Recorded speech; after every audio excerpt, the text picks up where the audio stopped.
Hey everyone, my name is Damon Brown. You're watching Bring Your Worth TV. Thank you for coming through. I'm excited to see y'all over at LinkedIn, over on YouTube, over on platforms that I'm not even familiar with, as well as y'all over on LinkedIn. You can catch the Bring Your Worth TV show every most Wednesdays and Sundays at 1:11 p.m. Pacific Standard Time, Vegas time. If you like programming, that's going to help you as a side hustler, as a solopreneur, otherwise a non-traditional entrepreneur. I'm a business coach. This is what I do. I've been in your shoes for a little while now. I'm happy to help you on your particular journey. If you're interested in that, subscribe for free at youtube.com/Brown Damon. All that gobbledygook is actually right below me. So pretty much any platform you're on, you can go and check it downstairs below and see what's happening. And I'm also author of the book, The Complete Bring Your Worth Collection. It's going to be available October 20th of this year, 2023. The links are below. If you're on Amazon, you see the links over there. And yeah, if you want to go and check it out, you're more than welcome to. You can actually get it on my website at damonbrown.net, or you can get it through your favorite indie bookstore at bookshop.org, or you can get it on Amazon, which, of course, if you're on Amazon, you see the links right there. Thank you for the love and support. I have an independent publishing company, and anything you can do to help us stay independent and build from now, pun intended, based on my old book, thank you for that. I am tired today because we just did a marathon. In case you missed it, see a little running man down there. Make 2024 profitable, if I get out of my mouth, business live stream marathon. Yesterday, we actually did a marathon. It's been, I think it's the 338th episode of the Bring Your Worth show, which, we're approaching 3 years, which is a lot. And so yesterday was a marathon of all the lives, every single live from last year. So all the business live streams. So we're talking emotional intelligence. We're talking how to make a more profitable year. We're talking about passive income. We're talking about how to stay centered and level-headed. We're talking about leveling up your career, all those things that you need to build a legacy, build a business, build a better life. Covered it all yesterday. Ended up being 9 hours. So it started yesterday, exactly 24 hours ago, ended around 10 p.m. my time, which was insane. Never done anything like that before. Thank all of y'all who came through for it. The whole recording is there. So if you want to rock with it, go ahead and plug in. Oh, I'm sorry. It's episode 337, which was yesterday. It actually works really well with audio. And so all the different programming, these work in audio form. I was just listening to Earn Your Leisure this morning. Shout out to the two guys over there. And I was doing a long walk. Vegas is very mountainous, believe it or not, even though people are focused on the strip. But there's like huge mountains all around us here in Vegas. So I was like doing like a little tiny hike, nothing major, but kind of clear my head and all that. Ended up listening to one of the recent Earn Your Leisure episodes. It was like 45 minutes. It worked perfect on my hike. My stuff is very similar, particularly the live shows. So if you're washing the dishes, if you're playing with your kids, I got two little kids. If you're out and about, even if you're going on a long drive, take me with you, hang out. And you don't have to watch the whole thing. Of course, if you want to see my New Jersey hands flying all over the place, you're more than welcome to do that too. But you can definitely plug in, hook up some audio, and play with it. It is 9 hours long. It's broken into all the different episodes. All the content down there has it's broken down by timestamps, they call it, over in YouTube land. So there's timestamps. So if there's stuff you want to jump to, go for it. But just look at it as like a big cornucopia as we wrap up this year of 2023 for something to kind of get you on your way. You know what I mean? And there was so much feedback as far as from me doing the live shows and me trying to get all this good stuff into one place so you guys can enjoy it. But again, thanks to all of y'all who came through and supported the marathon yesterday. Speaking of marathon, this is the month of September. It's September 2023. Through this whole month, every weekday, not weekends, but every weekday, Monday through Friday, I'm going to be coming live to you guys at 1:11 p.m. Pacific time, Vegas time. Yesterday was a marathon. Today, we're going to get into the episode about going from side hustle to full-time. Tomorrow, an important one, begin freelance writing. My background is journalism. I got 2 degrees in journalism. Shout out to Oakland University over in Detroit, as well as Northwestern, which, as many of y'all know, is in Chicago. Have written for Playboy, the New York Post, ARP, still an active writer for a lot of different publications. I want to give as much game as possible to y'all. I know a lot of y'all actually learned about me because you're interested in journalism or you've read my magazine or newspaper or website articles at this point. I want to give as much insight as possible during tomorrow's live show and also have some surprises. So be sure and check in. If you subscribe, then you'll get a notification, or you can turn on the notifications so you know when the new one is up. All right, so today's show, side hustle to full time. Such an important topic.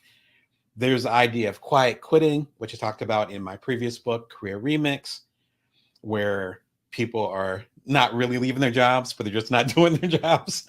So as they say in Office Space, the movie that you see in the thumbnail before you clicked on things, it's just enough to not get fired. And a lot of us are in that space. We don't have to be, though. We don't have to be in that space. The thing is we're not always sure as far as when to move on to the next thing. At least here in America, and I'd say for a lot of the countries over here, Canada, as well as Mexico, and a little bit of the Central America and a little bit of South America as well, we are kind of been teetering on a recession for a few years. So it's kind of a rough time to have that discussion about when am I going to leave my job. You also shouldn't be miserable. And so what I'm going to talk about today I'm going to give a few different tools, specifically books that will help you along your way, as well as give some of the practices and exercises that might help you figure out if it's time for you to leave that job that you don't really like.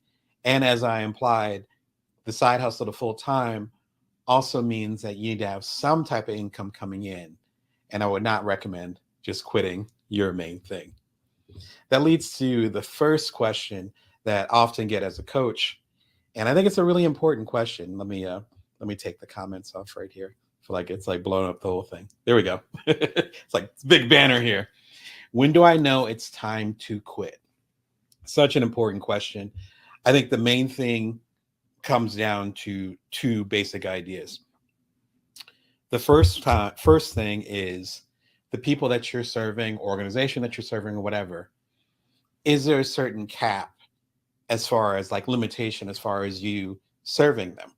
Like, is it to the point where you're like, I came here to serve these people, this group, this person, and now I can't do that anymore because of the circumstances in the organization, because of the toxic environment, because of the supervisor that I'm working with isn't allowing me to be great, which happens sometimes.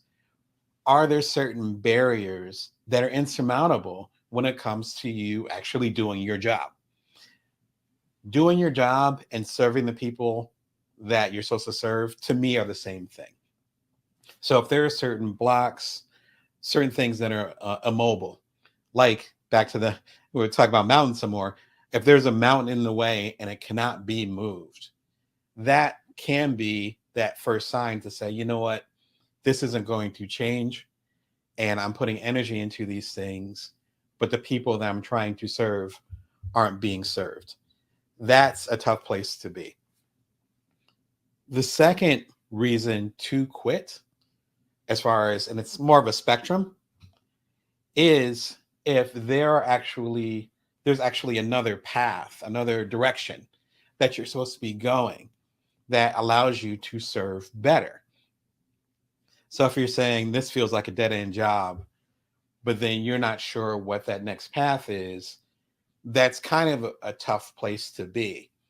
Because let's say the dead-end job is out of the way, then what? It reminds me a lot of being in a bad relationship, or you're dating someone, you realize it's not working out. Sometimes the motive can be, I want to get out of this situation. And sometimes there are awful situations, work-wise and particularly personally, where you need to get out of that situation and figure it out later. We're not talking about those. We're talking about situations where you're just very uncomfortable and you realize it's not going to go much further, or it's not the healthiest situation. Not extreme, but just not healthy. When we're focused on leaving the place that we're at, we don't always pay attention to the place that we're going, right? So we can say, you know what, this relationship sucks. This job sucks. I need to get out of here.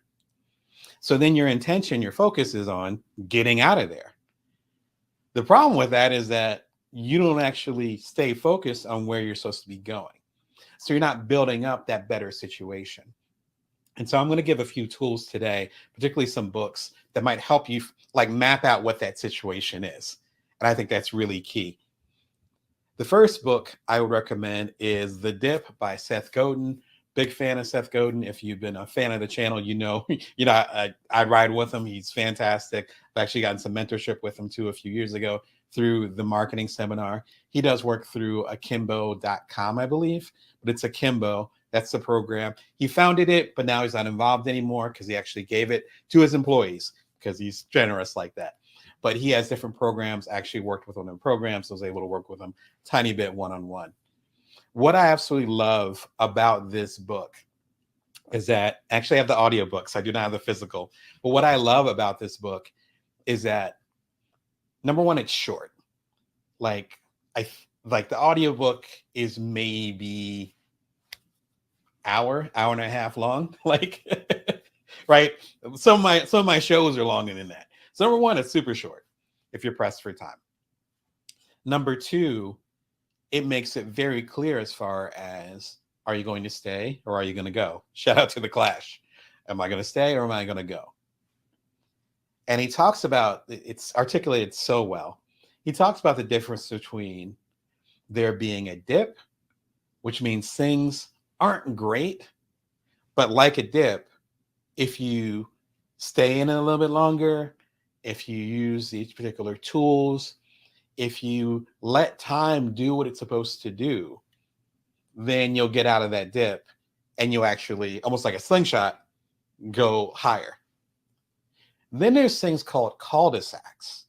Think about cul-de-sacs, the suburban joints where you drive down the street and it looks like a big circle and there's houses all around the circle and it's a dead end, but the dead end is a circle and it's surrounded by, usually again, suburban houses here in America.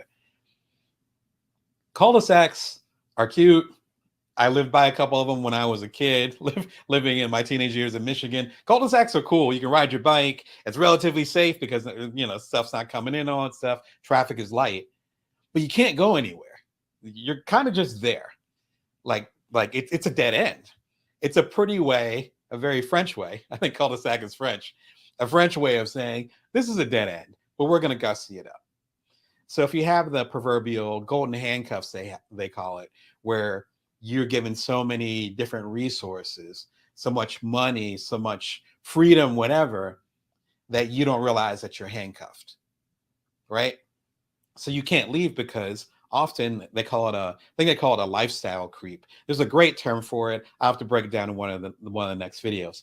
But lifestyle creep basically means when you have a certain amount of money coming in or certain resources, and then your lifestyle starts to match it. So you could have a job that brings in $60,000 a year, and suddenly you have one that brings in double, like $120K a year, which sounds fantastic. Yeah, sign me up. That's fantastic. I doubled my income. The problem with that is, number one, you have more taxes. So it's not like you're going to necessarily double your money, particularly if you're in a new bracket. The second part about that is that, wow, well, instead of getting $2,000 every other week, I'm getting $5,000 every other week. So maybe we'll go out to dinner a little bit more. So maybe I need to upgrade my blazer. Maybe I need to get a new car because I can afford it. I'm making twice as much money. And suddenly that money doesn't seem as much. He talks about that in The Dip. What you want to figure out, and The Dip helps with this, is if you can actually move forward from where you're at now. That's literally the only question. If you can't, then you might need to bide your time until you get the next opportunity, which we'll talk about later on in the show. But other than that, why are you still there? If you know that your time somewhere is limited, that changes your mindset. Your tolerance goes up. You actually have a timeline. Maybe you can set some milestones and be like, you know what? I can do this for a year. Versus saying, I want to have a timeline and this is going to be the next 50 years of my life. It's a totally different energy. I've been in those situations. It's really important to have some type of structure so you know what's happening, Yeah. And yeah, I have not been in the corporate environment that much, but I have some corporate clients. I've heard so many stories. And that's one of the important things as far as being agile and figuring out what you want and then building your career around it versus getting a job and then building your life around that. I talk about that a lot more again in my last book, Career Remix, but you really need to own your career as opposed to just adapting to whatever people decide to give you. People meaning organizations or what have you. I appreciate the comment, but yeah, whew, sounds like a tough situation to be in. On that note, if you're going to read the dip or if you're thinking about reading the dip, highly recommend it. The links are right below. What I would recommend is, sorry, quick technical difficulty here. And so what I would recommend is checking out this Bring Your Worth episode, I want to say from about 2 years ago. Avoid these 3 bad career decisions. I was working on my book, Career Remix at the time. So I was deep into this research from, Harvard Business Review, so HBR and all these other folks. And I was just deep into it. So I think there's a lot of insights in there because I was very much becoming an expert as far as why people leave their job, when it's the bad time to leave their job, and how you can go to a different place without burning all the bridges behind you. I talk about this here. I think it's a really fun episode because there's so many things that I've done that I talk about in there and things that my clients have done. And it's nothing to be ashamed about. When you're in those kind of situations, it's hard because you want to move on to the next thing. And sometimes the next thing isn't ready. And that's something that we kind of have to accept. If y'all have any insight as far as when you know when it's time to quit, be sure and put them in the comments, as well as any questions that you might have. All right, another question that comes up quite a bit is, what do I need to quit? In fact, that's probably the number one question that I get with my coaching clients who are having a challenging time with their job, not their career, but with their job. And they see that their career is going in a direction that they don't want to go, and or they don't know what's next for them, but they know that this job is not it. Yeah, tough place. Also misalignment between your values and the organization's. That makes perfect sense. And that goes back to what we were just talking about for sure. When do I know it's time to quit? You got to know when to get out for sure. I appreciate that comment. Yeah, exactly.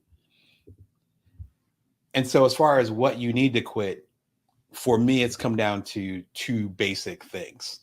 A lot of complicated discussions and situations and all those things, but I think it comes down to two basic ideas. What you need to quit. Number 1, you need a vision. And number 2, you need a runway. You need a vision and you need a runway. Vision is, what exactly am I going to do? Let's say I get my wish granted and, right, today it's Thursday. So Thursday, 4:59 p.m. It's like, all right, packing up my stuff, or if it's virtual, saying bye to all my coworkers and whatever, making sure I get a good reference from the people that I worked with. And then that's it. What are you going to do? You need to have some type of plan, not even plan, strategy. I talked about this in some previous episodes. You need a strategy in place. I'm going to do this kind of hustle and this hustle as well, and this hustle as well. And these 3 things will get close to the income that I got from this job that I really didn't like. Or my vision is to pare down things and do such and such so that I can actually afford to figure out what my next move is going to be. You need some type of vision, some type of strategy, please, before you quit. One of the reasons that I got involved in actually starting a YouTube channel and starting the Bring Your Worth TV show is that there were a lot of people that were online who were encouraging people before the pandemic to actually quit their jobs without having a plan in place. And as a business coach for several years, and even in my own experiences, and my wife can attest, so many different ups and downs and so forth, It's like, no, that's not the message that needs to be put out here. Yes, your job might be in a really rough place and you might be ready to move on. But that doesn't mean that the next step in the staircase of your career is built. You need to work on it. You can't just say, I'm done with it, and then just be at home watching soap operas. Like, no, particularly in this day and age, there's way too much competition, frankly, if you're going after a traditional job or even a corporate job, way too much competition. Way too many people who are frankly hungry, some cases literally, to have those positions. So you have to be really careful as far as where you're moving on to. So as far as what you need to quit, number one is having some type of vision, something. Get a strategy. Take your best friend to lunch, and then y'all can talk over it over some tacos or something. Do something. Figure it out. Even hire a coach like myself or somebody else. Figure it out. You need to map some type of plan. The second thing you need, maybe even more important, is a runway. A runway is important. Runway is the same thing that you think about with a plane. You know how a plane doesn't just lift off like a helicopter, it needs a runway. And depending on the size of the plane, the amount of passengers, gas, all this, I think that'll be calculus that's used to figure that out. They're able to establish, oh, it needs X amount of feet, or it needs a half a mile to take off. They have it down to a science. Y'all engineers in the audience know what I'm talking about. You need the same thing before you decide to leave your position. Now, runway actually came from more where I'm from with Silicon Valley and startups. And so when people say there's a runway for a startup or a business, that's the amount of cash that's available, resources, but let's just call it cash, and how long it will be able to sustain itself based on that cash. So if your monthly budget is $2,000 a month, and while you're working at your job that you just quit, you were able to put away around $10,000 for that. That means you have 5 months for runway, right? Because $2,000 a month, which they call it the monthly nut, as they used to call it, $2,000 a month, that goes to 5 months. That equals $10,000. That's your runway. You need to know what your runway is. If your runway is a year, is your runway a week? What is your runway? You need to figure out what the deal is with that, because you can't be making these bigger decisions, especially drastic decisions, intense decisions, without knowing what your vision is as far as what you're going to do next and what your runway is, which is so important to it. My favorite book that talks about these things is by Jenny Blake, and she has an excellent book called Pivot. Came out quite a few years ago. Shout out to Jenny. Pivot, fantastic book. What she talks about, she used to actually work for Google, and now she's a business coach. She started business coaching probably a few years before I did, so she's been in the game for a while. Shout out to Jenny and all the great things that you're doing right now. She talks about runway, but she talks about it in such an excellent way that this is one of the books I recommend to darn near all my coaching clients. If you're going to figure out where you're going to go next, that's actually called a pivot. Again, another Silicon Valley discussion. That's called a pivot. When you're pivoting, then that means you're not getting out. Sorry for all the analogies, but that doesn't mean you're getting out the boat and then suddenly you start swimming. That means you have another boat lined up, and then you start to get the boats even, and then you check the balance, you get your oars, you bring your snacks or whatever you had in the original boat, and then you slowly go over to the next boat. That's called a pivot. Pivots, by their definition, should not be messy. Pivots should be smooth. You want your career to be as smooth as possible. I can speak on this because I've had some very messy moments in my career. And I was like, oh, maybe I should have pivoted instead of just jumping out and swimming to the next boat. Maybe there's sharks in there. Maybe I don't know how to swim as well as I thought I did. If you want to run with that analogy, before you quit, you need to have some type of vision, and you need to have some type of runway some resources. Even if you're on the younger side, you're like, I'm going to move back in with my parents for a few months, and they're down with that, or you move in with your big brother or sister, whatever. Like, figure out something. And that could be part of your runway. That's okay. But you need to map that out. And more importantly, if you're depending on other people for your runway, you need to let them know. I talked about pivoting stuff and also mentioned the more on Jenny's book in my episode, How to Pivot Your Career. Highly recommend it. I think this episode also was around the time I was working on Career Remix, which is about a year and a half ago. And so, again, go deeper into these details. There's only so much time on the show. Just did a marathon yesterday, so I'm going to keep it brief today. If you want to go deeper into how you can figure out how to pivot from where you're at to where you want to be, check out this episode. Out of all the episodes I'm recommending, this would be, I think, the most important one if you're ready to jump out the window, right? In a good way. You're ready to get out the door. Well, let's work with that analogy. All right. The last question, and feel free to jump in the comments if you have feedback on it. How can I take care of myself if I quit? I think this is the no pun intended, the million dollar question.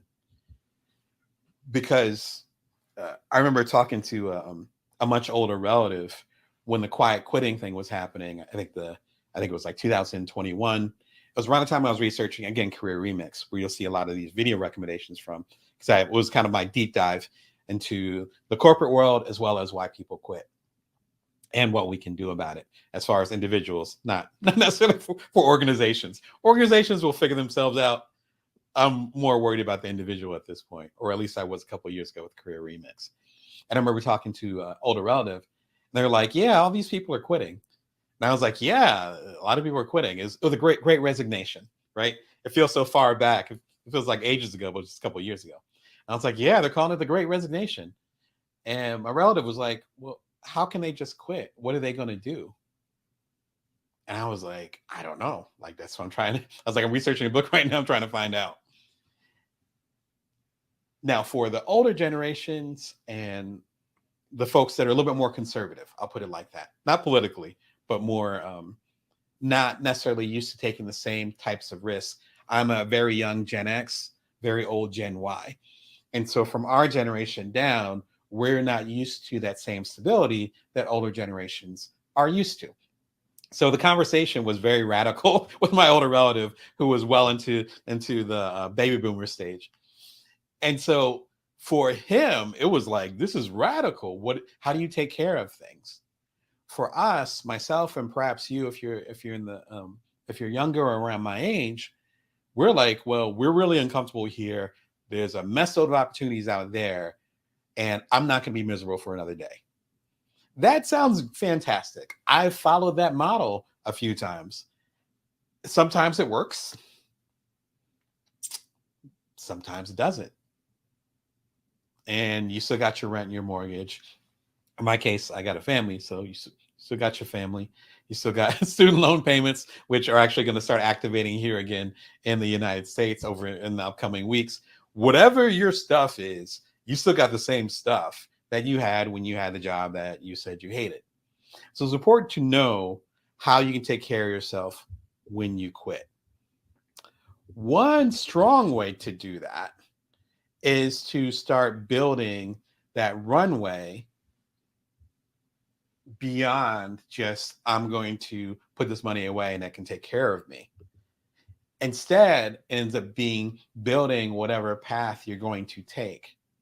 Again, you have that vision and you have the runway. So you got some money saved up. Fantastic. That's a good start. But that vision, unless you're doing something, that vision's not going to help you. It's just not.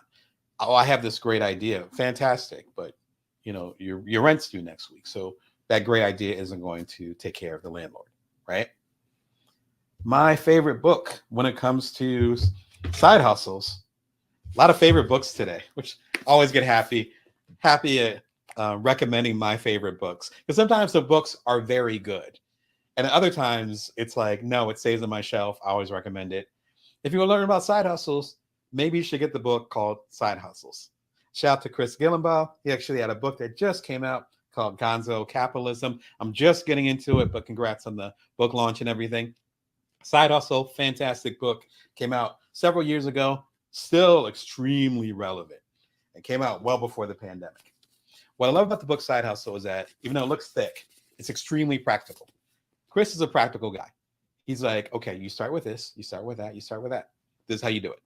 Very straightforward. He also has a podcast called, I think it's called Side Hustle Podcast. You can look it up on Spotify or what have you. And he talks, I think it's 1,000 episodes, literally 1,000 episodes. I'm not no hyperbole here, where he talks to different people about the side hustle they've created. And every single episode, super short, like 10 minutes long, is about a side hustle. This book is like the, excuse me, another version of that. Yeah, Chris is awesome. But it's like another version of that, and it talks about that. In fact, the book came out before the podcast. Side hustles are great for two big reasons. The first one is if it's done well, then, you have some extra money. Fantastic. We can all use extra money, particularly in this economy. But that's always been the case. We can use extra money. The other thing that side hustle does is that it helps you determine whether that's the path you want to take. So I'll give you a meta example of it. Not Zuckerberg, but meta is in the true definition of the word. I started this show almost 3 years ago, bringyourworth.tv. It started on the side. I was curious about things, as I mentioned towards the top of the show. I felt like there was a little bit of, not misinformation, but I felt like I could add to the conversation based on my own experiences and years as, coaching hundreds of people. I'm like, I need to add to this conversation because there's information out there that might get you guys going in the wrong direction. I want to serve y'all better. And the pandemic had just started, so I wasn't on the road as much. It started as something on the side. And then as more of y'all started to come in, and I started to feel better as far as how this might be another path to serving, then I started investing more. I got the much bigger light here. But if you go to my very first episode, again, 337 episodes before, they look like I was in a dark room. But that's because I spent like literally zero money starting the show. And then I started adding more and more. With this being a side hustle, then it allowed me to figure out, is this actually what I want to do? Before I quit journalism, before I stopped coaching people, all these things that I would never do, but I'm being extreme about it. Before I turn off all the other spigots that are actually part of my financial engine, how about I test drive it?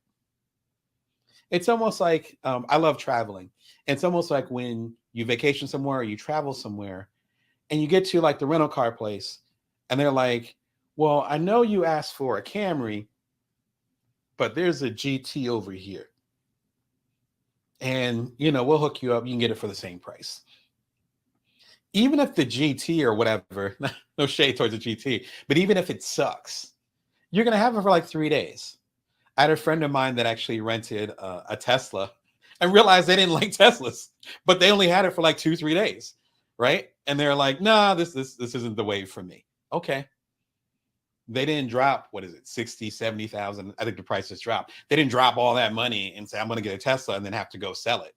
No, they just tried it out. Side hustles are like that.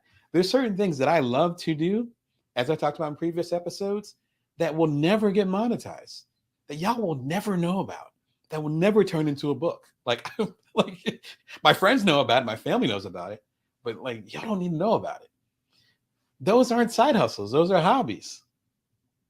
But there's certain side hustles, certain ideas, such as, again, the Bring Your Worth TV show, that it's like suddenly there's, as of this recording, there's 18,000 of y'all that are coming through to have these conversations.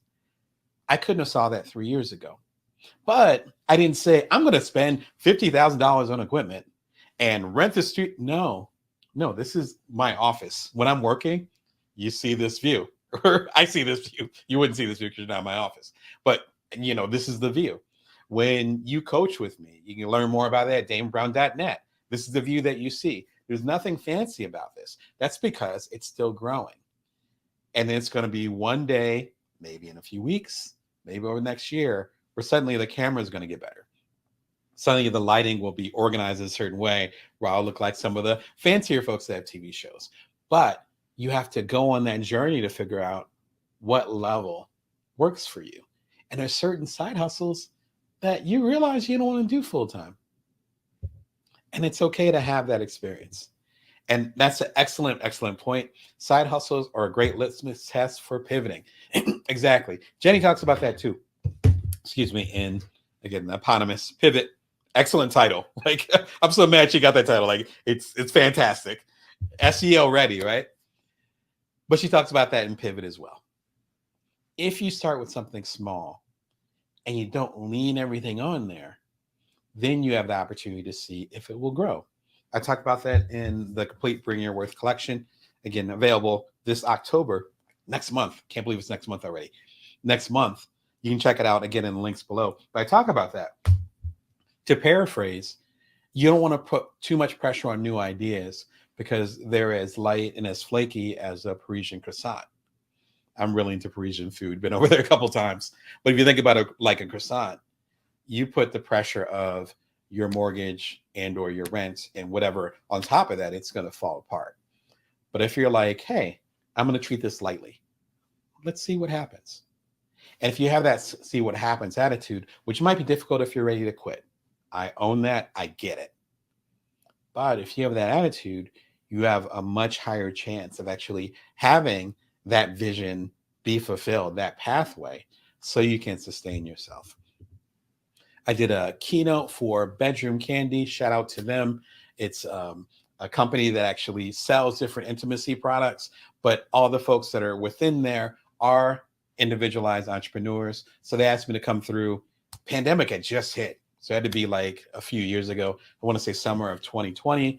Love doing the keynote for them. It's now available for y'all. How to have a side hustle keynote. If you want to understand why side hustles are important, go deep into this. I think the talk is about an hour long. I want to serve y'all as much as possible. So I got paid to do the keynote. It was an exclusive thing for a little while. Now I'm giving it to y'all.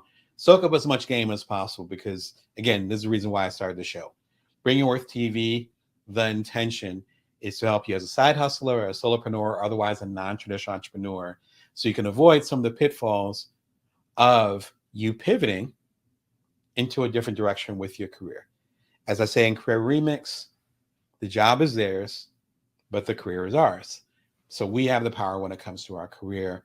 Working with side hustles and building from there, I think is one of the best ways to do it. All right, so that is our discussion on, sorry, I had some tech issues for a second. Side hustle to full-time. Thanks so much for coming through.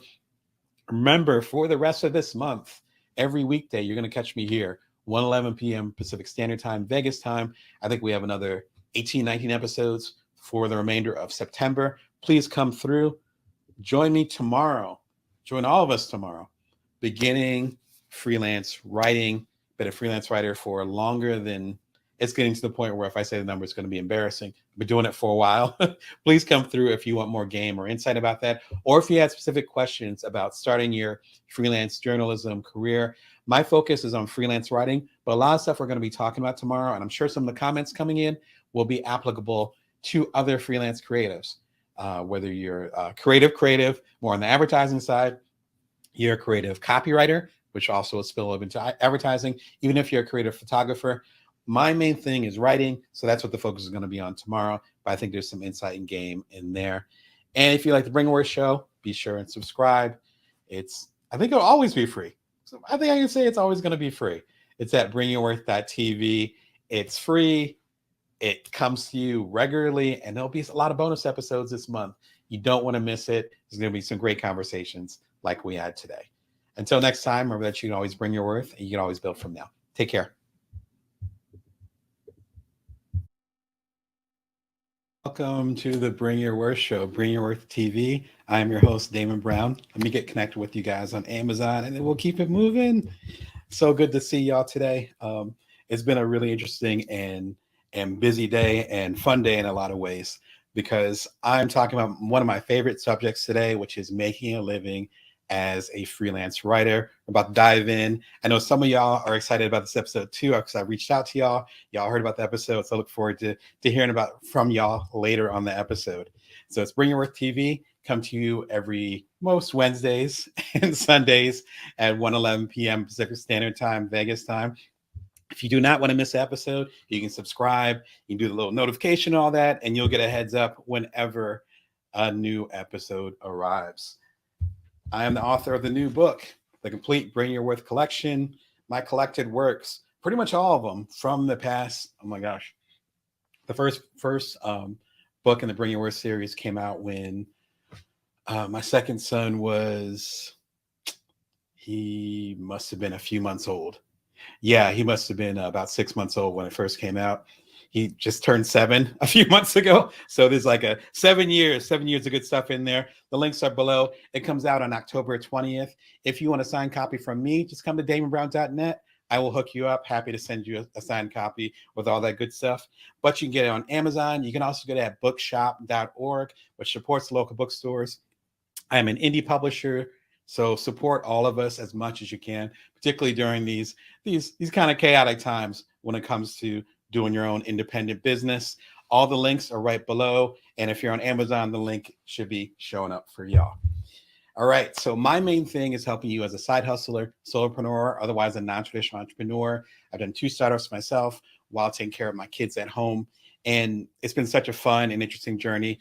The Complete Bring Your Worth collection talks about that journey. So be sure and check it out. But this show is an extension of this journey.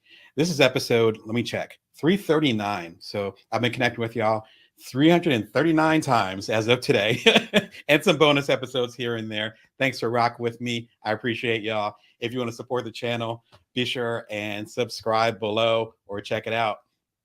In case you missed it, to celebrate so many episodes being done, we had a marathon of all the live streams from last year. It was long. It was about 9 hours. If you caught my live show yesterday, you can tell how tired I was. Got a little bit more energy today, which is good. But it was 9 hours long, and it talks about everything from emotional intelligence to obviously making your next year profitable, to how to build your business from scratch. All those things are covered in there because all the stuff that we covered in the past year.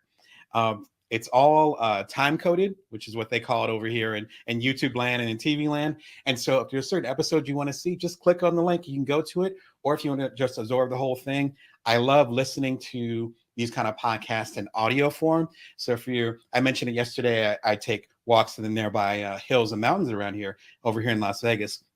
Perfect for that. So if you want to plug it into turn on your YouTube, go to bringyourworth.tv, put it on, and then just listen to it. I used to do a lot of road trips too, mostly before I had kids, and they're perfect. I've done a couple of cross-country road trips. This is one of those joints. So be sure and take advantage of it for sure. This Sunday, I'm super excited about this. I've been a longtime member of the American Society of Journalists and Authors. They're at asja.org. We'll talk about them more later on the channel or later on the show. I did their keynote over the summer, which was great. I used to be part of their board of directors, so it was kind of a homecoming because I hadn't connected with them in a while, particularly since the pandemic happened, and there have been a lot of in-person things. This one is virtual, it is audio, and it is premiering for y'all in 3 days, 2 days, this Sunday, which is September 10th. So Sunday, September 10th at 1:11 p.m. Pacific Standard Time, Vegas time. It's always when my shows premiere. Check it out. It's about a half an hour. It is about building your most future resilient career. I talk about AI, not Allen Iverson for us old heads. Talk about artificial intelligence. I'm talking about bringing your worth, and I'm talking about how to make sustainable living as a writer. So if this is your vibe, please check out the keynote, come through, show your support, but more importantly, get that game. Again, the keynote's about a half an hour. And there was such a great conversation that we had at the ASJ conference this past summer. Again, it's at asja.org if you want to learn more about the organization. And when the keynote premieres, in fact, you can click the link right now. Right below there, you can watch the entire thing and get access to most of the conference through a special link that ASJ gave me. Click on there and you'll be able to learn more about it if you want to do a deep dive after this episode, which leads to today's show. Begin freelance writing. I've talked about this in quite a few of my keynotes. A lot of those will be showing up in the upcoming live sessions. By the way, I'll be having live sessions every single day, workday, not weekends, workday through this month, through September. So you'll see a lot of live content. I'll have the schedule up for it soon, but there'll be some interesting topics that are coming up, including growing your business, including getting your book published and all these different details. Be sure and tune in. Again, subscribe. It's going to be a really fun September for all of us. If you're familiar with my work, you know that my background is journalism. I have 2 degrees in journalism, master's in magazine publishing from Northwestern, and I've been a freelance writer for a very long time. We'll put it like that. If I put an age to it, it'll make me feel really, really old, and it'll be embarrassing. But being a freelance writer is different because you have to always be closing, as I used to say in Glengarry Glen Ross. I wouldn't recommend anything else from the movie, classic movie, but that thing, ABC, that's a big part of it. Because when you're an independent writer, or you're doing independent writing on the side, which is totally cool too, you have to continually find out who you're going to write for first. Now, I'm not talking about blogging for yourself, or even in my case where I have this TV show with bringyourworth.tv. I'm talking about actually contributing to the Playboys, the New York Post, the ARPs, the Family Circles, a lot of these publications that I've been fortunate enough to contribute to over the years. So today's Q&A is going to talk about that, talking about writing for mainstream and even slightly avant-garde, which I've done, publications, newspapers, magazines, websites, whatever, it will work. Even if it's a blog, I'm talking about blogs that are actually owned by someone else that's actually part of a bigger system. So we're talking more mainstream versus I want to start creating. That's a different discussion. So today we're going to talk about the best tools, and I'm also going to share the biggest questions that I get from people who are interested in freelancing and where to start with it. The first question I often get is, no pun intended, I kind of buried the lead there and kind of spoiled the lead too. How do I start? How do I start and begin freelance writing? So freelance writing, basic definition. You approach a publication and you say, hey, I want to do this particular article for this particular audience. Your audience happens to match the audience I want to reach, and I would like to do this article. It's called a pitch. We'll get into the pitch in a second. So just like you would pitch anything else, you know, when if you work for a coffee shop and someone comes up and they're like, well, I'm not sure what I want. And you say, well, you can try our new Frappuccino, or if you really want to push it, you can do this. It's the same type of thing. You are serving this greater publication. And in my case, I've written a long time for Playboy. So the topics that I wanted to cover fit Playboy's demographic really well for many, many years. And so it breaks down to 3 different things. And I took some notes on this to make sure it was super clear to y'all and clear to me too. Sometimes you do things for so long and then you have to explain it to someone else. And you're like, wait a second. You start with an important topic, a topic that might be important to you, but more importantly is important to a particular audience that you want to serve. Number 2, you have to explain or show why you're the one to write it. Why are you the one to write it? Do you have access to certain people that you interview for this article? Are you an expert or know a lot about this particular topic? And so that makes you uniquely qualified. And lastly, how you can actually reach the group that needs to hear it. And that would help determine what publication you would pitch something for. So if it was something about the benefits of retiring early, let's say in your 50s, that might not work for Playboy magazine because the demographic that they're aiming for are, say, 24 to 45, right? But for ARP magazine, who I've been a regular writer for it for a while, and I used to have a column with them, a video game column, believe it or not, about 10, 20 years ago, long time ago, that would be ideal for them because they're trying to set it up so that people will understand and think about retirement. And it might not be their exact demographic because the person that gets ARP might be already in retirement, but they might be able to pass it on to some of their kids who are thinking about retirement. And also the ARP crowd is more likely to be talking about retirement than the Playboy crowd, because the Playboy crowd, the guys that read it and gals, whomever, they're not trying to think of a retirement. The Playboy has the energy of a youthful publication.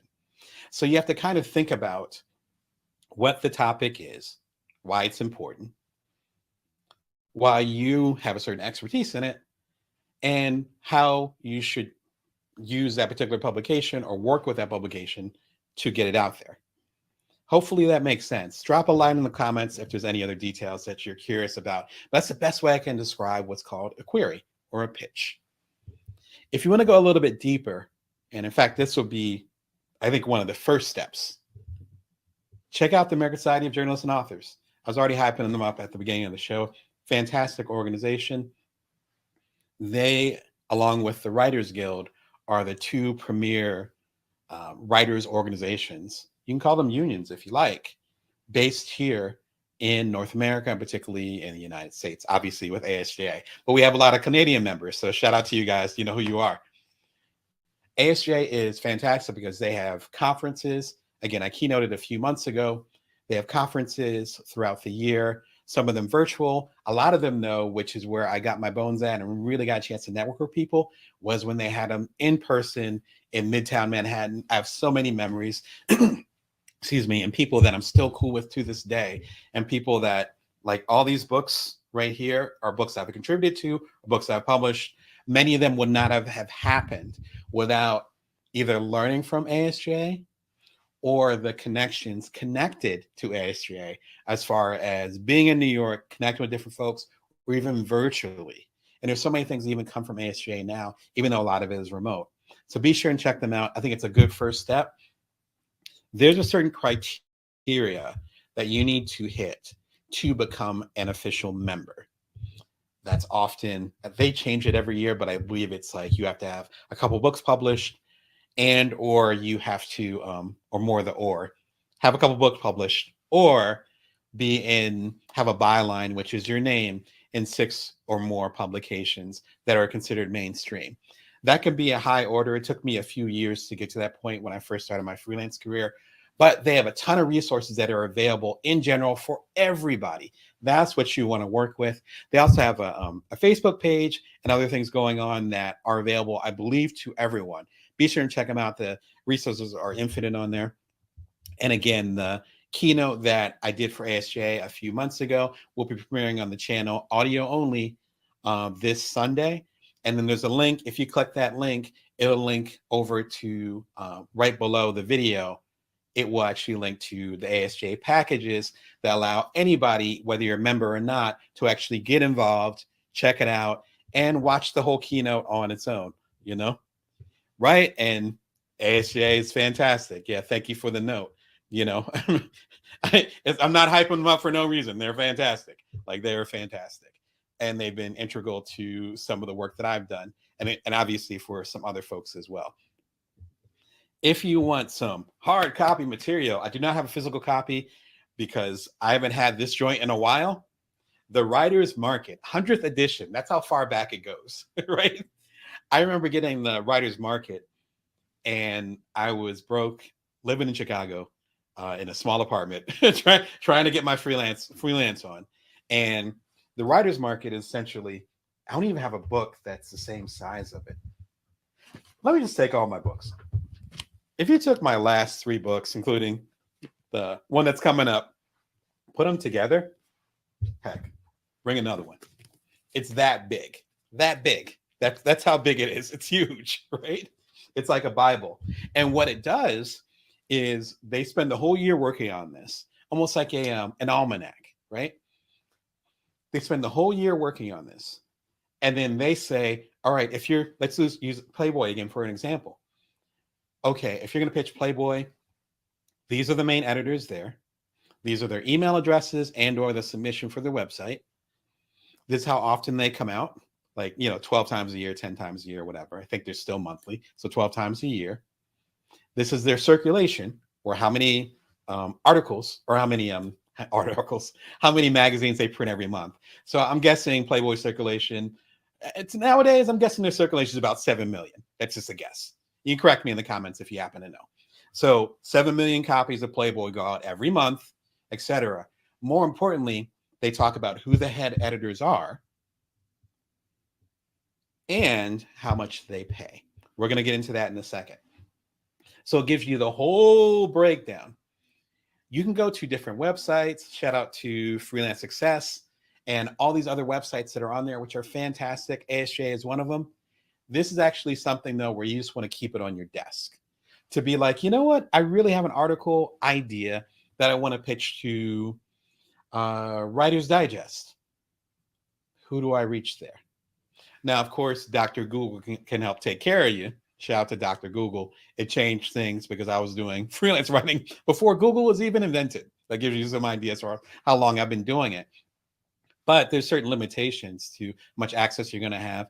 And having something physical, again, that big on your desk is important. So check it out. I would highly recommend you see what's happening with there, with that.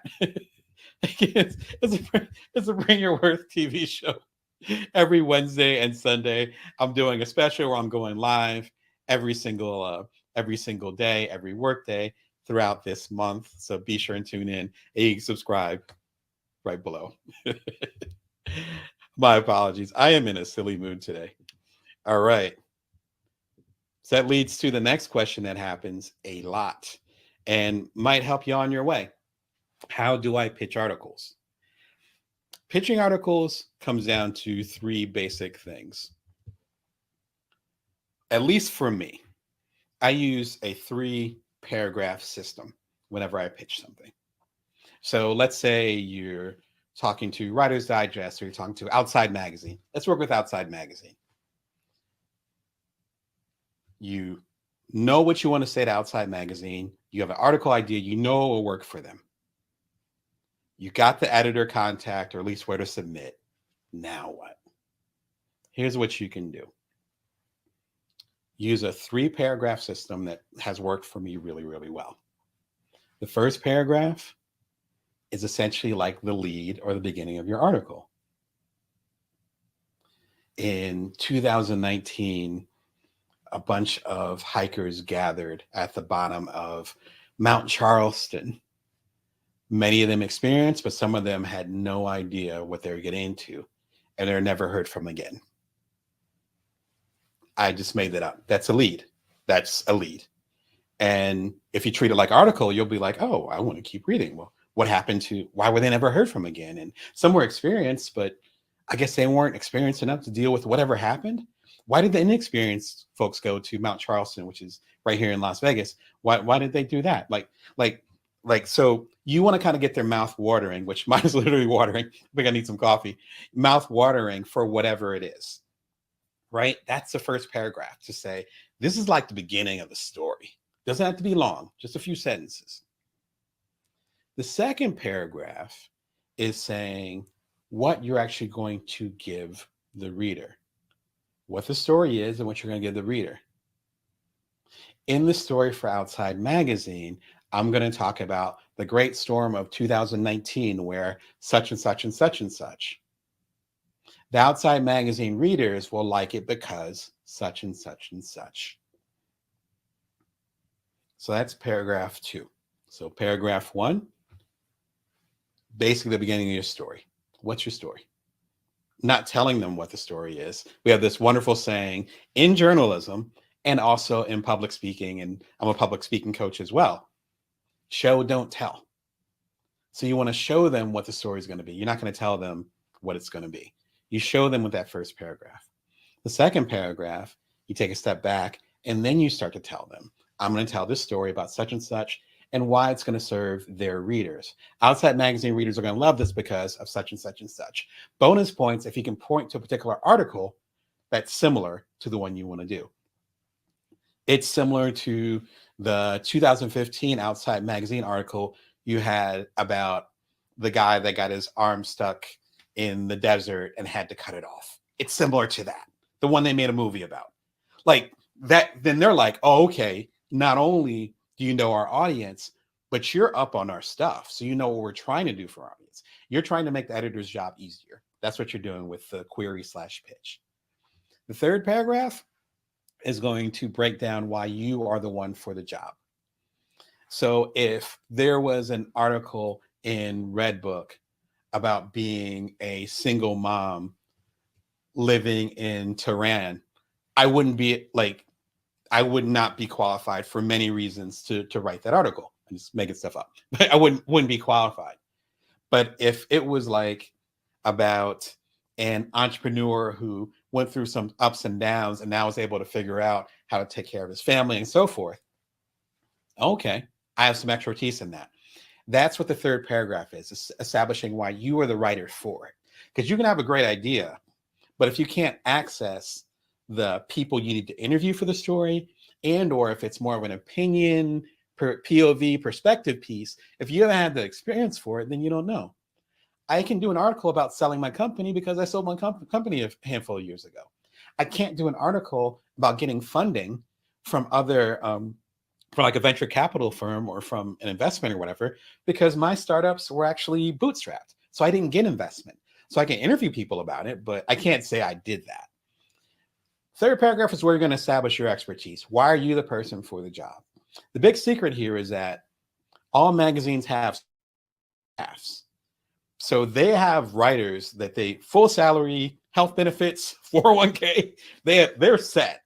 So even if you didn't approach them in most cases with a particular article, they still would find a way to get articles into their magazine because they got a staff. So with that first paragraph, with you telling the beginning of a compelling story, the second paragraph where you're talking about what the story is and how it's going to serve the readers, and the third paragraph, most importantly, why you're the person for the job, then they're like, it's worth taking a risk to have this outside person come in and have a conversation about this potential piece. That's a whole different level. And that's kind of the journey that you're going to go through if you're going to get a freelance article published. Very few publications are 100% freelance. Most of them have some type of internal writer, or they call them contributing writers, in some cases contributing editors. It's something called the masthead, which is at the beginning of every magazine. It's also on most blogs, where it'll list out the editor-in-chief, the publisher, who owns the publication. All that is called the masthead. That's all those people are on staff. If they're on staff and or regular contributors, then you need to cut through that to get an article published. It's really key to understand that there's a whole dynamic that's happening out, and they have a whole system that frankly has nothing to do with you. Your job is to make sure that their system is on top of things. I did a keynote a handful of years ago, quite a few years ago actually, for ASJA. It was back in San Diego, back when I lived over there. They had a joint meeting, ASJ and SPJ, the Society of Professional Journalists. Shout out to y'all. And I was like, why journalism matters even after journalism. And it's worth checking this keynote out, just because I talk about how we're in a bit of a post-journalism phase, particularly at the time. This is a good 6-7 years ago. We're at a post-journalism phase where magazine sales were going down. Newspapers, obviously, were going through what they're going through, still going through. And we're pivoting to video. Ironically, I'm telling you on video. We're pivoting to video and other things. And me explaining why journalism still matters, though. It's just in a different form. And I break down exactly why it's so valuable that you build your own brand and not be dependent on an outside magazine to get notoriety. It's really important that you build up your channel. Like in my case, it's really important that you build up your newsletter list, which I've talked about ad nauseum here. Go to the previous episodes, particularly the marathon I had a few days ago with making things profitable. The link is below. I get into that, but check that out.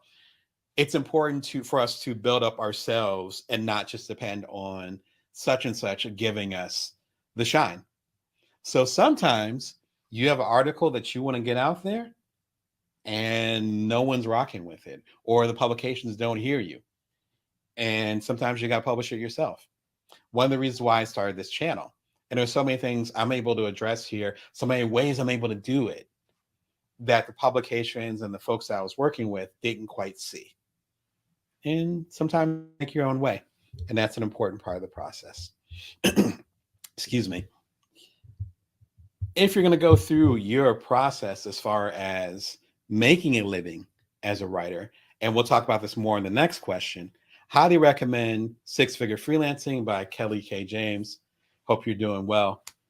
I have her book around here. It is dog-eared, but again, as I say almost every episode, my boys move stuff around. It's somewhere in the house, but it's been with me for a while. She's fantastic as far as breaking down how to make a living as a freelancer, what you should talk about. She is a former lawyer, so she doesn't mess around with the numbers and the time. Well, she messes around with the numbers. You know what I'm trying to say. She takes it very seriously, which makes her fantastic. It is worth checking out the book. Excuse me. And as you start to go through your process, it's important to find some type of, what's the word I'm looking for? Levity. To stay grounded. That's what I'm trying to say, to stay grounded. One of my favorite books, period. One of my favorite books. I have the old school version. Yeah, y'all don't have this. They don't make this one anymore. You see, it's dog-eared. Dojo Wisdom for Writers. Excuse me. Jennifer Lawler. Fantastic. It is short. It is sweet.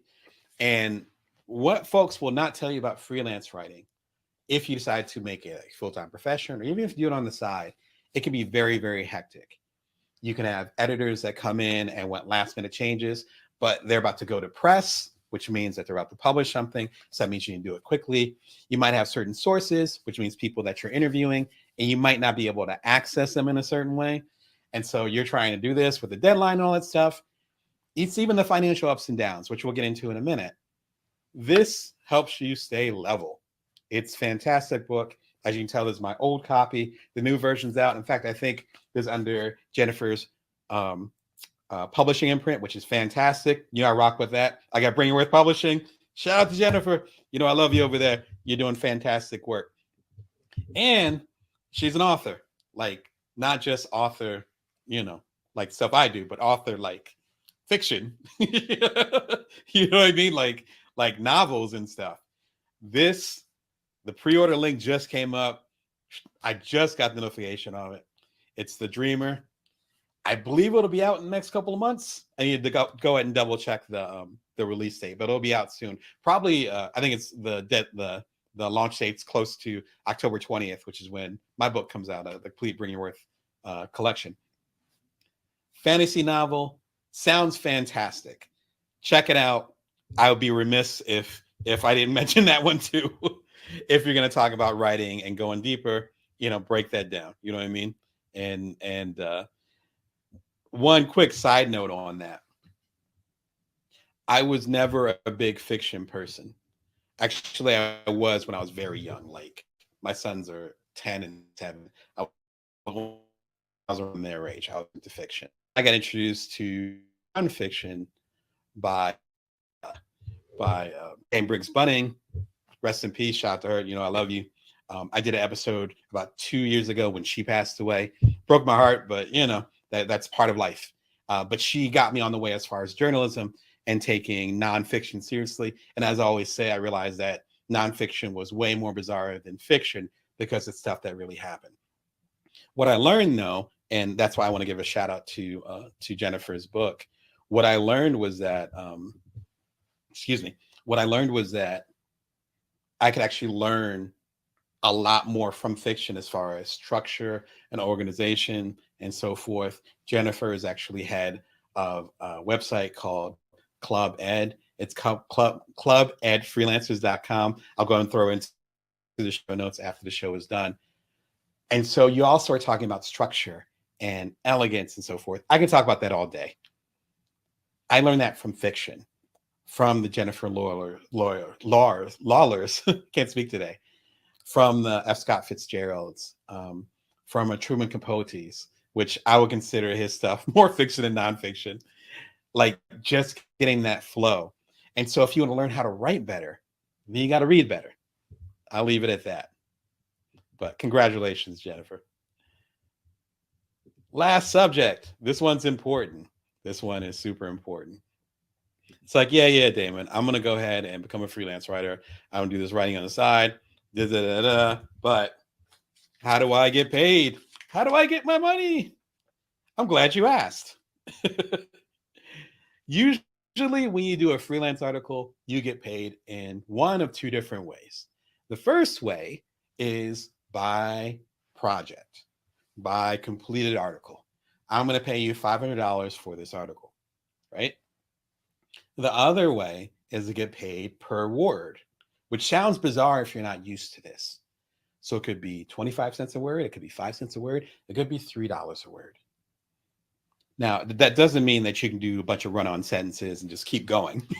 What it means is that there's a particular structure or framework for that article.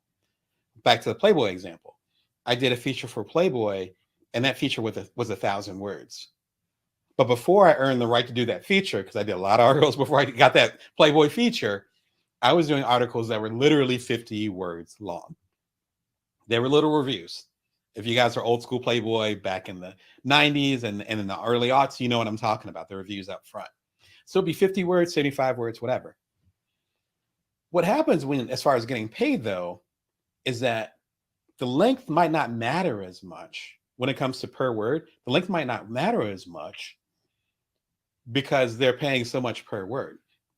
So when I was writing for Playboy, they would pay between $1 and $2 a word. So it's like, all right, so I'm going to write this 100-word review and I'm going to get $100, $200 word. And I'm a fast writer. Really? We became fast friends. Or it could be a publication, maybe a smaller publication or one with a smaller budget, whatever, where they're like, yes, we're going to give you a 5,000 word piece. You're like, great. What is it per word? Oh, well, it's, a penny a word. What's that, $50? So in that quick example, that 5,000 word piece I might work very hard on, or at least it'll take a long time to write. Now I'm a professional writer, so it might take you longer, right? That 5,000 word piece, you're getting paid less than you would for this 50 to 100 word piece that you're getting paid a lot more for per word. So those are things to go and keep an eye out for. If you're not getting paid for the article that you're doing, then I wouldn't actually consider that freelance writing. I would consider that publicity. I would consider that getting some clips. Clips are basically articles, so clips, because you have to clip them out. It's old school. So newspapers or magazines, you literally clip them out. That's why they're called clips. So you're getting your clips up, et cetera, et cetera. That's cool. But know that you're getting into that. I've definitely done some articles for free, but that was because I had a book to promote, or I really believed in that particular organization. I looked at it as nonprofit work. Break it down. Don't justify it after the fact. Just think about it before you get involved. I think it's really important to have that breakdown right there. A related episode. 3 reasons why you shouldn't sign a contract. I share this episode with all my clients. I think literally all of them have gotten, all my coaching clients have gotten it. If you're going to do stuff with your article after the fact, and we'll get into reasons why you want to do that in a moment. If you want to share it with a different website, even if you want to put it on your own website, or you want to do the article for someone else later, you have to look at the contract that you sign. Because depending on the contract, whoever you publish it with, whoever does they call it a first run, whoever does the first run of that article where they publish the article, that might be it. And that is what it is. They own that. It's like they wrote it. There's nothing wrong with that. But again, you need to be strategic about what you're doing with that. Even if you're like myself, where I was a longtime freelance journalist and then I got into books. There were certain articles that I wrote that I could not contractually include in my books later because of the contract I signed. So it's really important. This might be, if you're looking at freelance writing, this might be the most important video and suggestion here when it comes to watching something. The other books are great, so get all the books. But as far as watching something, this is the one. Like, that's why my face looks really serious now. Like, don't play with the contract. Make sure you know what you're getting into. Because if you actually own your stuff, you can do something with it. This is The Passive Writer. It was written by myself, as well as with Jeanette Hurt, who had the shout earlier. Hi, Jeanette. This came out, oh my gosh, has to be 5 years now. This came out 5 years ago. And basically what we're breaking down, all the links are below, by the way, if you want to check it out, because I'm going to take the link off for a second.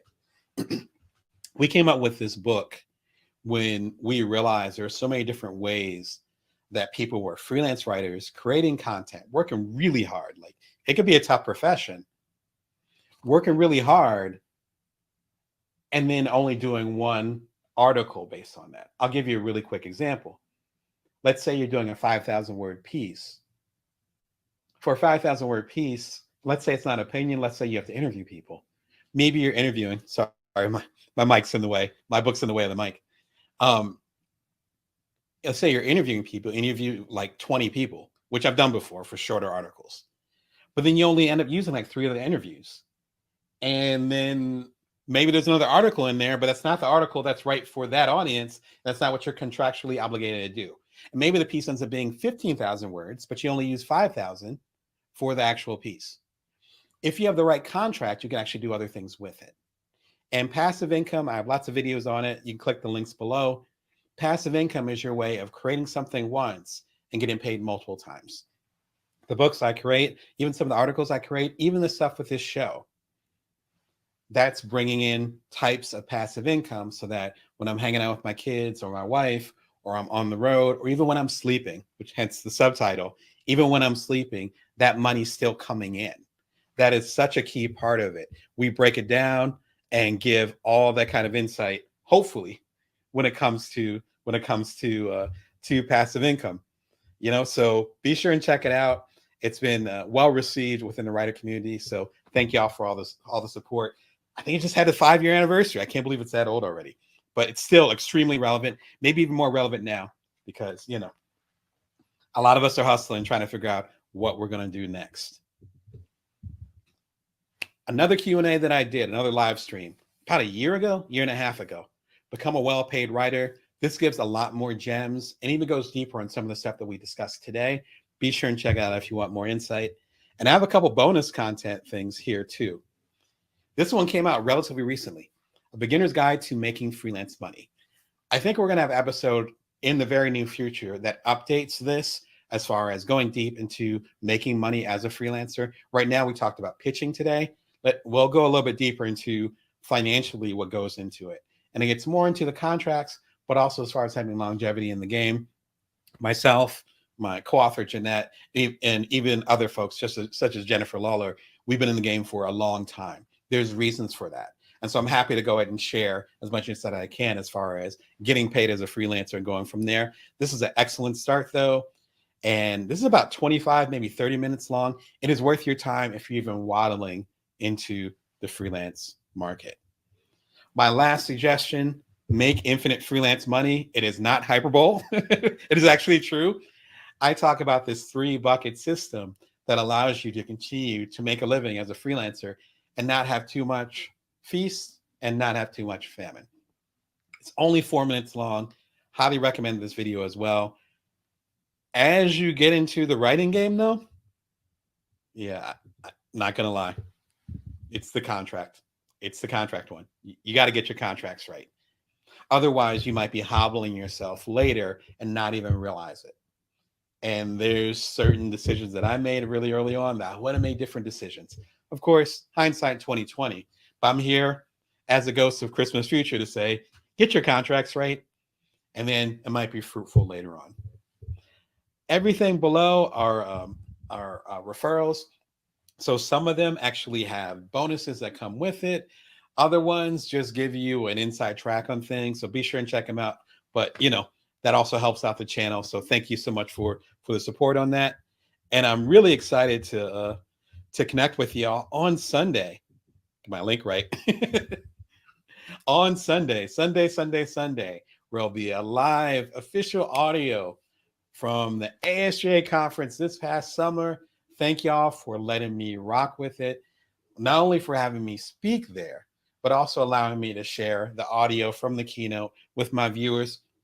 If you guys go ahead and click on that, you can hit the subscribe button. You also hit notifications. There'll be a little buzz when the keynote goes live. It'll be 11 p.m. Pacific Standard Time, Vegas time this Sunday. So if you're hanging out, if there's a break during a football game, if you're chilling out with whatever, having a drink in hand, you can enjoy the keynote. It's audio only, so it also works on the road or if you're walking around, whatever. If you want to have me physically doing the keynote and you want to see the whole thing, the link is in there as well. And ASJ is offering that at a good price. All right. I will be back on Monday with more lives, Monday through Friday, all through this month of September. In the meantime, be sure and check us out on Sunday for the keynote. And this is every Wednesday and Sunday. And you subscribe for free below. Remember to take care of yourselves and others, that you can always bring your worth and you can always build from now. Take care.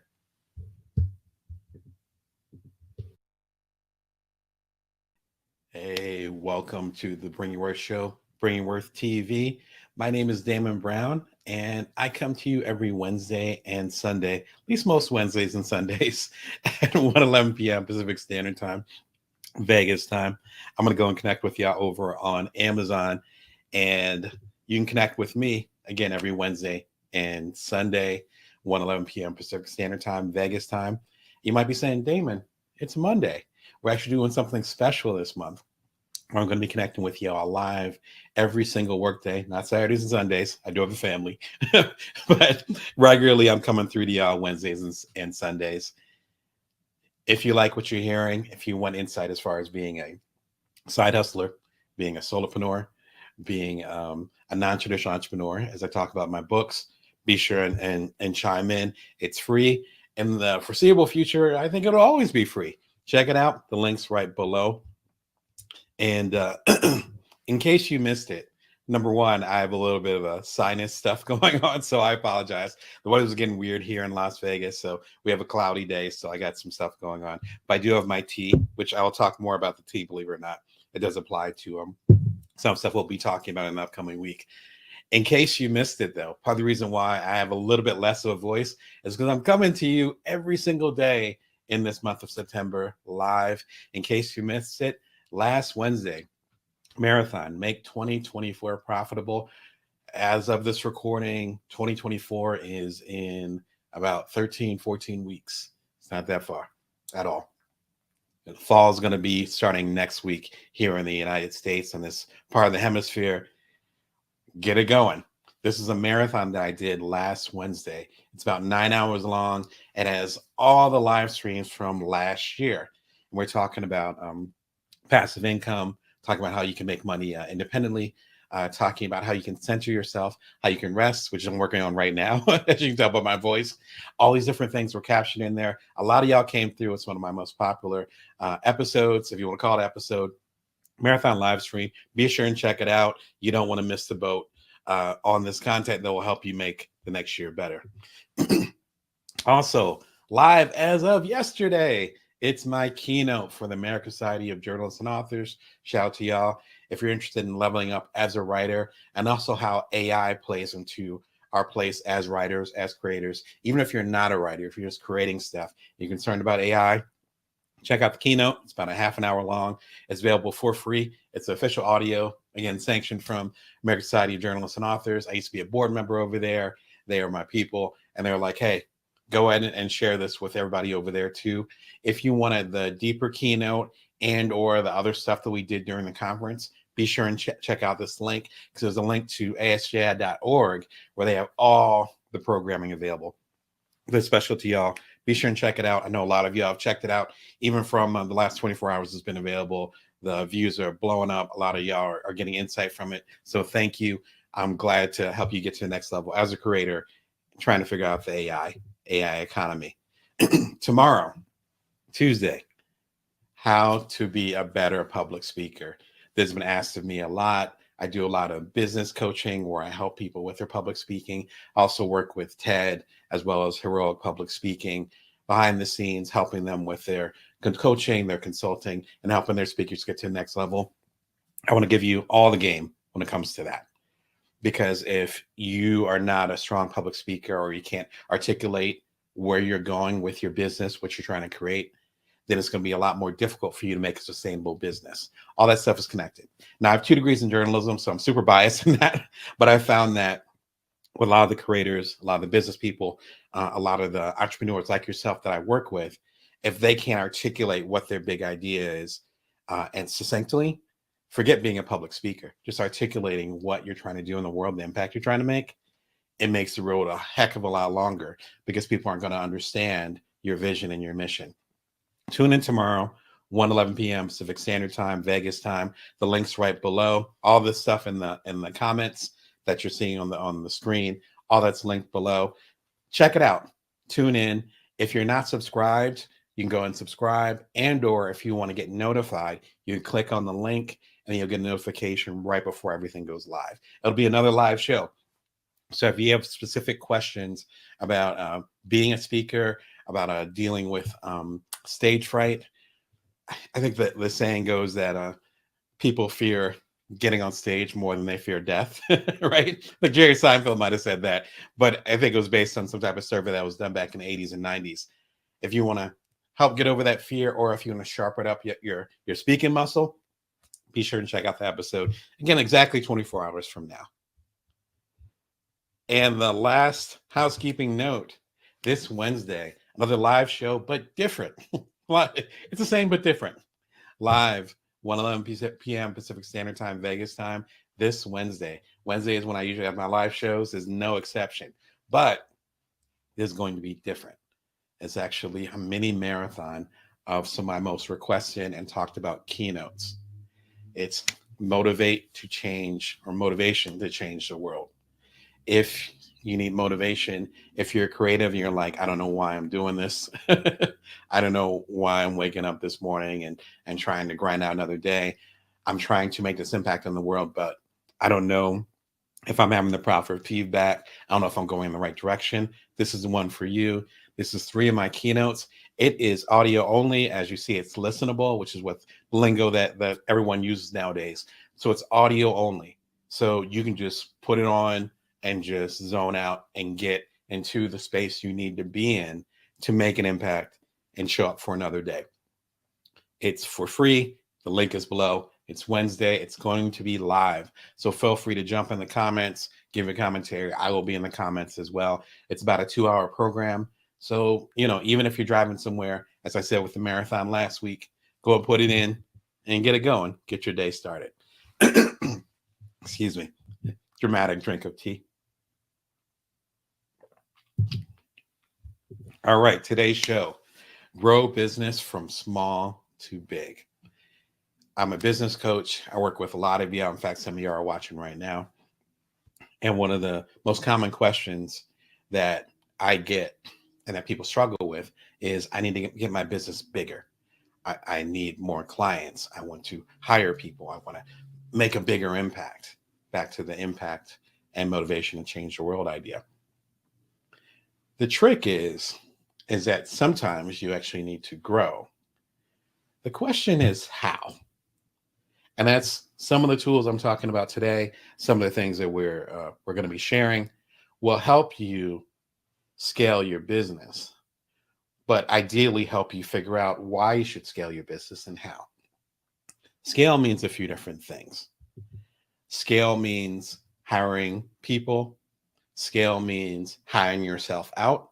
That means you get a CEO and all these other folks, and you're just a founder, and you just kind of hang on the sidelines, and you're more on like the board, that kind of vibe. Scaling could also mean what kind of impact you're making in the world, which doesn't actually have to do with your business size, but how you run your business. And that leads to one of the biggest questions that I get a lot. How do I know it's time to grow? There's different types of ways you can grow. You can hire people. You can hire yourself out. You can make a bigger impact with the resources that you have. You can do all 3, frankly. There's different ways to grow. My indicator as far as when it's time to grow, whether it's this channel or someone I'm coaching or what have you, even my own business, it's when I'm getting more demand for what I'm actually providing and what I'm able to provide. If people are banging down the door and I can't serve them, then that's an indicator that it's time to grow the business. I found that rule to work out really well for my businesses as well as with the businesses of the people that I coach. A great example, or great example for me that I always think about is when someone talks about getting an agent, whether it's a book agent or a public speaking agent or another type of agent. When it comes to agencies, their general rule, and I know folks that run agencies, so I heard a lot of this from the horse's mouth, is that their job is to keep the ball rolling or to set that fire ablaze based on the spark you've already started. So if you want a public speaking agent and you don't have organizations or conferences and things like that already trying to get your attention so that you'll speak at their event, then it's not the time to talk to an agent. Just like if you don't have a book idea that's concrete, you already haven't done some writing and so forth, and maybe even not already gotten books published on your own, then you might not be ready to talk to an agent because the agent's going to set fire or pour gasoline on whatever you created. Same thing with growing your business, I found. Sometimes it's not about quote unquote growing your business, but figuring out how you can serve the people that you serve better. And the growth comes from that. You can hire 10, you can have 10 times 10x the amount of employees that you have now. But if you don't have the business coming in, your business isn't going to get bigger. And so as you think about how you want to grow your business, and you have to think about why you want to grow your business. It's not a matter of just saying, oh, okay, I want a bigger business. Okay, then what? As I like to quote Jim Rohn saying, the famous speaker who passed away a handful of years ago, if you say you're going to do something with $1 million, what did you do with your last dollar? If you're going to lead 5,000 people, what'd you do with the 5 people that you led? Scale isn't going to help you if your systems aren't right. And there's some food for thought in here that I think will help you out quite a bit. One strong recommendation is one of my favorite books of the moment. And let me go ahead and make sure I can find it. Oh, you know what? I think I actually missed the link on this one, but the link is below. It is called A Company of One by Paul Jarvis. I'm actually going to look it up right now to make sure that y'all have what you need. My apologies.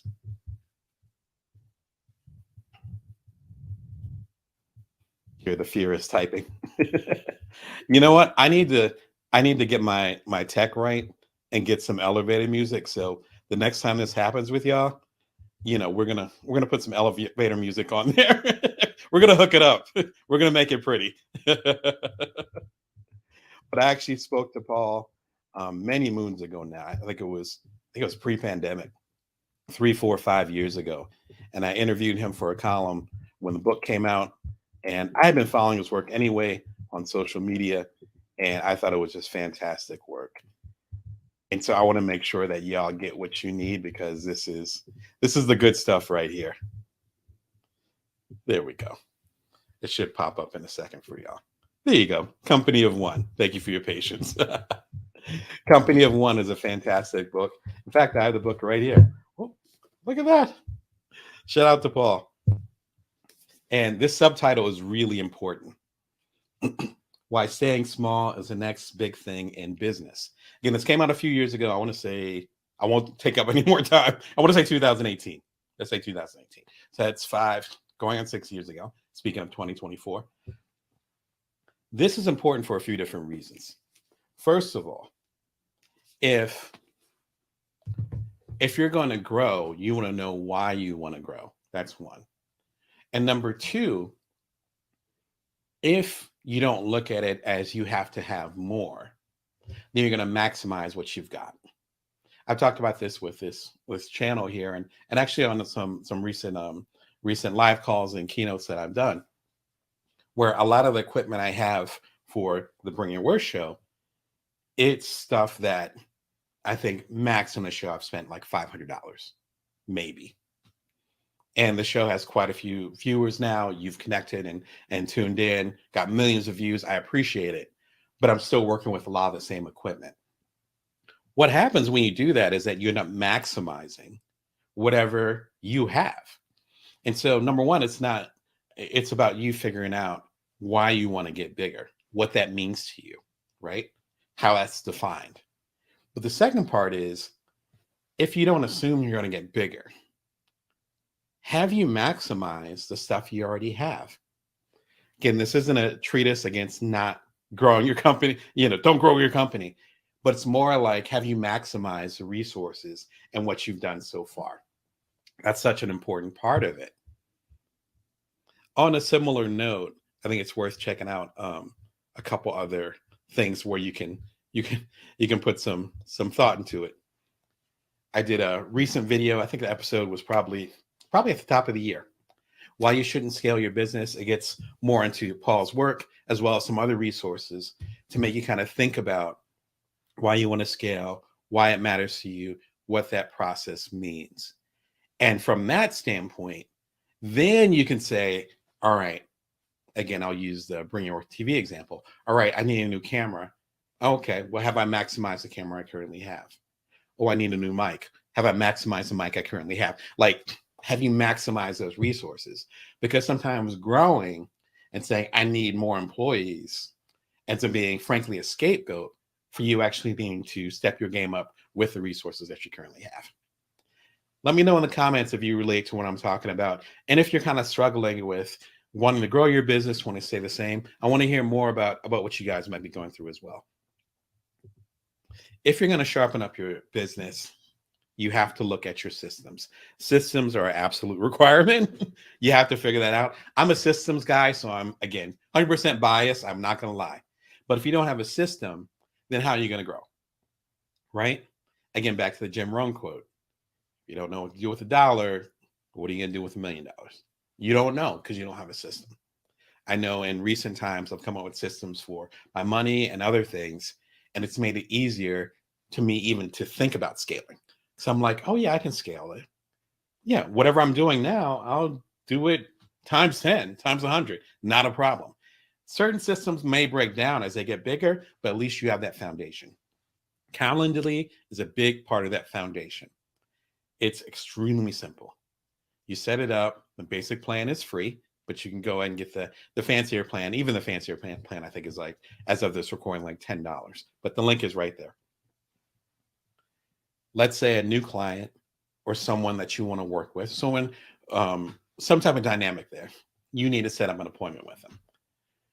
And it's like, well, how about Monday? No, Monday doesn't work. How about Tuesday at 10? Well, I'm busy at 10. Like, et cetera, et cetera. It just wastes so much time. This is really simple. You send them a link, calendly.com/whatever your handle is. They go and click on it, and they see all the times you're available.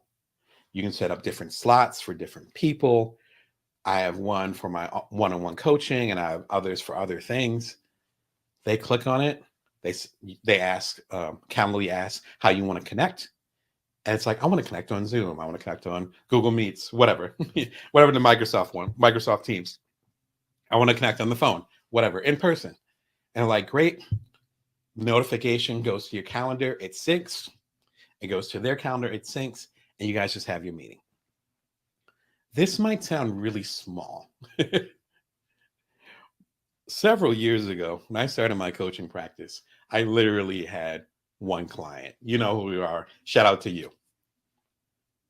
And then the next year, I had a handful of clients. And then I got more and more. And then I started having old clients come back because they had new issues that we needed to work through. And after several years, suddenly it becomes spaghetti. Not in a good way. I love spaghetti, but this isn't spaghetti that I like. This allowed me to basically say, all right, you want to connect? Here's when I'm available. And that's it. If I can't connect, then I'll say no to the request. Usually people will be respectful and I'll talk to them beforehand. But if we're ready to connect, then cool, set up a time. And all I have to do is look up that morning or that week. I'm going to be a planner that week. Like I already know when my calendars are set up for the rest of the week, right? You might have a meeting with me if you're one of the people that's watching. Shout out to you. It goes from there. So if you have those systems set up, you're good. So then if suddenly my coaching practice 10x's, which I don't plan on doing, but if it ends up 10xing, I literally have the systems in place. Such a key thing. Such a key thing. Freshdesk is relatively new. It's from Freshworks. Here's why this is important. About 10 years ago, we started a startup called Cuddler. In fact, it was about 8 years ago now. Started a startup called Cuddler. It connected people for hugs. The first day we launched the app, myself and my two co-founders, we had 100,000 users. Within a week, we had more than that because we were on the late night talk shows and morning shows. It was really a wave. And we were the #1 app in several countries, including all of North America. So here in the United States, Canada, I believe in Mexico too, but I can't remember.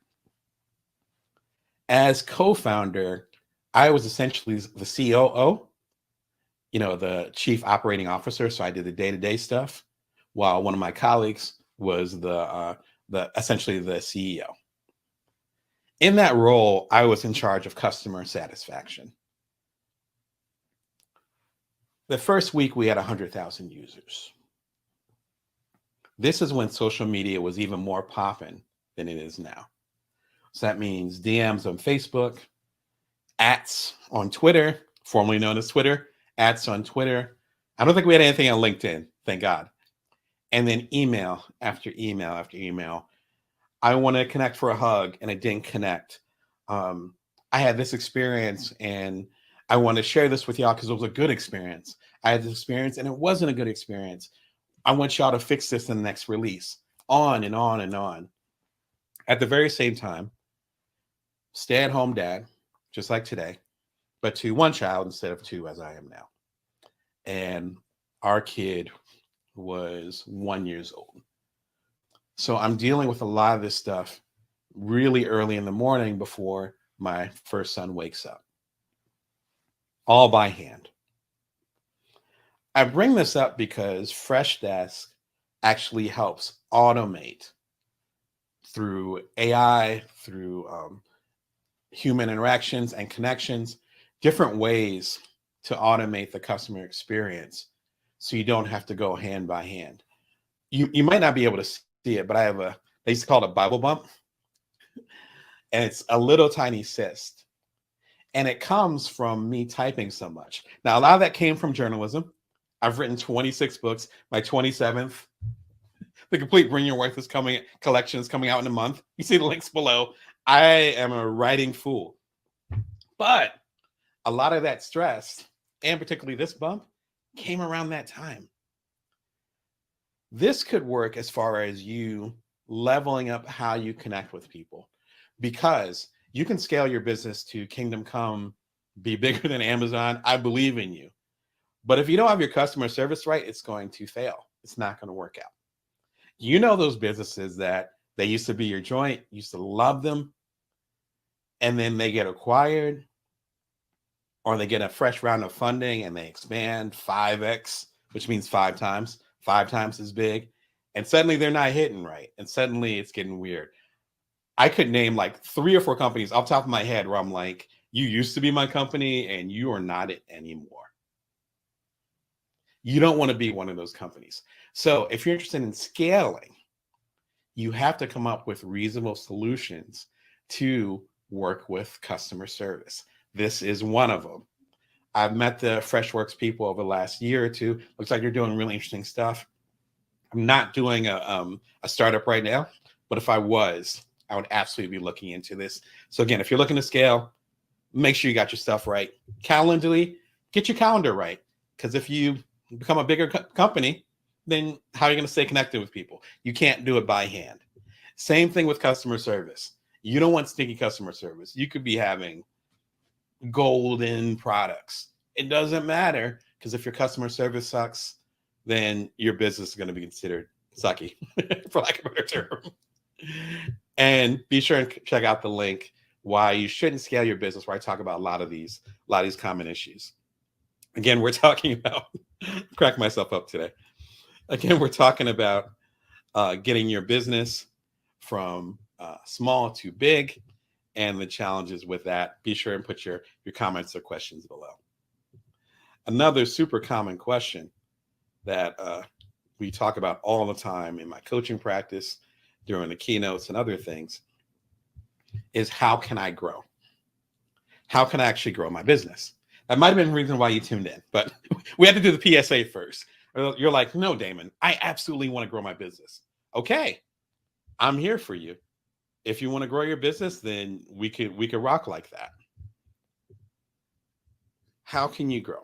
It comes down to two basic things I found. The first way you can grow is by increasing or expanding the audience that you serve. My thing is non-traditional entrepreneurs. It's pretty broad. If I break it down into people in the LGBTQ community, people of color like myself, a lot of women are my clients, that type of thing. So it's pretty broad.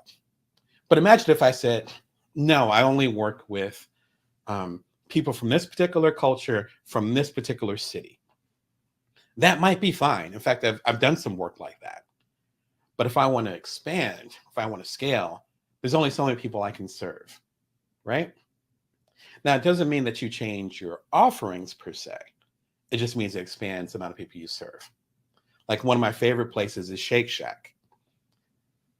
I only got in on the East Coast. It's a New York company. Shout out to Danny Meyer. It's a New York company known for their very high quality fast food. I don't eat beef that often, but when I do, that's the place that I go to. For a long time, they were only available in New York. I would go to the ASJ conference, which I did the keynote for, link below. Over in New York, I'd get a Shake Shack burger and they'd have fries and so forth. They've expanded their menu a little bit. They added some chicken, similar to like Chick-fil-A, and they added, like I said, some shakes, a couple things, but their menu isn't huge. It's still about 10 things. What they did, though, is that they set up by the strip here, one on the strip and one off the strip, right here in Las Vegas. So they expanded.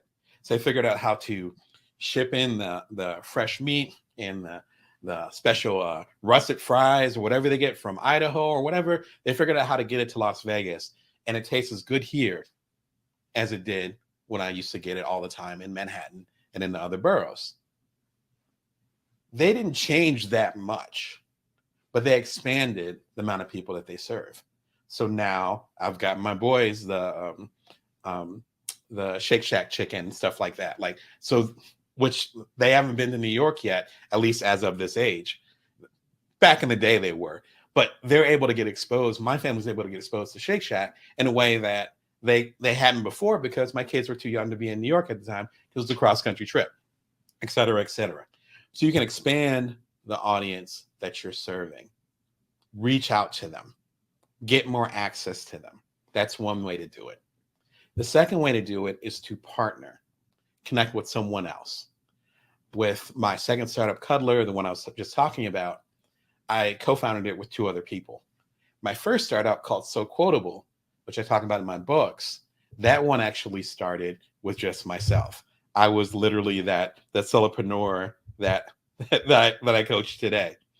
And so going through that process, it was me realizing, oh, if I partner with other people, then I actually can scale in a certain way. Another way of partnering, though, was also getting funding. And that could be from a venture capitalist. It could be angel funding, which is when someone gives you the money and it doesn't have as much tie to it as traditional VC funding. It could be a loan, stuff like that. All those are partnerships. I talk about that in my Bring Your Worth books. Again, the whole collection's coming out in a month. Everything is a partnership. Those things are partnerships. Whether you're taking the money or you're giving the money, those are types of partnerships. So partnerships are a big part of it. So essentially two different ways. You can expand the people that you get access to, one, or number two, you can partner with people and they might have the resources, the capital, the brain power, the strategy to help you get to the next level. It's such an important part of the process, I believe.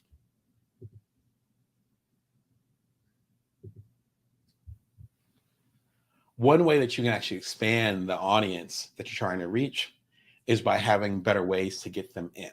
Now, a lot of us do this in the virtual world. I talk about Shake Shack, probably because I'm hungry, but you can also do this in the digital or the virtual world or the online world, whatever you want to call it. Lead pages is actually an interesting way to do it. I used to work with them back in the day, not literally work with them, but I used to use their products quite a bit. Essentially, what lead pages does is they have these particular formats, these particular structures that allow you to pull in particular customers, get the right people in, and then get them into that particular system that you would like them to be in. So I'll give you a really simple example. You might be watching a Bring Your Worth TV show, which obviously you are, and you're like, I want to learn more about Damon. There's links below, click on the link, and it's like, oh, okay, Damon's a coach. Well, then maybe I'll buy one of Damon's books. Or maybe I'll go ahead and subscribe to the Bring Your Worth show. Or maybe you know what? I'm kind of stuck right now. I could use a business coach. Maybe I'll reach out to him as a coach. If you end up checking out my website, it's structured in that way. Lead pages is the exact same thing. There's a lot of prominent folks that are on there. I totally respect the platform and their flow.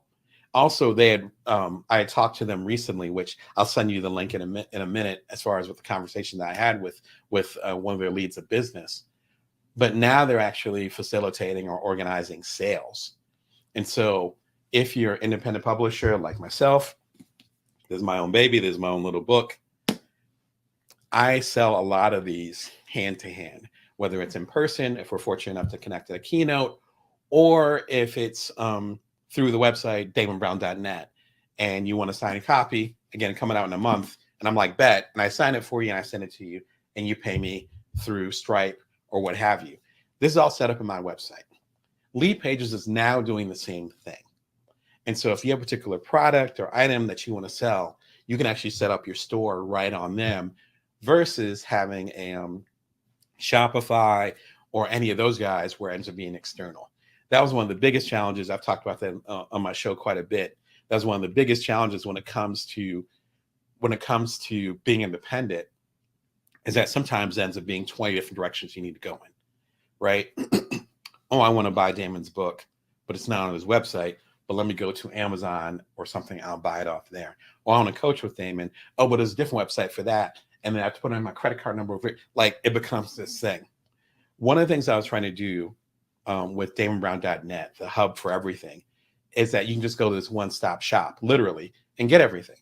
So if you go to damonbrown.net, this show is actually streaming live on there, right? Talking about a meta experience. It also has all my coaching rates.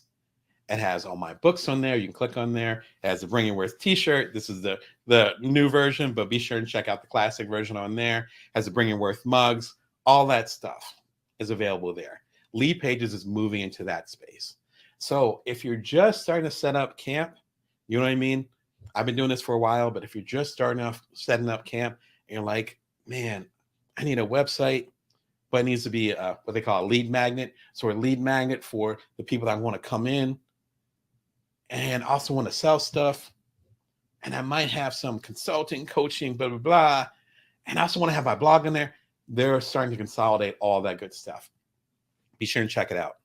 If you're going to scale your business and you're going to grow, you need to have some type of stable platform to do so. If you don't have that, it's going to be very, very difficult, very, very difficult for you to grow in any type of meaningful way.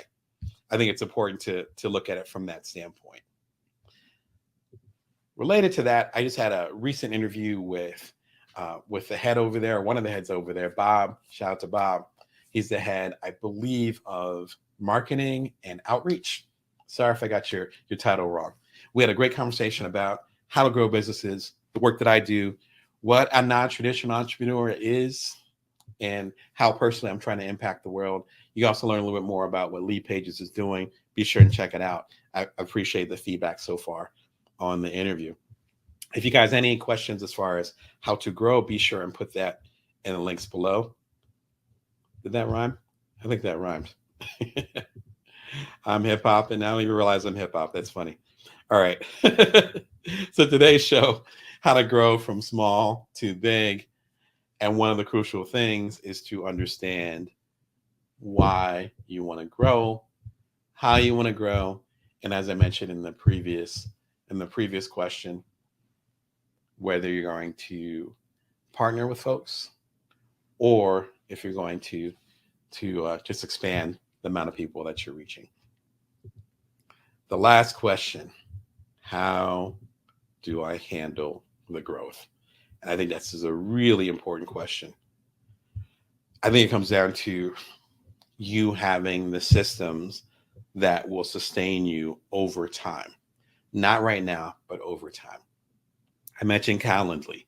Calendly, I've been working with Calendly for many, many years, probably approaching a decade. I think it launched and I think I got involved with using them like a year or two after that. I think they're only like a decade old. That system still works. That piece of the system still works. So you have to look at it long form, not just, oh, I'm going to go ahead and just get this done and get to where I need to be. You also, as I talked about at the top of the show, you need to maximize your resources. So many things, when we have a surplus of them, we believe it can be solved with that. When we're young, we have a bunch of energy, so we feel like we can push through things.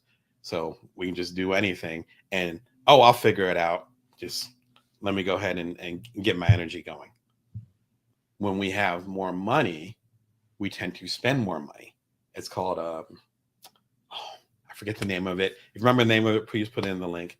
But it's essentially called lifestyle creep, I think it's called, where you get a little bit more money and then you end up spending a little bit more money. Same thing with businesses, particularly if we're solopreneurs. And so it's like, oh, well, I'll spend a little bit more on this camera and spend this and that. And then your business might not be reflecting the amount of money that you're spending. I've been in that situation a couple of times. It's a rough place to be. So number one, you want to, you want to build up your systems now to make sure that your systems are good to go. The second part is you want to maximize the resources that you've got. And part of maximizing it is figuring out who you're actually going to work with and how you're going to work with them together.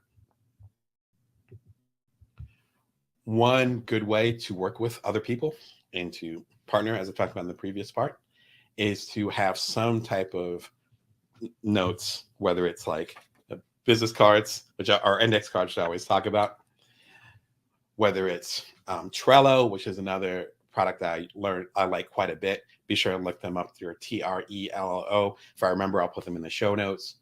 Also, another one that's becoming really, really popular is called Notion. If you remember Evernote, which the symbol was little elephant, which was really hot back when around the iPad first started, Evernote was that joint. They ended up pivoting and ended up not working out as well. Notion kind of takes the insights from Evernote and takes them to the next level and makes it very much more cloud friendly, so you take it with you. Almost like combining Dropbox, which I talked about in a previous episode, which stores all your stuff in the cloud. It's a really good backup system, and then combines it with Evernote, which was again the system that allows you to take notes or keep abreast of all these different things that you find. It could be in the artist community, they would call it mixed media. So it could be something that you find on a website and a picture over here, and it could be a podcast over here, and it keeps all of it. What I find fascinating about Notion is the ability to actually share it with other people. That's a key part of it. I feel like with previous apps or platforms that were similar to this, it was very much like Damon's working on a book.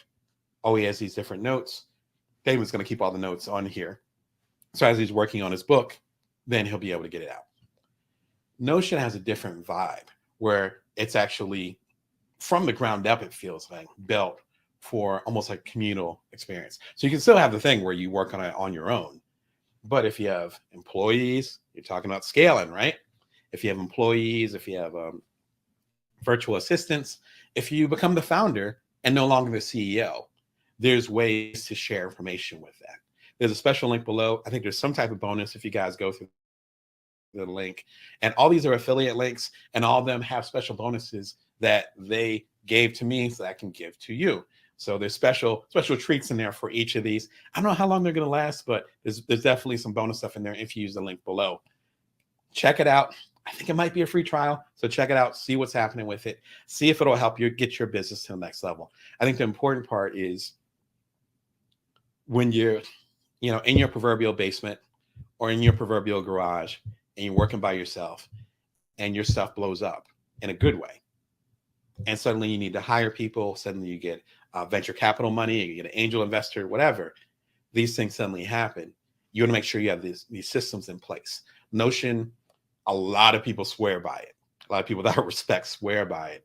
Notion can be part of that process as far as creating a platform so that you can easily adjust. Even if you scale down your business, you need to make sure that you get your platforms all together. To get nerdy for a second, but this is important. Ooh, so important. External hard drives, so important. This is Western Digital. This is what I rock with. This is my external hard drive, one of them. This one is classic. I'm going to tell a quick story. When I started this show, I had a much smaller computer, much smaller hard drive. Got my serial. No kind of security there. Much smaller, smaller computer. I was working through all this stuff, getting this stuff together. And then I started this show. Each of these episodes are pretty big. We're talking 500 megabytes to 1 gigabyte to that marathon, which the link is just below, that I did last week. You'll want to know how many gigabytes that was. If you're going to be working on a bigger scale, if you're going to be doing things on a larger playing field, you need to have all your systems in place so you can actually handle those things coming in. Otherwise, it becomes a waste. And then you end up having to pay a premium to even get involved in that particular thing, right? If you're trying to get to the next level and suddenly you run out of hard drive space, then you're going to run to Best Buy and then pay whatever it is, or you're going to get set up now. I love the Western Digital stuff. I've been using them for a while. This is actually one of my older external hard drives. As I talked about on the previous episode, there's 3 ways that I actually back up my stuff. I have my computer, which is right below me. You don't see it, but it's right below me. I have Dropbox. Shout out to Dropbox. I have links to them, and I think they're in the show notes. They actually will save everything in the cloud, which is great. But then I also, at least a few times a year, put everything on my external hard drive. It wouldn't be possible for me to do, it'll be probably about 25 live shows this month, just this month alone, because I'm doing a special this month. With the Bring Your Worth TV show, I wouldn't be able to do 25 or so of them. Let's call it 24, if I didn't have my systems in place. You see, I got a little bit of allergy stuff going on. I got my tea. I already been doing the marathons. I'm a little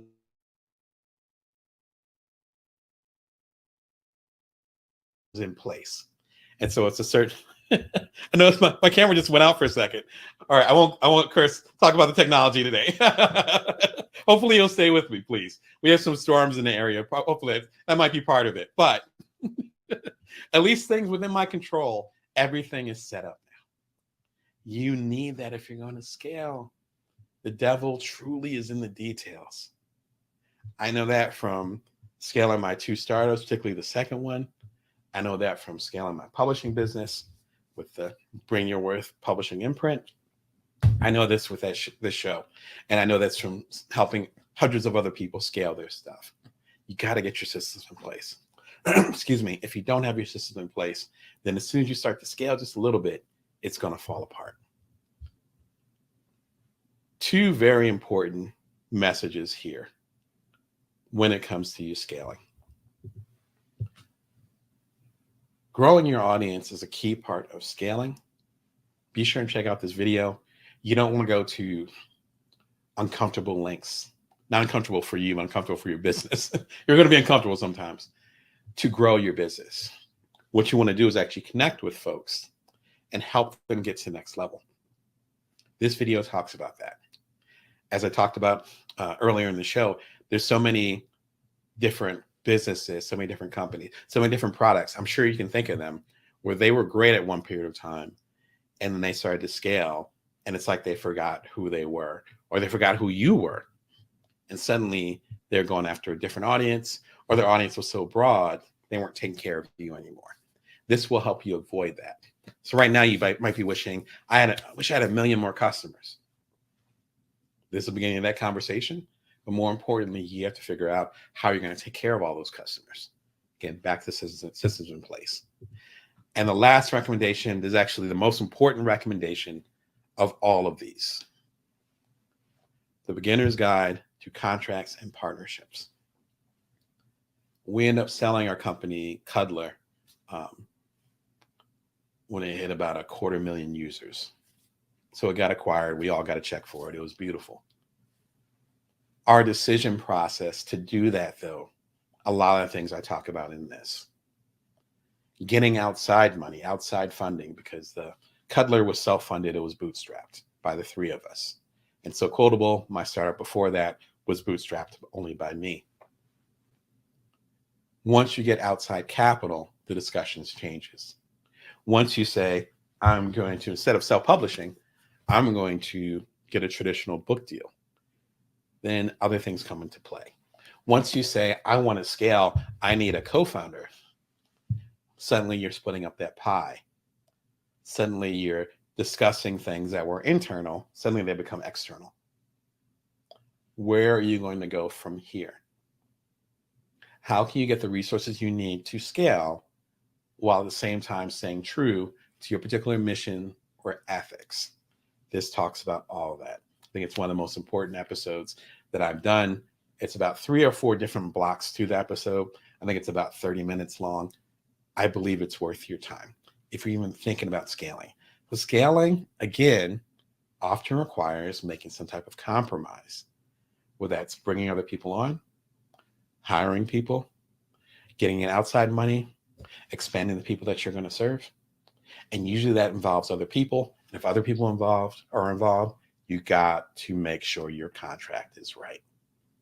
As you can tell, this is really close to my heart. A lot of people that I've coached have had challenges with that, and we've had to talk through it. But once you sign that contract, or sometimes when you start that partnership, the cat's already out the bag. So I'm trying to get ahead of the curve, as you should, as you work through what you're working through. Again, it's a Bring Your Worth show coming to you every Wednesday and Sunday at 1:11 p.m. Pacific Standard Time, Vegas time. You subscribe for free below. And this episode was talking about grow your business from small to big. Everything I talked about is in the show notes, so be sure and click on it below. Remember, I'm going to be coming through tomorrow in exactly 24 hours, give or take an hour, talking about the best public speaking secrets. I work behind the scenes with TED as well as with Heroic Public Speaking. I coach a lot of people on their stuff. I would love to give as much game as possible to you. So if you're nervous about public speaking or trying to become more articulate with it, be sure and check out the episode. And this Wednesday, if you need that motivation, click the link below, hit the notification, subscribe. It's going to be 3 fire keynotes, marathon this Wednesday. It's audio only, so do it on your commute, listen to it while you're washing the dishes, get that energy up, show up how you're supposed to in the world. And we can do good, and we can always do good. Until next time, remember that you can bring your worth, and that you can always build from now. You take care of yourselves. Welcome to the Bring Your Worth show, Bring Your Worth TV. I'm your host, Damon Brown. Let me go and connect with you on Amazon when we get the show started. Again, I need to work on the elevator music while I'm getting the tech ready. All right, cool. Good to connect with you on Amazon. Might be on LinkedIn, might be on YouTube, might even be on Facebook. I'm not even on Facebook, but I know a lot of y'all share it on there. So thank you. It might even be on Twitter, the artist X, the artist formerly known as Twitter, etc. Thank you for all the love and support. This is Bring Your Worth TV. I come to you every Wednesday and Sunday at 1:11 p.m. Pacific Standard Time, Vegas time. If you're into stuff that will help you as a side hustler, as a solopreneur, or otherwise a non-traditional entrepreneur, you want to learn that from a business coach for free, you can subscribe right below. It's about 18,000 plus of y'all that have subscribed over the last 2.5 years of the program. I appreciate it. I love the community that we're building. And my new book is the complete Bring Your Worth collection, out October 20th. The links are all below. And that's the last I'll say about that. But check it out if you're into it. It's collected books from the past 7 or 8 years. So if you dig this type of programming, be sure and check out the book. In case you missed it, we had a marathon about a week ago. Today's Tuesday, so it would have been about a week ago, for how to make 2024 more profitable for you. All the live streams from this past year were in this marathon. It's about 9 hours long. Lots of good stuff in there. As I said before, it's really good on the audio. So some of my favorite podcasts, like Earn Your Leisure and other folks like that, I will go on long walks. I love to take long walks, long walks on the beach, pina coladas, etc. And I will go ahead and listen to whatever I'm into. This is perfect for that type of thing. I made it for you. In fact, it was some type of setup where I wish I had something like that, right? Where it was just somebody just said, here's 9 hours of how you can level up your game in your business, how you can work on your emotional intelligence, how you can show up better for people around you, for the people you want to serve. This is that for you. So hopefully you dig it. A lot of folks have come through. Thank you for the support and for the commentary and for sharing it amongst your people. It went live again about a week ago.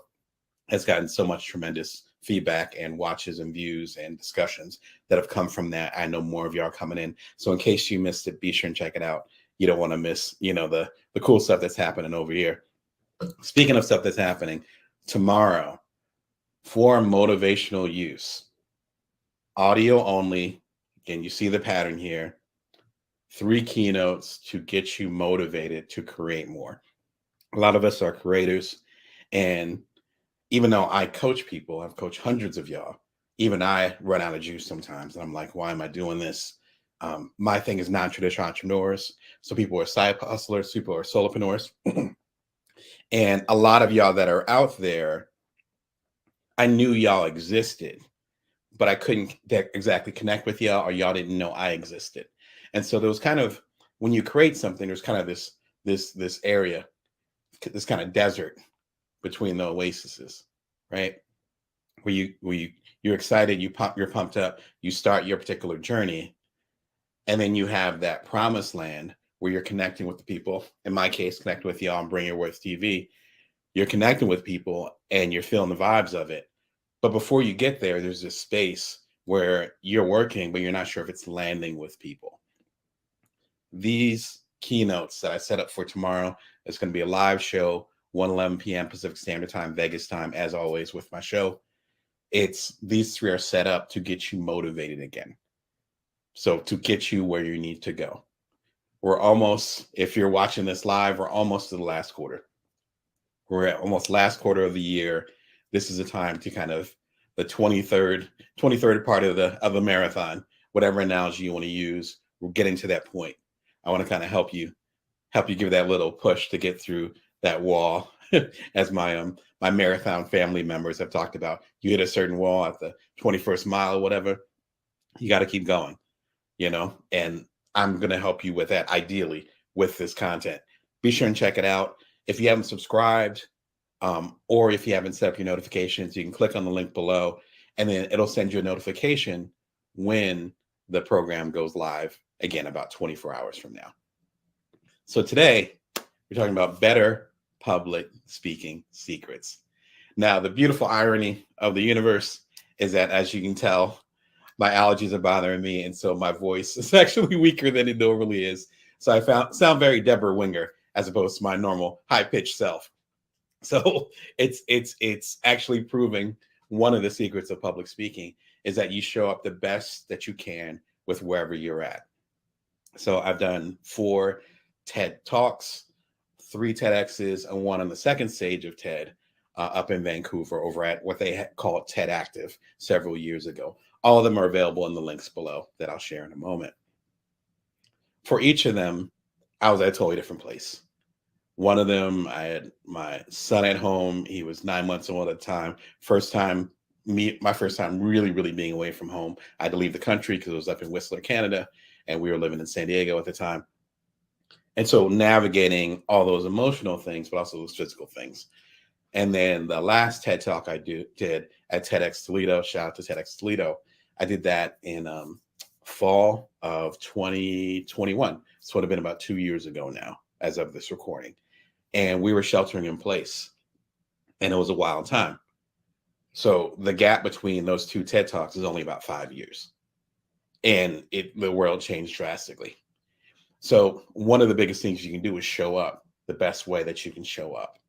I work with people, helping them with their keynotes and with their speaking, and I'm a keynoter myself. Again, the links are below if you want to catch my talks. And one of the biggest hurdles we have is that we feel like we have to be perfect when we get on stage. So that stops us from getting on stage. So what we're going to talk about in this episode are some of the tools, including some books and literal physical things that will help you become a better public speaker. And then some of the tips and tricks that help me get to where I am, as well as the people that I really admire, my mentors, get to where they needed to be. And so a lot of that comes down to one question that I'm asked quite a bit, and that is, what is your favorite public speaking tip? My favorite tip actually comes from journalism. My background is journalism. I have a master's in magazine publishing, so 2 degrees. And I've been a journalist for a very long time for Playboy, the New York Post, other folks. I did a keynote recently. In fact, you can see the link to it. I believe I left the link below. But I recently did a keynote that went public for the American Society of Journalists and Authors, so you can learn more about my background. Our rule in journalism is show, don't tell. Show, don't tell. In other words, if you're telling a story, you want to take the audience there versus telling them what you're going to do. A really simple example. I want you to feel motivated today, so I'm going to tell you about this. That's not the vibe, because you're telling the audience how to feel. Instead, you want to say, I was going through so much stuff. I had lost my job. My wife left me, but I had this spark to keep moving. And that spark enabled me to create what I have today. These are the 3 things that I learned when I was at the darkest period of time in my life. That's first one was tell. I'm going to motivate you. The second one is I'm going to tell my story. I'm going to tell something, as I say in book writing for authors, and I'm an author as well, obviously. The more detailed you can get with your personal journey, the more relatable it is. The more specific, the more relatable. And sometimes we're afraid to be vulnerable or have those intimate discussions, for lack of a better term, because we feel like it's selfish. But it's actually not true. The more honest we can be with the people we're trying to connect with, and this could be you doing a toast at a wedding. It could be you doing a presentation as you're trying to get funding for your startup. It could be like myself, you're on a stage and you're getting paid money and people are coming to hear you speak. It's applicable to all of them. So it all comes down to storytelling. What is the story? What is the story? And if you can figure out what that important story is and how it represents how you would like the audience to feel, then you're on to something. Often we think with the reverse. I want them to be motivated. No, I want to tell them a great story. And that story in itself will motivate them. That ends up being the difference. There's a lot of other tips. I actually talk about a few in the videos I'm going to be showing the links to in a moment, but all the links are below and getting deeper into some of the stuff that I'm discussing. Now, from a very practical standpoint, well, actually, before we get to that, if you want to check out my keynotes, feel free to check them out. Almost all of them are available online. And it was something I decided a while ago where I was talking to a mentor of mine at the time. And I think I did a keynote and I got paid well for it. And I want to share it with more folks, but I wasn't sure if that would get me less gigs, if that makes sense. Because you're kind of, giving the secret sauce. It's like someone coming into your kitchen and then are they still going to buy the ravioli, right? Sorry for the analogy, but I can't think of a better one. And my mentor said, well, they're not actually, when someone hires you to speak, they're not hiring you just because of the content of your speech or to get the same thing they get from like a 2D computer screen. They're hiring you because of the intimacy you create when you're there in person. or even in a virtual setting, there's a certain connection. That's why I love doing these lives. There's a certain connection that does not happen when I do the recorded videos. And this is like episode 343, I think, 342. You can tell me in the notes, in the comments. But the live ones have a different intimacy than the ones that I record here in my studio, aka office, in my studio, and then I serve it to you carefully edited. So you hear my creaky voice because of my allergies.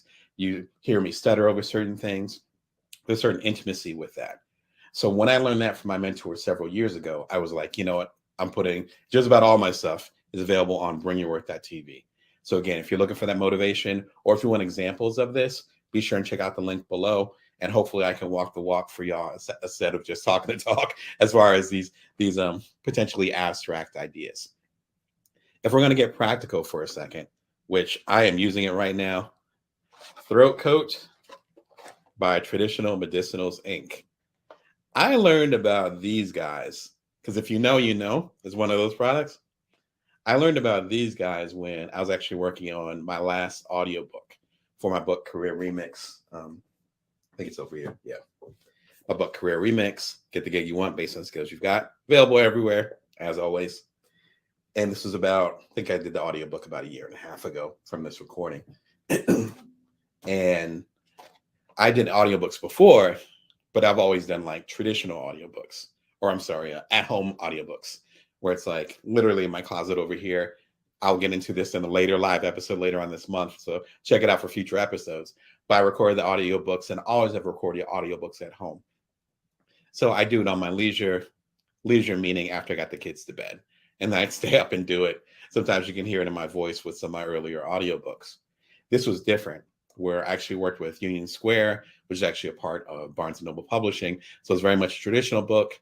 And then I was renting a place downtown, because I'm based in Las Vegas, so right off the strip downtown. And it was like a real studio and the whole thing. And there was an engineer and a couple other folks. And it's like we had to take takes. And it was very much, it felt like a production, capital P. And I think it ended up being about a week. Drop the kids off at school, drive straight downtown, and then be on the air for 4 hours, 5 hours, and then go and pick them up from school. And then by second or third day, I had the froggy voice, and they hooked me up with this. It's really simple. It's tea, nothing special about it aside from medicinal stuff in it that actually helps coat your throat. Can't even say it. That's why it's called Throat Coat. I swear by it. When I started doing a lot more live shows, it was either earlier this year or late last year, a lot more live shows. I found it online, which is the same link I'm giving you here. And I bought like a box of them. I gave some to my kids. They didn't like the taste of it. It's not the best taste, but if you do it with some honey, it works out well. This is what the pros use. In fact, there's a guy in the neighborhood who was having laryngitis, who also works in like the performing arts. And I was like, oh, it sounds like you have some trouble. Have you tried some throat coat? And he was like, of course. And then he was putting me on game, as they say, where he was like, yeah, everybody uses throat coat. And I was like, how did I not know this? If you're doing a lot of public speaking, if you're doing podcasts, even like you're doing what I'm doing right now, where you're doing a lot of live shows through this month of September, I'm doing all live shows every workday. And so I'm about episode, 6 into this, and my throat's already starting to get itchy. Please rock with this. Yeah, I learned this the hard way. And it was a long time where I didn't know about this. It ended up being hard to figure out how to take care of myself, frankly. Ended up being a tough part of it. So that's a really big tip for that. Excuse me. Speaking of coughs. The other recommendation. Should literally take my own medicine. The other recommendation for sound is, I'm going to show it to you and it's going to jack up the sound, but at least you'll see what's going on. The mic. So you guys can see it. There we go. The mic that I'm rocking with right now. So you get the spatial audio for you two you two. Hopefully it's more than 2 people. Y'all that are listening. I'm gonna go and put the mic down because it's awkward. And I'm sure it's messing up the sound. So it's the Audio Technica. I've never had to say it out loud, so forgive me. The Audio Technica ATR 2100X-USB. Now, immediately the USB part, pardon me, the USB part tells you right away, this is USB, so it plugs right into your computer. I use StreamYard, which is linked below. StreamYard is a website that allows you to do live podcasts or live interview shows, live type of streaming, live streaming as the kids call it nowadays. This plugs right into my, I have a MacBook, plugs right into there. There's also another version of it that uses, is it USB-C? No, USB-A. So USB, as we know it, is actually USB-C. Then there's a tinier USB, which is actually called USB-A. There's a few different versions of it. This works really well for a few different reasons. And I'll get to it again in a future show where I talk more about audio equipment. First of all, this is a cardioid. I think I'm pronouncing it correctly. Again, correct me in the comments for you audiophiles out there. But it's cardioid, which means that you can probably barely see it, but the mic is facing me. So even though I'm probably, I don't know, maybe a foot away from the mic, it's getting rid of, ignoring all the noise around here. So there's a little bit of construction outside. There's always construction in Las Vegas, just to warn you if you ever visit. So there's construction outside. There's a noise from the hot box lamp, which is the light that's being put on me. And most of that is being cut out. Even my kids are at school, but even if my kids were at home, it will be way more focused on me. So that's the first benefit of it. The second benefit is I love the clarity of the sound. I had some previous ones, and I've talked about them in earlier episodes, that were good mics, but they didn't seem to, I guess it's back to the cardioid thing. It didn't seem to focus in. This is important for the second thing I'm going to talk about here. Excuse me. Which is understanding the new world we're in. Each year, I've gotten paid more for my keynotes and/or it's been to bigger audiences. I consider that a blessing. The reason why I bring that up to you is that even though the scale of the audiences I speak to and how much I get paid has gotten higher, I'm actually doing more virtually than I am physically. And so I started public speaking, probably at my first paid public speaking gig, I want to say around the time I first spoke at the second stage of TED. So I want to say about 7 years ago. And I believe the payment was, I'm thinking about a whole bunch of jokes right now that aren't appropriate at the moment, but I got paid decently. And the basic idea was that I had the Bites as Entrepreneur, the first book in the Bring Your Worth series. Again, the compilation's coming out in a month. And I was doing that, but I was selling books in the back, and selling books in the back is actually how I got paid for a lot of these that were free services. You know what I mean? So like the local volunteer groups and Kiwanis and that kind of vibe, local Elks Lodge, that type of vibe. But it taught me my chops. By the time it got to now, then I had my in-person in Benton Harbor. Shout out to them, Lake Michigan University. Around this time last year. It was a little bit earlier than this time last year. So I had that last year. But a lot of my keynotes, including the one for ASJA that I just did a couple months ago, that's now available at bringyourworth.tv, those were virtual. So you have to understand the new environment. So a lot of the speaking you're going to be doing will be through this computer. And that means having the right setup. It means having your lighting good and all those different things. This gets into this a little bit. And then in a future episode, I'm actually going to talk quite a bit more about the setup that I have so you can have good speaking and engagements right here. Particularly if you want to get paid to speak, then you got to level up what you're doing. I'm constantly leveling up my stuff. As I mentioned on a recent live episode, I just improved my lighting, which is why sometimes there's shadows and I'm still trying to get it right. But I know it's a much more powerful light than the ring light that I had for several years. I'm improving my mic. I just got this new mic about 2-3 months ago. Like, those details should always be in practice. Be sure and check out this episode because some of the public speaking you're going to be doing is going to be on Zoom calls. Some of the public speaking you're going to be doing is going to, excuse me, is going to be through a computer lens, through a Google Meet. It might be through a FaceTime call. I've had coaching appointments like that where I was a coach and I'm coaching them through FaceTime. So understanding how to use technology is super valuable. Be sure and check out this episode. They came out about 2 years ago. but it's chocked with different insights that I think will help you on your way. Be sure and put your questions below, and I'll go and hop on to the next question that I get quite a bit. How do you deal with stage fright? Number one, as far as dealing with stage fright, number one, you have to accept that it doesn't go away. I was just telling my son this, and he just turned 10, and he had to do some type of public speaking. Maybe it was a book report or something. And I was explaining to him, I was like, I get nervous every time I need to get on stage. And doesn't matter if it's a small stage, big stage, doesn't matter if it's for TED or one of the local organizations, I still get this thing in the pit of my stomach. So it's a matter of working with that fear, that fright. And as I said on a recent episode, the ongoing joke, at least when I was growing up, is that the survey says people rather be dead, or sorry, people are more afraid of public speaking than they were of death. And I'm thinking of like a Jerry Seinfeld joke, but that was more my generation. Holler in the comments if you remember that conversation, because that was a meme for several years before memes really even existed. The thing is, and what made it pivotal for me, because I'm naturally an introvert, one of those people where I could be on a desert island and I'm cool. I love people, but I like myself a lot too.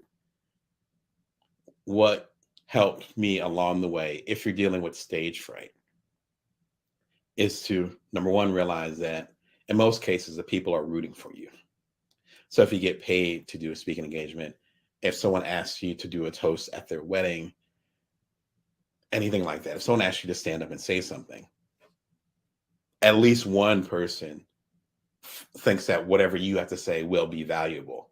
So you don't need to win over the room. You don't need to fight them. You just need to express it. Now, I have an ex who's a comedian. She was in a different echelon, so she was doing some other stuff. So sometimes it is tough with that audience. But even in that case, if you're a comedian and people pay to cover or they're paying for drinks or whatever, you're actually serving them, and they want you to win because they want to laugh. Now, whether they laugh at your expense or not, that's really up to your skill. But they came there to laugh. They want to have a good time. So if you can provide them with a good time, then they'll be happy with it. Same thing with any type of speaking engagement. So realize that most of the cases, the people in the audience are actually rooting for you. If they paid money to come see you, if they drove from another state to come see you, if they came again to this wedding or this event, then whatever you're bringing, they already know it has some type of value. Otherwise, they wouldn't have showed up. Keep that in mind if you're feeling a little bit insecure about it, and realize that no matter what stages you get to, no matter how much you get paid, there's that thing is always going to be there. And it's our job to get through that insecurity. And that's okay, because literally everybody deals with that. Everyone I know, at least. Yeah. Give a shout in the comments if you're not one of those people. I would love to meet you. Everybody that I know deals with that in some form or another. Getting your first TED Talk, a beginner's guide. A lot of the work that I do for a group called Heroic Public Speaking, their links are below, as well as some of the behind the scenes stuff that I've done for the different TED groups across the country and even for the main TED. I try to take a lot of that insight and that discussion and put it to use and help y'all get to where you need to go. This highlights a few of the most popular episodes where I talk about public speaking. And for a lot of people that I coach, they're trying to figure out what their first TED Talk is going to be. That's kind of like getting a first book published. It's kind of their echelon for them. This will help you get on your way. Again, I've done the second stage of TED at the main TED up in Vancouver, and then done 3 TEDx's, one for TEDx Jackson, shout out to Mississippi, and then 2 for TEDx Toledo, shout out to Will and the rest of the crew over there. There's a certain process and a certain system that you can follow. This will help you get on your way. And if you want to hear it from the horse's mouth, hear from Chris Anderson. He is the leader of TED, at least one of the leaders at this point, but led TED to kind of its great ascension over the last 15 years. This book came out. You can tell it's dusty. This book came out probably about 5-6 years ago. And it's a really good, simple primer as far as public speaking and what goes into, again, specifically a TED Talk. They also talk a little bit about stage fright, if I remember correctly. So be sure and check it out. Really simple book, really straightforward. It's a good book to have on your shelf if you're trying to understand public speaking more. Again, it's the Bring Your Worth show, bringyourworth.tv. And I come to you every Wednesday and Sunday at 11 p.m. Pacific Standard Time, Vegas time. You can subscribe below. It's free. Probably always be free. We're doing a special thing this month where I'm coming to you live every single weekday this month. I'm excited about it and sipping on my throat coat to make sure I can keep up with y'all. Be sure to put any questions in the comments. The last one that I hear quite a bit: how do you prepare for public speaking? And it's similar to that old joke they used to say in New York, not even my generation, like a few generations back. And someone asked someone, hey, how do you get to Carnegie Hall? And the person says, practice, practice, practice. Dum-dum-dum. I feel like I need a drum fill right there. It's the same exact thing. For me, my particular method is, number one, I stay ready. So my traditional keynotes, I have one major one called Bring Your Worth, which will actually be part of the live program tomorrow. So be sure and check it out. You don't check in with me. Check it out 24 hours from now. The link is right below. And I mentioned at the top of the show, there are certain talks that I do that I have pretty much memorized. And I might remember like 70% of it, or by the time I'm doing a talk, I remember 110% of it. I remember every single kind of rhythm to it. And of course, that comes with practice. For me, when I get a new keynote opportunity and it's like a month away, a few months away, whatever, then I immediately start writing down ideas. And this is where, again, the index cards come into play, which I've talked about a lot on this show. And I'll take the index cards and write down the high levels of what I want to talk about. And then I'll start practicing the talk, even with just the raw material, almost like raw cookie dough. And I'll just work with the raw material and keep working it and working it and working it. And then as I'm saying it out loud, and it used to be in my closet, now we have a slightly bigger house. Thankful for all the space that's here in Las Vegas. You can have a bigger place. And so I'll do it in my garage. My kids and my wife are used to that. And I'll just practice the talk. Sometimes I'll record myself on my iPhone, just using the basic apps, nothing fancy. And they just keep going through it and going through it and going through it and getting a feel for it. And then there'll be certain insights where they'll just come out of my mouth and be like, oh, I like that turn of phrase. And I'll write that down. And then I'll oscillate, go back and forth between practicing. And then I'm like, oh, I need to write that down. Quite flow right and going back to it. By the time I do a keynote, I usually have practiced it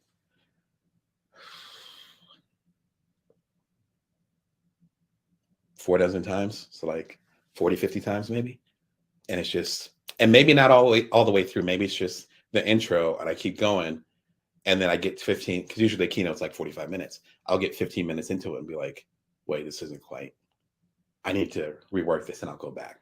But it's a few dozen times of going back and forth. So by the time you see me on stage, by the time you and I meet virtually, in the interwebs, by the time you see me on a call or whatever, then I'm not worried about what the next word is going to be, because I already memorized the talk. And so my main job then is to focus on cadence, focus on flow, focus on the reactions from the audience. You might have dealt with this if you did any type of public speaking, where you have something you want to say, you have a certain speech in mind, and then someone says something, and it could be towards you, it could be noise in the back. They could actually, which has happened in a few keynotes, say stuff from the audience and straight up ask questions. And I've been able to ask those questions over time. It's a learned skill. Ask those questions and then get right back on track. I recommend the practice, practice, practice method, because you don't want to be on stage or doing your speech or whatever, and then trying to remember what the next word is. What you want to do is practice it, if you can, enough so that it'll be like muscle memory. In fact, this might be the might be the best tip after show don't tell. But that's why I get prepared for my keynotes. And it's worked really well for me. My audience seems to appreciate it because I don't come with any notes. So I'm just speaking. I have a strong memory in that particular way. That's a strength of mine. If my wife asks me to get 4 things from the store, I'm probably going to remember 3 of them. And I have to text her and call her and be like, what's the 4th thing? But me memorizing an hour-long speech, I'm used to that muscle. Sorry, wifey. But there's whatever your particular strength is, lean into that. My strength is I have good long-term memory. And so that's what I lean into. Maybe you have a different strength. Maybe you're really good at improvising, which I wouldn't recommend too much because I can get into dangerous territory. But if you end up being in those tough situations, then you can be very agile, and that allows you to adjust properly. So if you can keep practicing doing your public speaking, even joining a thing called Toastmasters, which is I think it's international now, which allows you to practice your speeches. Some people have been really into that. Toastmasters wasn't quite my thing, but there are some other organizations that have helped quite a bit and give good insight on things. One organization I would recommend is the National Speakers Association. They're, excuse me, big inhale there. They're professional speakers, and so they are at that particular level. But you can join as, I believe it's associate level, if you're not quite at the pro level. There's also programming, depending on your local association. It might even be free programming. And particularly nowadays, it might even be on Zoom, so you don't even have to like get out of your pajamas and just learn how the pros do it, right? Each of the professional speakers have their own particular type of skill set. The stuff I'm talking about today has worked for me, but there might be another speaker out there who makes a living at it, who knocks out the park every time, but their method is completely different than mine, and it might be closer to what would fit your personality.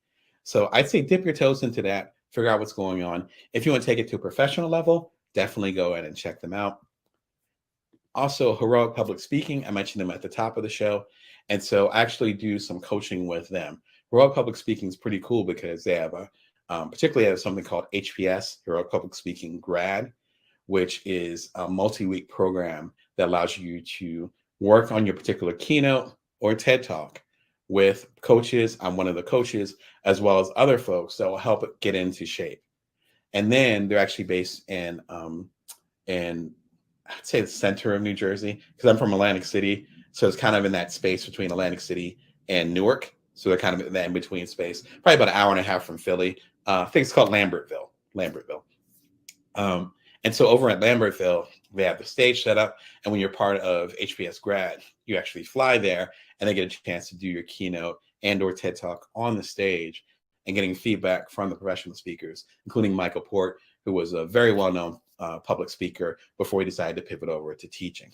So really good program. I'm absolutely biased because I do work with them, but there's few programs out there that have that type of rigor and discipline from these different areas. And some of the stuff I'm talking about is some of the game that I brought along to HPS as well. So that's actually the best way that you can work with public speaking, I believe, is to focus on showing, not telling, to make sure you practice what you're saying a lot. And lastly, which is kind of the second point, is to recognize that the audience actually wants you to win. They're rooting for you. If somebody goes to a comedy club, they want to laugh. So if you can make them laugh, that will make them happy. If someone's going to motivational speech, they're going to be motivated. So if you can motivate them, they'll be a happy camper. Your job is to serve the audience. If you serve the audience, then chances are you're going to do absolutely fine with whatever public speaking you do. Tomorrow, motivation to change the world. Speaking of public speaking, 3 fire keynotes, audio only. Put it on during your commute, during your morning jog, your morning walk, doing little hikes like I do, whatever, even during your meditation. Get into the zone. This is to get you fired up. Again, as of this recording, we're almost at the last quarter. So this is the final push, that 21st, 22nd mile. You got this. Be sure and tune in. If you're not subscribed, click the link and then hit the notifications button and it'll send you a little notification. Even if you are subscribed, feel free to do that and you'll get a reminder for it. Remember, we're going to be live every day, every weekday, every weekday through September at 1:11 p.m. Pacific Standard Time. but I'm usually on Wednesdays and Sundays, same exact time. And subscribe so you don't miss a beat. And lastly, the new book, The Complete Bring Your Worth Collection, comes out October 20th. All links are below. Until next time, literally tomorrow, remember you can always bring your worth. You can always build from now. You take care of yourselves.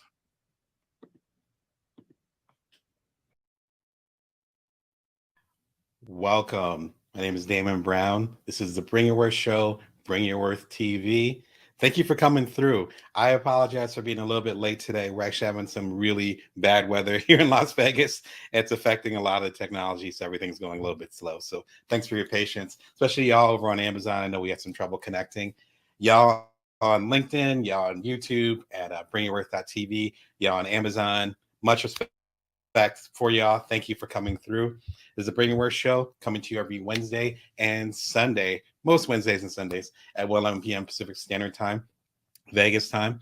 If you want to subscribe, you can subscribe for free below over at bringyourworth.tv. Just click the subscribe button and you'll be supporting the channel. And you also can hit the little bell and you'll get notifications for what's happening. My main focus is helping you as a side hustler, a solopreneur, otherwise a non-traditional entrepreneur, as I am myself, and help you bring your worth, as my shirt says.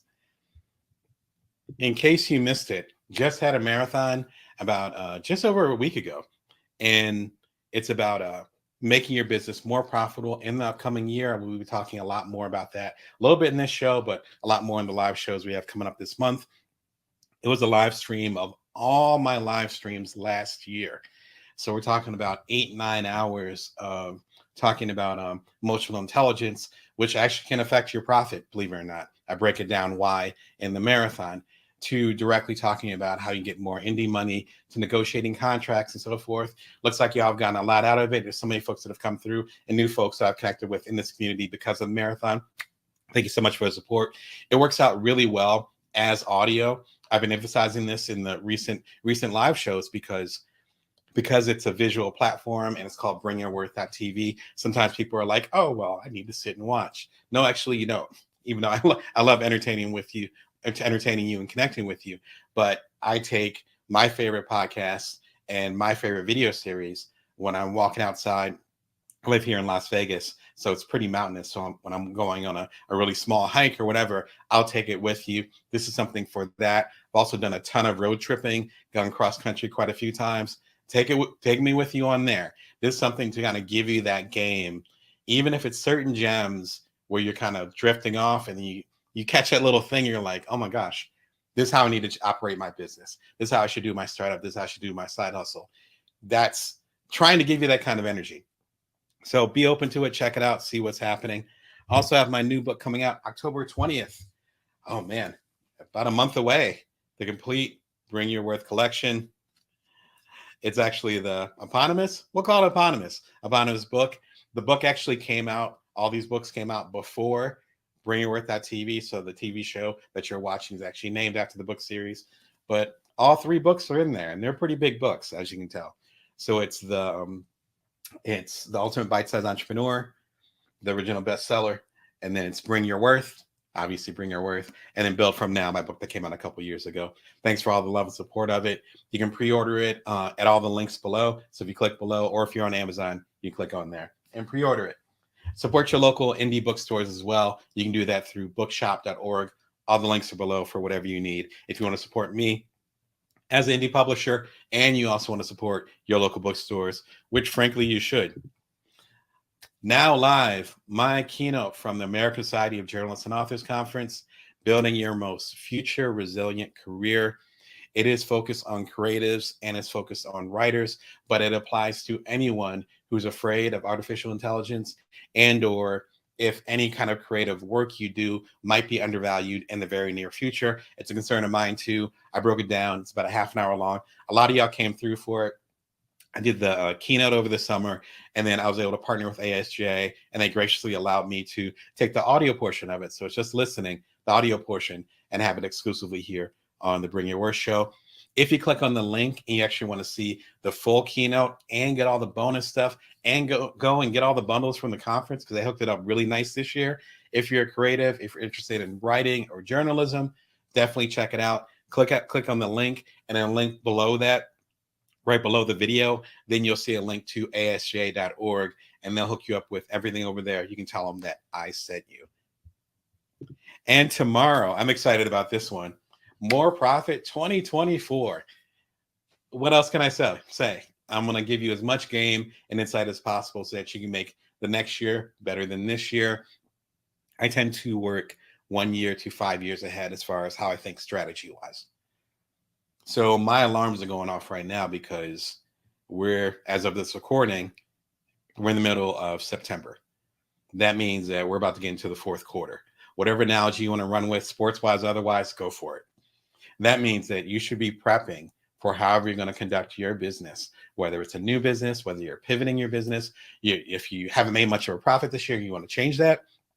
Now is the strategy. That's one of the reasons why this particular month, as you might have noticed, every single weekday, I'm actually going to be coming live to you at 1:11 p.m. Pacific Standard Time, Vegas time.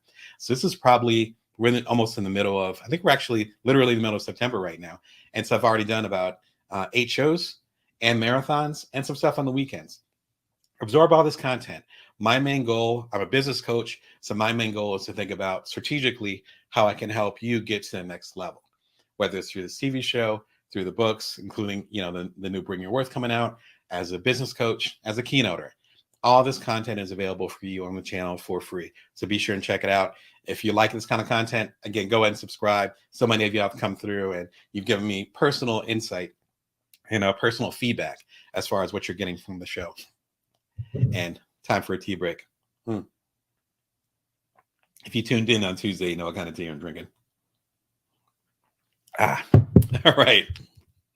Today's show, grow your audience for 2024. Seeing a theme, right? I'm saying 2024, not for the headlines or the SEO. If you're more into the website type of stuff, no, I'm saying it because now is the time for us to prepare for the next vibe, for the next wave of whatever is going to happen next. If you're not happy with the audience, size of audience that you have, there's certain things you can do to make that audience bigger. And that could be the audience for the books that you have coming out. It could be the audience for the shirts that you have. It could be the audience for the dry cleaner that you have. It doesn't really matter. The stuff we're going to talk about today applies to anyone who is trying to create a community and wants to grow their audience. There are certain times where growth doesn't make much sense. I had an episode from a couple of days ago where I talked about scaling your business. You can check that out in the links or go to bringyourworth.tv and you'll see it in the series of a couple of days ago. I believe it was episode 342, and it's about scaling your business, going from small to big.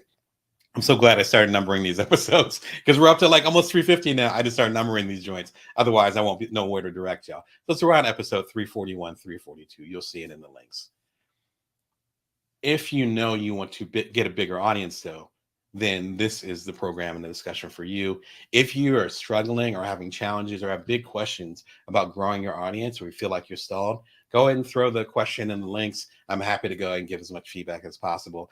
And as I've learned in keynotes and a lot of these live shows, if you end up having a burning question, oftentimes other people will have the same question. And so even if you're like, well, I don't want to ask a question, you asking that question might actually help uplift the hundreds, in some cases thousands of other people that end up watching the replay or the live show of this, and that can help them elevate, which is one of the reasons why I had the Bring Your Worth TV show, where I want to give a safe space so that I can go ahead and connect with y'all, give as much insight as possible.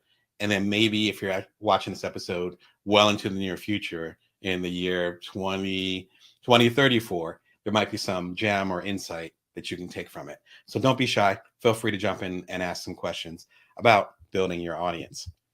So one question that I get a lot is, Damon, what is my audience? And it's not a silly question. In fact, it's a great question. Because if you don't know who your audience is, then how can you give the right product or service for them, right? How do you know? You're like, I don't know. I think your audience comes down to 2 basic things. The people who support your work, so your Patreons, and the people who you're doing the work for, the people who you're serving. Those might be two separate things, which is, I think, why we get confused sometimes. And I understand, I respect that. Don't feel bad if you feel a little bit confused by that, because sometimes the people that support your work are the people that write the grants, right? They're the people that are the venture capitalists. Shout out to all my VCs out there. They're the people that fund the work. But then the people you serve might be the people in the community. They might be separate. Mine always tend to overlap because I work with the side hustlers, the solopreneurs, the bootstrappers, a lot of people probably like yourself. But y'all are also the people that support me by watching the show, by buying the books, by doing the different things. One thing you're able to do, no matter what your circumstance is focus on the 1,000 true fans. This idea actually comes from Kevin Kelly. He's a old school technologist. He might have been one of the founding editors of Wired, if I'm remembering correctly. And what he talks about is having 1,000 true fans. In other words, those fans that will, if we talk about from let's say you're a musician. So the 1,000 true fans will buy the vinyl, buy the t-shirts, buy the hats, buy the mugs, come to see you in concert. I have a good friend that just went to the Beyonce concert. True fan of Beyonce, right? Flew somewhere, paid probably an exorbitant amount of money to see Beyonce. True fan, true fan.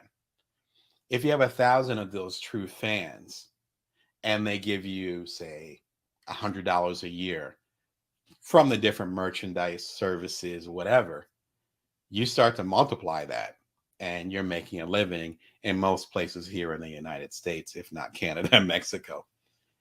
That's what he talks about with 1,000 true fans. I actually have an episode that talks more about 1,000 true fans. And let me go ahead and get it up for you.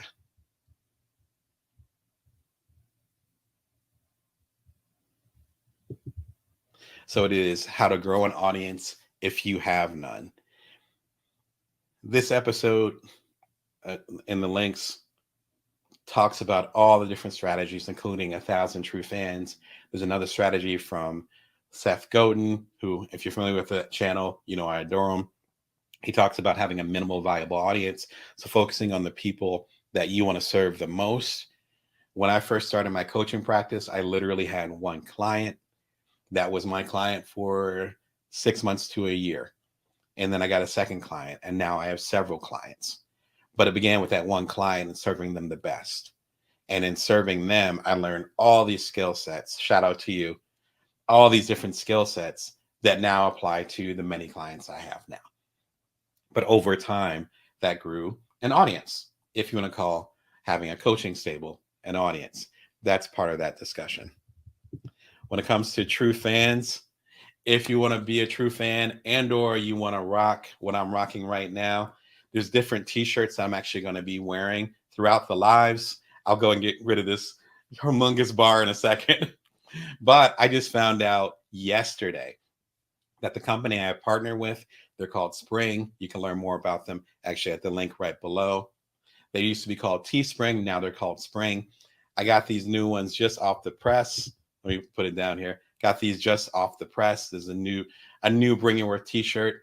You might have had the Build From Now t-shirt. If you look at the older videos, the vintage ones with the different logos from my last book, Build From Now. Those are still available at my website at damonbrown.net. You can get them directly from me. The new joints, though, these shirts, there's also a hoodie and also a nicer shirt, which is a little bit more expensive if you want to splurge. I just found out yesterday, which is why I'm throwing it up here, that there's a sale going on at spring.com where it's 20% off everything if you use the promo code there. So if you're looking to cop some of the Bring Your Worth merchandise, particularly the clothing, this is absolutely the time. It ends today. Like today is September 14th as of this recording. So you want to go ahead and click on it now if you want to rock with it. No problem if you don't want to do it. But I'm saying there's a gap here. If you watch my show, you know that I don't do coupons. I don't. I don't do coupons. I do bonuses. I don't do coupons. I have whole episodes talking about that. Particularly, there's an episode about why you're not charging enough, which ran last week. Check it out. I talk about why. But in partnering with spring.com, they're doing their thing. If you're looking to do a t-shirt,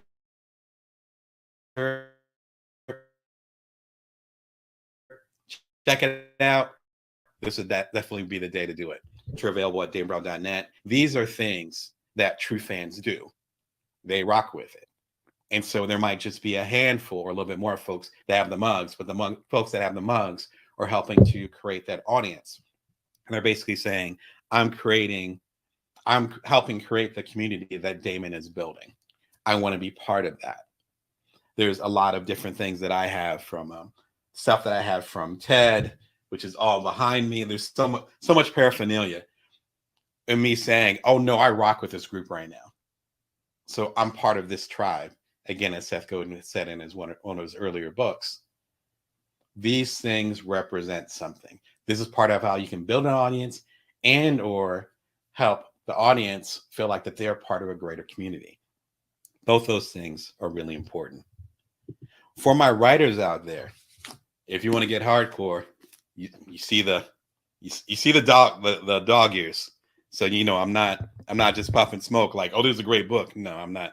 Nobody's playing around. Guerrilla Marketing for Writers. This book is old. Let me put the bar away so you guys can see me. Look at my eyes. This book is old. Look how dusty this is. I don't even mean my copy is old, but I mean this book, I won't even look at where it's coming from. Like it has to be in the late 90s. It's from Writer's Digest books. They don't play. If you're familiar with Writer's Digest magazine, if you're a writer, you're a professional writer, you need to get on Writer's Digest magazine. They've been in the game forever, back when I was a wee lad. This is a fantastic book. The first author, J. Conrad Levinson, he actually did a very famous book called Guerrilla Marketing. Let's take that away. Called Guerrilla Marketing, talking about, if you're familiar with the guerrilla idea, it's a certain type of strategy often applied to warfare. Let's be clear. But a certain type of strategy where you're going against something and have way less resources than what you're going up against. So then you have to be strategic. I'm a coach. I love strategy. There's so much game in here. I believe it's 100 weapons. See, I wasn't kidding. 100 weapons for selling your work. Each of these dog tags, and there's other stuff I circled in here. I've got about 3 bestsellers under my belt. I did not do it on my own. This is one of the things in the treasure chest. I don't think I've ever mentioned it on the show, so it felt like a good time to do so. If you're a writer, you absolutely need this. If you're a creative, a lot of the tactics in here actually apply to you too. So I know a lot of photographers. There's some in my family. There's folks that are artists as far as like more drawing or painting. All y'all can get something from this. Also, as I alluded to, this is actually a series. So it's for writers, but there's a bunch of them on there. So feel free to click the link below. It will go to Guerrilla Marketing for Writers, but I'm guessing if you go to Amazon or whatever, it will also give you all the other ones. I think there's dozens now. Again, this book is classic, and the stuff in there is still relevant. I flipped through it. It's still relevant today. Rock with it if you're trying to grow your audience. And so such an important element of what we do, because if we're just creating stuff to create stuff, if we're just creating stuff to create stuff, that's not going to impact the world, is it? Like it's kind of, as one person said, when I was in grad school back at Northwestern, they said, if you didn't want the feedback, then you can write in a diary. I'm paraphrasing. But in other words, you can have these big ideas as much as you want. But if you're going to show up as a writer, in my case, as a creator, with the work that you do, at a certain point, you're going to have to face that friction of people doubting your work, of the audience that you thought was there not really being the thing. Even the people that said they would support you financially or otherwise, I'll buy that book when it comes out, I'll buy your sculpture, whatever, and then I'm not showing up. That's part of the game. I'm not trying to be negative for you. Just that's part of the hustle, frankly. What I'm trying to do is give you as much insight and tools as possible so that you can break through those spaces. I remember having book signings where literally no one came. Me flying across the country. I swear, me flying across the country, showing up somewhere and nobody showed up. You have to have enough perseverance and insight into what audience you want to connect and have that faith when you're in that space where people don't necessarily rock with you as much as you'd like them to. I'll get off my sermon for today. Feel free to put any questions or comments or feedback as far as you working on an audience. And that gets into the second question. How do I find them? How do I find my audience? I don't know where they are. I keep looking around. I don't know what the wave is. I don't know. I don't know where they are. And that's a tough place to be. One of the best ways to actually show up. Well, I'm kind of burying the lead here, or saying the punchline at the beginning. The best way to find the audience is to be the audience. It's called signaling. If you represent who you are, or at minimum represent who you want to serve, then they will find you. The question is how long you're able to be consistent in that space.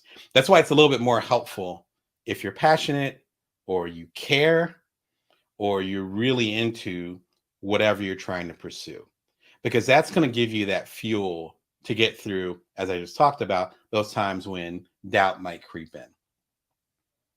But you have to represent whom you want to serve. I'll give you a really simple example. My thing is helping non-traditional entrepreneurs. Again, the side hustlers and the solopreneurs. But let's say I had a Rolex watch and I was wearing a super fancy suit. See, I don't even know what the name of super fancy suit. And I was, calling in and doing the Bring Your Worst show from my palace here in Las Vegas. That doesn't represent my audience. Everything here I made with my own little hands, including this book. Shout out to the printers. I didn't make it that much. And so I'm representing the people I want to serve. Even this shirt, it's not fancy, but it's homemade. It's from me. It represents me. In that representing me, those of you that rock with that type of idea, that aesthetic, if you want to get fancy about it, are going to recognize that. And you're going to be like, oh, Damon's one of us. Or Damon's where I want to be. So I'm going to rock with him and see what he has to say. I'm just using myself as an example. Apply it to you in your work. How are you signaling to the people that you serve that you are actually there for them? If you're not doing that, there's going to be a certain gap. And that might be, if you're struggling to find an audience, that might be part of the issue, is that there's a gap between how you're showing up and how you're trying to serve the people that you say you want to serve. There's an excellent book that talks about this. As soon as I find a link. I told you there's some storms today, so the weather's getting a little bit weird as far as the technology. By my homie, Nilifer Merchant. Shout out to you, Nilifer. The Power of Onlyness. The link is right below. I don't think I have the link on the Amazon, but feel free to look it up. You can just look it up on my shop. Fantastic book. There's so much stuff I can say about this book, but it's about finding your unique identity, or at least embracing your unique identity, and then finding others who connect with that particular identity. So it's almost like being only, but with other people, if that makes sense. Give a shout in the comments if that makes sense, or if it doesn't make sense. I'm happy to break it down more. It's tough to say. There's like 3 or 4 concepts in here that I've cited in my book several times. She cited in, of course, the complete Bring Your Worth collection. All the links are below. It'll be coming out in like a month. But one of my favorites is she talks about signaling. And signaling was the first time I ever heard of it. This book came out a good 7-8 years ago.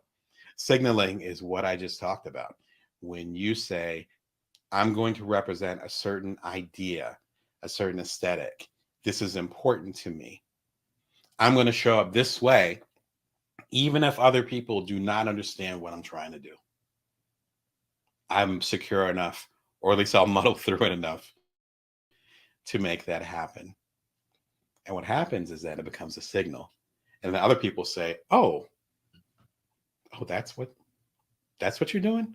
That's against the grain, but I like it. What are you trying to do? What impact are you trying to make in the world? Again, the subtitle: Make your wild ideas mighty enough to dent the world. That's kind of the point. So it's like you and the merry band of misfits, dating myself there, but the merry band of misfits saying we're all different, but we all want to change the world in a particular way. There's so much power in that. That, I believe, is what, at least in my definition, what an audience is. Because if your audience was the same as the audience for everybody else, then why are you doing what you're doing? Let's be blunt about it. What's the point? I'm thinking about Northwestern a lot today for some reason, but it was another gem that I got from grad school, and they were saying, don't waste the time. I did magazine publishing, so if you're writing a magazine article, newspaper, whatever, don't waste the time, don't waste the words. If you're going to write an article about something, have something to say, make an impact with it. If it's fluff, then what are you doing? It's the same thing here. So it's not just a matter of saying, I want to grow my audience. It's also a matter of saying, I want to grow my audience so this thing can happen. So side hustlers, solopreneurs, and other non-traditional entrepreneurs can have their particular viewpoint, their particular POV, their underrepresented viewpoint brought out into the world to make an impact and make it a more equitable place. That's not a small feat, and it's not, in that latter case, that's not something I can do on my own. So it's a matter of making that impact and then finding people who will help make that impact with you, not for you, but with you. She talks about a lot of that stuff. So shout out to Nilifer. Fantastic book. It stays on my shelf. These books behind me are only a fraction of the books that I own. But the ones on the shelf are the go-tos. This is usually right above my big head, right over here, right next to my grandmother, right above me. So this stays in here. Please check out the book if you have not checked it out already. This ties into a good episode from about a year ago. It's one of my favorite episodes. And again, we're about 350 deep, so it says a lot. What to do when you aren't taken seriously. It's a tough one, folks. It's a tough one. But if you're trying to make an impact in the world, I will guarantee not everyone will take you seriously. What I'm most known for is an app that connected people for hugs. That's how I made my bones. That's how I sold my startup. That's one of the reasons why I'm talking to you now. And it's just one of 3 or 4 things that happened in my career where I started it and people are like, are you out of your mind? And then come to find out it was exactly what the world needed at the time. So if you listen to the doubters, which they have a place, certain ideas should not move forward. But if you're confident in that idea and you know there's a certain audience that you can impact with that, and you think you can make an impact on the world based on building that audience, then go for it. This talks about that. You need to have, as Angela Duckworth talks about, you need to have grit. This is where the grit comes in. This is the hard part. Definitely, out of all these episodes, watch this recommended episode, please, because it's kind of the thesis of everything we're talking about today. Oh, thank you. Thank you for the question. Good afternoon to you. Excuse me. This would be great for a tea break. Can someone still grow a YouTube channel after a 5-year hiatus with different content? I'd say absolutely. And I would expand it beyond just YouTube. I'll give myself as an example. I had a couple bestsellers and some books early in my career that are focused on technology and intimacy.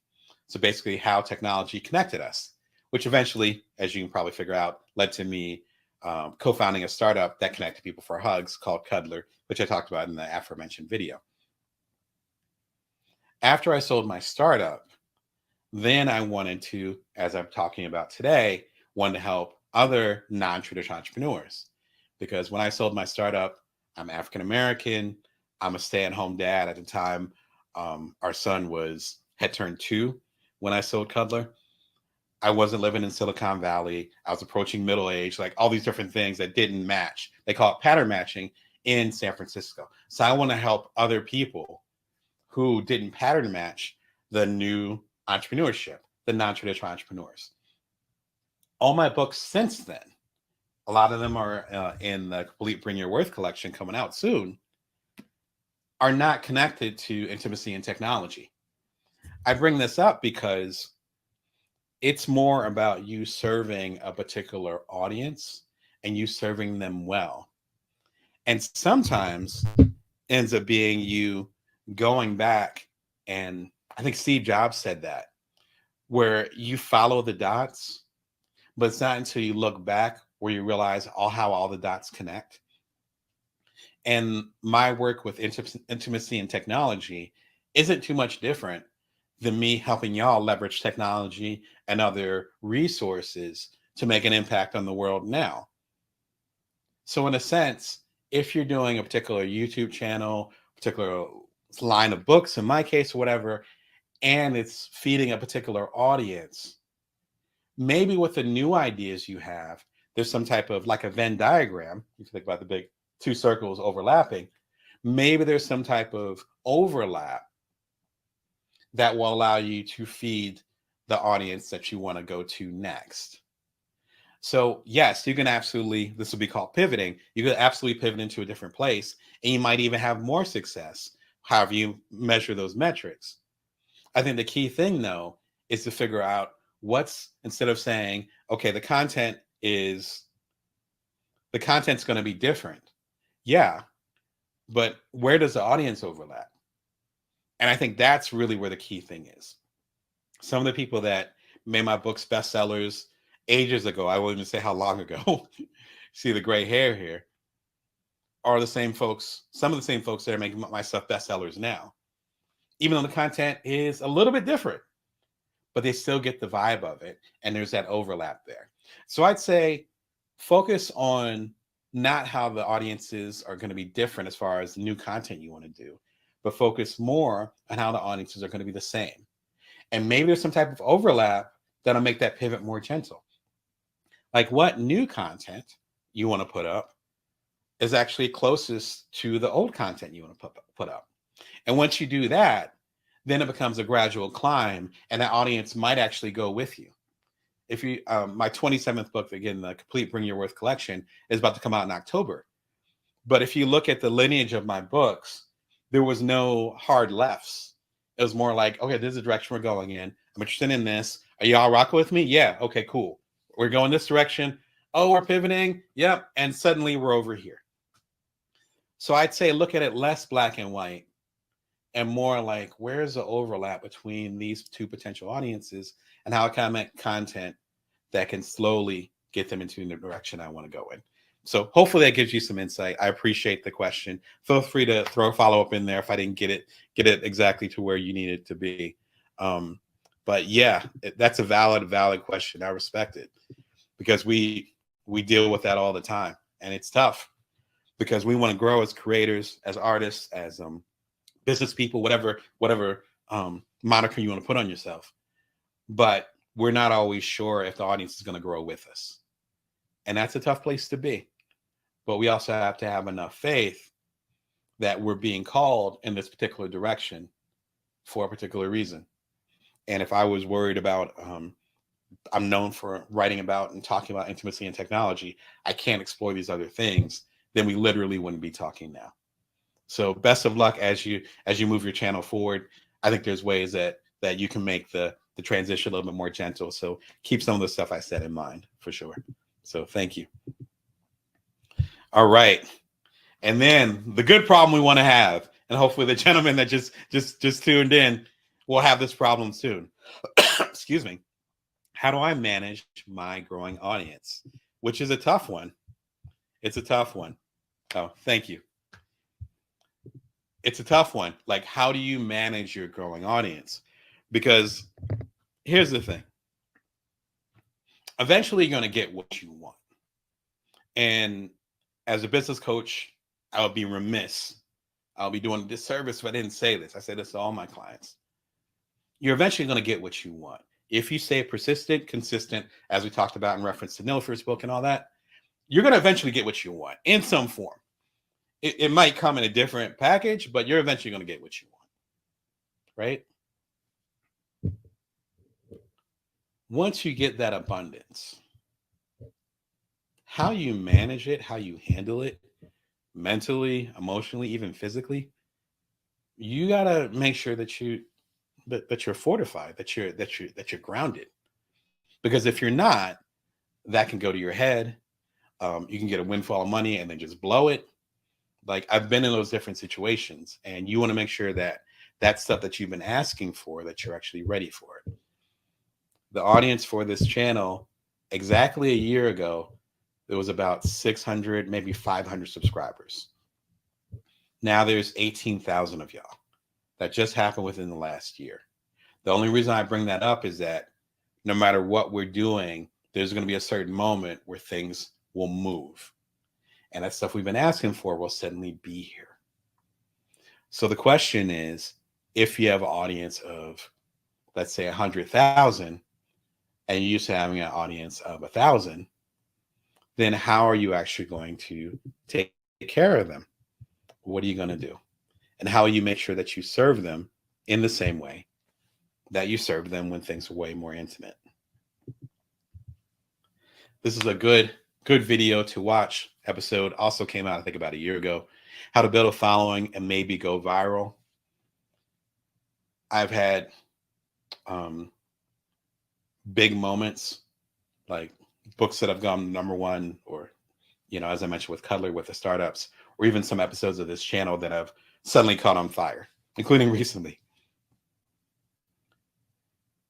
Those moments don't matter if you don't have a system in place to take advantage of that moment and or to continue to serve folks.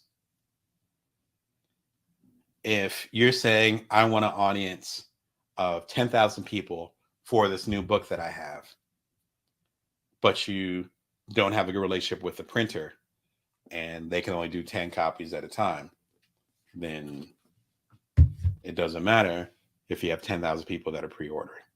You're not ready for it. I got books in my closet. This is my office. I got books in my closet right now.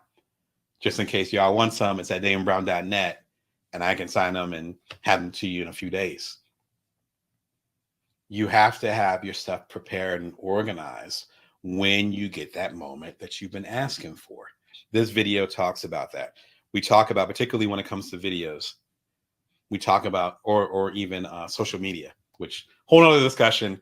I've had long keynotes and stuff about social media. Just go to bringyourworth.tv and you'll hear my big discussions about social media. Maybe we'll do it for a future live episode, since we're doing a lot of lives here in September. But it might be a social media post. It might be a video. It might be whatever. And suddenly skyrockets. Okay, then what? Depending on the situation, you might get a little bit of money from it. But then are you prepared to continue to serve that audience? I've been really thankful in that a lot of my success, quote unquote, came late. So by the time I had a best-selling book, I'd already done 9 of them. My first best-selling book was in 2010, and I had been writing books since 2006, 2007. Yeah, I think it was like my 10th book. Even with this show, the 18,000 of y'all that are coming through now, the show's about to have its 3rd anniversary. So for 2 years, I just had a few hundred of y'all coming through, and I kept showing up for y'all. But the beauty about that, which I talk about here, is that those of you that are coming through the door, you caught a viral video of mine or whatever, you have, was this episode 344? You have 343 episodes that you can rock with. You have 26 books, soon to be 27, that you can catch up on. So it's a matter of creating and building for those audiences that are there. So that when you do have that moment, that jump off, as we used to say, when things jump off, suddenly suddenly you're able to go ahead and serve that audience in a magnitude, and you're able to keep that audience going. A lot of you that have rocked with me from the early days are still rocking with me, which I appreciate a lot. Part of the reason for that is that I've kept serving y'all. Whether I was under the weather, I was on book tour, whether it was a pandemic, I kept showing up for y'all. We have to do that for the audiences and the communities we want to serve. If you're focused on going viral, it has to be bigger than just, I want to be hot today. Particularly nowadays, I have a whole discussion about that because, again, I come from a magazine and newspaper background. So I remember doing articles, and they would be the talk of the town or the city, or in some cases, the country for that period of time. So I used to write for the New York Post and some of the bigger publications. And you'd have like a week or a month where that article will be talked about, you'd be making that particular impact. And I've been in the game long enough, you know where I'm going. And some of y'all don't know any better because you're younger than me. Whatever that spotlight is, it's tiny. So that moment you have in the sun, that moment when people are paying attention to your work, that's the moment when you're able to say, I've been building this for you. Come on into the community. It's not when things blow up and then suddenly you're like, oh, I should make content. Well, I should write more books. No. You build while other people are sleeping. And then if you do that, then once people wake up to what you're doing, it's a whole different ball game. A great book that talks about this, and all of his books talk about this, is one of the reasons why I talk about him so much. Seth Godin's This Is Marketing. I have just a digital copy. I don't have a physical copy, but it's just an orange book with his bald head on there. I think I'll be looking like him within a few years. Shout out to Seth. Fantastic book. It's the second to last book, I think. Came out probably about 2-3 years ago. I love the title of this. Excuse me. I love the title of this because when we think of marketing, we often think of, oh, well, this person works with PR and or marketing. Okay, I'm going to try to sell people on this. No, actually, marketing, according to Seth, and I would agree with him, marketing is when you say, hey, I know where you and folks similar to you, the audience, is going.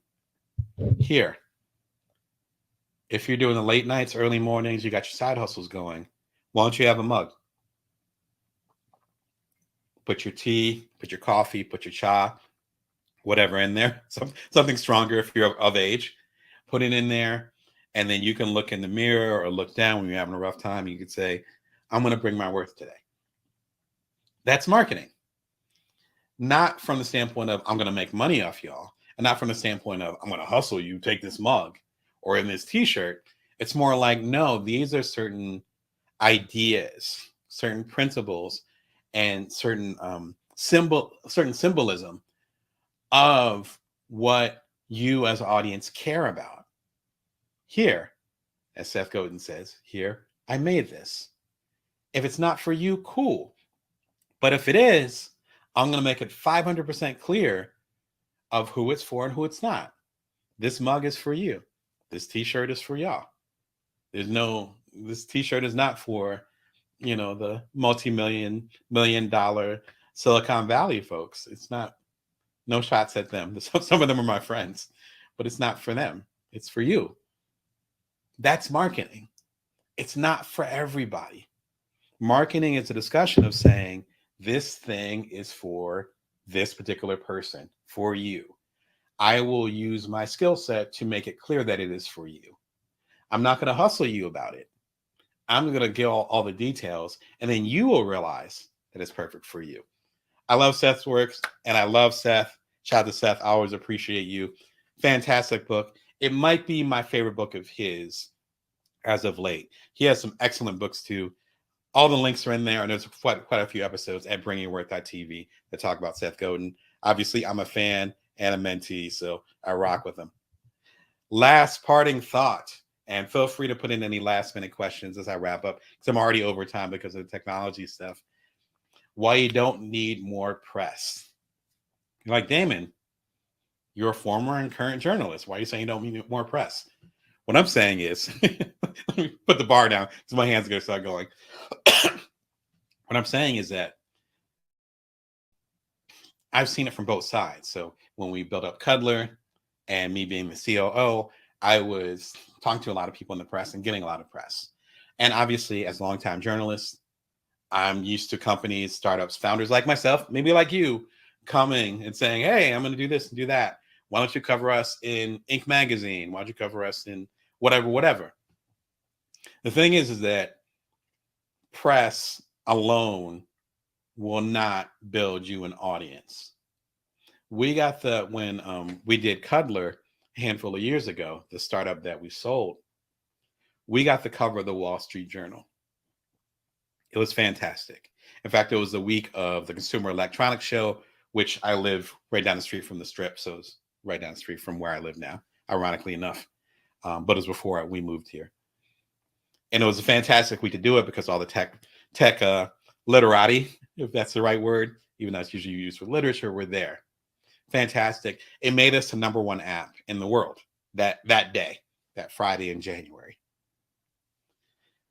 I share this story because we were already the #1 app 3-4 months before when we were released that September.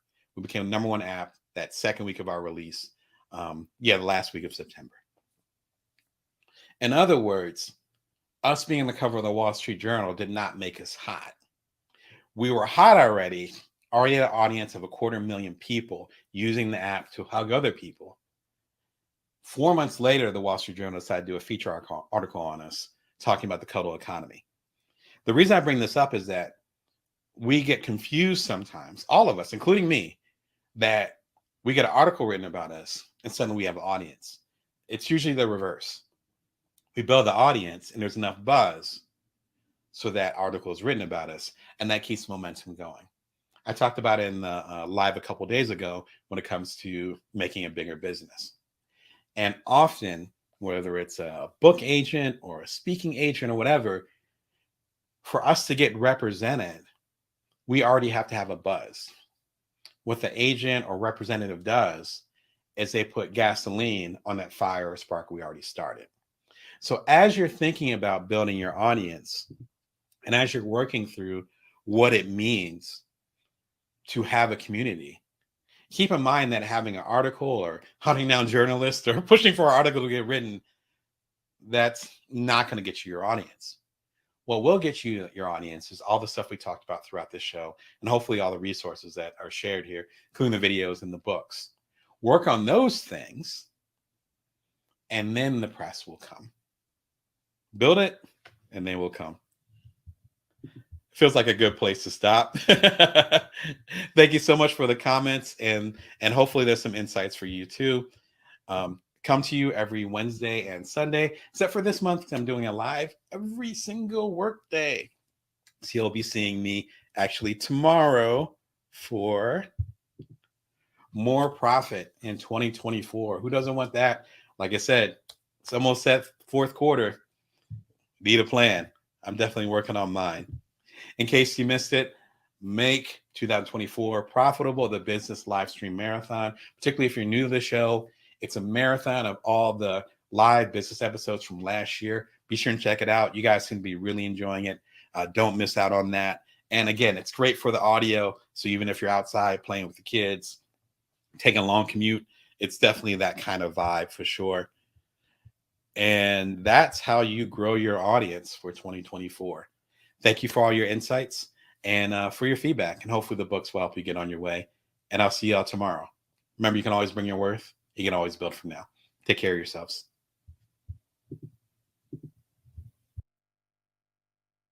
Bring Your Worth Show. You're watching Bring Your Worth TV. I am your host, executive producer, and the founder of Bring Your Worth, Damon Brown. So good connecting with you today on a Friday. Hope things are lovely over there. Things are a little bit cloudy and muggy here in Las Vegas. But it's kind of that weird weather, which is why I'm wearing the sweater, which I will explain what the sweater means in a minute.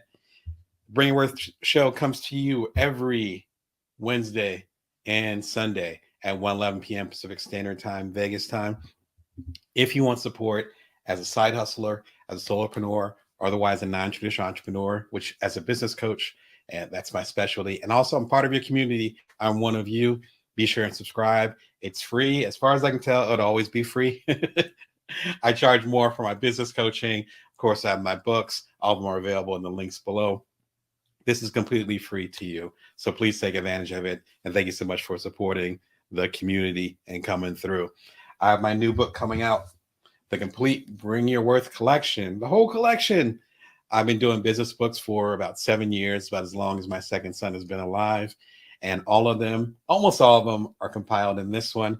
This is a good primer if you're trying to get into work, if you're trying to make an impact on the world, create work that's sustainable, and also live your life, which is important.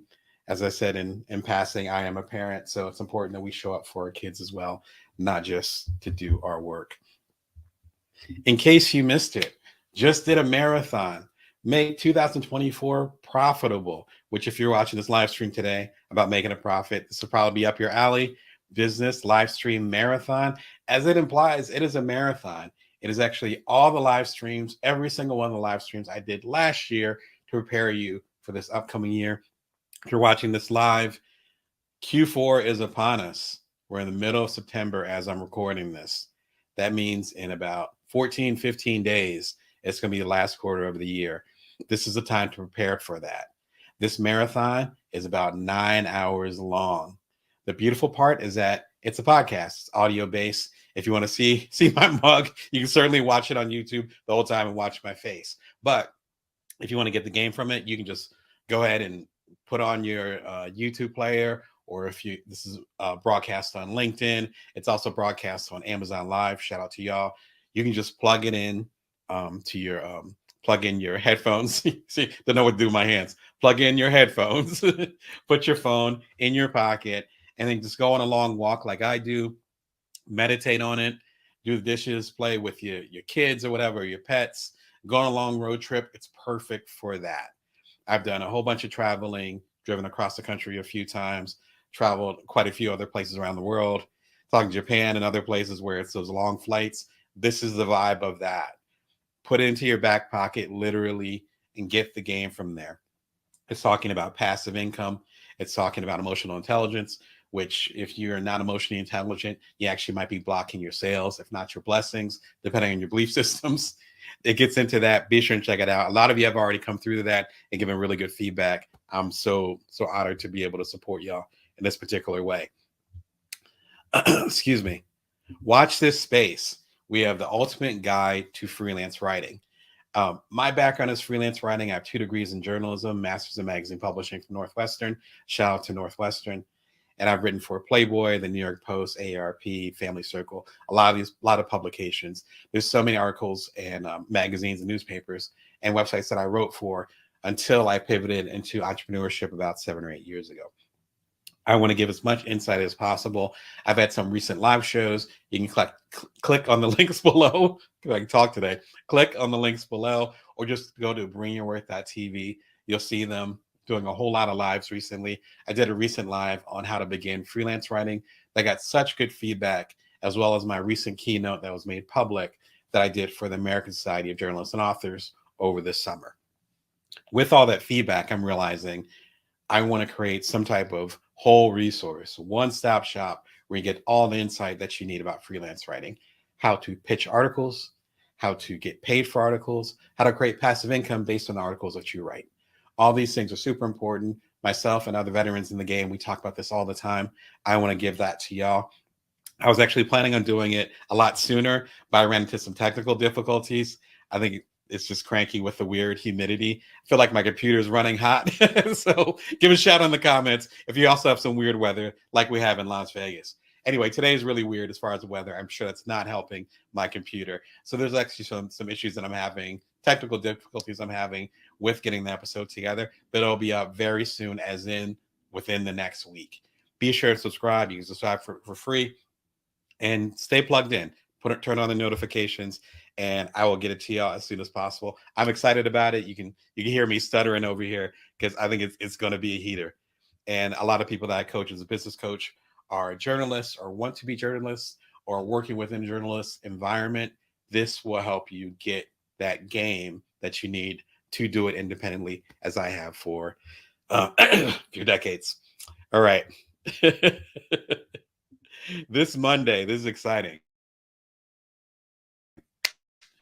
My first collaboration,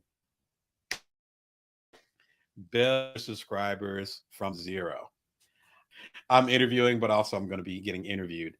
I'm getting interviewed by James Oliver Jr. Shout out to James. He's the founder of the Parentpreneur Foundation, which supports African American entrepreneurs who also are parents.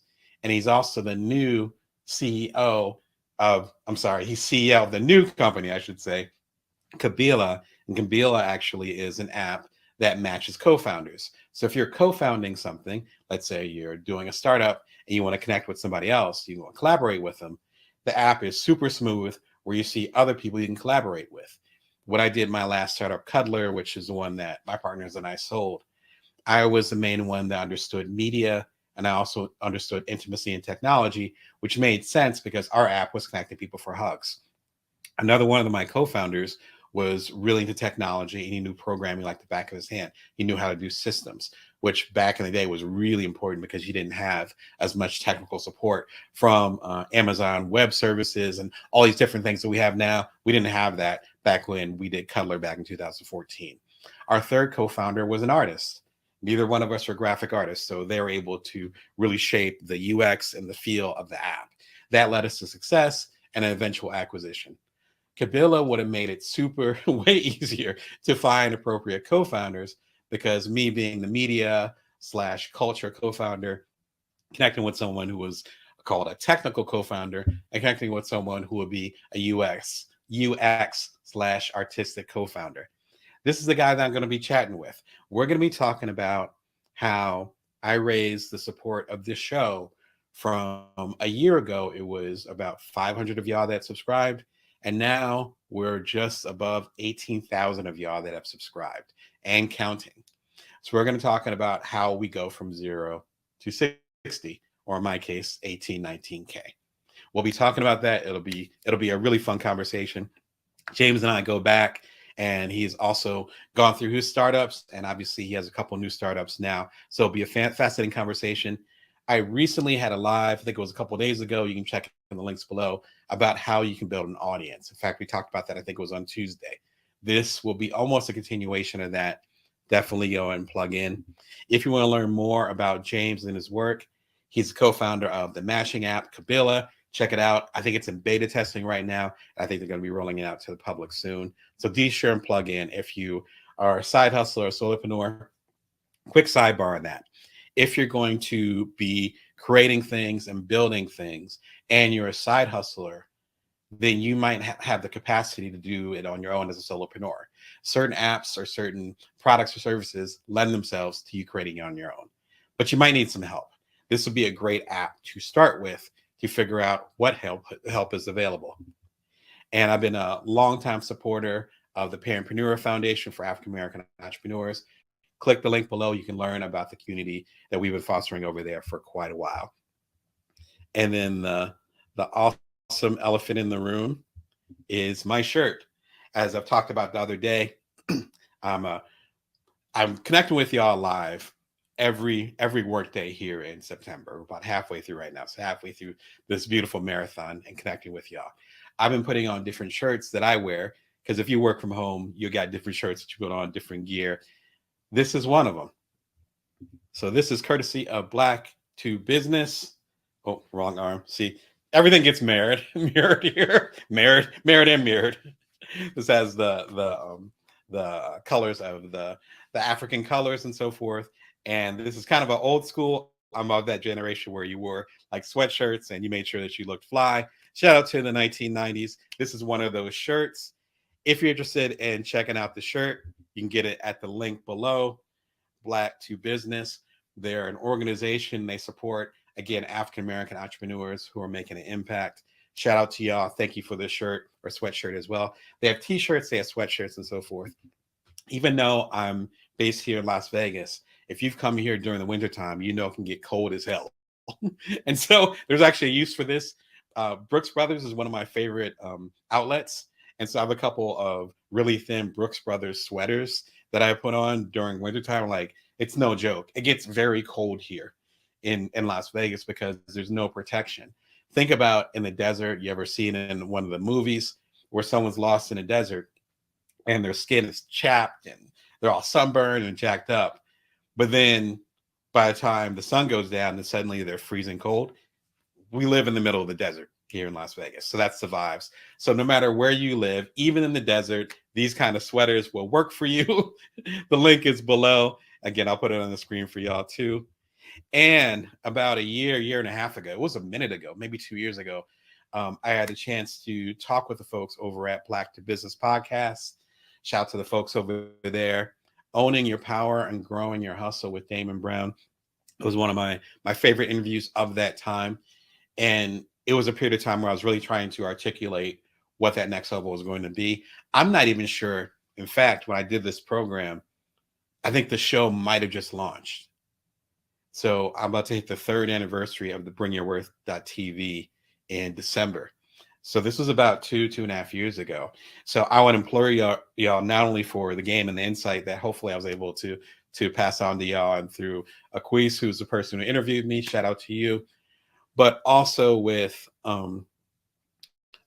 having it almost be like a time capsule of where I was at the moment, some of the behind the scenes of where I was envisioning the show. I haven't listened to the podcast in a minute, so I have to dig it up as well since I'm sharing it with y'all. And it's like, wow, like this, thinking about what I'm trying to do with Bringing Your Worth TV is bring y'all behind the scenes. And I am a creator, a side hustler, a solopreneur, just like you are. And so I don't mind you seeing the rough patches, or when the technology, like I had a new episode I wanted to premiere this weekend. It sounds like it's not going to work out because I had tech issues. All those things ideally are a reminder to you that we're all kind of on the same journey, just at different places and maybe even different levels or scales, but we're all going through the same thing. Hopefully this podcast will help you out on that particular journey. I think that's to be the longest beginning of the show preamble I've ever done, but there's so much good stuff happening. And to remind you again, come through on Monday. Oh, and it's going to be live streamed to not only to James's platform, which is on LinkedIn and so forth, and Facebook, if you connect with him on Facebook at James Oliver Jr., but it's also going to be simulcast, big word here, simulcast here on this program. So if you're a subscriber here, you are going to be plugged in, turn on your notifications, and make sure you come through. I think we're going to be getting questions from the audience as well. You're the audience, so come through. How you grow something from zero. All right. Today's show, More Profit 2024. As someone said, it's not what you make, it's what you keep.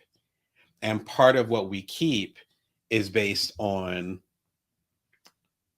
how much we charge and then how much it costs us to actually get the product or service out.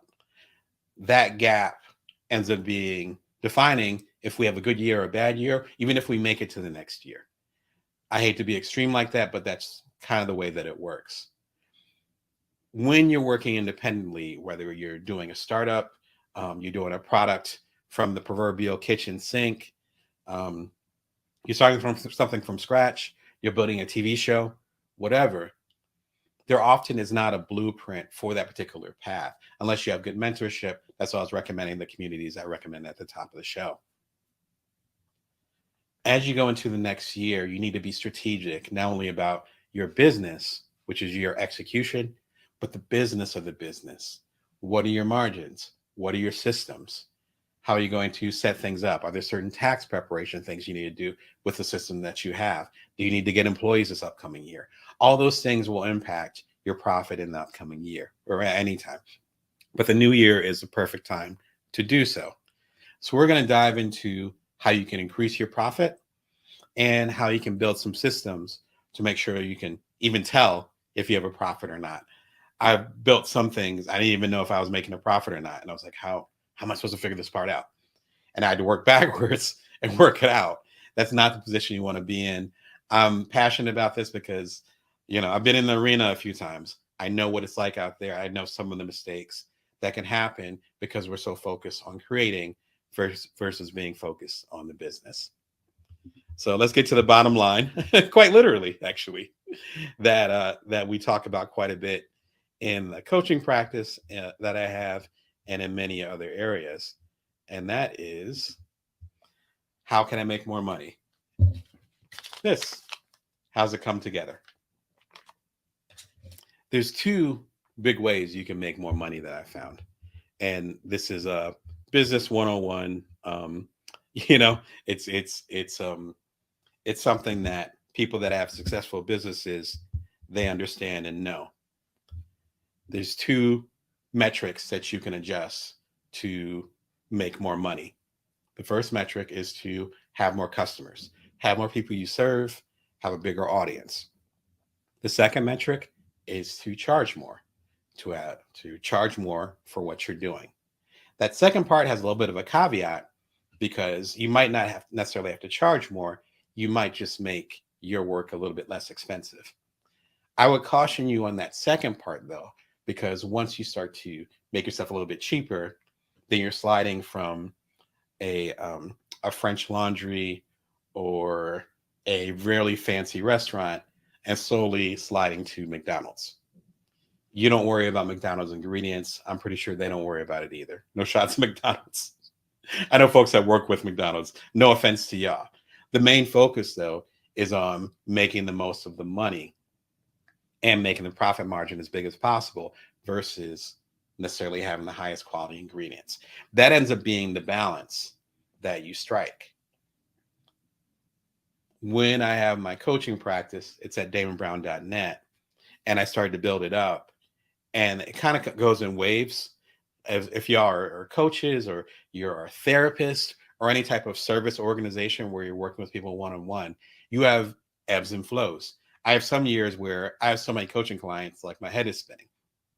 I have other years where it's a relatively quiet, stable, and it goes like waves. One of the decisions that I made a few years back was, during one of those big waves, that I still want to keep one-on-one coaching. One individual, we're talking just like I'm talking to you. That gave a level of intimacy, a level of connection, and frankly, one of the reasons why I love coaching. I do some group coaching sometimes, but mostly I focus on the one-on-one. That was a decision. Does that leave money on the table? Perhaps. And is there certain challenges with the system? Sure, absolutely. But I'm able to change that, because every year, if you've been watching Bring Your Earth TV for a while, you know that I raise my prices every year, because I get better as a coach. Hopefully I'm getting smarter, just like you are, every single year, from the books you read or whatever, connecting with people, just your experience, but also for the cost of inflation. And no one's going to knock on your door and say, hey, you should raise your prices because inflation is 5% this year in America. No one's going to do that for you. So as you get more seasoned, you do need to raise your price. As I raise my price, it makes it easier to be committed to the people that I serve without worrying about my pocketbook. So if you're trying to make more money, again, there's two routes you can do it, as basic as possible. Number one is to increase the amount of people that you serve, but then you have to be careful as far as the quality, like I was talking about, make sure that you can serve all those people. And that requires you maybe scaling, which might take more money out of your pocket because you need to hire more people. The alternative is to raise your prices, but you better make sure, if you do raise your prices, it's justifiable.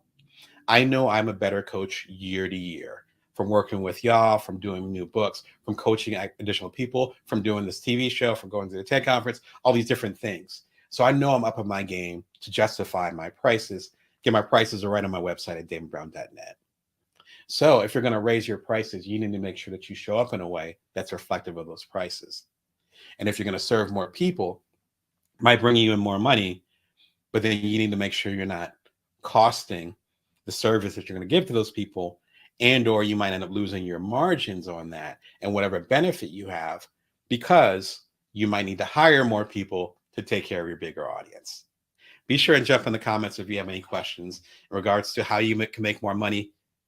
There's some great resources on this one. I got to say. Alan Weiss, where do I start? He's a consultant. about a generation or two older than me. Family members, you know who you are, put me onto them. Fantastic. This book, this book changed the way that I looked at my work. I was a relatively new consulting. So I don't know how to say it. Relatively new consultant doing editorial consulting for organizations. This is a handful of years ago. And I was negotiating something. I didn't know what the hell to charge. A lot of people that were around me, back to the network thing, hadn't done what I had done, or they did it, but they did it in a different way. And I got so much game from this book. I remember I was negotiating something. Money was tight, but this was going to be super lucrative. And that's kind of a tough place to be, where you're hungry, maybe quite literally. You're hungry and you have to negotiate something and be of your higher mind. Because then you don't want to underprice yourself either, just because you're desperate. Because then, at least in my case, when I've done that, I've kicked my own ass, as they used to say. Book was recommended. I had to give them the proposal the next day. I found this book on Kindle. I swear it costs about $40. And I was like, oh my God. But I'm negotiating. It was a very high, very lucrative contract. At least it could have been. I bought the book, tore through it that night, end up charging 2 to 3 times more than what I was initially going to charge. And they said, no problem. And we went for it. That particular project changed the course of my career at that moment, all based on this book. So I cannot overhype this book. His basic argument is that we need to price our work based on the value that we're giving to the organization versus the time we're putting into it. The value we're putting into that organization versus the time we're putting into it. So it doesn't matter if the project or whatever you're working on takes an hour or it takes 100 hours. It doesn't matter. If you're going to work with an organization, if you're going to do a book, whatever the case may be, an organization or group of people that you're working with, it's going to 10x the amount of money they can make, then your proposal, your contract, your argument should be reflective of that. That doesn't mean you have to give them a silly price. It just means don't undervalue yourself. And if we're going to make more profit in this upcoming year, it can't be about, this is how much I think I can get away with. It has to be about bringing your worth and saying, this is what I'm contributing to this conversation. This is what they're going to get out of it. Based on what they're going to get out of it, this is how much I'm going to charge. Now, whether they're able to accomplish that or you guys need to compromise, that's a different discussion. But I know if you undercut yourself, people will happily accept it. You can't negotiate your way up. But if you actually bring your worth and say, this is how much I'm worth, then you can talk your way into something that hopefully takes care of everybody involved. I'll get off my sermon on that one. It's a hell of a book. Highest recommendation on here by far. Why You Aren't Charging Enough, a recent episode. It takes all my conversations on the Bring Your Worth TV show on here and puts them into a digestible format so you should understand or can understand why you should be charging more. So many people that I coach, there's a level of resistance for asking or even saying, this deserves more money on my end. There's a resistance there. There's a challenge. And it often comes down to us not realizing how much worth we bring. This show is called Bring Your Worth for a reason. We often are worried about this person or this organization doesn't have the budget for me. They're going to say no, they've never done this before. The litany of things is just long. You're probably familiar with some of them. I hear them in my mind too. But all of them often come down to, I'm not sure if the work that I'm doing is worth the money that I want to charge. There's no outside entity, even me, that can show you what your work is worth. You have to figure out that part of the journey. I can't do that for you. I can't do that for you. You have to find value in your own work. But I will tell you this. So you find value in your own work, then no one is going to charge you what you're actually worth. Episode is the beginning of that conversation. Again, my highest recommendations. This one right here, buy it now. Buy it now. I think it's a little bit cheaper now. Buy it now. And why you aren't charging enough? Watch it as soon as the show is done. Like, biggest recommendations if you're worried about your money. Bring Your Worst show every Wednesday and Sunday, 1:11 p.m. Pacific Standard Time, Vegas time. Subscribe if you're feeling the content, or throw your comments in. What challenges do y'all have as far as with getting your money right? Asking for the money that you feel like your business or your service deserves, with the profit margins and so forth. Hopefully I've given some game and some insight into that, but I'd love to hear more about what you guys are going through. All right. That leads to the next one. It's kind of like levels. Like, all right, I'm charging what I'm supposed to be charging. I'm getting what I'm supposed to be getting, etc. How do I actually manage the money that comes in? This is a tough one because we don't. I talked about this on a recent live. I think it was in regards to the last live episode, actually from a couple days ago, about growing and building an audience. You can check it again in the links, or go to bringyourworth.com. Bringyourworth.tv. Bringyourworth.com is my website. Bringyourworth.tv, and check it out. It was how on growing an audience, with the last couple lives that we had.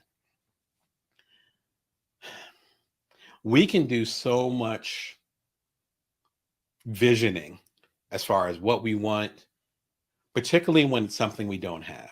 I wish I was a millionaire.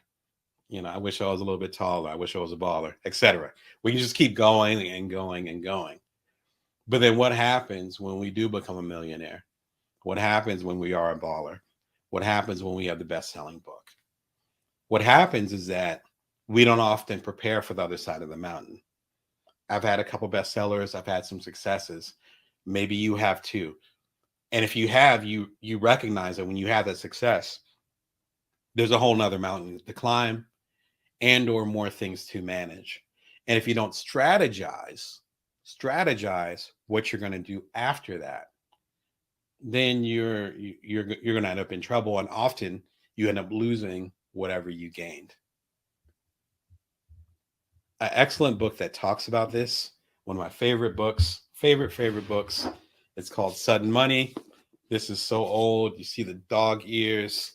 You can tell when I started taking my freelancing seriously. Shout out to Susan Bradley. Bradley? Bradley, not Bradley. I don't know who that is. Susan Bradley. Fantastic. She has like 5 new editions. No Bobby, Ricky, and Mike.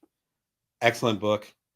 I do not have the cover anymore. I might have lost it in Katrina, y'all. Like, that's how long ago I got this book.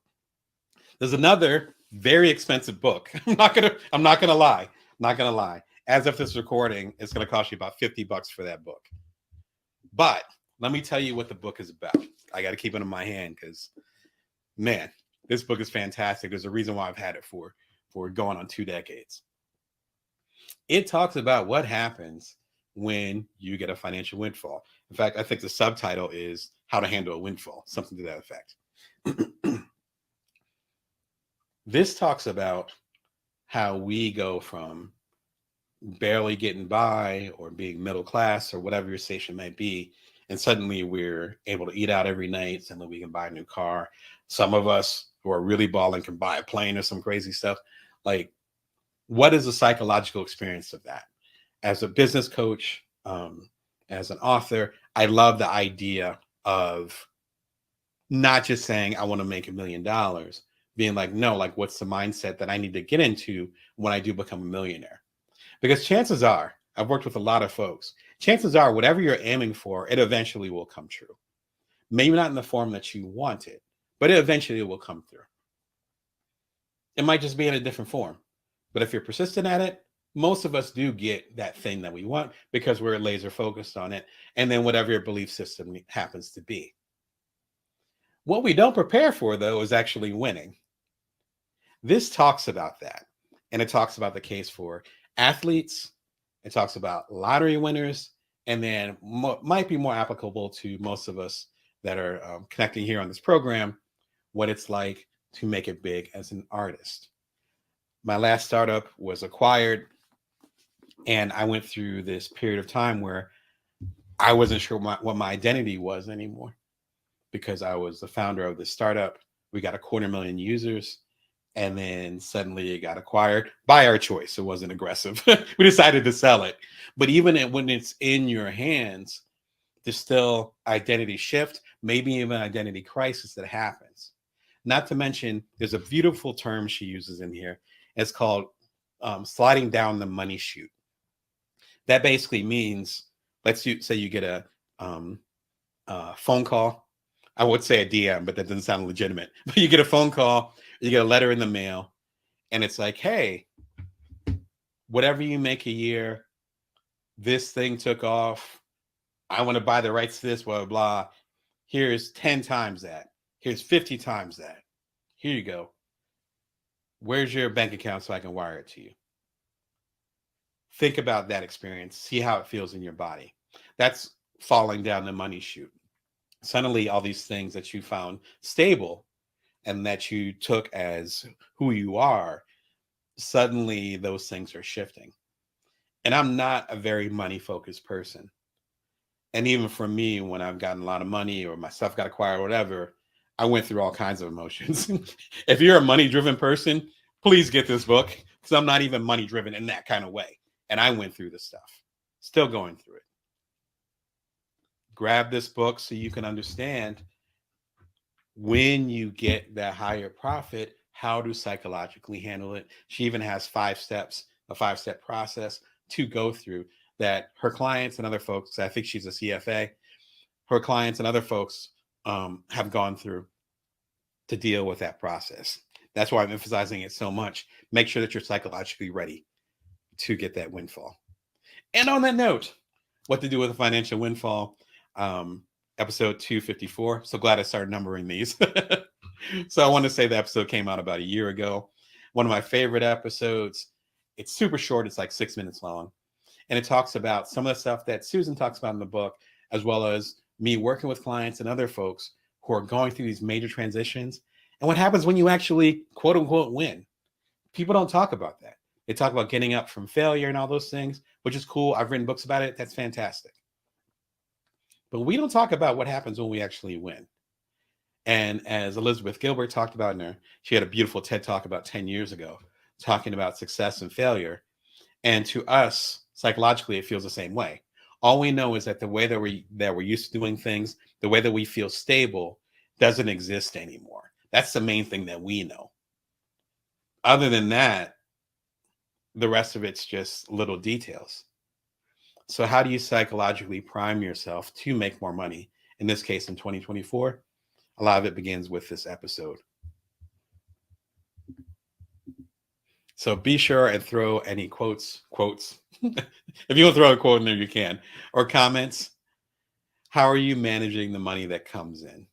And how do you plan on managing it in the future when you get your more profitable upcoming next year? And the final question, which I think is really important, how do I keep track of the money that comes in? This is important for a few different reasons. Number one, when I first started my different practices, and that's the case for almost all businesses, you're just like, okay, well, let me just get somebody through the door. Let me just make my first dollar. Again, back to the proverbial $20 bill. Let me get my first dollar. Let me just go. And then you start going and you're like, oh, okay, I got some more folks coming on. That's cool. And then you're like, wow, a lot of folks are buying right now, but why does my bank account look like? Why does a business account? Something. And then suddenly you realize that there's certain systems you need to start putting in place.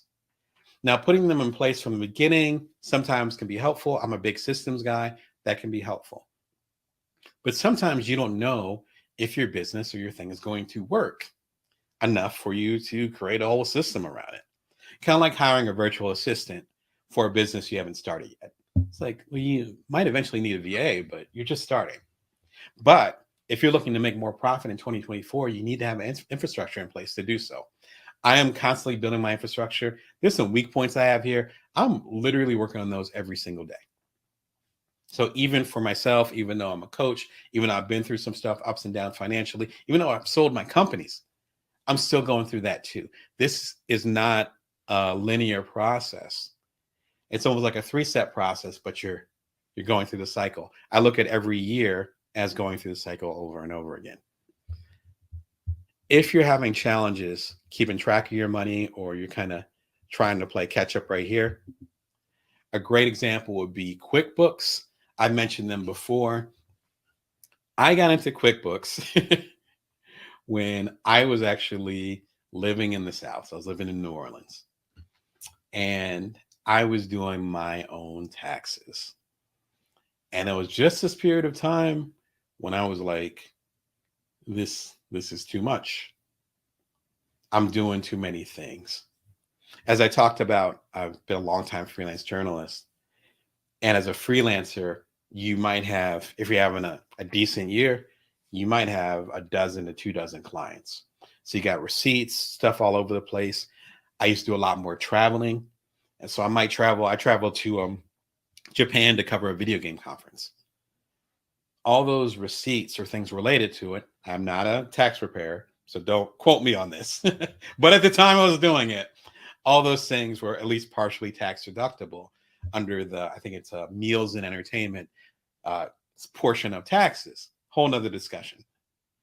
But how do I keep track of those receipts? And I was still pretty young too, so it was like I wasn't organized in that way.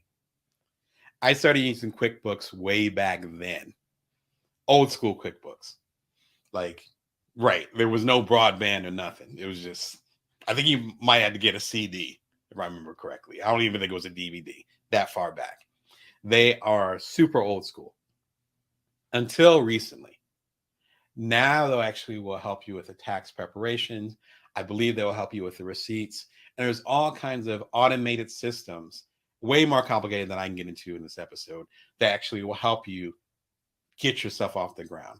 This is a referral link. So if you follow this link, you get to support the show. And then also you get some type of bonuses related to my partnership that I have with QuickBooks.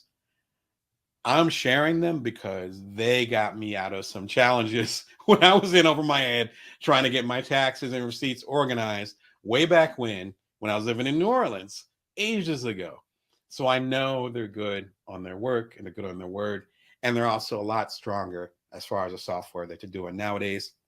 All kinds of stuff that they're working on. Click on the link. Even if you don't purchase from them, at least find out what's happening.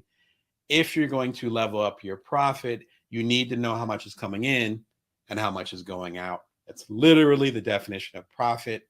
If it's not QuickBooks, get some type of system that's going to help you along your way to get you to where you need to be, and ideally to stay there. And one of my favorite episodes, there's a lot of favorite episodes I'm sharing in this live, how to make infinite freelance money. It is not clickbait. It's not clickbait. I went back and forth on the title of it. I was like, people are going to think it's clickbait. It's not. It's not. It's not. Would not BS you on this. I have a 3-bucket system that keeps freelance money coming in.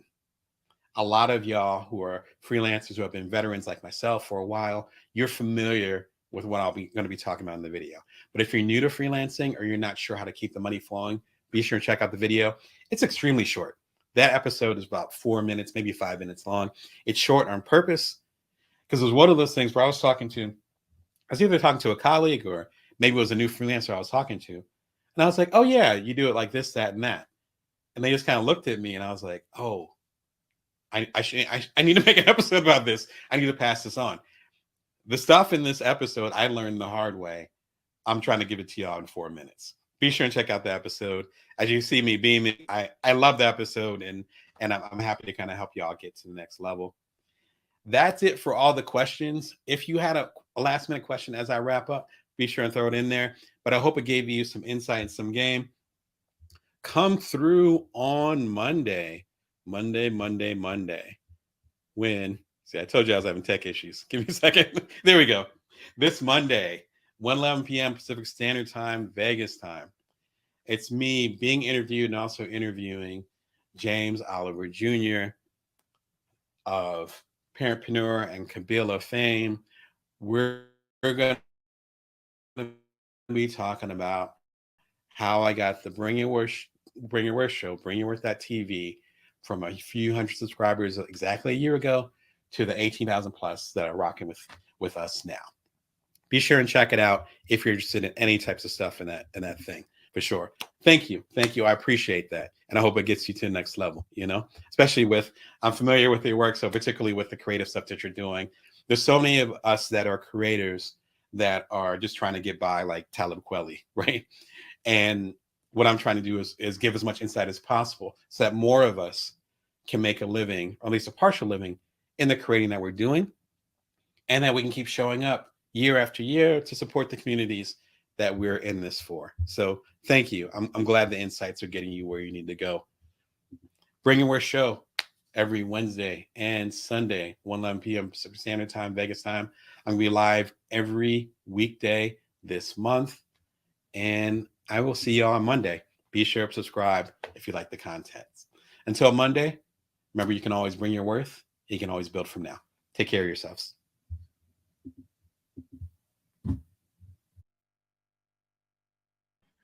All right. Welcome.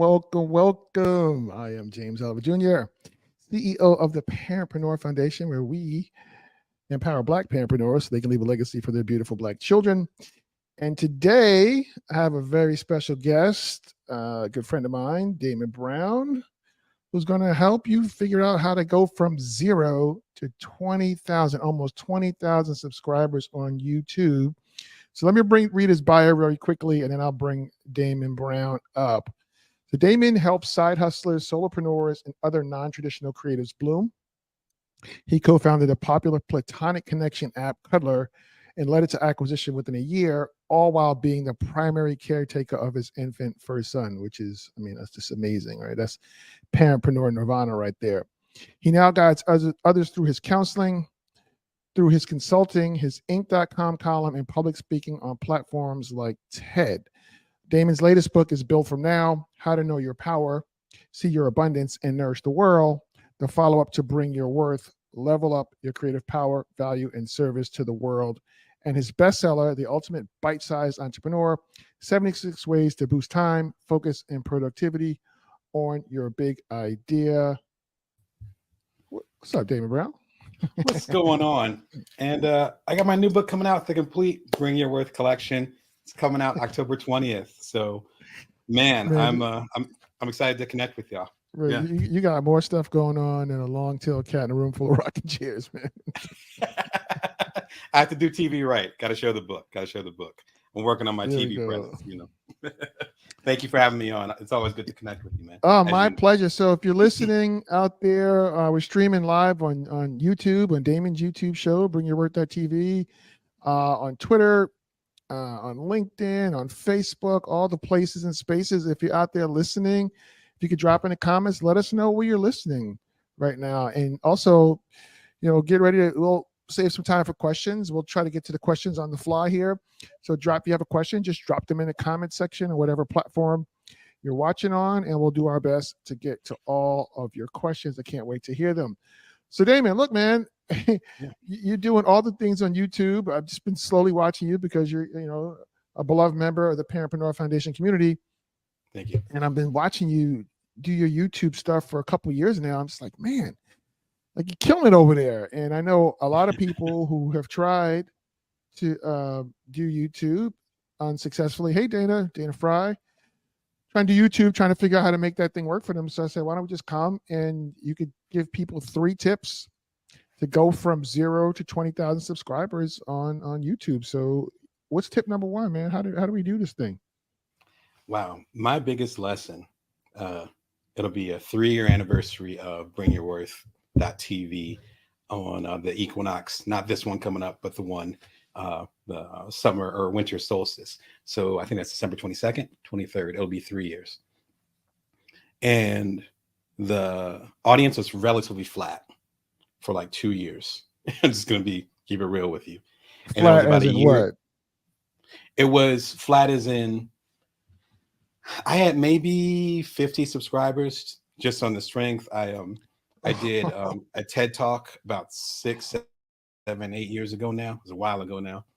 And that's literally the only reason why I got YouTube. And so I wanted to just put my TED talk up there because it was on the second stage of TED. TED has 2 different stages. It was on the second stage, so they don't put them up or promote them as much. And I was like, let me get that. And so I put up my own thing. And that's how it started like almost 10 years ago.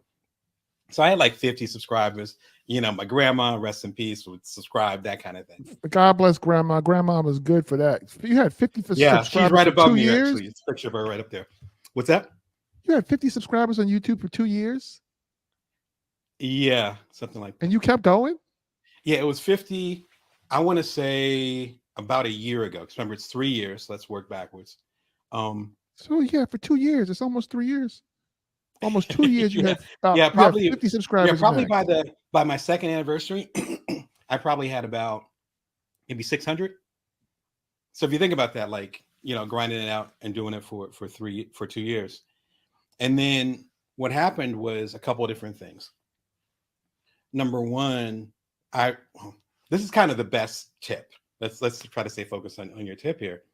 Okay. The number one tip is that you're going to have a different audience than you actually do everywhere else. So I'm a best-selling author. I was on the second stage of the main TED conference, and I've done 3 TEDx talks. You know, I had quite a few followers on Twitter before I left Twitter about a year ago. Like, I already have my so-called brand. When I went to YouTube, I was starting over again. And so no one had heard about my best-selling books. Nobody had seen me on the stage. No one knew me as a business coach. And so the number one thing I think is to realize you're going to be kind of starting over again. It's kind of like going from Twitter to Facebook to, say, TikTok, right? Like, you're kind of building it all over again. You might bring some people over, but each of those communities are very unique.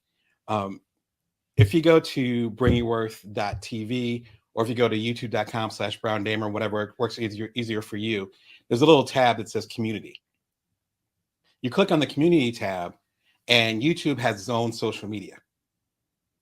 And so I'm able to interact with my 18,000 plus folks that subscribe every moment of the day when a new video comes out, even with my new book coming out in October. And so the number one rule is that you have to kind of treat it like another, I'm not big on social media, but almost like another social media platform where you're going to be starting over again. So no matter what success or cloud or whatever you have elsewhere, I mean, that's why it took me 2 years. I couldn't take this cloud from over here and dump it over there. So it's going to take a little while to kind of establish that in YouTube. I'd say that would be the number one tip. Wow. So treat it differently. Understand you're starting over, and know that you could have 50 subscribers for almost 2 years. Yeah. Well, I did hit 600. So, I mean, I 10X technically, but it wasn't, you know. Well, I mean, look, after doing something for 2 years, 600, that's still not a lot. Right? I mean, that's not a lot. No. Let's be honest, right? And I think it's also too that you have to be aware of whatever environment's happening there. So a middle-aged African-American man who's talking about entrepreneurship, talking about passive income, and how you can grow as a side hustle or solopreneur or otherwise a non-traditional entrepreneur. So I'm not like the hottest thing on the platform. I'm not the coolest person on TikTok. You weren't talking about crypto or NFTs or I'm not right. Crypto's great. Just I don't talk about it. Club. You wouldn't right. I'm not talking about crypto. I'm not doing pranks. You know what I mean? Like I'm not, you know, a very young millennial or whatever that new generation is coming up. Like I'm not that. And so it took a while to kind of build up that steam too. But I would say I found that in all my vocations, even as far as the startup world and the startups that I was pursuing, VCs weren't, you know, hurrying to call me back. But I knew what my communities needed, and that eventually led to the success of my last startup, Cuddler. But we were getting laughed at and misunderstood the whole way. And that's kind of, at least for me, that's kind of how it works. For a lot of people that I coach, that's how it works. Because, you know, we're building for particular communities. I mean, James, you understand that. Like, you're building for specific communities, and everybody's going to get that wave. And so it might take a little bit longer, no matter what platform you're on, to get that community together. But once you do, though, I have people that really rock with me and look forward to the shows. But So I'm thankful for that. so what inspired you to keep going when you only had a few followers? Like, how did you push through that to keep going? Or was there something that you said, maybe I should try and do something differently? Like, what was that for you? Yeah, I tried a few different things. I think my first approach is trusting that there was an audience for it. And I think that might be the strongest benefit you have. Like if you're just starting a YouTube channel or even on another one of the video platforms and you don't know if your audience is there, that makes it really hard. For me, again, I already got the best-selling books. I already do a lot of public speaking. I, I coach a lot of people. So I already know what I'm delivering has a place. So it's a matter of being patient enough for the particular technology, for that particular audience to notice what I'm trying to do. And that requires So how do you get consistency. them to notice you? Time. Yeah, I'd say that would be the number one thing is time. When my channel really did the hockey stick, which was February of this year of 2023. And I remember you have this app called the YouTube app, not the one that you watch YouTube Mm-hmm. on, but like it's called Mm-hmm. YouTube Studio. So you can, Okay. as a creator. Mm-hmm. Mm-hmm. And I remember going to sleep. I usually turn my phone off except for my alarm, but I forgot to turn my phone off. And I woke up and I just kept on hearing buzzing and buzzing and buzzing. And a few of the videos that I did took off. Took off as in I had one day in February where I had 1.3 million views. And then if you think about 1% of those people subscribing, then it makes it really easy to understand how I got to where I'm at now. Mm-hmm. But it took that much persistence to do that. And I didn't hit that hockey stick until probably about 300 videos in. And you're saying that Seriously. just happened. There was nothing you did other than produce 300 videos. Like that's nothing. Well, And no, there's a little bit more than that. So, so it wasn't just luck. so Persistence, what I did you think, is do the before number you one went to thing, bed though. that night that had your phone pinging like crazy? What's that? What did you do before you went to bed that night that had your phone pinging like crazy? One of the videos took off, and Did you on at its at own? that Did you point, do something? I think I just improved. And so I think that's kind of the secret sauce I'm kind of implying that I think we tend to forget. My 350th video is going to happen this week. It's going to be way more better, way more better than Be my way better. 250th Right. episode that I did a year ago. So I'm actually improving as an editor, as a creator, as a host, as an orator. The stories I tell, I know what my community needs. The community section's way more popping now. So they're giving me feedback like, no, you got this fact wrong. It happened with this. No, I really want a video about this, but you talked about this. I want that instead. So it's almost like Okay. you have to look at like a curation, Mm-hmm. and you're becoming a better curator along the way. And to do that, you gotta, I mean, that's actually my tip number 2 that I written down Yeah. is building up Perfect. your What is it? catalog. Yeah, it's building up your catalog, which is number 2. Because what it comes down to is number 1, you get better. But number 2, and this is probably the most important point that I have to share. You don't want to blow up when you have nothing to give. In other words, if I was on episode 1 back in December of 2020 and my video got 10 million views, then what? I would have no catalog. There'll be nothing else for people to watch. If I didn't have my businesses together, including all my books, my public speaking, my coaching, and all that, there'll be nowhere for them to go. They were like, oh, that's a great video. And then they move on to the next thing. Again, when my stuff went hockey stick, I had about 300 episodes. And so now people are discovering through YouTube, sharing it with them because they know they like my hot videos, as well as just a pure catalog of it. Now they have 200, back then in February, they had 299 other things to watch. And so you actually Wow. don't want to go from 0 to 20K the first day. You actually don't want that. Right. And the next part about that, which we're kind of getting at, is that your videos in the beginning aren't going to be that great. And so now when people come in, I have more of a presence. My lighting's a little bit better. I know how to organize things. My mic is stronger. I know how YouTube works. I know the vibes way more. So now when I get my next viral hit or my stuff goes like this again, then I'm ready. Yeah. And I'm like, bet. There's Right, 350 right. episodes for y'all to enjoy. Most of them are good. Amazing. You know what I mean? So congratulations on your YouTube success, Damon. Not sure who the user is on LinkedIn. Sometimes LinkedIn doesn't always show the name, so apologize for that. I know whoever LinkedIn that can be was. funny with the streaming. Thank you for that. If you have questions, please drop them in the comment, and we will do our best to get to them for you. So that was your second tip, to just produce a lot of content, basically.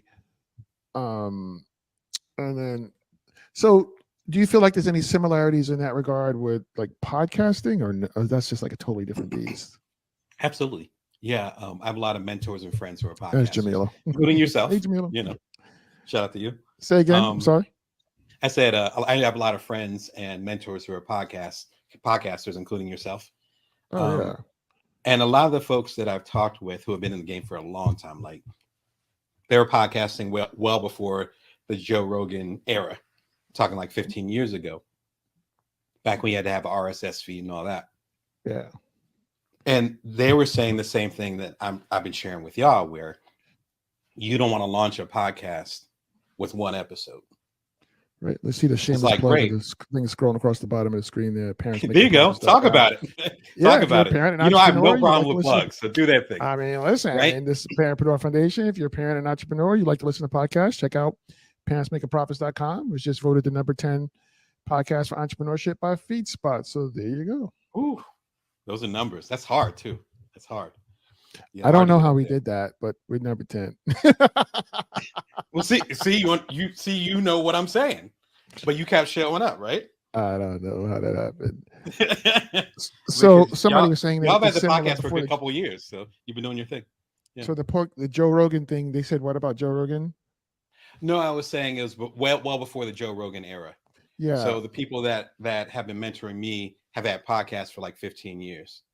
Wow. One of the things that they said is that you don't want to launch with one episode. Right. Right. I mean, you know the vibes with you don't launch. No, we did. So we had our trailer, and then we had 2 episodes that we launched with. So we had effectively like 3 things for people to listen to when we launched. Minimum of 3. Yeah. Yeah. That's right. No, that's makes, kind of the that rule. makes perfect sense. Yeah, exactly. And so so a lot of the game that I'm sharing now, a lot of things that got me here are actually from my friends and mentors in the podcasting world. That was one of the things that I learned, but it took a little while to learn it. Was that with the environment now, you can look at YouTube not as a video platform, but as a video podcast platform, because people understand podcasts now. I've been rocking with podcasts. That's interesting. We don't publish, we don't record video. We do our podcast, and we don't publish it on YouTube. I suppose that's a missed opportunity in terms of getting views or whatever, but we're not, that medium on its own would need to take off in order for us to be able to quote unquote monetize it, right? Because those views don't count towards the podcast download data, which is what drives sponsorship dollars over there. So it's just a totally different thing if we decided to do the video of that, which I don't honestly, because it's a lot of whole dog and pony show situation. I just don't have the time for or the inclination to do it even. I mean, I know for some folks, just from my seat on the bus, I know some folks that only watch their podcasts. Like they don't listen to the podcast, they just watch them. And so that's kind of the paradigm shift. Again, that's why I mentioned Joe Rogan. Like that's kind of the paradigm shift that happened when the Spotify Joe Rogan thing happened. I'm really big into media. My background is journalism. And so probably like 4 or 5 years ago when the Joe Rogan deal happened and with Spotify, everything shifted. And that's why when you go on YouTube, most people that have at least a really big podcast, again, the name brands like a Joe Rogan, they got video in there. And so even if you don't do it now, eventually things come to video. The same thing Maybe. happened. I was just going to say the same thing happens with I used to be a writer for the Source magazine, a lot of the hip hop magazines, and the same thing's happening with music, where a lot of the, like, my nieces and nephews, folks that are like 30 and younger, when they want a new song, they don't even go to Spotify per se. They go to YouTube and they I say, do "Oh, that let me." sometimes too. Not gonna lie. Right? Thank you. So I mean, Sometimes so I that's do it. that, but it depends Yeah, on where I am. If I'm in my car, I'm on my phone, boom, I go to Spotify. But if of I'm course, sitting in my of course. laptop, sometimes it's just easier to go to YouTube if I'm in the web browser. But if I'm already on Spotify, I'll just type it in on Spotify. So basically, you just got to be where people are. That's the absolute bottom line. And really quickly, I'll give you a point where I took my first business bestseller, The Bites Entrepreneur. It came out like 7 years ago.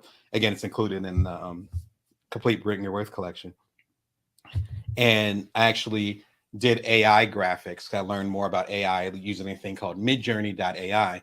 So started Mhm. working with that. And then I used that to put images to the audiobook I had for The Bites Entrepreneur. And I shared it with my YouTube community. So now there's a book from like 7, 8 years ago that was already a bestseller. Now it's Mhm. gathering some dust. It's still selling, but it's not what it Mhm. was. I'm Mhm. flipping it using AI, and I'm sharing it with this new community. And that's what I'm kind of getting at, where, again, back to point one, you're almost like building and reintroducing yourself again. And so there's certain products or ideas or services that you can share that I might have been rocking with that for a long time, but my YouTube community at Bring Your Yeah. Worth TV, they don't know what it Okay. is, you know? Okay. So tip number one was understand that every medium's different, different Every audience is audience, different. That's right? right. Every audience is different. Tip number two is you got to have a bunch of content. You don't want to blow up before you have something for people to consume. And so what's tip number three? Tip number three, and you kind of hinted at this, is you want to experiment with different formats. And as my journalism teachers used to say when it came to editing, you don't want to be too precious with your work. Sometimes what you're working isn't working.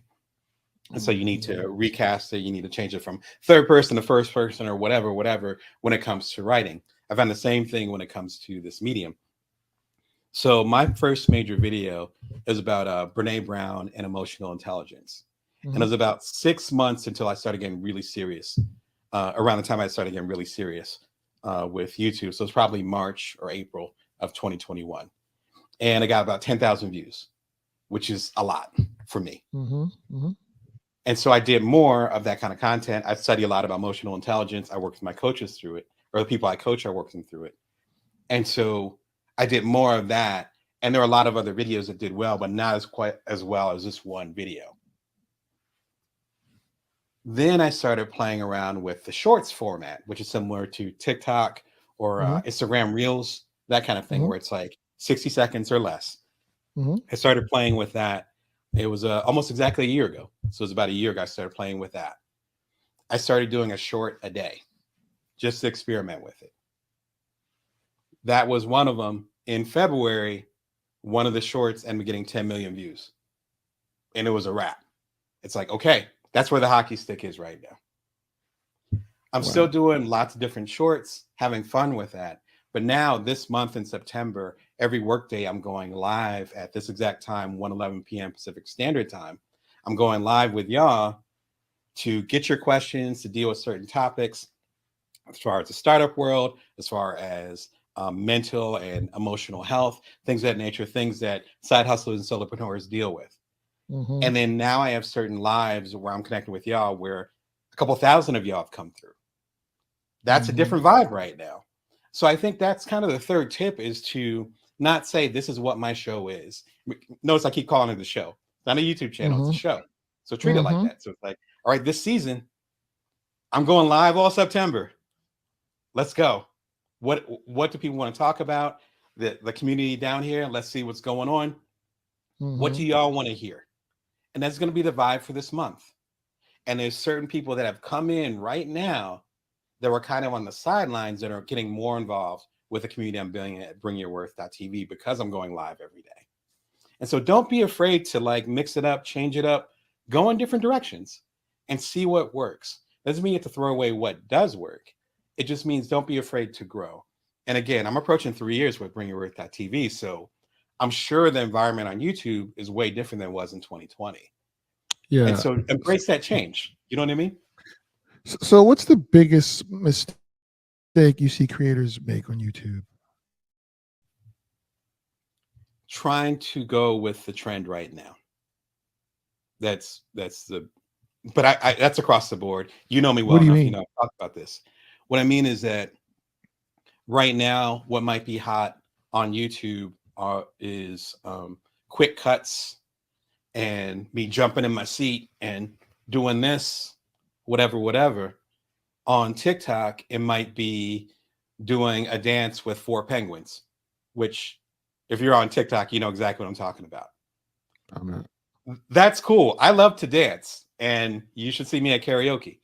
However, that is not the nature of my show. That's not my vibe. So I would focus on things, even if you get a little bit trendy, that's fine. Focus on those things that actually stand the test of time. Like this bookcase, this little blazer, this vibe, whatever. Classic. This Classic. doesn't go out of style. Never. This is my shirt. Like you can buy the shirt at damebrown.net. Never goes out of style. Yeah. Black shirt, yeah, whatever. It's super simple. Yeah. You're not chasing the shiny new objects, is what you're saying, basically. Thank you. And it's hard to do. But that, and I know that might sound contradictory to trying new things. It sounds boring too. Exactly. But that's the thing. Even what you were saying, if it's consistent, it doesn't matter, right? Exactly. But that's exactly the point. They know, as far as the community, and even some of y'all that are watching, you know the vibes. If you're going to tune into me, I'm going to be talking about passive income. I'm going to talk about what's in your artist contracts, whether you're a creator or you're an entrepreneur. I'm going to talk about how you can build your startup while you got little kids screaming at home. Oh, look at that substance. Not all the flash, but actual substance. You're being too kind. But you understand what I'm trying to say. Like I do. Yeah. I struggle with this sometimes, at least in my head. You know, this is why I talk to my therapist. You know but I mean, the we all have that problem. The problem is that consistency is boring. Mm-hmm. Like I'm not going to blow smoke up whatever. I'm going to say, I was about 300 episodes in, and suddenly I went from about 900 subscribers in January to about 10,000 by Valentine's Day. That's what happened. But how did it happen? Well, the tips I talked about, but also I kept showing up for 299 episodes, and then suddenly, it's not magic. It's like consistency. This is what Damon and bringyourworth.tv is about. I can trust that he's going to provide this substance. And I think that's what basically evergreen. Look at this comment. Basically evergreen content, right? Exactly. Evergreen, right? Because what's hot with the jumping up and down today, like 6 months from now, you're going to be like, what is this foolishness? Exactly. If it was a year ago, we'd be talking about AI. If it was the year before that, we'd be talking about crypto. If it was a year before that, we'd be talking about the pandemic. Year before that, we'd be talking about blogs and whatever. I talk about this all the time. Like I'm really big into media, so it's always the next wave. But how are you going to make a wave? How are you going to be consistent? If I were to be gone right now and my kids were to dig up my channel 10, 20 years from now, everything I talk about on the channel is still going to be relevant. Wow. It might be, a new TikTok instead of talking about TikTok, but it's the same vibe. That's what I want. I want that, like you said, evergreen content. Yeah. And that's that's why I have the Bring Your Worth show, because I want to continue to support people even when the winds change. I want them to be able to say, I can count on Damon to give me the truth about what's happening, All right. So that third tip was don't, follow the fads is what the third tip was. So to summarize, the first tip was just understand each platform has a different audience. The second tip was make sure you have enough content, because you don't want to try to blow up if you don't have sufficient content. And honestly, it's not very likely to happen anyway, right? No. And the third tip was, stop chasing the squirrels and the shiny objects. Be consistent. He's building while at the same time not being afraid to experiment a little bit. So not being afraid to experiment. It's okay to try new things, but he's not going for the shiny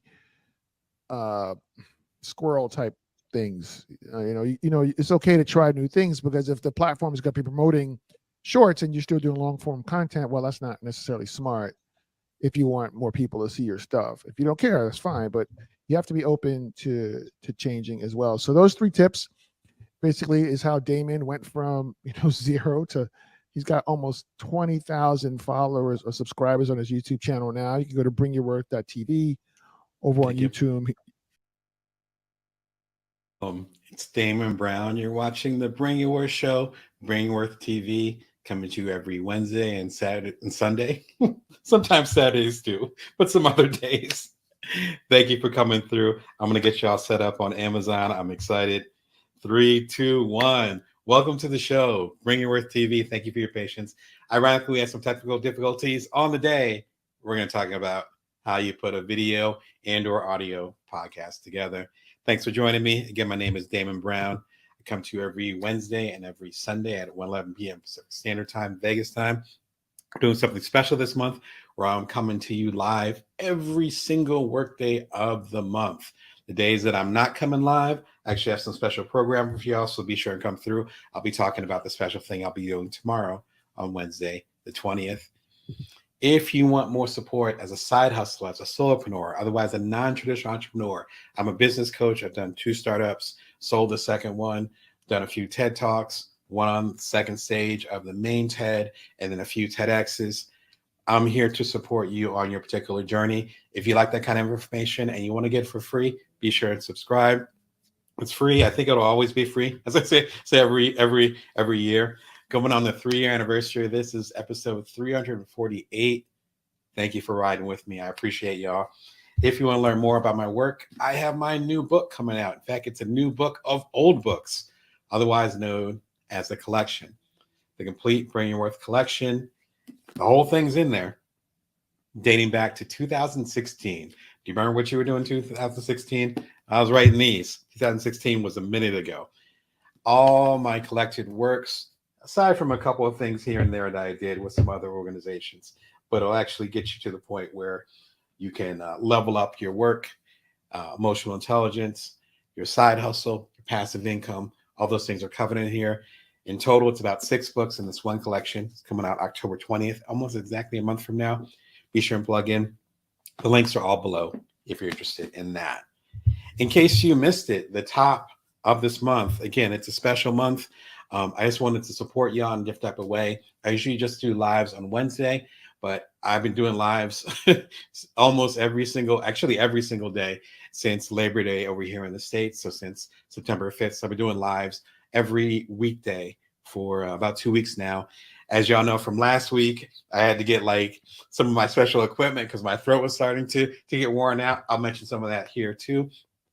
One of the things I did though to kick it off was a marathon of all the lives from the past year. It's a long program. It's everything you need, again, from passive income to finding upping your mental health and emotional health, to finding out how to build your startup from the ground up, to even how to help with launching some of the stuff you want to launch, whether it's a broadcast thing, like a TV thing, or if you want to launch your book. All of it's in there. It's been a lot of love and support for it. It's a marathon of 9 hours. You do not need to sit and watch the whole thing. And in fact, as I've said, I would encourage you to put on YouTube or your favorite app that you get this on Amazon, shout out to y'all, or even on LinkedIn. Plug in your headphones, put it on your phone, and then just go for a long walk or go for a long drive, or even just meditate at night, whatever gets you to where you need to be. Be sure and check it out. Thank you for all the love for it. And I think it'll help y'all get to the next level. Yesterday, connected with James Oliver Jr., who's actually the head of 2 organizations, the Parentpreneur Foundation, which focuses on supporting African Americans who have little kids who are trying to do their startups. Again, the same demographic and energy that I have. And he's also the new CEO, or actually the new company, but CEO of Kabila, which is actually connecting people as co-founders. If you know any of my background, I've founded a couple different apps. The second app, we had 2 co-founders, so it was 3 of us total. There's all kinds of dynamics, interesting things that comes with that, and you want to make sure you have the right blend. His new app will help you with that. Check in, because we end up talking about build your subscribers from zero. I now have about 18,000 plus of y'all. We talk about how I did that. If you're tuning in today to build up your podcast, to build up your video blog or whatever you want to call it, to build up anything, you do not want to miss yesterday's episode. Be sure and check in. It's only about a half an hour long, but we cover a lot of ground in those 20, 25, 30 minutes. Do not miss that one. And I think that's it for the house. Oh, 2 other things. On Sunday, as promised, Freelance Writing, Everything You Need to Know. This is my most comprehensive guide that I made for bringyourworth.tv, covering just about everything I know as a longtime freelance journalist. I've written for Playboy, the New York Post, ARP, the magazine, Family Circle, The Source, Spin Magazine, a lot of folks. That's how I made a living pretty much through a decade and a half. It was a long time, but that was the only thing I did. Not even books were in the mix. There was a period of time where all I did was freelance write. I'm giving as much game as possible. The feedback to our previous episodes about freelance writing got again, a lot of good feedback. I wanted to try to get everything into a comprehensive guide. So again, we're approaching the last quarter. As of this recording, the last quarter of the year is going to begin in about 2 weeks. It's not that long, y'all. So if you want to get into freelancing, be sure and check out this comprehensive guide. It's about 1 hour and 15 minutes and won't take up that much of your time. And I cover a lot of ground there, from pitching to how to find publications, to how to get paid, to even how to build passive income with your freelance work. Plug in, check it out. I appreciate that y'all have really dug it so far. And lastly, tomorrow, as I mentioned, we're going to be doing some specials. How do I make time to rest?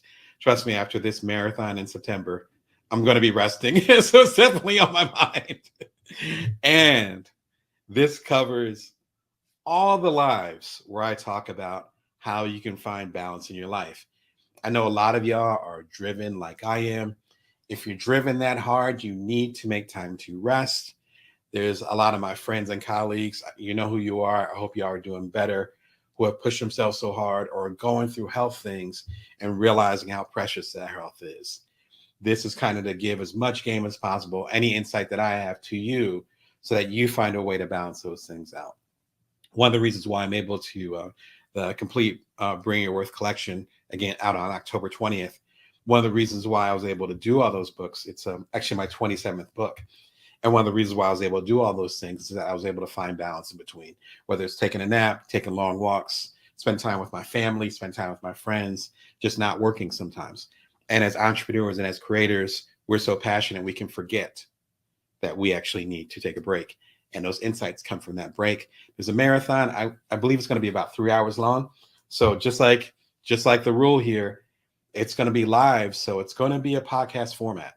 So if you want to sit here and connect with me and talk with me, that's cool. But if you just want to tap in at 1:11 p.m. Pacific Standard Time, Vegas time tomorrow, exactly 24 hours from now, and just tap in and then just listen. And I talk about better sleeping habits. I talk about a little bit on meditation, or at least how to find yourself centered, getting deeper into inner peace. Anything that you're kind of struggling with, hopefully I cover that. And it's about 5 or 6 lives that are in the marathon. Be sure and tune in, because I love to help you get to the next level. All right, today's show. Ooh, I'm excited about this show. As you can probably tell, all the podcast equipment you need. There's something amazing shift that happened. And I talked about this again on the aforementioned episode yesterday, when I was interviewed by James Oliver Jr. Again, thanks for having me on my show, on your show, and for sharing the episode with my viewers too. I appreciate that. But we got into this discussion about how things are different now. And the big shift happened probably about, again, 5 years ago. You can correct me in the comments. About 5 years ago, when Joe Rogan, who is now probably the #1 podcaster in the world and has been for several years, when he got a serious bag, I think it was 8 figures from Spotify to exclusively do podcasts for their network. I think it's ended by now, but it was a big deal at the time. You had Joe Budden, and if you're in the hip hop communities, you're familiar with him. I've been following his work. All these different things were happening at the exact same time. Charlemagne, like all these different things are happening at the exact same time.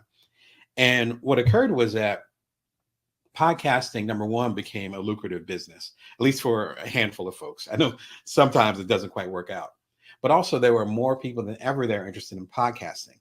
And it's important because I know folks, and some of you are probably watching, who have mentored me or who I've talked to, who have had podcasts for 10, even 20 years, some of y'all. What y'all understand and what we all need to understand is that this second wave of podcasting isn't just audio, it's also video. So again, you have the Joe Rogans, you have the Tim Ferrisses. There's a lot of people in mind. Again, back to Joe Budden, where they'll have a podcast. Rick Roll, they'll have a podcast, and then they'll also have the video to it too. And so that's why when I'm talking about the podcast equipment you need, I'm going to be talking about lighting, but I'm also going to be talking about mics. I'm going to be talking about a few other things, because a lot of the podcasts we're doing today, if you want to consider bringing Worth.tv a podcast, it has a video element of it. So stuff I'm talking about today will absolutely impact you as an audio podcast, if that's what you want to focus on. And also I'm giving game if you want to do the audio and you also want to do the video, which again is kind of the wave right now. And so, yeah, there's a lot of stuff to cover. So let's get into it. Okay, the first thing you need to get right is your sound. Your sound is really important. Hopefully you can hear me now. Your sound is really important. I've talked about this quite a bit as far as sound. Sorry, I forgot to put my question in there. How do you put your audio together? How do you get your sound together? For me, it begins with the mic. I like this mic a lot. I mentioned it in some of the earlier episodes. Sorry for the louder sound here. This is, I want to make sure I get the name right because it is a complicated name. Audio Technica ATR 2100X USB. All the links are below and all that good stuff. So you don't need to write it down. All the information is below. If you're watching on Amazon, it'll be highlighted on the side if you want to grab the product. What I love about this, and again, I mentioned in the episode a couple of days ago, is that it actually is really good at pinpointing where the audio is coming from and isolating everything else. Sounds super simple, but it's not. I've had a couple of mics. In fact, some of them that I mentioned on the show. Again, we're approaching 3 years of the show, so my mics have evolved. So you see some of the earlier shows, and sometimes my mics won't quite sound right, or we started in the, right at the beginning of the pandemic. So sometimes my kids would run in the room, not exaggerating. Check out the earlier episodes. My kids would run in the room because we were homeschooling, obviously. And then the noise will be coming from them, and you hear my two boys fighting or something. That doesn't, not only are they older, so they're not here, but that doesn't happen as much, I found, with this mic. It has a great sense of focus. It's called, I always screw up the name of it. I want to say Cardio. I'm always going to mess up the name of it, but it's a fantastic setup here. In fact, I believe I have the box around here. If I can't find the box, then I'll go ahead and you can click on the link, get the details. I know my tech, actually minored in computer science, but this is one of those areas where what I will say, though, is that it uses a certain technology that will pinpoint exactly where you're coming from and isolate the rest of it. All you audiophiles know exactly what I'm trying to say. For those that don't know what I'm trying to say, just click on the link. It gets into the details. It begins with a C, but it's a certain way of focusing the audio to your mouth, which is super valuable, particularly when it comes to audio podcasts. This is an important point. If you're watching Bring Your Worth TV, or if you're doing a video / audio podcast, you have an advantage. If my audio is a little bit off, or if it's a little bit muffled, or again, if my little kids run in the room, you can see my very New Jersey hands, which are always flying all over the place. But you can also see my facial expression. There's stimulation here. It's a different vibe. If you're doing audio only podcasts, you got to make sure, again, let me show you the mic. You got to make sure this stuff is straight. because you're not going to have the companion piece. You're not going to have the multimedia part of it. So if you're looking to launch a podcast and it's going to be audio only for the beginning or for the foreseeable future, double down, pay the money for a good mic. This mic is under $100 as of this recording. I think it was in the $75 range, which is actually cheaper than some of the frankly less reliable mics I got in the past. So it's not necessarily about the price you pay, but if it is a good mic, it's worth the price, particularly again if you're going audio only. Another thing I'd recommend, which if you're a regular of the show, you're like, what is this thing behind Damon's head? This is soundproofing. Now, depending on the type of podcast you want to do and like your budget, I know some folks that will like rent a studio and knock out like 4 podcasts in a day and they get their money back, and sponsorships, whole different discussion. Maybe I'll do a live about that in the future. My point is that some of us are doing it literally here. Like, this is my office, this is my home, this is where I live. And so right to the side of me, to the left of me, is my my office closet. And if you buy any of the later Bring Your Worth books, particularly like Build From Now, which was a book that came out, I think the deluxe version came out about 1.5 years ago, 2 years ago. It's also, again, included in the complete Bring Your Worth collection. The audiobook will be coming soon. But all the later books were recorded right there in my closet. If you're going to have this kind of setup where it's in your closet and you have relatives at home, right? Like little kids or whatever the case may be, and you're not alone, or even if you're like, we live right off the strip in Las Vegas. So it's like, well, not right off the strip, but you know what I mean? There's noise. That's what I'm trying to say. And this works really well.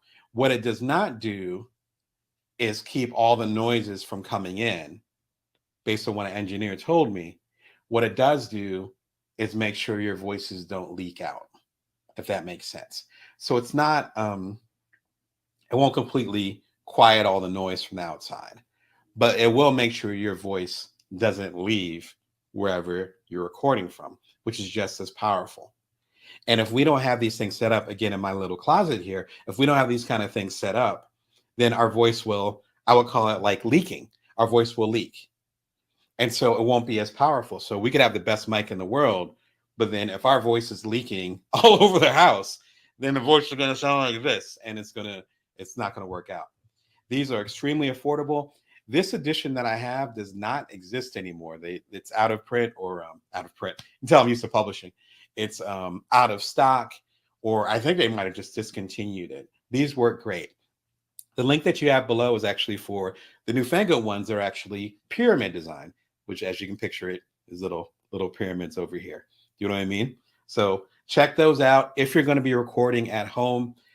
I know folks that have fantastic podcasts with sponsorships and they're making money with it and all that, and they will literally record it in like a hotel room or like their closet or in their basement. And they'll just set it up wherever it is. Not so much a hotel room, but they'll set it up wherever it is. And they'll go from there. And that's such an important thing. If you're going to take your podcasting seriously, you don't want to waste your time with that. Also, I use these, well, like I said, for the audiobooks, but also for some of the audio programs that I've done elsewhere too. It's worked out really well. Again, I can't recommend it enough. If you're trying to stick stuff on the wall, I would recommend using the, I do not have a link for it in there, but you guys can figure it out. I think it's 3M, the double-sided Velcro. So it's like one side is sticky, just like a tape. The other side is sticky like a tape. You put it on the wall, and then this part is Velcro. So I took this straight from my closet. I just peeled it off. So for me to show it to y'all, I didn't have to like, and we own this home. So, I mean, we can tear it up technically, but we didn't have to tear up the walls or anything. I just peeled it off. And so that's excellent. You know, again, as far as if you want to upgrade and so forth, heck, after this conversation, I might even upgrade to the new pyramid style, since that seems to be the new wave. So be sure and check that out. Hopefully that'll help you guys get to where you need to go. The last one, I mentioned it a few times. They are not an official sponsor, but they might as well be. Throat Coat. You gotta take care of your voice. The only reason why I actually have some semblance of a voice after doing lives for y'all for going on 3 weeks straight is because of this. It's actually medicinal. It's tastes pretty bitter. My kids have had it when they've had sore throats, they've had a hard time with it. But if you like bitter stuff, you'll be able to get over it. It works really well, as the name says, it coats your throat. And as I've talked about, they're professional performers like singers and so forth, professional speakers, and particularly the voice actors that I connected with when I was doing my professional work for my last book, Career Remix. I went to a professional studio in downtown Vegas. That's where I learned about this. And I mentioned it to other professional performers, and they're like, of course. And I'm mad at them because they didn't tell me about this secret. I'm trying to share it with you now. That's why I'm mentioning it so much, because it's been a lifesaver. Without this, I wouldn't be talking right now. So super affordable. The links are all below. All right. So we're talking about the best podcast audio equipment to get you going in 2024. If you have any particular questions, be sure and throw them in the comments, or if you want me to go deeper into any piece of equipment. All right. So how do I get my lighting together? This is an ongoing process for me. Give a shout in the comments if it is for you, because lighting can be tough, particularly if you're a person of color. And so you have to get the lighting just right, or otherwise you'll get washed out, or people frankly won't be able to see you. And I'm wearing glasses. You can see a little bit of reflection, but it's way better than it used to be. Go back to Bring Your Worth episode 1. As they say, if your old work isn't embarrassing, then you're not doing it right. So I must be doing great, because that stuff is embarrassing. But again, I'm here to show the progress, not the perfection. But as you upgrade your lighting, you'll see how much better it is over time. I'm trying to give you the hack, the tool of stuff that's worked really well for me, so that you guys can get to the next level a little bit faster and get some of the advice that I wish I got earlier. All right. So the first part is the Amarin. I can never pronounce that. Amarin aperture. Man, that's a tongue twister. Amarin aperture. This is I wouldn't call it necessarily OG, but it's definitely what the experts talk about. It comes in a case like this. Very Pulp Fiction. Comes in a case like this. And I'm going to show you the whole thing in a second. But it comes in a case like this. And basically the aperture, and y'all that are like it really into cinematography, what I'm going to say is going to be really basic. I'm sure you know a lot more. What the aperture does is it's a light source. So the light that you see coming down on me, which I'm about to show y'all, about to get a live view in a second, that's actually coming from this box. The box is about this big, so about this cubed. So it's about 4 of these together, 2 by 2.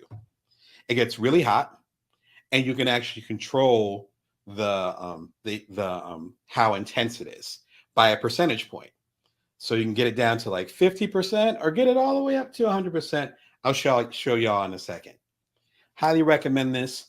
This one ran about 150 as of this time of recording, which is decent.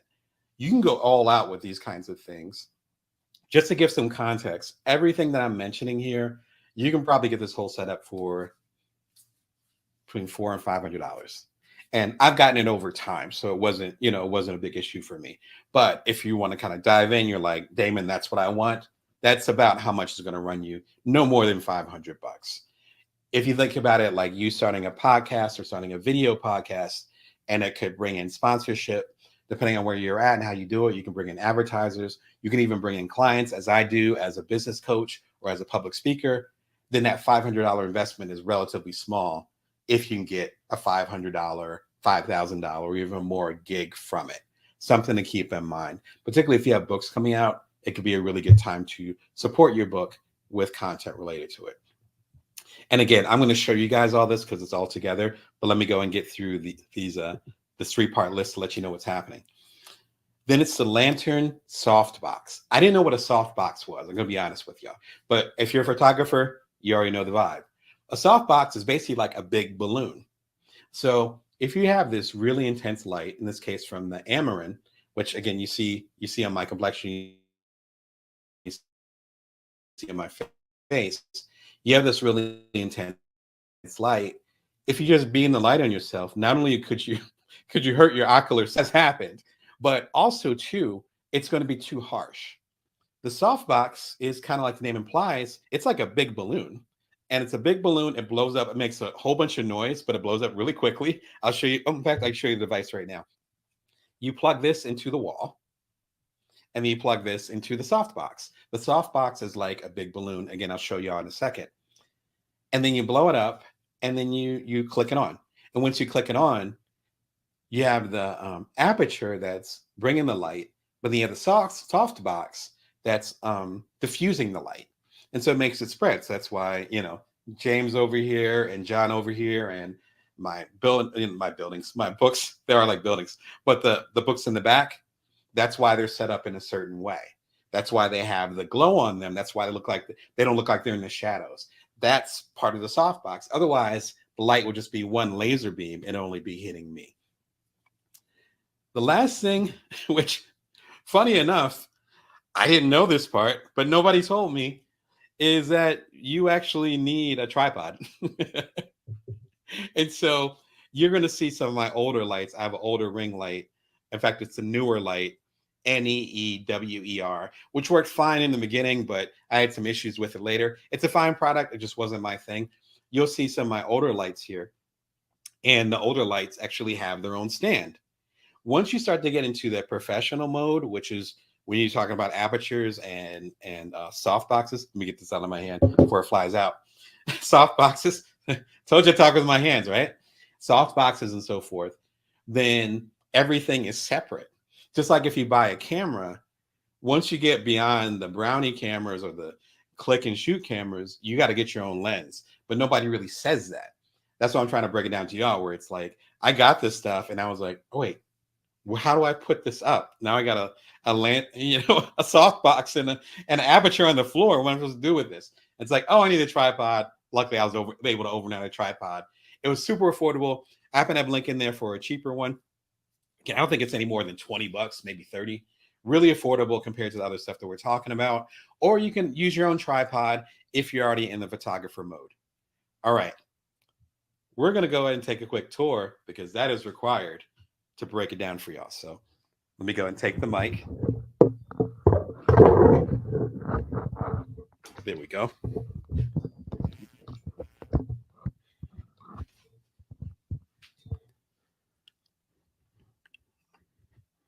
And then we're going to see the old one. There's the old newer one. I know it's called newer, NEEWER. So that's the old one right there. And here is the softbox. So the softbox, again, I forget the brand it is, but it's in the notes in the chat right there. I blow this up. You see the blow up right there with the little device that you saw before. Now, my kids are in soccer and other things. So if you play sports, particularly for the sports, particularly soccer, I think there's some other sports too, you're used to blowing up the ball. It's the same type of thing, except again, it's pretty noisy, but it works in like 10, 15 seconds. You blow it up, you connect it right there. Here's an important part of it. On this part, which you might not be able to see that well, so forgive me for that. But in this general area, let's back up a little bit. You see the power supply. It'll probably be on your right. And you see a knob. That knob actually controls how hot it goes. So I'm going to put down the mic and then you can see for yourself. Hold on one second.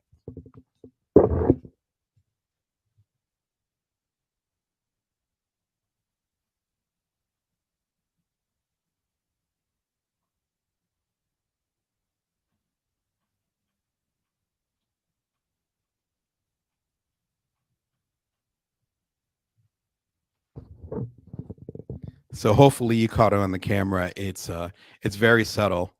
And then over here, hopefully you can see it. There's a little percentage. And that digital dial says it's probably at 100%. So you can adjust that to whatever percentage you need it to be to set it up correctly. for whatever type of picture you need. And that's super helpful because for the other lights that I talked about, then there wasn't really that adjustment factor, because then it would be like it's either going to be up really high or really low, and you're either going to be sweating in here or you're not going to be able to see anybody at all.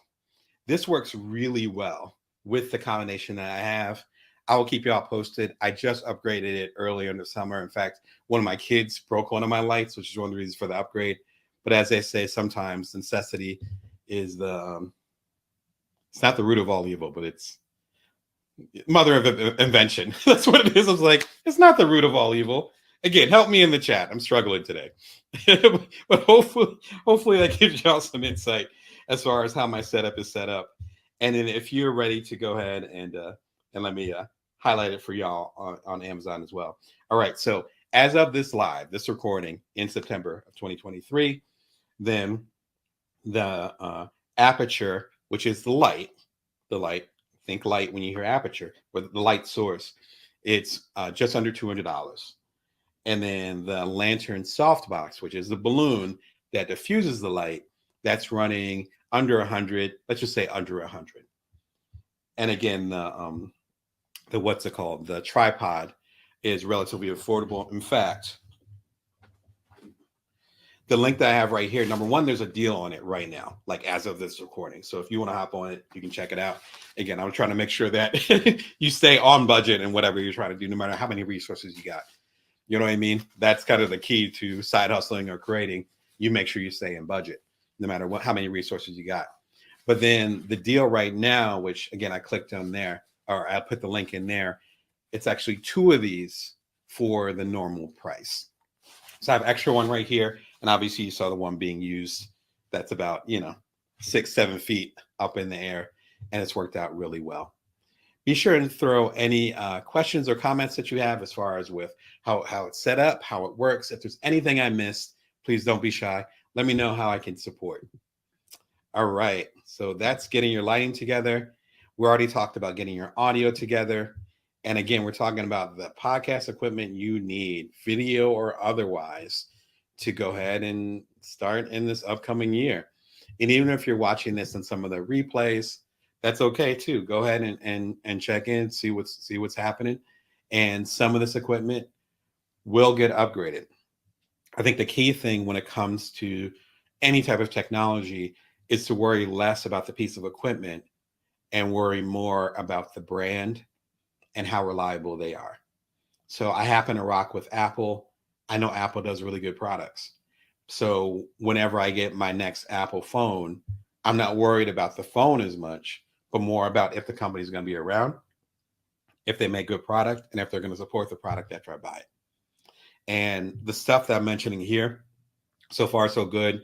And they actually came on the recommendation of other experts that I really rely on and trust, people that are on a much higher echelon, podcast-wise and otherwise than me. So that's why I wanted to pass it on to y'all. It's like, oh no, these are what the masters, these are the people that are on top of their game are using. And so as you get involved in video or audio podcasting, you definitely want to lean on the folks that are already there. Last but not least, all right, I got the audio together. Mic is good. Got the what's it called? The soundproofing. Great. It's like, all right, I got my video together. So, I have it set up with the light and all that stuff. Cool. Wait, I gotta share it. Of course. As they told me in grad school many years ago, if you're just writing for yourself, then just get a diary. Nothing wrong with diaries or journals. I rock with both of them. That's fantastic. But the whole point of creating these things, at least if you're calling it a podcast, is to share them, video or audio. So I'm going to share some of my favorite tools. One of them I know experts use. The other ones I use regularly. So let's dive into it. First one is Riverside FM. I think it actually might be riverside.fm if I remember correctly. Yeah, it is. It's right. How about you look down, Damon? It's right on the website right there. This is the platform for audio podcasts. Whenever someone asks me to be on a podcast, it's the Brendan over at the Creative Nonfiction Podcast. Shout out to you. Srini over at the Unmistakable Podcast. Shout out to you. Hillary Sutton. Oh, so many people, so many people, so many of y'all that I rock with, that I've been on your shows. We've had drinks together. You know, you've even come on my shows every once in a while. They rock with Riverside FM. Here are the advantages that I found, because I'm more of a video podcast person than an audio podcast. That's why I'm kind of deferring, but I'm name dropping to say these are the people that rock with it. Number one, each of the tracks are isolated.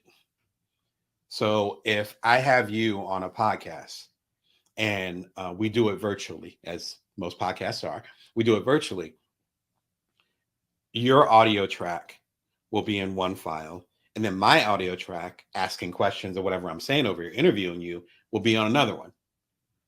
That means that you can do special things with the audio mixing. That means that if your microphone is better than mine and mine happens to be a little bit weaker, then we can adjust the levels, as opposed to it just being one mass huganic, we'll call it huganic audio file, and then we can't do anything with it. Because if you adjust this level, then this sound's going to be off. And so as far as mixing, you having, they call it local recording of all the participants. I forget how many participants it can handle, but it's a lot. So let's say you have 8 people on a podcast, like you have Wu-Tang on a podcast. Each of the Wu-Tang members, from Ghostface to You God, each of them are going to be having their own audio file. And so then you can edit and mix it properly yourself or your respective engineers. That's number one. Number two, it's completely online. And so when I join people that have a podcast and are doing it through riverside.fm, they give me the website link. I get on there and I record it just like I record my TV show. There's not like software I have to download. There's not a device I have to use. It's just really smooth. And again, I've been on both sides. I've been a longtime journalist and have interviewed at this point probably thousands of people on the air, and also just for my print journalism.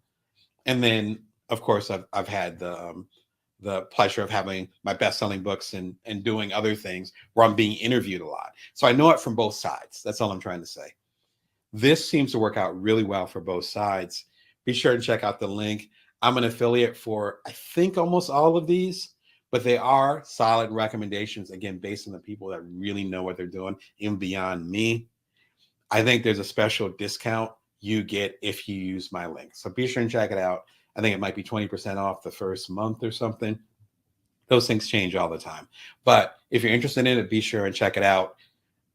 I love the program just as a guest. And the people I've talked to that really do this stuff, the people I've done literally thousands of podcast episodes, they rock with Riverside FM too. So if you're looking to get started, this would be an excellent place to start. All right. For live broadcasts and live, because most podcasts are not live. I didn't even mention that part. When you do a podcast, most of them are pre-recorded. What we're doing right here with BringYourWorth.tv and what we've been doing through this whole month of September, this is live. It's different. It's nothing edited. You see me fumbling over the place. You might see like one of my children's toys right over here. This is raw.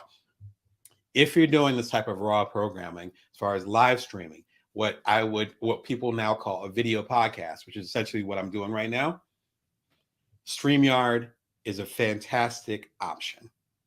StreamYard works well because, again, similar to Riverside FM, you can send the link to the people that you want to have on your show, and then they just do it straight through the website. I keep emphasizing that because not all software works like that. So this is a benefit. That's number one. Number two, with its most basic plan, which I believe is free, there's all kinds of stuff you can do. The biggest benefit of having the paid plans, and again, the link is right there. I'm a paid member myself. So again, I'm walking the walk on this one. With the paid plans, you can send it to multiple platforms. So right now, I'm talking to y'all on my LinkedIn. I'm talking to y'all through, obviously, BringYourWorth.tv, which the main hub right now is at YouTube/Brown Damon, or you can just type in bringyourwork.tv. You'll see me live there if you have a meta experience right now, not Facebook, but real meta experience. And lastly, I'm connecting with y'all through Amazon Live, which shout out to the folks at Amazon because they have a streaming platform. So every time I've connected with y'all live, then it goes to all three of those platforms. Super straightforward to set up. It was, I think it was a little bit tricky when I first tried to get on LinkedIn, but that had to do with the way that they were doing streaming because they were new to streaming when I started the show about 3 years ago. But since then, it's been a lot smoother. So the power of this is that you're not left into a platform. It's not saying, okay, you can catch me on Spotify and that's it. It's like, no, if you don't watch bringyourwork.tv, you could be on Amazon and then you'll get a little ping saying Damon's live right now. And you can come through and hang out with me for a couple hours. That hits different.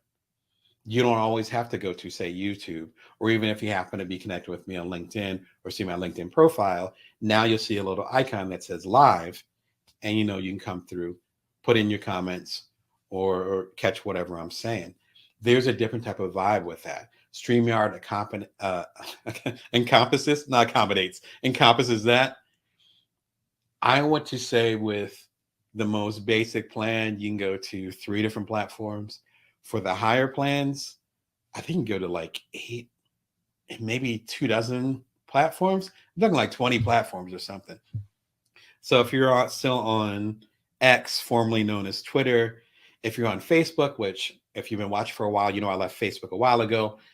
But if you're on Facebook still, I think they're doing Instagram and TikTok now. All kinds of stuff. Snapchat might even be on there. This would be the entry point to that. So if you're going to be doing the video, maximize it. Don't just say, I'm going to be on one platform. That's going to be my podcast home. Work with a platform or a system like StreamYard or the other option I'm about to give you. Work with one of those and spread it out. Other option, equally fantastic, is Restream. I like to kind of focus on one particular type of distribution platform that can distribute to a bunch of them. Right now, I'm focused on StreamYard, but Restream, I've actually talked to the folks over there. I've actually used their product a few times. It is equally fantastic. In fact, in some ways, it's stronger than StreamYard because their free program has a lot of the things that StreamYard only has in their higher program. Be sure and check it out. I know that their community is really strong over there. Shout out to Anya and other folks who are leading their community. They have a great way of supporting the folks that use their product. And I've always admired them.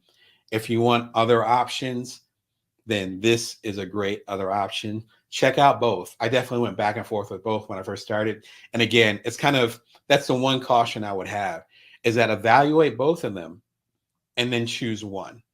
Because you don't need to be on Restream and on StreamYard at the same time because their services are about the same enough where that would just be you duplicating the process. And I think they can reach pretty much the same amount of outlets, definitely the same type. But be sure and check it out. You got options here. As the link says, try StreamYard. Try it out. And I love both of them. I rock with both of them. They're both fantastic. Shout out to both of the communities. Last but not least, if you're trying to get general insight as far as how to start and how to figure things out, 4 simple secrets to YouTube success in 250 seconds. As you can see, this is my 250th episode, which was about a year ago, and I give as much game as possible if you're starting off right now.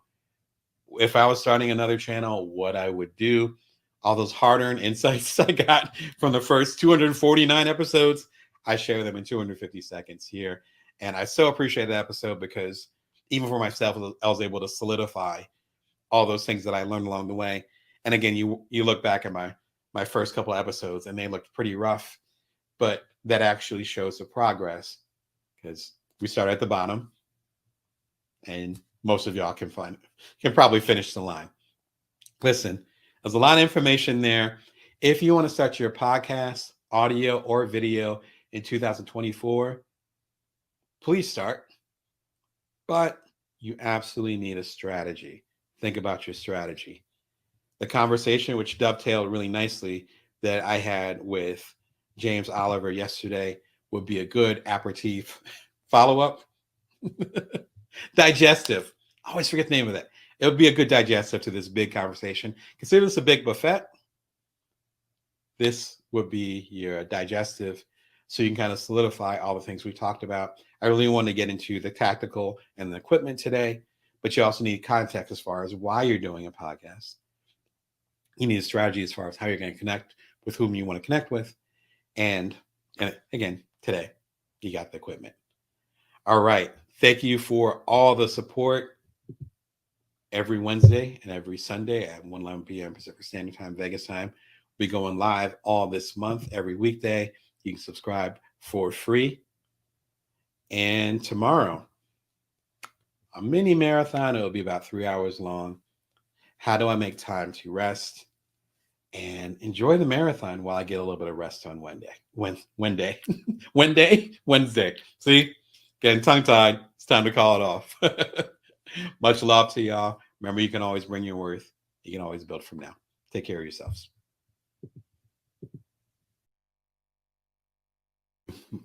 My name is Damon Brown. This is Bring Your Worth TV. I'm your host, executive producer, and founder of Bring Your Worth Business, Damon Brown. I'm a business coach. I'm an author. I'm a TED speaker, a few different TEDs, the main TED, second stage, as well as some of the TEDx's, and also working with a lot of y'all as basically a motivator to help you get to where you need to be. Thanks for connecting on Amazon. I think y'all just linked up on here, on YouTube, on LinkedIn, and all the other cool places. I come to you every Wednesday and Sunday at 1:11 p.m. Pacific Standard Time, Vegas time. Actually doing something special this month, where I'll be connecting. Oh, I am distant. There you go. Hopefully you hear me better. Where I'm going to be connecting with y'all every single day within this month of September. So it's like September 21st. I'll be coming to y'all for a handful of more days. I think about 10 more days. You guys can do the math better than me. I'm excited to be rocking with y'all like that. If you like content that helps you as a side hustler, as a solopreneur, otherwise a non-traditional entrepreneur, the stuff that I specialize in, I am one of y'all. Be sure and click the link below. Subscribe. It is free. There's about 18,000 plus of y'all as of this recording. I appreciate y'all coming through. Coming on the 3rd anniversary of the show. I so appreciate the love. And get the complete Bring Your Worth collection coming out October 20th. If you're watching after that, it's available right now. You can get it at damonbrown.net, signed. If you're watching on Amazon, the link is right there. Also, you can rock with bookshop.org, which connects all the indie bookstores. As I said, I'm based here in Las Vegas, and I can go to bookshop.org. I have a little shop right there. If you click the link below, little shop right there. And then it has all my books as well as some of my other favorite authors, aside from myself. And you can go in and get it from your favorite indie bookstore, which support the indies. My imprint is independent, so you want to go and check it out. This is made by my own little hands with my big head on the back. So if you want to double support the indies, you're just watching this and supporting the independent. So thank you for supporting my independent also, as I'm trying to support yours. If you want to go even deeper, check out bookshop.org. I cannot sing their praises enough. October 20th, the complete collection, going back to 2016, when I was just getting in the game. You can see the growth, hopefully, as I've learned to support you more over the years. In case you missed it, big marathon that happened, I want to say about a week and a half, 2 weeks ago. Let me make sure I get the name right, because I kept kind of refining the name, make sure that y'all know what I was talking about. Make 2024 Profitable Business Livestream Marathon, episode 337. Today is episode 350. There's been 350 episodes of Bring Your Worth TV. Thank you. One of the ways to celebrate that was, number one, going live every month, every day this month, not every month, but every day this month. So you've been catching me Monday through Friday. Again, we got about another week and a half, 2 weeks of September. So you're going to see me throughout. Come through at 1:11 p.m. Pacific Standard Time, Vegas time. But also to celebrate that, I did a marathon of all my best live shows from last year. It's about 9 hours long. As I've always said, it works out really well as a podcast, which of course is the subject of what we're talking about today with podcast software. When I'm getting into shows that are similar to mine, I'm thinking Earn Your Leisure. I'm thinking of the the Rich Roll podcast. He does fantastic work. I've known his work for a little while, but I'm really starting to get into him now. He's fantastic, and he interviews a lot of people that I really am into. I think of Seth Godin's podcast, but he's not so much the visual. A lot of these major podcasts, though, which I'll get into later, they're visual and they're auditory, but they're still podcasts, just like mine. My traditional show, which you'll usually see on Sundays, that's edited, that's recorded a certain way. You can just do it audio if you want.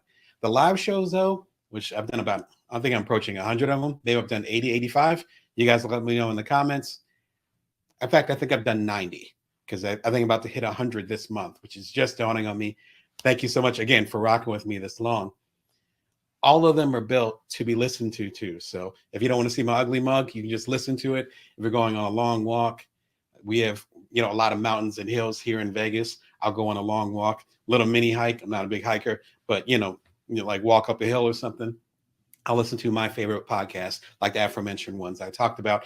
They're visual, but they work great just the sound. If you're doing long road trips, as I've done definitely my share of cross-country trips, is perfect for that. You do not need to sit in front of your computer or your phone for 9 hours. If you want to, cool. But if you got stuff to do, if you got little kids like I do, or you got, a life outside of this, just plug it in, treat it like a long form podcast. It's 9 hours. I was trying to give you as much game as possible. Do not miss it. Literally thousands of you have come through to check out whether you listened or you watched. Thank you. I want to make sure you guys don't miss the boat on this one because it's a rare thing. I do that kind of marathon. Yesterday, how do I make time to rest? The ultimate live guide.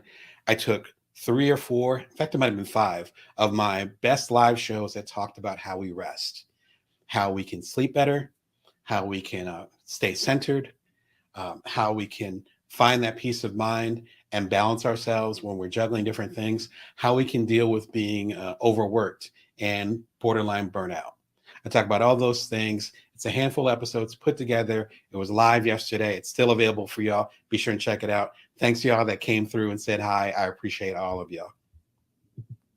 And at the top of this week, probably one of my most important episodes I've done recently and definitely unique, James Oliver Jr. He's the founder of the Parentpreneur Foundation, which supports African-American founders, particularly startup founders who have little kids, who are trying to build their stuff while being a good parent.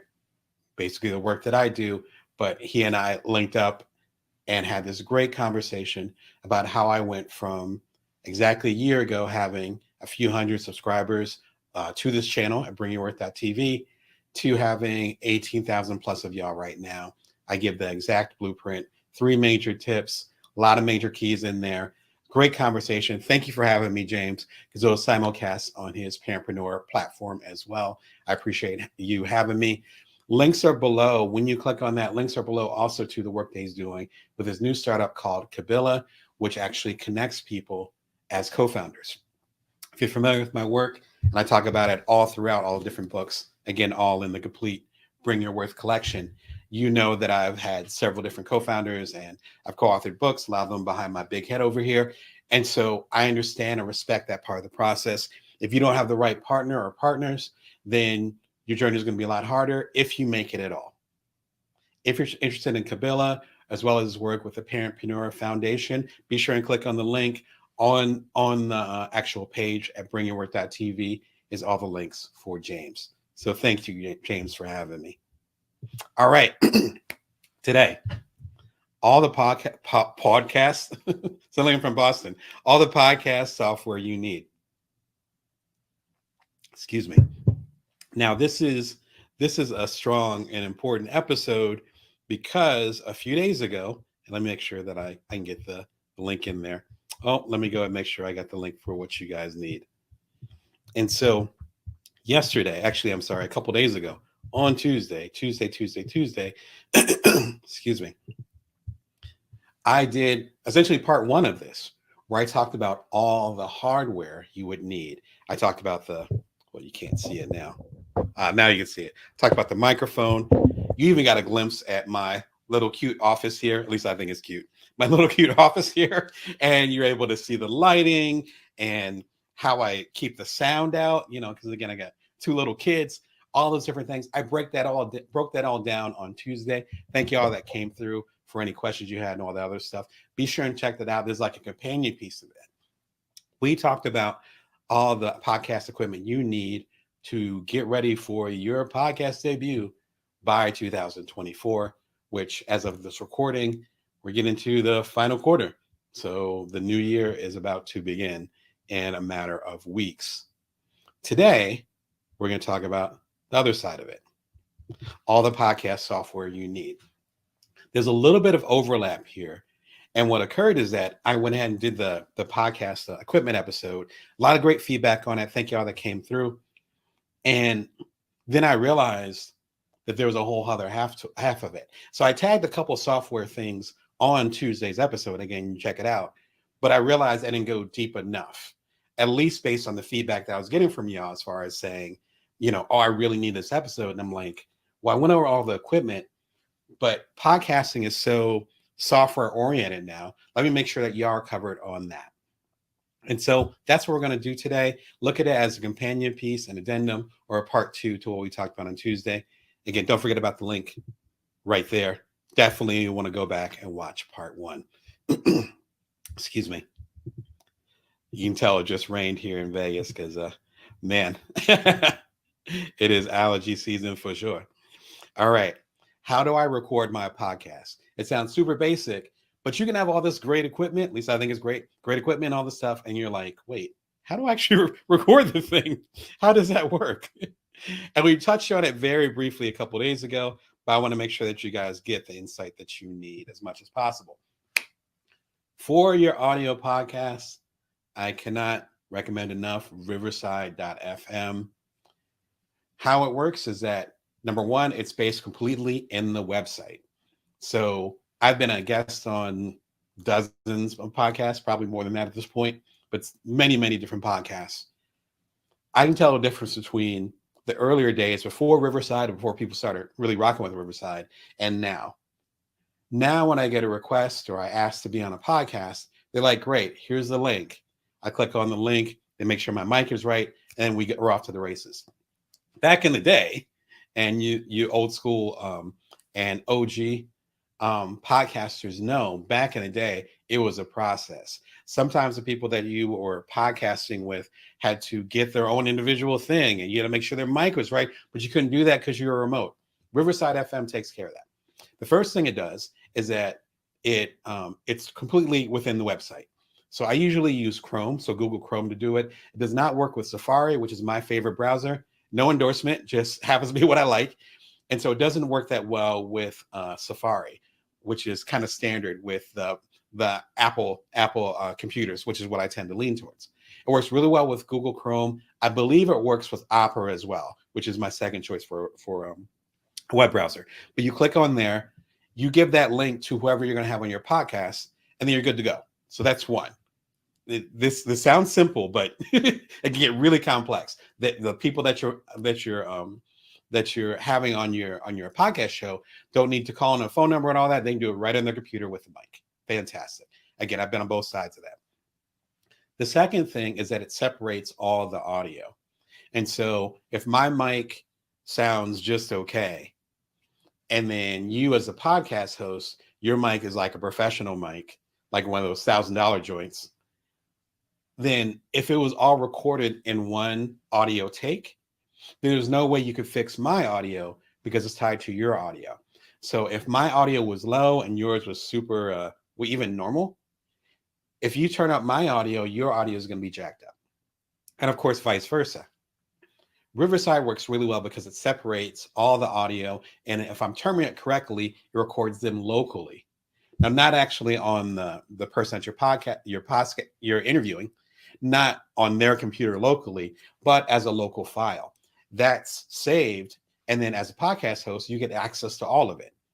And so if there's background noise, there's always construction happening here in Vegas. So if there's background noise or other stuff happening, then you're able to push that out. But then you're also able to keep the power of your own audio. Again, like you hear, I'm getting closer now. Those things can really affect how a podcast sounds. If you're having a challenge with those particular types of things, it's really hard to fix them what they call post-production. It's really hard to do that. Riverside actually helps a lot with that, where it separates those things out. And now I think they also have, I just was reading, they have AI functions that allow you to separate different sounds. So again, if there's construction, I don't live that far from the strip, there's always construction in that general area. So if there's noise outside of my office, then you might be able to adjust those levels again without jacking up the entire audio track, which includes other people that are in your podcast. Really, really important stuff. This is a special link. I think you guys get a month or two free, something like that, but there is a bonus involved in it. Be sure and check it out if you're looking to focus on the audio side of podcasting. Again, on the audio side, that means you don't have video involved in it. If you're going to be doing the more modern wave, where with the aforementioned ones, with Earn Your Leisure or Rich Roll and other folks like that, obviously Joe Rogan and Tim Ferriss, Joe Budden, shout out to him. If you're doing that, that means you're also going to have a video component. And when a lot of the podcasts that you know of the most now that are doing quote unquote really well, or they have a name brand, they usually are doing the audio and they're connecting with Spotify or Audible has podcasts now. Apple, I think, has some exclusive podcasts. ACX, which I think is connected to Audible, has some, it just keeps going and going. That's fine. The new wave, though, and I'd say, and I talk about this again, I'll throw it back up here with the great conversation I had with James Oliver. I talk all about this. So be sure and check out the link if you want to go deeper into this, because we have a great 5-10 minute conversation just about this. A lot of the podcasters who were just audio before are now doing video. It doesn't have to be fancy, but it's just literally a camera recording you and then whomever your guest is. You can get as fancy as you want. You can do editing and all that other stuff. So in some ways, the Bring Your Worth.tv, this show is a podcast. This was not my intention. My intention was to create a TV show. I think I have. But with so many formats of the modern podcasting going into video, this has turned into almost like a video podcast. Again, like I talked about, particularly with these live shows, where if you guys have questions, throw them in right now. It's live. Like there's questions right here. I am here in the flesh. That energy is different than a recorded show. StreamYard is my favorite option at this moment for doing live streaming. In fact, I'm using, to get meta for a second, not Zuckerberg, but meta as in the, the dictionary definition. I'm actually using StreamYard right now to talk to you right now. It works out really well. The basic format will get you to a couple different platforms. It's, once you understand the system, it's relatively easy to stream your stuff. And there's different ways that you can adjust the levels and even bring guests in. I think with the basic program, you can bring like 8 guests in, which, as I said the other day, unless you're bringing in Wu-Tang, you're probably not going to need eight mics. But if you need them, I think it's like 4 to 8 mics you can put in just in the basic plan. What I love about StreamYard and why I work with StreamYard, as well as the next platform I'm going to talk about. Next platform is called Restream. If you wanted some other options, we'll talk about that in a moment. Is that you can stream once and then give it to a bunch of different places. So I'm talking to you right now. I think I talked about that at the top of the show. Right now, there's streaming live to bringyourworth.tv, which the current hub is at youtube.com/BrownDamon. So it's going to YouTube Live.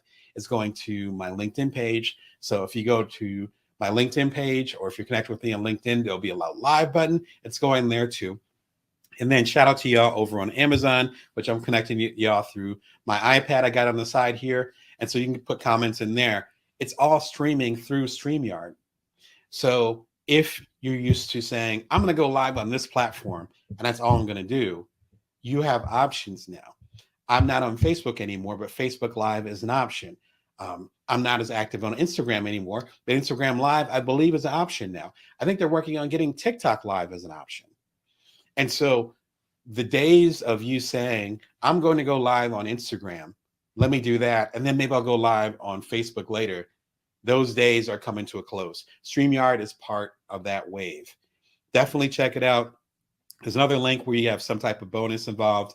I try not to get too committal on those things because those things change all the time, but there's definitely a bonus involved for y'all if you click on there and you want to check it out. The second option when it comes to live broadcasts, again, if you're doing less of the recorded podcasts, even though it does work with recorded podcasts, I'm going to be clear about that. You can pre-record these things. There's a conversation I had with Jonathan Fields, shout out to you, who did the book Sparked over here. And there's a live conversation I have with Cal Newport, who did the excellent book, A World Without Email. And he's known for the book Deep Focus. All those links are available at bringyourworth.tv. You'll see the search for it. All those conversations were done through some format of StreamYard and or recording.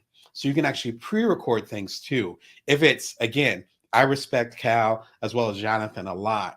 So I didn't want to have them on live and then like the interview go crazy. I wanted to make sure that the interview was solid. Let's have a conversation and then, and then I'll go ahead and edit it as we need to edit it. You can do that within both these platforms too. Another option is Restream. So we have StreamYard and we have Restream. These are the two leaders in this space. That's why I'm recommending them. Restream is very, very similar. One of the advantages of Restream, though, is that they're way more generous, I found, with their basic platform, basic plan, basic as in free. So some of the things that are behind the wall for StreamYard, and I'm pro StreamYard as far as like, not that I'm pro StreamYard, but I'm actually part of their professional plan. So I already pay for it anyway, so I don't see that. But if you're new to things, so starting out with Restream is fine too, because there's certain things that are behind the wall for StreamYard that I pay for that are actually free with Restream. I think it has to do with the amount of platforms you can go to at once. For StreamYard, I think you can do 2 platforms at once for free. And I think for Restream, as of this recording, I think you can do 4 or 5 platforms. So let's say you wanted to be on Amazon Live, which you guys should check out. Maybe I'll do a future episode about the opportunities with Amazon Live. You could be on Amazon Live. You could be on, let's say, TikTok. You could be on Instagram. You can be on Facebook. And you can be on LinkedIn. If you need to be on multiple platforms at once, like a lot of them, then Restream, as far as a bargain, might be the way to start. But their platforms are very similar. Shout out to Anya over at Restream and Gage over at StreamYard. They both have been excellent with their customer service. I've talked with a couple of them. They're great. They're great. You can't go wrong with either one. Hopefully that gets y'all to the next level. Excuse me. We're talking about the best podcast software. What are y'all curious about? What are you guys kind of dealing with?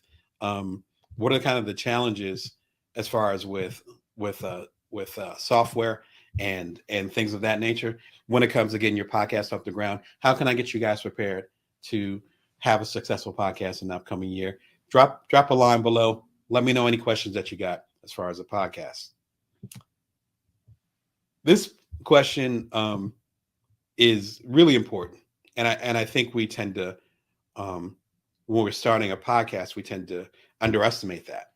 How do I find the best parts of my podcast to share? So we're in this particular phase of connecting with people where, yes, you have the 2-hour podcast. Like I said, I just did a live marathon that was 9 hours long a couple of weeks ago, et cetera, et cetera. But the main way that people are going to find your podcast, whether you like it or not, are through snippets. It could be a short viral video, and it's like, oh, I need to hear the rest of that podcast. It could be a clip that has a lot of commentary, and it could be just, a 40, 45-minute clip if it's a very long podcast. Excuse me. Or it could be a 5-minute clip. If you go to bringyourworth.tv, you'll see I have bringyourworth.tv clips now, where there are clips, 5 minutes, 3 minutes, 15-minute segments from these longer form things that I'm doing. That's all part of the energy. That's all part of the wave right now. So you could have like a 3-hour podcast with someone that you think is amazing. And there could be 5 or 6 really strong nuggets in there that you really want to share. How do you find those nuggets? How do you share those nuggets? That's really important if you're going to be making your podcast do well in the upcoming year. This one literally just came out this morning. I was getting ready for today's broadcast, and then YouTube like dropped a message and they're like, hey, we have a new app. So if you're on YouTube, as I am, this is important to you. The new app is called YouTube Create. Breaking news. If I had a breaking news thing, it'll be flashing all over. I have 2 degrees in journalism. I try to avoid the ambulance chasing. If it bleeds, it leads. So that's why it is a very mellow show. Listen, this is what it does. It's a free app. It's Android only, of course, because YouTube is owned by Google. Google is Android. It's not available for us iPhone users yet. Sorry, but it's fresh off the press. I have the link literally right there if you want to download it if you're on the Android. It is very, very similar to CapCut. It's similar to InShot, which I'll give a link to in a second, or all the links are below if you don't have the patience for that. It's similar to that, except it's free, and it's from YouTube, and it's built literally to make YouTube shorts. If you want to learn more about it, they have a demo that's available. Again, I have an iPhone, so I couldn't demo it, but they demo it for you. Click the link below. You can learn more about it. Again, like the video with the demo just came out like 2 hours ago as I was getting ready for this. And so be sure and check it out. There's so many different ways that you can edit and play with your clips from your podcast. Don't sleep on that, because there's so many great podcasts that I didn't know about until I saw one of their visual clips on YouTube. Or even, I'll give you another example. Some of my audio work, including some of my audio books, like The Bite-Sized Entrepreneur, which is the first book in the Bring Your Worth series, again, available in the complete Bring Your Worth collection. I would take the audio from it and I would add visuals, whether it was GIFs, animated GIFs, or as some of y'all know, I took the Bite-Sized Entrepreneur and added AI visuals to it. Again, all that's available at bringyourworth.tv for free. Be sure to check it out. You can go ahead and do that. And that's a way of taking the audio and then sharing it on a visual medium. So if you want to expand your audience and you want to connect with the video platforms like YouTube, like Instagram, like whatever happens to be hot when you're watching this right now, it doesn't mean that you have to have a camera in front of your face like I do. It also could mean you taking the audio and then adding visuals to it post-production. This will help with that. As I mentioned, my favorite one is called InShot. The free program works extremely well. I think it's available on both platforms. I use it on iPhone, obviously, like I've been talking about, but I think it's also available on Android as well. At least it should be. It's been out for probably about 2-3 years. I started using it around the time I started the show. We're going on our 3rd anniversary. It works really well because you can take these big clips, like say 5-hour podcasts or whatever you're doing, get them on the phone, and then set the format.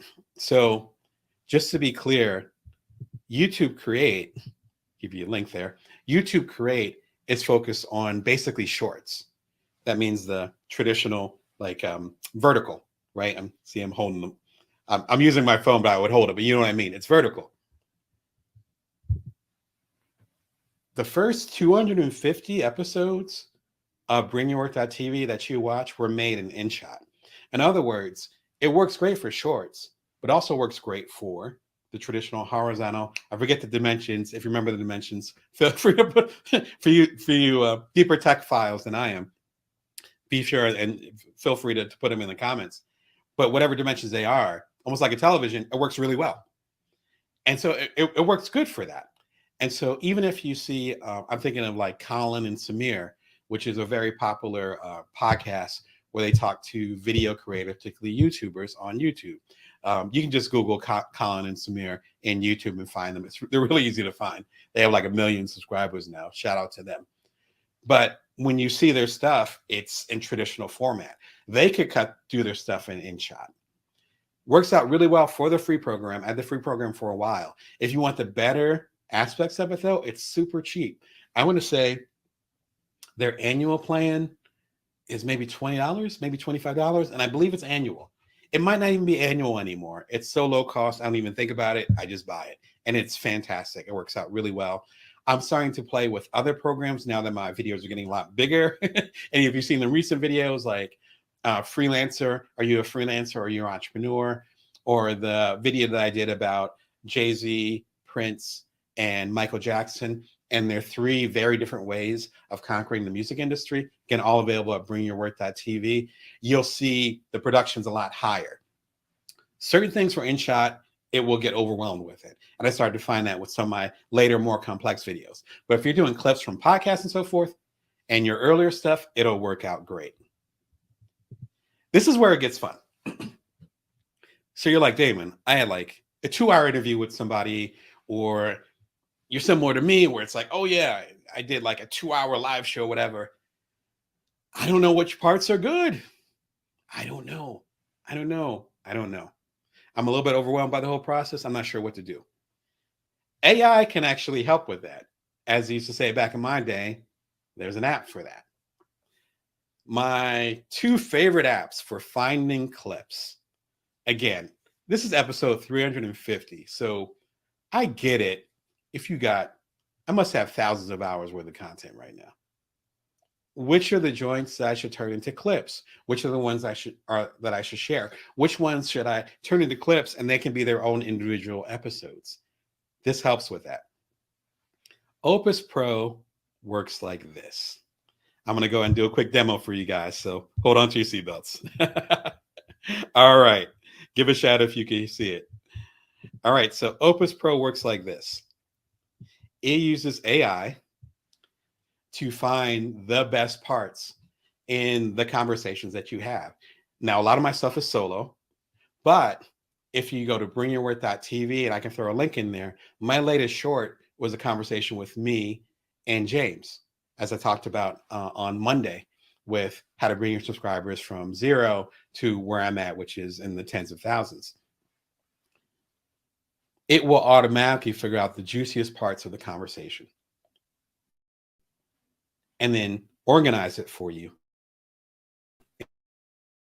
in a particular way. So you go to Opus Clips, it's actually, and then it breaks down all the different ways that it works the best. And then you'll see some of my episodes, some of them did not work. But this one right here, hopefully you can see my cursor, learn how to go from 0 to 20K YouTube, right? Again, shout out to James for having me on. Click on this. And then what's this first one? This first one is the short that's on my bringyourworth.tv show right now. If you go to bringyourworth.tv and you go to shorts, it's the one right here. It gives a score, and then it gives an accurate view of the text. Give a shout in the chat or drop me a line if you want me to do something deeper with this. But I want to kind of give you guys the best insight. But wait, there's more. The key to TikTok success. This one is 38 seconds, score of 94. And then it breaks down exactly why that one is good or not good, etc. You notice that it also is automating the text, which is an even more powerful app to do that. So that's opus.pro. I ended up doing the trial a few months ago. I think it was top of the summer. I loved it. I think I talked about it on here once or twice. When I did the ASJ conference at the top of the summer, I just discovered I kept talking about it. I mentioned it, I think, during my keynote and then after the Q&A afterwards. I've really loved this work. It is fantastic. I so appreciate what they're doing over there. And it's just a fantastic product. And it's a great way for you to minimize the amount of stress that you have. Again, James and I had a half-an-hour conversation. I was able to plunk it in there. And then it said, hey, here are 8 different clips in order, ranked, why that will give the most bang for your buck and the most insight to the people you're trying to reach. And we're going to clip it up for you. And we're going to go ahead and do the subtitles for you so you don't have to worry about that. I cleaned it up a little bit. As you guys can probably tell, there's a little bit of stuff on there. That's where InShot will come in. I think I literally use InShot for it. You guys can see the final result over at bringyourwork.tv, which is a great place to be. In fact, what I'm going to do right now is I'm going to give y'all a direct link to it so I can stop playing around and talking about how it worked out. And I'll give you a link to how it worked out. Thank you for your patience. Technology. Okay, then undo changes on that. All right. You guys should be good to go. All right. This is the secret to a successful podcast launch. You can see the final results there. And just excited to share that with y'all. All right, so that's Opus Pro. Get my big head back on there. All right, so that's Opus Pro. Link is right there. So I removed the link, my fault. Link is right there. Great first option for it. The way that they charge, number one, it's a trial. So you can do the trial. The way that they charge, and you might have saw that. In fact, I'll pull this back up. You might see in the corner right there where it says credits. So they actually charge based on how long the video is. So for the conversation that James and I had, I think it was 29 minutes. So I used 29-minute credits, 29 minutes worth of credits, and then that got deducted from my account. If you use the link that I have here, I am an affiliate with them. So if you use the link I have here, that I think you get a month free, might be a week free at this point. Again, I try not to say those things because they change all the time with startups, but be sure and check them out. Run with it while you can. The key thing is that a lot of the tools that I'm sharing with you, again, Opus Pro, I just heard about it at the top of the summer. Now it's starting to become the standard. The next app that I'm going to show you just came out. I bought it immediately. I was like, yes, I need to subscribe. It's subscription based. I was like, I need to subscribe. And it's totally the next wave. A lot of these things are going to become more commonplace. And so it's not a matter of saying, I'll try it later. It's like, no, if you actually want to have a current podcast and if you want to promote it in a certain way so you can be, successful in 2024, you definitely want to check these out. Even if you don't use my affiliate link, doesn't matter to me. Just check it out. Again, if you're at the ASGA conference, I was talking about Opus Pro the whole time. And now it's starting to get popular. Now a lot of other shorts platforms and podcast platforms are starting to use Opus Pro. You definitely want to make sure that your stuff is of that standard or higher if you're going to compete. There's one of those few areas where I'm like, no, the competition really matters. If you have me as a business coach, I usually don't talk about competition. There's one of those things where it's like, no, you want to care about competition with this one. This other one is amazing. Captions.ai, link below. I think it's available on all the platforms. Again, I have an iPhone, so I use it with the iPhone. It's been available, I think, for a matter of weeks. At least I've heard about it for the last 2-3 weeks. If you follow me on the Shorts channel, or if you subscribe to bringyourwork.tv and you see the Shorts, you can tell that they've kind of leveled up. First with Opus Pro at the beginning of this summer, and now with Captions.ai. And I've a couple of them that are doing really well, I think, because of this. Here's what Captions AI does. Number one, it's just about shorts. So it's strictly things that I think under 2.5 minutes, something like that. No longer than 3 minutes. Don't quote me on that, but it's less than 3 minutes. I know that. That's number one. Number two, it automatically does the subtitles for you, which is fantastic. So it's not going to find the clips per se. You're going to be uploading clips and then working with them, right? So it's a little bit different than Opus Pro. Opus Pro will help you find the clips per se, but this one is different, where with the found clips, you can then add different languages, and you can also add different ways of doing your subtitles. Different languages is bizarre. I have 3 or 4 different languages that are spoken in my family. Some folks from India, some folks from Honduras, all over the place. Some folks are Puerto Rican. To be able to create a short and then have it be spoken in different language is so different. Keep an eye on this spot because I am going to be experimenting with it. I just absolutely, as soon as I saw that, I'm like, wait, hold on. So Bring Your Worth can be in Italian now? And my whole family rocks with Italy. It can be in Italian now? Really? Oh my gosh. But on a much smaller scale and simpler scale. It's really good at getting the right captions and animating those captions. I've been talking enough. I'm going to let y'all see the latest one that I have. It's been doing really well on bringingworth.tv, but also doing really well, in fact, very, very well on my new TikTok at the Brown Damon. Let me go ahead and show you what I did. Big deal. Probably got several $million. Then recorded a few years ago, Beyonce actually got hired as a headliner for Coachella. Big deal. Probably got several $million. Then recorded a special about her Coachella appearance. She gets the bag from that, as they say.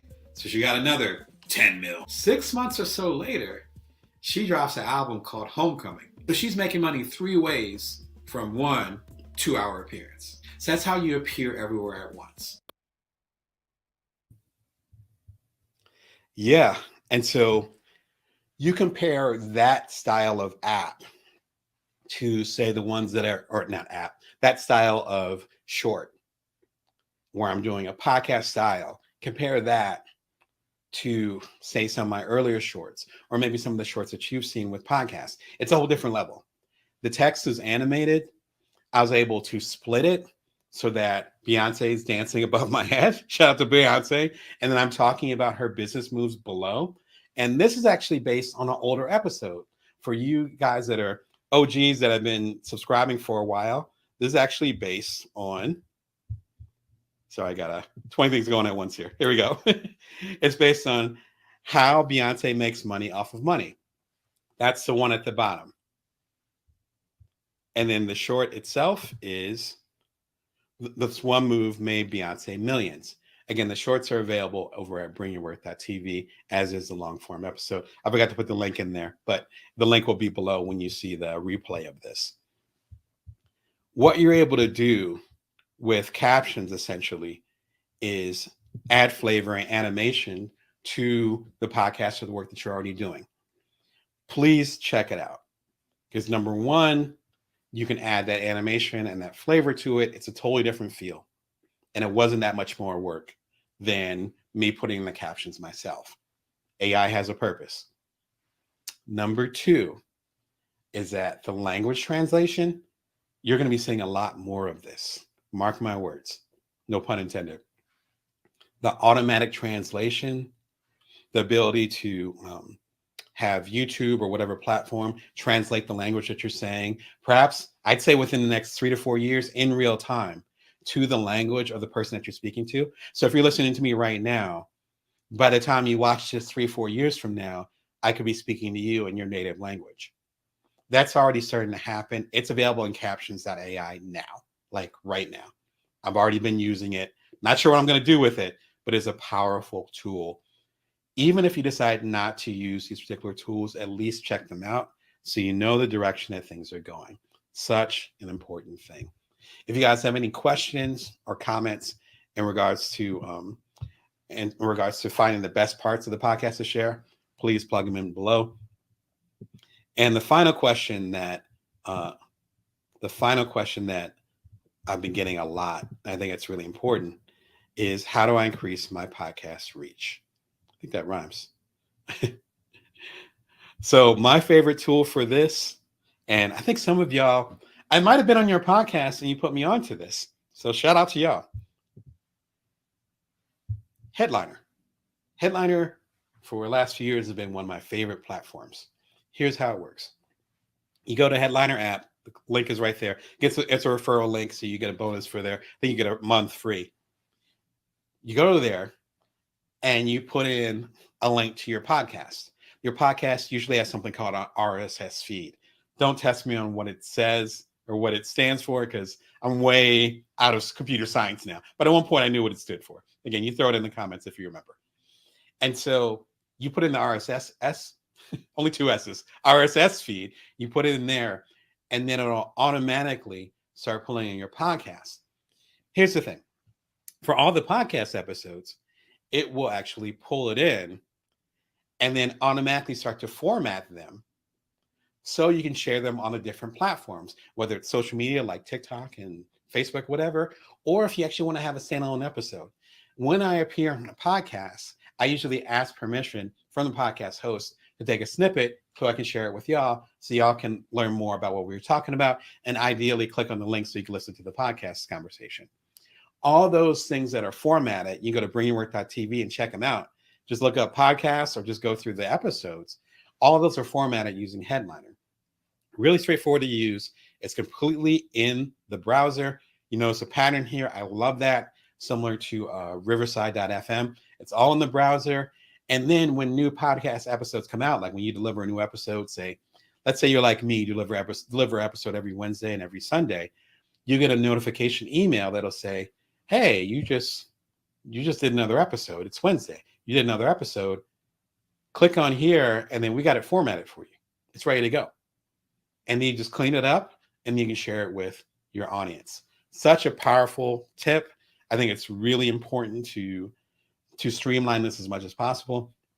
Doing a regular podcast, video or otherwise, is hard. You see me sweating over here. I'm trying to give you as many tools as possible to streamline that. If you're going to succeed in this upcoming year, you got to get your systems in place, ideally before you launch your podcast.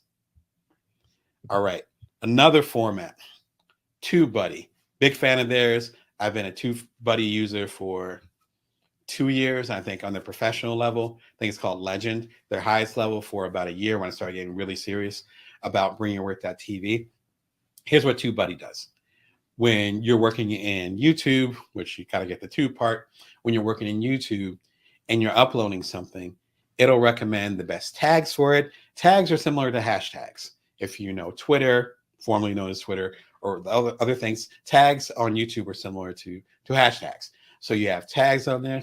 It'll, if you put a title on there, such as all the podcast software you need, live Q&A, it will give a rating and say, here's how it rates compared to, this is how it will probably do compared to your other videos on your channel. And also, here are your so-called competitors, where if you do this episode with this title, when someone searches for podcast software, these are the other episodes from competitors that are going to show up in that list. Really important, because then I know I had one episode. I had one episode where instead of saying in the title, instead of saying emotional intelligence, which if you've been a fan of the show, you know I love Brene Brown's work and I've done a lot of things in emotional intelligence. But it's to shorten it, you call it EQ. I did one episode and I said, level up your EQ, which makes sense. But then, even though I'm an audiophile, I'm really into music. You see John Coltrane back there. I didn't put it together until I started using TubeBuddy and doing some research where I was like, level up your EQ. What are the competing, search results? And it was like Gramophone magazine. And this is how you set up your amp. Old school folks know what an amp is. This is how you set up your amp. This is how you get the red and the blue wire in the back to fit. All these other things had to do with actual EQ levels as like an engineer with music.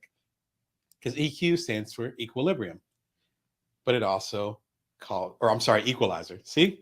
Stands for 15 different things. Not equilibrium. That's a different thing. Stands for equalizer, how you equalize the sound. Versus EQ in the modern sense of it, which means emotional intelligence, which is parallel to IQ, which is intelligence quotient, right? From long story long,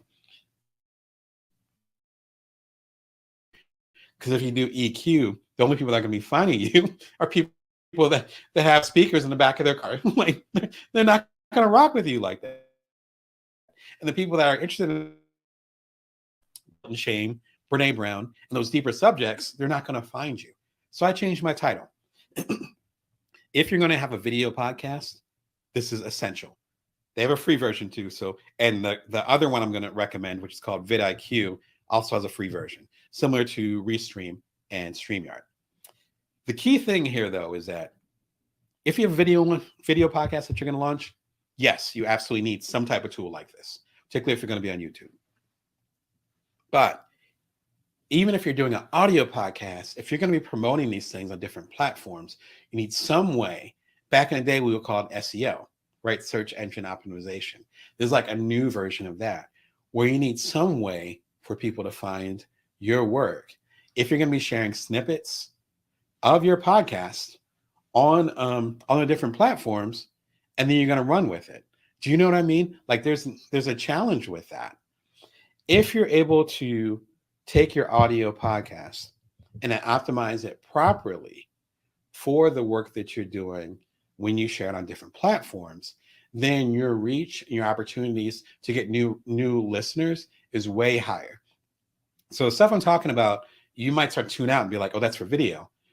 That's what I'm trying to get at. This is for all of us now. And even audio podcasts, the most successful ones, as you might know, the ones that can go by brand name, they're doing video too. Even if they're audio only, shout to Seth Godin and other folks like that, they're doing video related things. So keep that in mind. It's important for everybody. A great competitor is vidIQ. My preference leans a little bit more towards TubeBuddy because I like their system a little bit more. vidIQ is interesting because the levels that you can go at are a lot higher.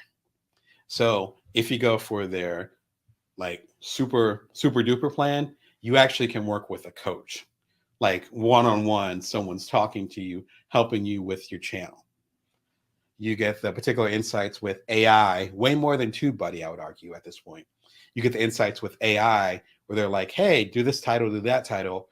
You want to do this title for this audience, or you want to do this topic for this audience? When we flip it, you can do it this particular way. There's a different type of energy with vidIQ. I actually have both of them, but I am only a pro with TubeBuddy. If you want to go deeper, or if there's some stuff I mentioned in here that you might have missed, be sure and check out part 1 from a couple days ago. All the podcast equipment you need. That's when I was talking about mics. That's when I was talking about soundproofing, and got probably as nerdy as I've ever gotten on this channel. Probably as close as I gotten to doing, sound and audio on this channel. But hopefully it got you guys, or helping you get you guys to the next level that did watch. If you're a little bit confused now, be sure and go back to part 1 of this episode, and we can go a little bit deeper where I talk about the actual equipment you need. And if you missed it, essential, catch the conversation that I had with James Oliver. I've mentioned it like 15 times, and I'll mention it 15 more. The reason why I'm emphasizing certain things here is because of the conversation, based on the framework of the conversation that I had with James. So check out part 1 of this, and also check out the conversation I had with James. I'll catch you live tomorrow at 1:11 p.m. Pacific Standard Time, Vegas time. Be sure and subscribe and click the notifications so you get notified when I'm on the air. Until next time, remember, you can always bring your worth. You can always build from now. Take care of yourselves.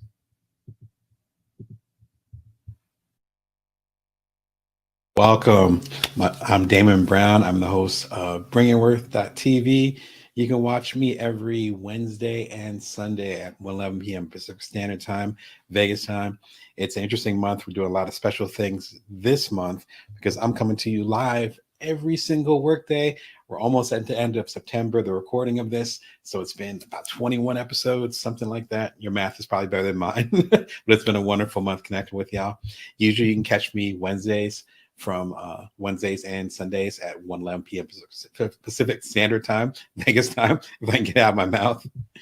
If you want support with me being a business coach that can help you as a side hustler, as a solopreneur, otherwise a non-traditional entrepreneur, and you want this free game, be sure and check it out.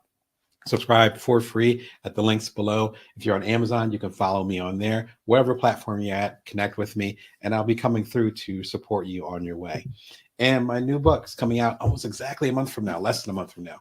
The complete Bringing Worth collection. It's all the books, almost all the books from the past 6-7 years of me supporting you, again, as a side hustler, a solopreneur, or otherwise a non-traditional entrepreneur. It's the first time they're all together. I consider it a capstone. I'm very proud of the work. And there's some bestsellers in here, so do not miss out on this opportunity. It'll be out October 20th. If you don't buy it directly from me and you want a signed copy, you can just come to damonbrown.net. All the links are below. If you want to support an indie publisher and work with indie bookstores in your area, just go to bookshop.org. Again, the link is below. All my books, including the new one, are all available on there. Check that out. And of course, y'all over on Amazon can just click the highlighted link. It's been a great month so far as connecting with y'all regularly on the live. I actually had a marathon about 2 weeks ago talking about all the stuff that you need to get ready for 2024. We're almost at the end of the year. Excuse me, the last quarter, the last season begins in like a few days, which is unbelievable. As of this recording, it's going to be October 1st in like a week. It's amazing. Time is just flying. I want to make sure that you're all prepared to make the best of 2024. So I ended up doing a live marathon that ended up running 2 weeks ago. It's still available. Literally thousands of y'all came through during the live play of it. The replay is still moving too. Be sure and check it out. It talks about emotional intelligence, which you need to up level your business or even your personal life. It talks about passive income, which will allow you to focus on the things that you really want to do as opposed to just trading time for money. It talks about starting your business. It even talks about ways that you can increase your profit while still serving your audience. All that's covered in there. It works really, really well with audio. So if you want to see me gesturing with my New Jersey hands, you're more than welcome to, but also works really well in audio. And so if you even want to take it in podcast form, it's 9 hours of content. I've never done that much content before. I keep pushing it and sharing it with y'all because I want to make sure you take full advantage of it. So be sure and check it out. This week has been really fun as far as the things that we've done. Really unique as far as the live show. One of my favorite shows this week was all the podcast equipment you need. So if you want to start your podcast in the upcoming year or whenever you're watching this will give you the game where it's like, this is the equipment I need. This is the mic I need.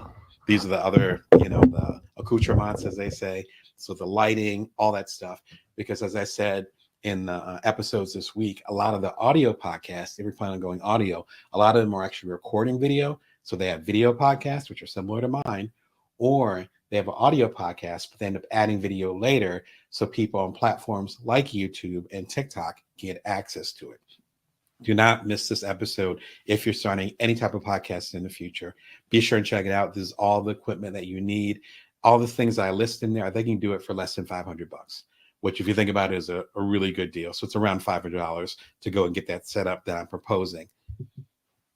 Part 2 also ran this week, which was yesterday, and it's all the podcast software you need. Most of these software platforms are free or very, very low cost. I actually have links in there that give you special deals that are exclusive to me. Be sure and check it out.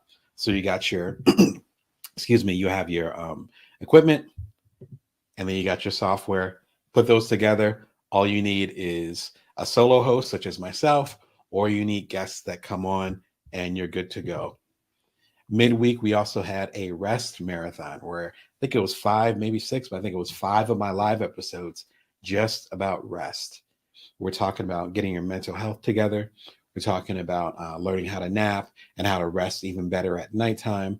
We're talking about balancing your life. All that's covered in there. There was so much support for those live episodes when they first ran over the last 2 to 3 years because the show's coming on its 3rd anniversary. So it's stuff from the past 3 years.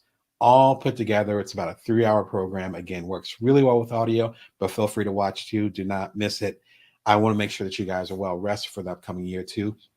I'll tell you what, after doing a live every weekday for this month, I'm definitely going to be finding some type of rest coming into October. I'll tell you that. I'm definitely going to walk the walk on that one. And last but not least, building your subscribers from zero. I had a great conversation with James Oliver Jr. Shout out to you, who's the founder of the Parentpreneur Foundation, as well as the new app called Kabila, which connects co-founders. So if you're doing a startup and you're trying to find another co-founder, this would be the app. All those links are below if you click the interview, all the links are below on that. We had a great conversation about how I built up y'all, frankly, in this community from virtually 0 subscribers to the 18,000 plus that we have as of this recording. I'm very proud of us building a community and for y'all supporting me and the work I'm doing here at bringyourworth.tv. But there's also 3 strong tips that I'm giving James and breaking down all the inside baseball, the science. I look behind the curtain as far as how I helped build up this community and how y'all decided to be a part of it. And there were strategic decisions that were made so that we can all connect to each other and know that we had each other's back. Be sure and check it out. Again, if you're starting a podcast, audio, or whatever, even if you're building communities, I know some of y'all shout out to y'all, are actually building your own communities on your own platforms, whether it's serving particular editors, people in the editorial functions, people that are working with ghostwriters, because my background is writing. So you are building those communities. Any communities you might be building, this will actually help you on that path. All right. I'm excited about today's show. Understanding artist contracts. If you've coached with me, even if you know me semi-personally, you know I love contracts. I'm one of the few curators, I believe, that likes law and actually likes the creating. But as a mentor told me many years ago, there's a business and then there's the business of the business. If your business of the business isn't right, then you can't do the business. If I was coming to you regularly through, say, this TV show, but then I didn't own my intellectual property to the episodes I was making, or if I wasn't getting paid correctly for it, or if there was some type of weird stuff going on in the background where the paperwork wasn't right, then that would prohibit me in the future from showing up and or getting the revenue or the legacy that should come from me doing this is 351st episode. But I own all my content with that. This is actually a conscious decision. If you don't understand the contracts that you're signing, then you could be the greatest artist in the world. In fact, some of the greatest artists in the world, and I've had episodes about this, have done amazing work, but they haven't owned any of their stuff. Or they want to pivot in a different direction, and then they had all kinds of trouble. I'm thinking of Michael Jackson. I'm thinking of Prince. I'm thinking of Aretha Franklin after she passed away, rest in peace. Like, all kinds of things can be in a mess. Today, we're going to talk about how to get your contracts right. Now, I am not a lawyer. Let's be clear. There's no JD behind my name. But I've done 27 books, soon to be 27. 27th will be out again in a few weeks. And I've helped other people with their contracts. I've coached hundreds of people, and I've had my ups and downs.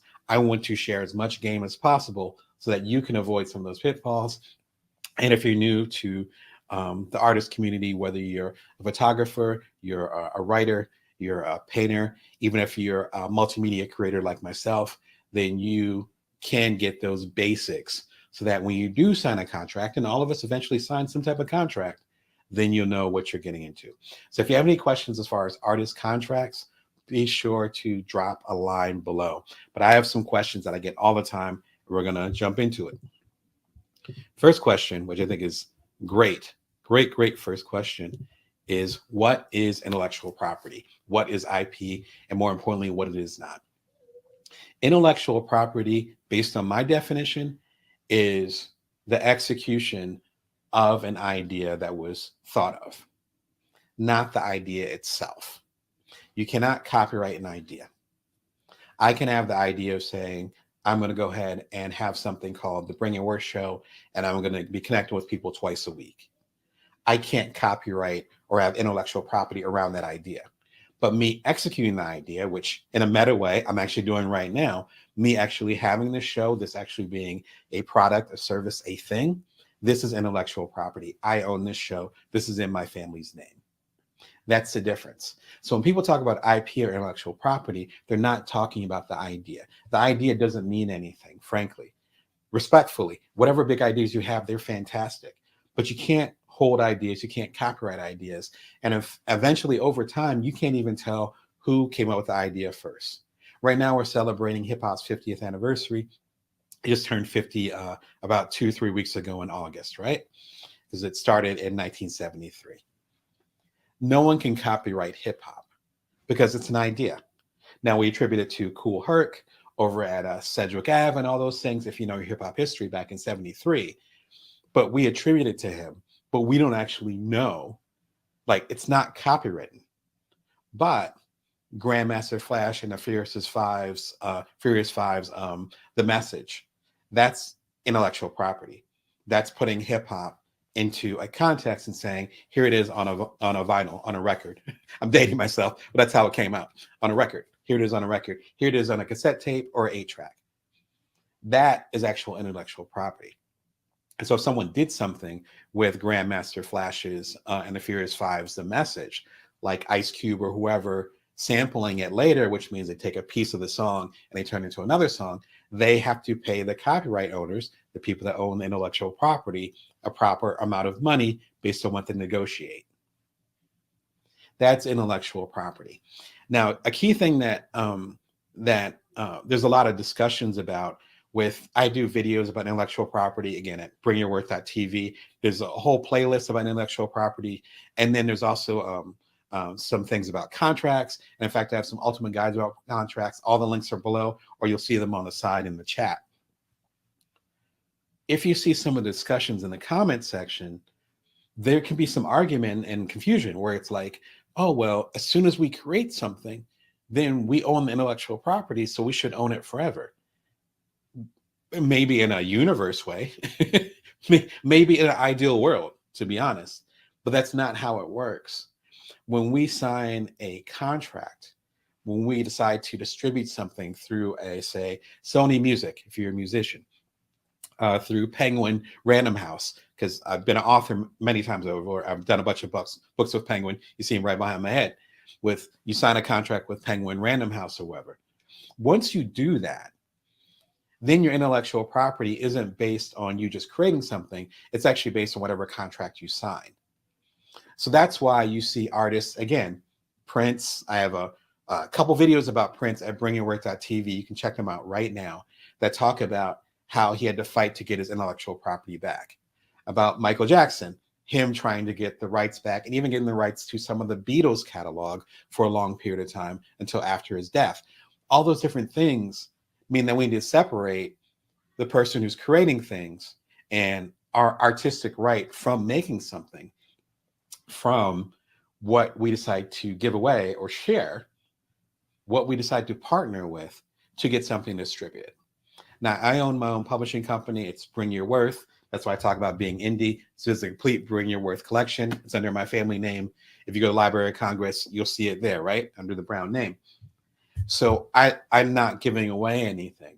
But if I want to work with, say, in my last book, I worked with Union Square, which is a part of Barnes & Noble. So it's my book, Career Remix. If you're a long viewer of the show the last year or two, you've heard me talk about it a lot. This came out about a year and a half ago. I share the intellectual property with Barnes & Noble. That means I don't have 100% ownership of it, and neither does Barnes & Noble. We share it. But that's based on the contract that was signed. So technically, I wrote every single word in the 6,000 word book. Or sorry, 60,000 word book. It's not 6,000, 60,000 word book. The point is though, when I decided to get it distributed, I decided to share some of those rights, share some of that intellectual property. And based on what was negotiated with myself, as well as with my agent, shout out to Marilyn, we were able to figure out a way that was equitable for everybody. But just because you create something, that doesn't automatically give you intellectual property rights until it's executed. And then once it's executed, it depends on what rights you might share with the people that are helping you get it out there, right? So if the Rolling Stones have a deal with, say, Columbia, they can be making all this great music, which they do make great music. They're classic. They are sharing that intellectual property of creating that music with Columbia or whatever label they're happen to be with. And that's based on how to negotiate.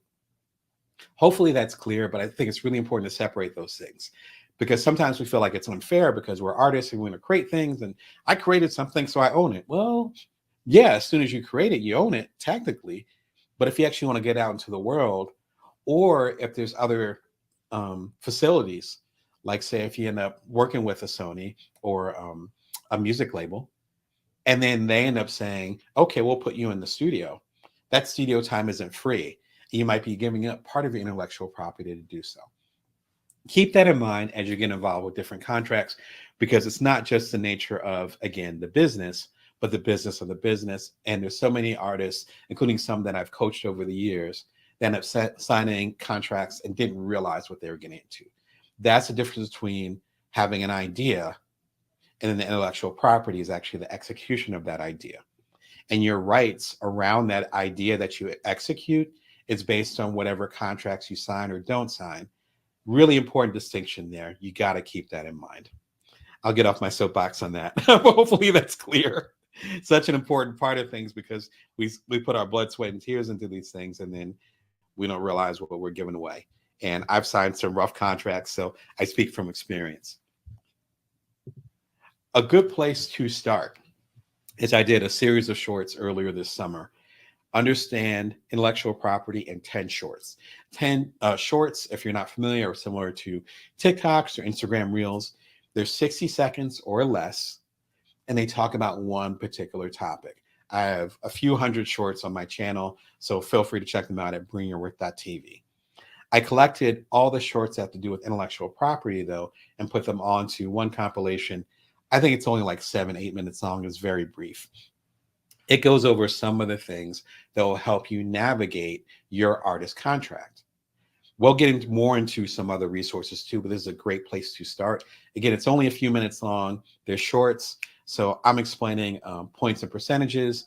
I'm explaining royalties. I'm explaining advances. I believe there's quite a few topics I'm explaining. Work for hire. So many topics that we see it in a contract and we can get intimidated or confused, or worst of all, just ignore it and just sign the contract. You got to know what's happening, particularly if you're going to bust your behind and, and get your work going. Book I recommend, and not just because I made it with my colleague, Jeanette Hurt, is The Passive Writer. The reason why this book is important is because we end up breaking down different ways that writers, and I'm a former journalist, still am, but it used to be my full-time job, how journalists like myself can do independent work, can write, and then still own some of that work, some of that intellectual property that we do for these major magazines, and then do more with it. My first major business book was The Bite-Sized Entrepreneur, the one that's featured in the complete Bring Your Worth collection that's coming out in a few weeks. So it's all in there. And some of that content began with my column with Inc. magazine, which I was way more active with at that time. I've slowed down a little bit, but I still have a column with them over at inc.com/author/Brown Damon. My point is that depending on what contract I end up signing with Inc. magazine, I might not have been able to, I could have done a column with Inc., had a great idea with it, and I'm like, you know what, this could work really well as a book. And then Inc. could have said, depending on the contract, they could have said, no, you can't do that because we own that because you did this column for our magazine. Instead, we ended up negotiating a contract so that they had ownership for a set period of time. It's called first rights. They had ownership for a set period of time. And after that period of time, I can do whatever I like with it. And there's so many other things that I've done with getting that intellectual property back. So be conscious as far as what you might be doing or might not be doing with your work. Jeanette and I's book gets all into that, where it's like we sometimes sign things or we end up committing to things and we don't realize, 5, 6, 7 years later, I started my Inc. column in 2015. So years later, all of a sudden I have best-selling books based on some of the ideas that began while I was working with them on the column. But if I didn't negotiate things right, then I would have had all kinds of challenges. So be careful with that particular path. Again, I'll get off my soapbox on that, but it's so important and essential to the work that we do. Again, it's Bring Your Worth TV coming to you every Wednesday and Sunday at 1:11 p.m. Pacific Standard Time, Vegas time. Today, we're talking about artist contracts, and I'm going to y'all live every weekday. You can kind of probably hear my kids in the background. So this is live and direct, and we're hustling here. We're doing our thing. I'm trying to help you level up with your creative contracts going into the year 2024. To be frank, though, a lot of stuff I'm talking about here applies to any year, but we're talking 2024 now. All right. What is runway? What is runway? We talked about it very briefly in episodes here and there, but I want to get very specific. When people talk about runway, it is the amount of time that you can do your work based on the money that you have. So if you have $2,000 in checking and it costs $500 a month to run your particular business, not counting your personal stuff, but run your particular business, then it's 2,000 divided by 500, which equals 4. That means you have 4 months runway. Not a lot of time. You better get some clients, right? That's not a lot of time. The more runway you have, the more freedom you have with your work. Now, here's the key part of it. When we sign on these particular contracts, we're often given an advance. You might have heard of that. An advance is the money that they give you when you sign the contract. Usually it'll be half the advance. Sometimes it's all the advance, but that's a little bit more rare. But it's often half the advance when you sign, and then the other half when you complete the project. For instance, if you're doing a book, this is published through Bringworth Publishing. Thank you very much. But if you're with a traditional publisher and they're like, hey, Damon, hey, Jeanette, we want you to do the passive writer. Let's go ahead and do this book. We're like, cool. They're like, great. We're going to give you a $20,000 advance. We're going to give you $10,000 now. And then the manuscript, when completed, is due about a year from now. So September, let's say, of 2024, cool. When you guys have the complete manuscript and everything's edited and it's ready to go to the printer, then you guys will get the other half of the advance, which is $10,000. That's the advance. The advance, quite literally, in any case, whether it's the music industry, it's set up a little bit differently, but the same top terminology. It's a music advance. It's an advance on a TV show. If you're being like a creator for a television show and someone wants you to write a script, it's a very similar process. The advance literally is supposed to be the money that you live on while you create the project. And so if you end up getting a particular advance and they say, hey, here's a $5,000 advance and your project is due a year from now, they're basically saying, here's $5,000 to live on for the next year. Of course, if you do the math real quick, they're giving you the equivalent of what, $400 a month, which, I don't know where you live, but it doesn't work in Vegas. And so as you talk about these creations, that's what the advance means. The advance leads directly to runway, because if the advance isn't right, you're not going to have enough runway to make it. I've been there before. I've been excited to get a book deal or whatever. And then I'm like, well, I can make that work. And then it's a month or two in and it's like, wow, I already went through that money and I still have 80% of the project to write or create. That's a tough place to be. Runway is important because that should be into negotiation of your advance. So I know folks who have gotten major book deals. Let's say a book deal for 6 figures, which sounds like a lot. So let's say it's $100,000 for your book. Awesome. You're excited about it. Your book is due in 3 years. Okay, I got some time. And then it's due. So you put in the manuscript. Cool.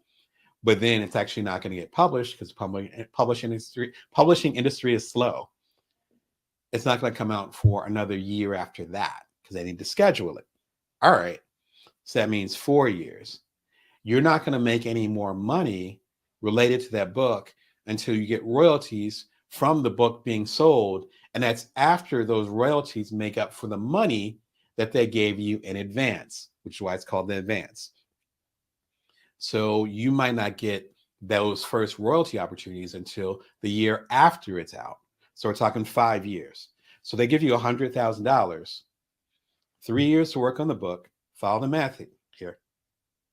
The book comes out a year after that. That's 4 years now. And then your first royalty statement, which means they figure out how many copies were sold in the first year, doesn't come until the 5th year. It's 5 years. So that $100,000 check they gave you, not counting your agent, which usually takes 15%. Shout out to agents. It's completely fair, but that's the way it is.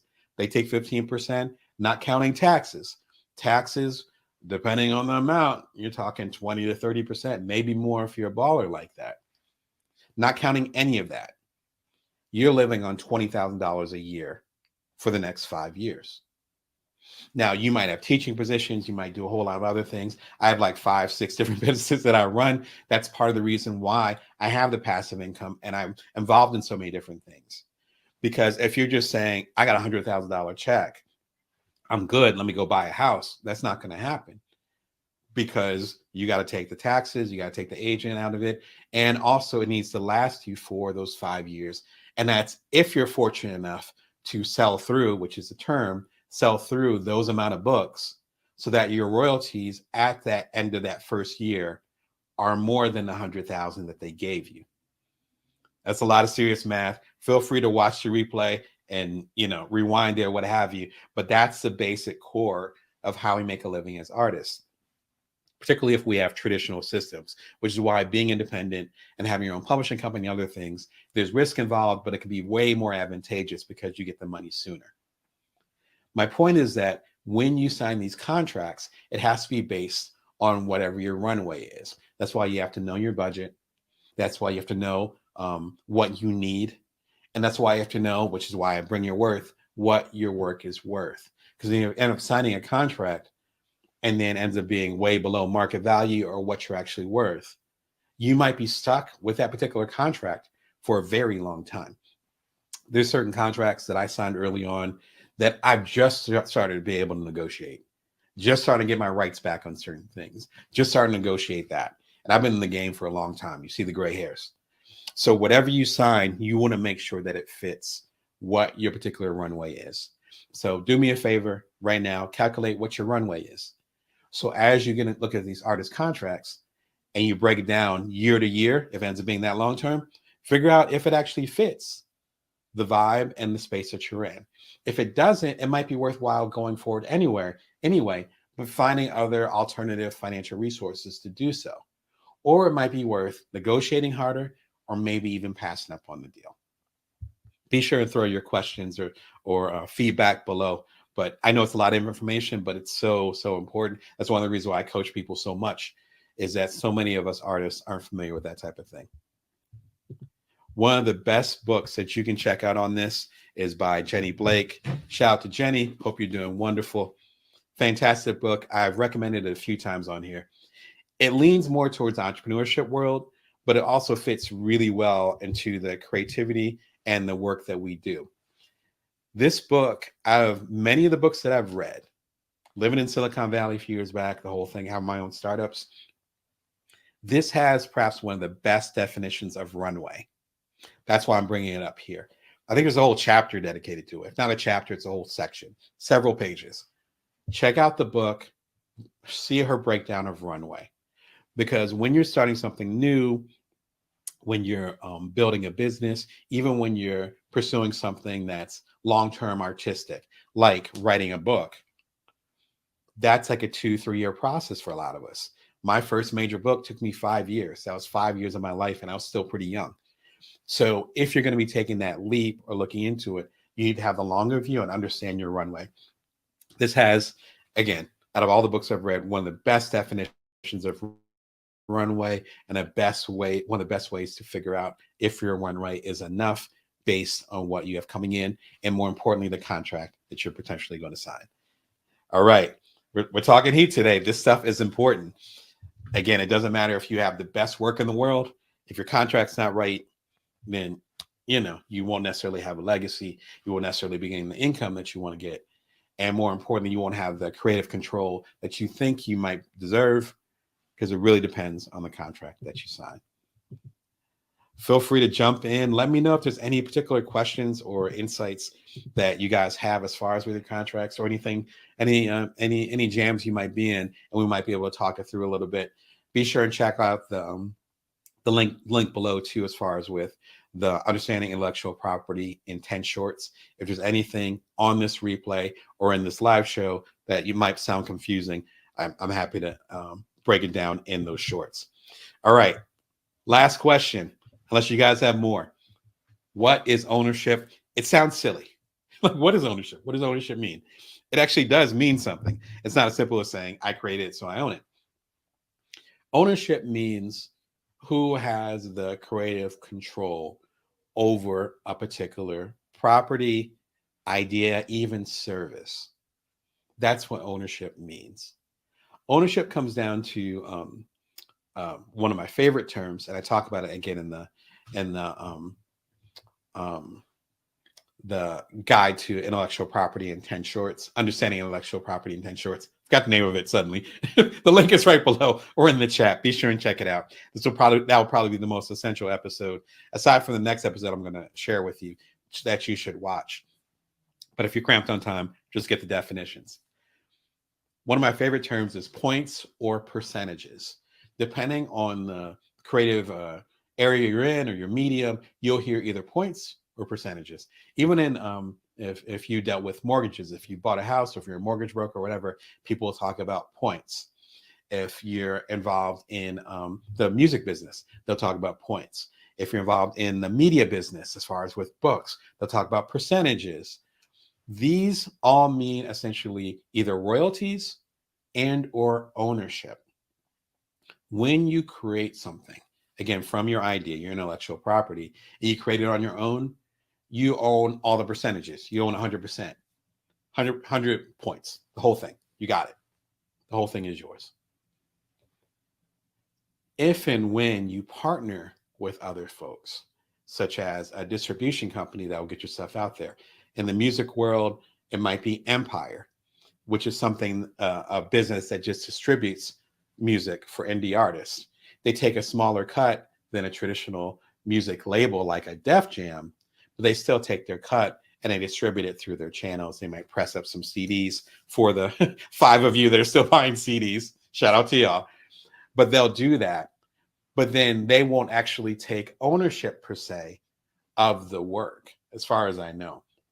They just distribute it. So the independent artist still owns 100% of the percentages or the points. They own the whole thing. You might work, again, as I mentioned, like with a Def Jam or with a Sony and one of their labels, let's say Polygram. You end up working with one of them. They might say, hey, we own this whole thing. Our company owns the whole thing, but you'll get a particular royalty based on this. And so based on those numbers, maybe you have 10 points or 10%. So if the CD, dating myself again, CD sells for $20, then after the wholesale price on all that stuff, the actual profit might be $10. If you have 10 percentage points or own 10% of that profit, that means you get $1 for every CD sold. So it's $20 CD, you get 10% of that, of the actual wholesale price, which is $10. So you get $1. The more independent you can be, the more you own and get of those points or percentages. So the work that I do, for instance, with Career Remix, the book that came out about a year and a half, 2 years ago, shout out to Barnes & Noble. The percentage I get whenever you guys buy a copy of this is relatively small compared to, say, those of y'all that have already pre-ordered this one. They have very different percentage or points because this one is actually through a major publisher called Barnes & Noble. This one is from my own publishing company called Bring Your Worth.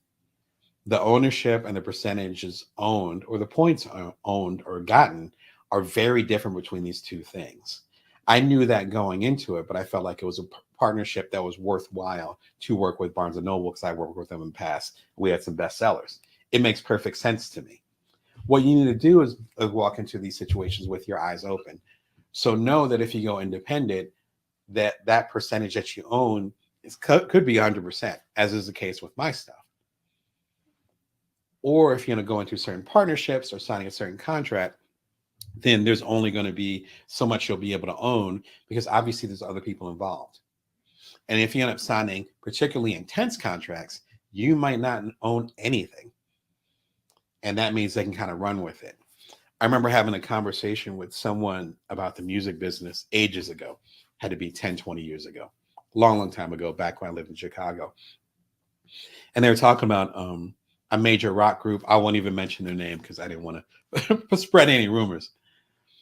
But however they set up the rock group, only one of the members, I think it was the lead singer, if I remember it correctly, actually owned the rights to the name and the likeness of that group. So technically, the lead singer, who was the face of the group, could fire everyone involved, and they might have fired everyone involved, which might have been why we were talking about it at this random music party. They could fire everyone involved and then replace the guitarist, the drummer, the xylophonist, whoever was involved, the percussionist, everybody. And they still can make albums under that name, but that's because the name was owned and likeness, the intellectual property, the execution of this rock band idea was owned by the lead singer. This is that same idea, except it could apply to a major music label. It could apply to a venture capitalist firm. Shout out to my VCs out there, but this does happen. It could apply to a major publishing company. It could apply to a partner that you end up working with and you don't realize what contract you're signing, and suddenly they can run with it in directions that you had no intention of, even if the idea originated with you. So be really thoughtful as far as percentages and points, because that also obviously will affect your runway and how much money you'll be getting in royalty into the future. I know there's certain contracts that I signed that I knew I was giving away my intellectual property rights, but the amount of royalties or money that I asked for, I increased it by 50 to 100%. And the company said, yeah. So then that ended up being a great trade-off where I was like, I can make double the money. I can make more intellectual property, which obviously I did, but I can make more intellectual property. I'm willing to give that away, and you guys give me 200% return based on what you're originally saying. Fantastic. We both walked away happy. We still have a good relationship to this day. Cool, not a problem. So know exactly what you're getting into. If and when you want to go deeper, this is the place to start. Beginner's Guide to Contracts and Partnerships. It's super short. It's about a half an hour long, and it's 2 or 3 episodes talking about red flags to contracts, how to build up co-founderships and so forth. Like when you create something together, you're essentially co-founders. All those different things. A lot of these adventures that I've been on, and I'm kind of going in these adventures over the several years, it's been a roller coaster ride. I'm taking all those insights, as many as possible, and trying to share them with you so that you can learn from some of those good decisions and sometimes not so good decisions in the long term that I end up making, and you're able to level up what you're doing. One last recommendation is the book Venture Deals by Brad Feld and Jason Mendelson. I do not have a physical copy, but I have a digital. I got like the first edition many years ago. Fantastic book. Brad Feld is very well known, at least within the VC communities, very well known VC, very respected. Excellent column or articles he's done for Inc. magazine, even talking about mental health and depression and all those ups and downs that come. Even if you don't have those kinds of issues, those things come with startups and with foundership, because as an entrepreneur, as you might understand, a lot of us are kind of creating our own path.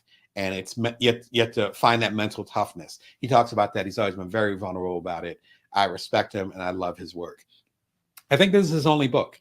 I wish he would do more. Fantastic book, though. It's really simple. The subtitle is, I think it's How to Be Smarter Than Your Investor and Your Lawyer, which is cheeky, but he's breaking it down where it's all these complicated things, including percentages and points, including cap tables and investment and Series A and all these different things that even I sometimes struggle with those terms. He's able to break it down and be super coherent with it. They've updated the book like 20 times. I think it's like the 4th or 5th edition. Here's a hint. If a book has a 4th or 5th edition, that means that the publisher sold through the original edition of it and there's demand for more copies of it and or an updated version. So if he's on his 4th version, Brad and his colleague Jason are killing it. So it's definitely worth checking it out. I'm sure they add a lot more. Again, I have the 1st edition back when I was doing Cuddler, the last startup I did, and that was 7-8 years ago. So they've updated several times. I'm sure it's way more complex in a good way and interesting than it was before. Be sure and check it out. Again, I'm a couple of degrees away from Brad. I know he's doing amazing work. His book actually reflects that. That would be my biggest book recommendation on here. One last caveat. I know you're saying, Damon, I just want to make my music. I just want to make my art. I just want to create stuff. That's fantastic. That's fantastic. There's certain things that I've talked about on the show or haven't talked about this on the show that I love to do that y'all don't know about. I don't make any money from it, what have you. I think what's beautiful, though, is that if you decide to market or bring that stuff to the rest of the world and actually make a living from it, do a side hustle, some of those things I specialize in, I want to make sure that you have the tools as soon as you go in and before you go in, just in case you decide to go in, that you're ready to run with it. And if you decide not to monetize some of your stuff and not to bring it to the world as a business, cool. Don't even worry about it. But just in case, put this episode in your back pocket, as well as the books I recommended.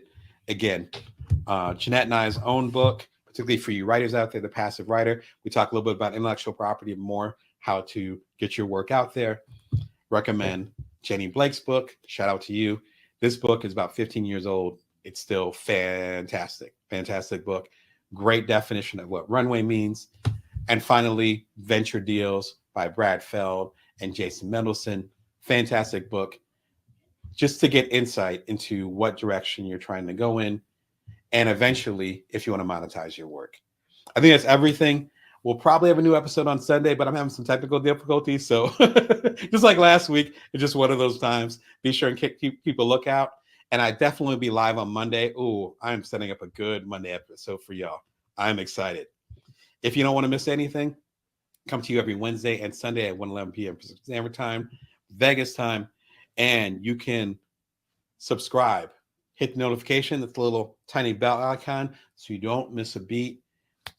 Last week of the live presentations all through September. We're going into the last week of September as of this recording. It's the home stretch. I got some good stuff coming for y'all. I'm excited, as you can probably tell. So I can barely stay still. Until Monday and perhaps on Sunday, I'll see you guys soon. Remember, you can always bring your worth. You can always build from now. Take care of yourselves. And thank you for the note. Have a great weekend. This is the Bring Your Worth Show, Bring Your Worth TV. My name is Damon Brown. I am your host, executive producer, founder of Bring Your Worth Publishing, et cetera, et cetera. I'm here to help you get to the next level as a side hustler, a solopreneur, otherwise a non-traditional entrepreneur. My specialty is helping you get to your side hustle, to get the support you need, to level up your emotional intelligence, to build up that passive income, any support that you might not be able to get from the mainstream world. We're part of different cultures. You know what I'm talking about.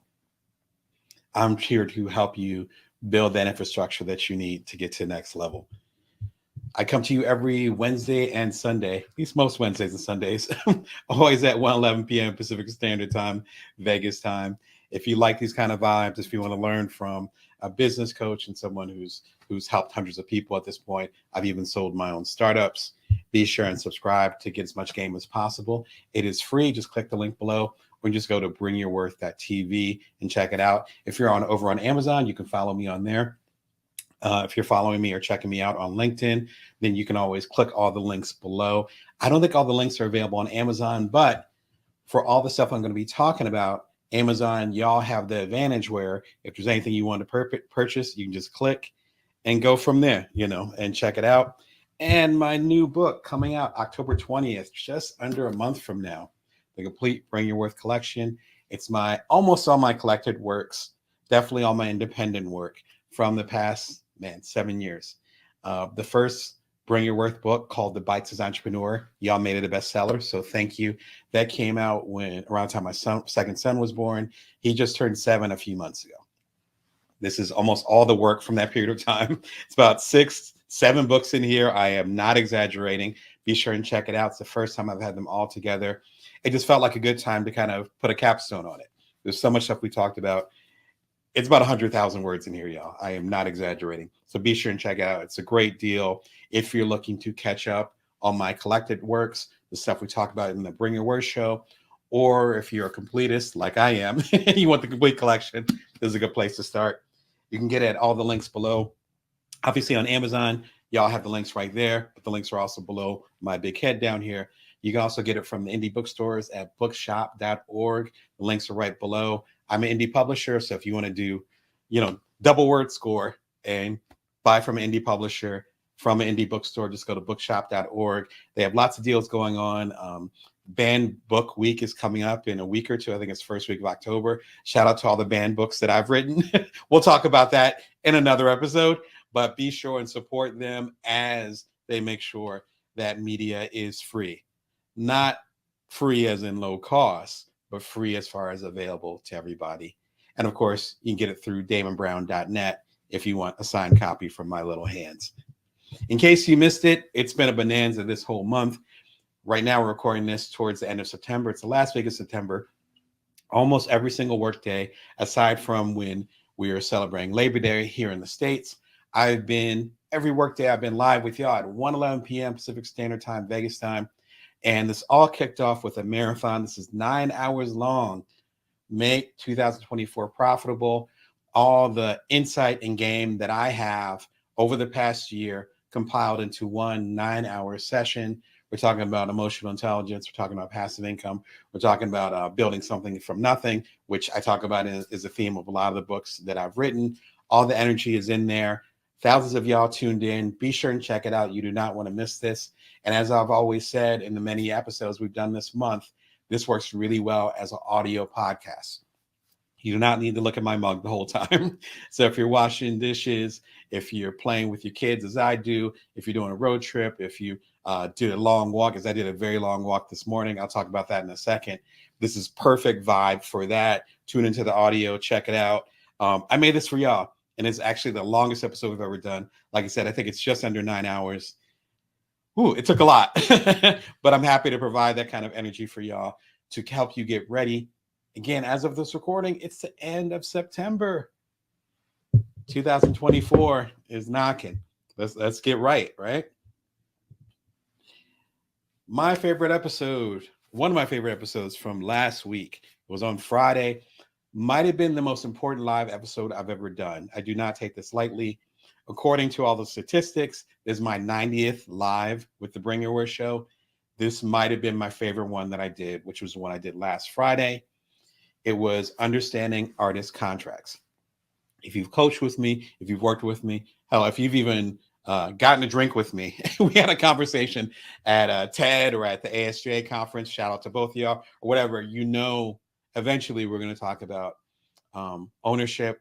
We're talking about artist empowerment as far as empowering themselves. And we're going to talk about intellectual property and rights. I break all that down into this 45-minute live session.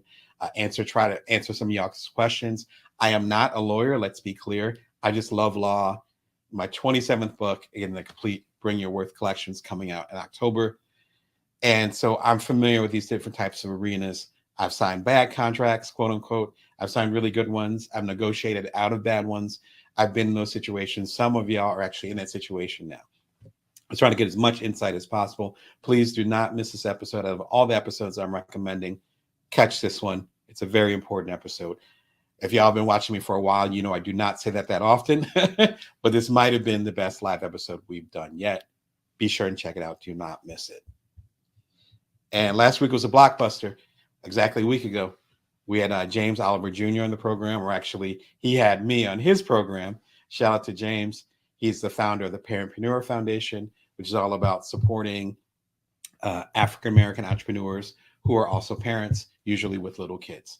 I fall into that category. There's a big overlap. My kids are 7 and 10, as I implied earlier, and I did my startups while being stay-at-home dad. So there's a lot going on there that James and I have in common. Shout out to his little twins. I think his twins are 10 years old now. We had this great conversation about how I went from a few hundred subscribers to 10,000 subscribers on YouTube on the Bring Your Worth TV show within a month. I break it down. The hint is it requires hard work.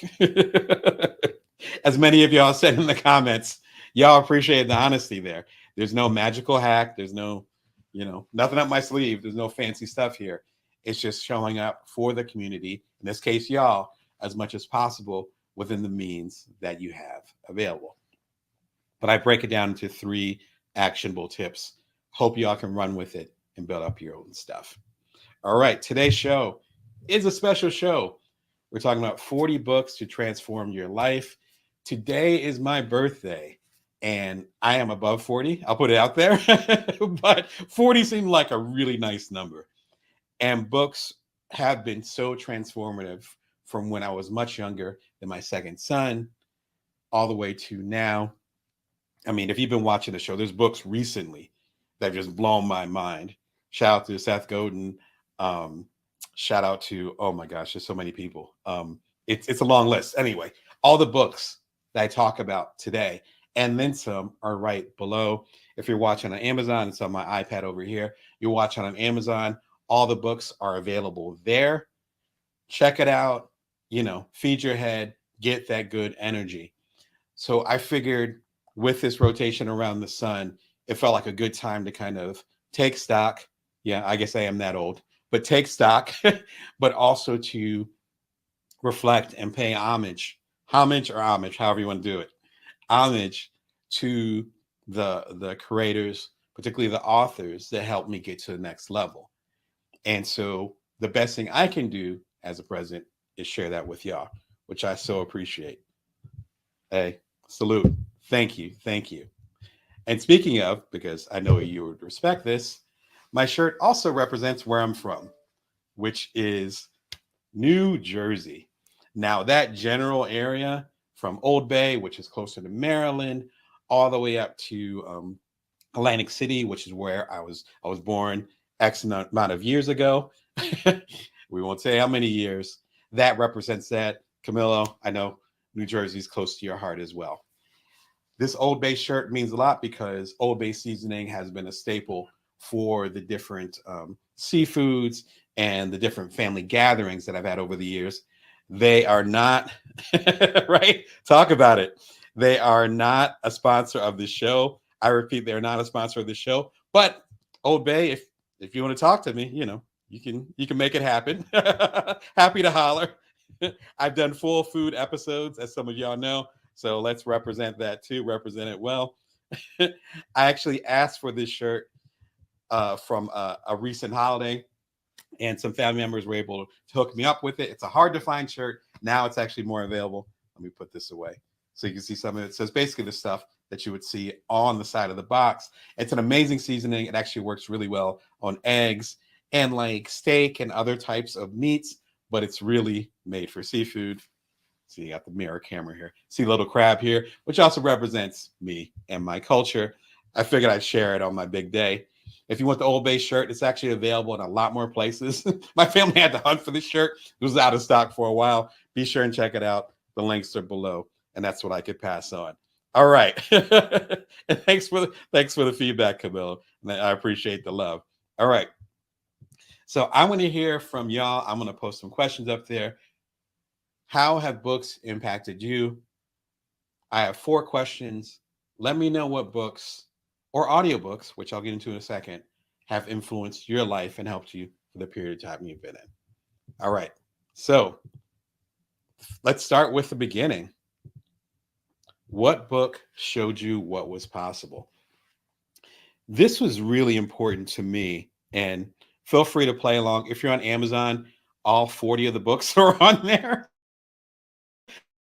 as well as a t-shirt, so you can play along on there. And for y'all that are also watching at home, you can check out the links in the chat. And everything I'm talking about, again, is below. It's a little bit more extensive at brainwork.tv, so be sure and check it out because there's certain limitations. Like I literally hit the cap as far as how many things I could talk about on LinkedIn and on Amazon. So we talk about 40 books, just to warn you, there's a lot of content there. So feel free to dig in now, or when you watch the replay later on and there's more books you want to get into. There's a few books that fit into this category. There's a lot of them, in fact, most of them. But the one that really stood out when I was trying to make this list, which was hard, it was a hard list. Again, I've done 27 books myself. You know what I mean? So I love books. The one that stands out is this one, Fast Food Nation, The Dark Side of the All-American Meal. Do you see how brown these pages are? These pages are almost as brown as I am. Like these are brown pages. So I want to say this book came out around the time I was done with grad school, which was in the early 2000s. I'll leave it at that. And I got my master's in magazine publishing. And what this book taught me was that it's possible to take something that everyone believes they know, such as fast food meals. I learned more about that, way more about that when I became a parent, what to avoid and not avoid and all that stuff. Other parents can relate to this. You can take something that's as cliche, as a provincial, I'll pull out all my fancy words today, as mundane as a fast food meal, and then talk about the different challenges that are happening with migrants, particularly from Mexico, Central America, and even some South American countries. You can talk about the bioengineering is when GMOs first started, or at least when we first heard about it. You can put on your tin hat for that one. When we first heard about GMOs was a couple decades ago. You can talk about the political system and how things work. You can talk about the scientists who are also in New Jersey, believe it or not. There's a whole chapter about New Jersey and how they are chemically engineering the fries that you eat at McDonald's to make them more addictive. Deep stuff. That is not a conspiracy. There's a whole chapter on it.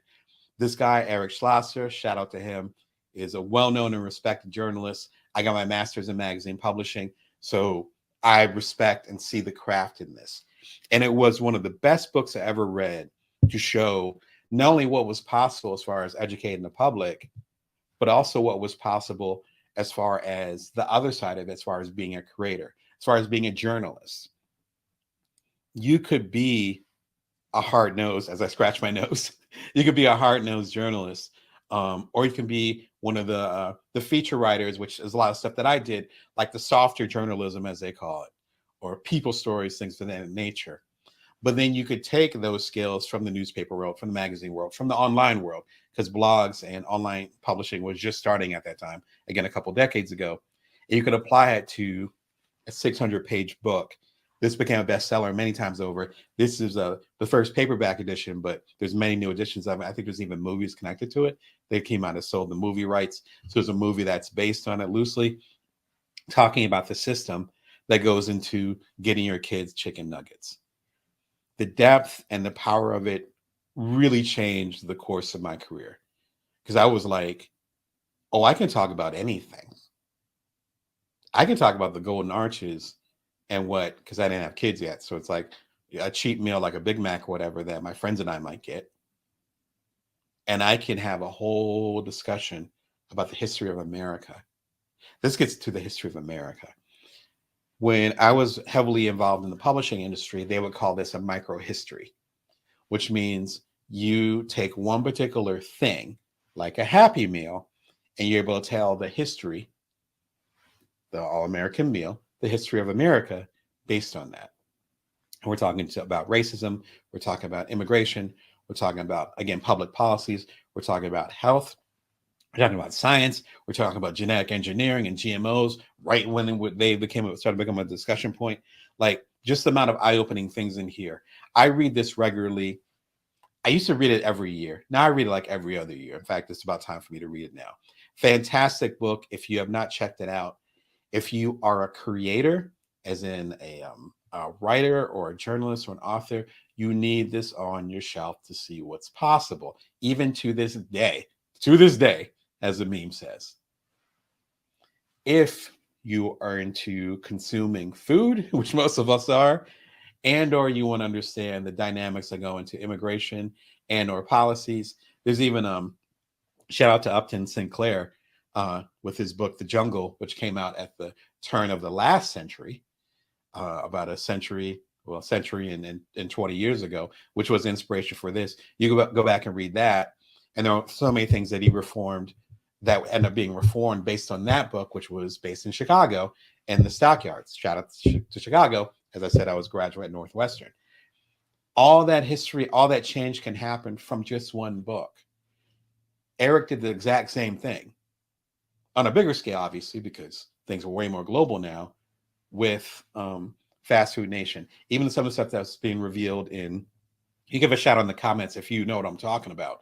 And I want to say in Kansas, where they just discovered serious child labor and some of the stockyards slash chicken coop places. Like there's so many different names for it, butchers, what have you. And there's like kids that are a little bit older than my eldest kid who just turned 10, his age, they're doing this stuff. They talk about child labor in here. So there's so many things that are still relevant today. Please get this book, one of my highest recommendations of all the stuff I'm talking about in here. So for y'all, what books showed you what was possible? For me, again, it was Fast Food Nation. I'll throw the link up. But what showed you what was possible? For me, Eric's stellar work, he won all kinds of awards, became a bestseller. It showed me that I could change the world based on the work I was doing. If that's not power, If that's not motivation, I don't know what is. What more do you need to get up in the morning? The shit that you're going to do is going to transform the world or has a possibility to do so. What more do you need? For me, that's what I needed.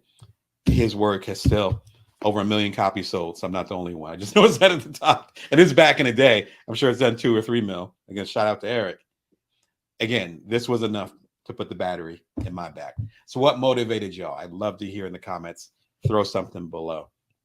All right, so today we're talking about the 40 books to transform your life.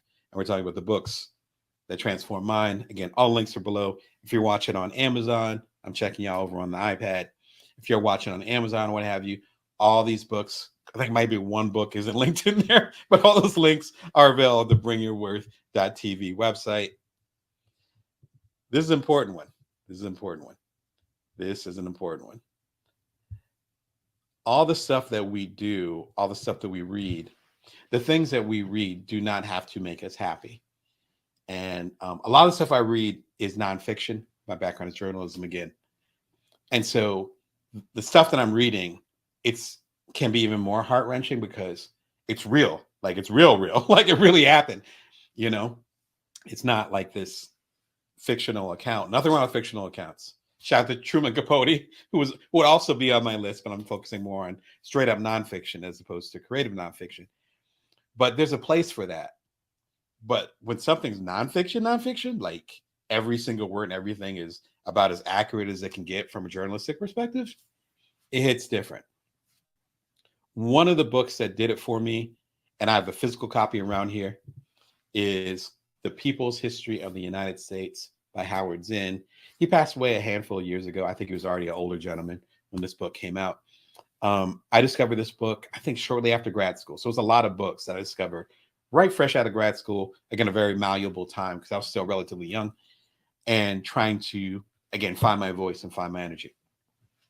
The People's History of the United States works really, really well for one simple reason. That title explains what it means. And there's this great, great proverb, which I'm going to paraphrase. And I believe it's an African proverb that Howard, I believe he opens the book with it. He says, until the lion knows how to write, history will always be told from the perspective of the hunter. In other words, whomever survives from that, and more importantly, forget survive it, whoever has the microphone, the power, whoever has the TV show, whoever has the ability to publish their work, whoever stands up and actually can have a platform to connect with other people, they are the people that are going to be sharing and making that documented history. The problem with that, of course, is that for many ages up until today, to this day, that must be the meme of the day, to this day, the people that have access to the TV shows, to the books. Now, I don't mean reading them. I don't mean the library. That's a whole different discussion. Shout out to my libraries. But more like the people who are creating this history, it's still like extreme bias. I'm part of that. I'm part of the media. I got my master's in magazine publishing from Northwestern. So I do not come from a rich family, but somehow I was able to get in there. And now I'm trying to give that game to y'all. But even I am an extreme exception to this day, as far as African-American men who graduated with a master's in magazine publishing from, at that time, the #1 journalism school in the country. I am a rarity. I am a rarity. I'm like, yeah, there's so many analogies that I come up with. I'm sure you can use your imagination, but I'll keep it light. What I love about Howard's work, not only this book, but other books that he's done, and the book is very thick. Again, I have my copy around here, but that shows I'm actually reading these books. These are not for play. I'm reading it somewhere around here. What I love is that he's giving the perspective on all these different parts of American history up until recent times, up until I want to say the 80s, based on the view of the culture that was not expressed and or what that was repressed. That is powerful. I believe the book opens up with the years right before Christopher Columbus came. And for you history buffs and or fellow bookworms, You know, there was a book that came out, I want to say about 10 years ago, called 1491. Heard it was an excellent book. I've not read it, but I heard it's excellent. It's basically taking that concept. Howard did that like 20, 30 years before that. No shade at the person who wrote 1491. It was way more in depth. Howard did that like in a chapter. And after reading, I want to say it's the first, maybe second chapter. After that, reading that chapter, I was so angry, mostly because, not just because of the challenges with the Native Americans here. I spent some time in Vancouver. I've heard a lot of the stories of y'all up there. We got all kinds of stuff coming up now, quite literally, unfortunately, with the Native American schools that are created in South Canada and all this, like all kinds of literally things get buried and brought up to the ground, all kinds of stuff coming up. Hopefully there's reparations as well as forgiveness that happens along the way. When you read those kinds of things, at least for me, it's not just, excuse me, it's not just, okay, these things happen. That's messed up. I'm from New Jersey, which was originally Native American land. I forget the original name of it, but you know what I mean? Like all these different types of things. For me, at least, it's a step beyond that. It's also a step of how many, because I'm a storyteller. So how many of these stories were never told? How many of these were never shared? How many stories, not only were they not given the voice or the space to do so because things weren't fair, and I'm being kind about that, but also how many actually had stories to tell, told those stories, and they were actively repressed because they told those stories? How many were silenced? Those are two separate things. It's one thing to not have the platform, to not speak up. That's like, to not speak up, that's a personal choice. If you don't speak up for yourself or your people, okay, that's choice. No shade, just that's a choice. You see me on air every day this month, so that is absolutely a choice. You're making a choice now. When you're actively repressed, though, that's a whole different story. That means you might have had an opportunity, or maybe you even did speak up and you got shut down by the powers that be. This book like lit a fire in me, and I'm like, oh, wow, like everything. And of course that reverberates. We're going back to Christopher Columbus. So that reverberates, what's that, 5-6 centuries at this point? Time's flying, right? So whatever successes, quote unquote, came from that dominant force at that period of time. If you know your compound interest, then you know that accrues over time. The reverse is also true for those Native American cultures, for the African American cultures, for those Chinese American cultures. Don't even get me started on San Francisco. Like all those different vibes, that means the opposite is also true. That means that that repression and those assets, those things that were stolen from us, those ways that we could have thrived, but we were stopped from doing so, not by choice, but by force. That means the compound interest of that, whatever that anger is, whatever that frustration, whatever those deficits are, deficits can also compound. So you have compound interest in your checking account, or I'm sorry, your savings account, or you can have compound interest in your credit card debt. They both do the same thing. This book gets into that. I could do a whole episode about the book. It's a fantastic book. Rest in peace to Howard Zinn. Your voice is still here. I couldn't just do one book. I couldn't. I tried. I got 40 books in there. I'm not good at editing when it comes to that. I'm a great editor, but not when it comes to that stuff. Fellow book, and a band playing on. Another powerhouse, another Brown book. I'm saying there was a formative time, particularly when I was reading this book. This book is about the history of the HIV/AIDS crisis. I'm old, but I'm not quite that old. So a lot of stuff that happened in this book, I was like my kid's age or a little bit older or whatever. So a lot of this stuff I didn't know, or if I knew it, I saw it through a kid's eyes. And if you're a kid in the 80s, you knew what AIDS was, or at least you're familiar with it. because you think of Rock Hudson, I think of Ryan White, rest in peace, the little kid who got it through who got a HIV through a blood transfusion, and he was really close to Michael Jackson, and Michael was at the height of his stardom, so it made a big deal. Similar to Princess Di, also at the height of her stardom, rest in peace, and her supporting a lot of people who were at that time really, really, truly dying of AIDS. It's not like today where there's ways to extend life. It was like you got that, and then you could be gone in weeks, months, no exaggeration. So it was a scary time, even as a little kid. This gets to the history of it, the repression of it.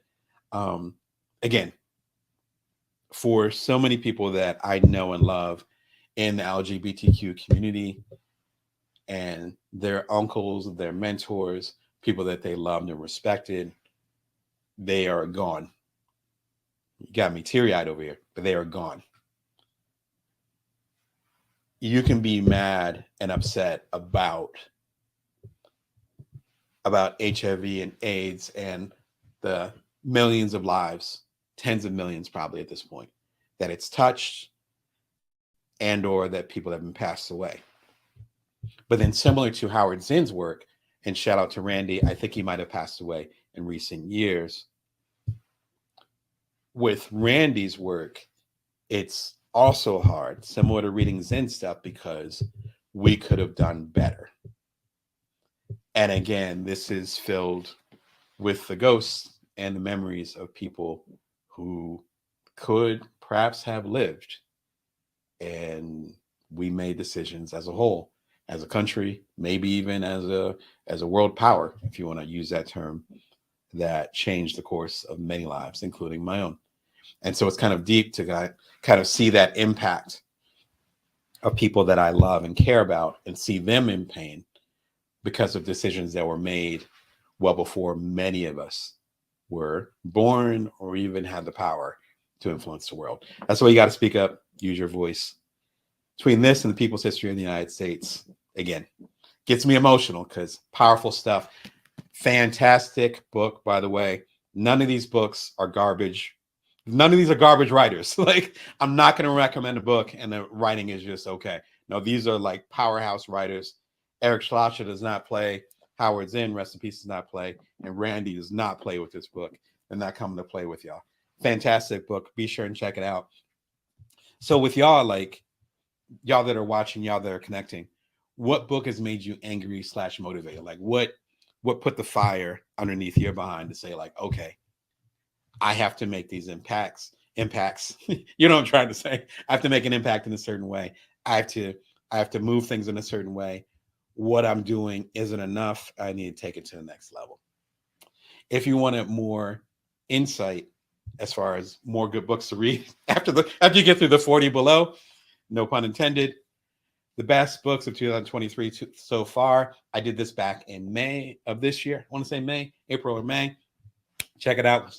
It is still some of my favorite books that came out this year. There's more great books coming out this year. Be sure and stay tuned to the live.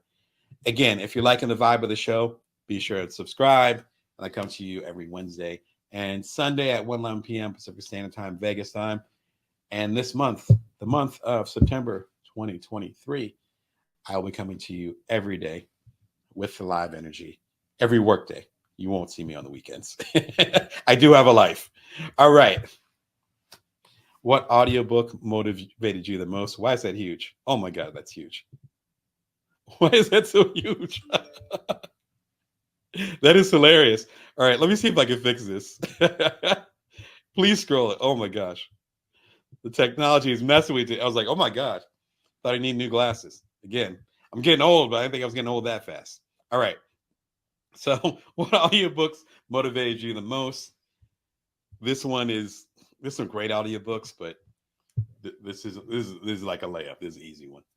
The Art of Exceptional Living. Sorry, I'm clapping in the microphone. You got me excited over here. I'm showing my Jersey roots. I need to relax. The Art of Exceptional Living by Jim Rohn. If you don't know who Jim Rohn is, please look him up. I have a couple episodes about him. Look him up on YouTube. Google him. Get one of his audiobooks. Just plug in. Old school. I want to say he passed away about 10 years ago, right he passed away before I got into him, unfortunately. So I discovered him and I was like, oh, he died like a year ago. It sucked. Right. That hurts when you have like someone you really are into and you're like, oh, they already passed away. I want more of their work. This is it. Jim Rohn, classic motivational speaker. And I do mean motivational speaker. A lot of y'all know I do professional speaking, so I don't call everybody a motivational speaker. Sometimes I'm a motivational speaker, sometimes I'm not. This guy was the capital T, capital H, capital E motivational speaker of his generation. He actually schooled Tony Robbins and some other folks. So if you're rocking with Tony Robbins, who of course a powerhouse, he's like a generation above me.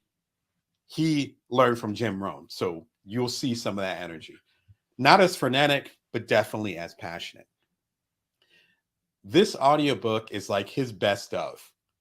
I was getting his keynotes here, his keynotes there. You know what I mean? Like almost like found art. It's like, oh, that joint. Oh, that joint.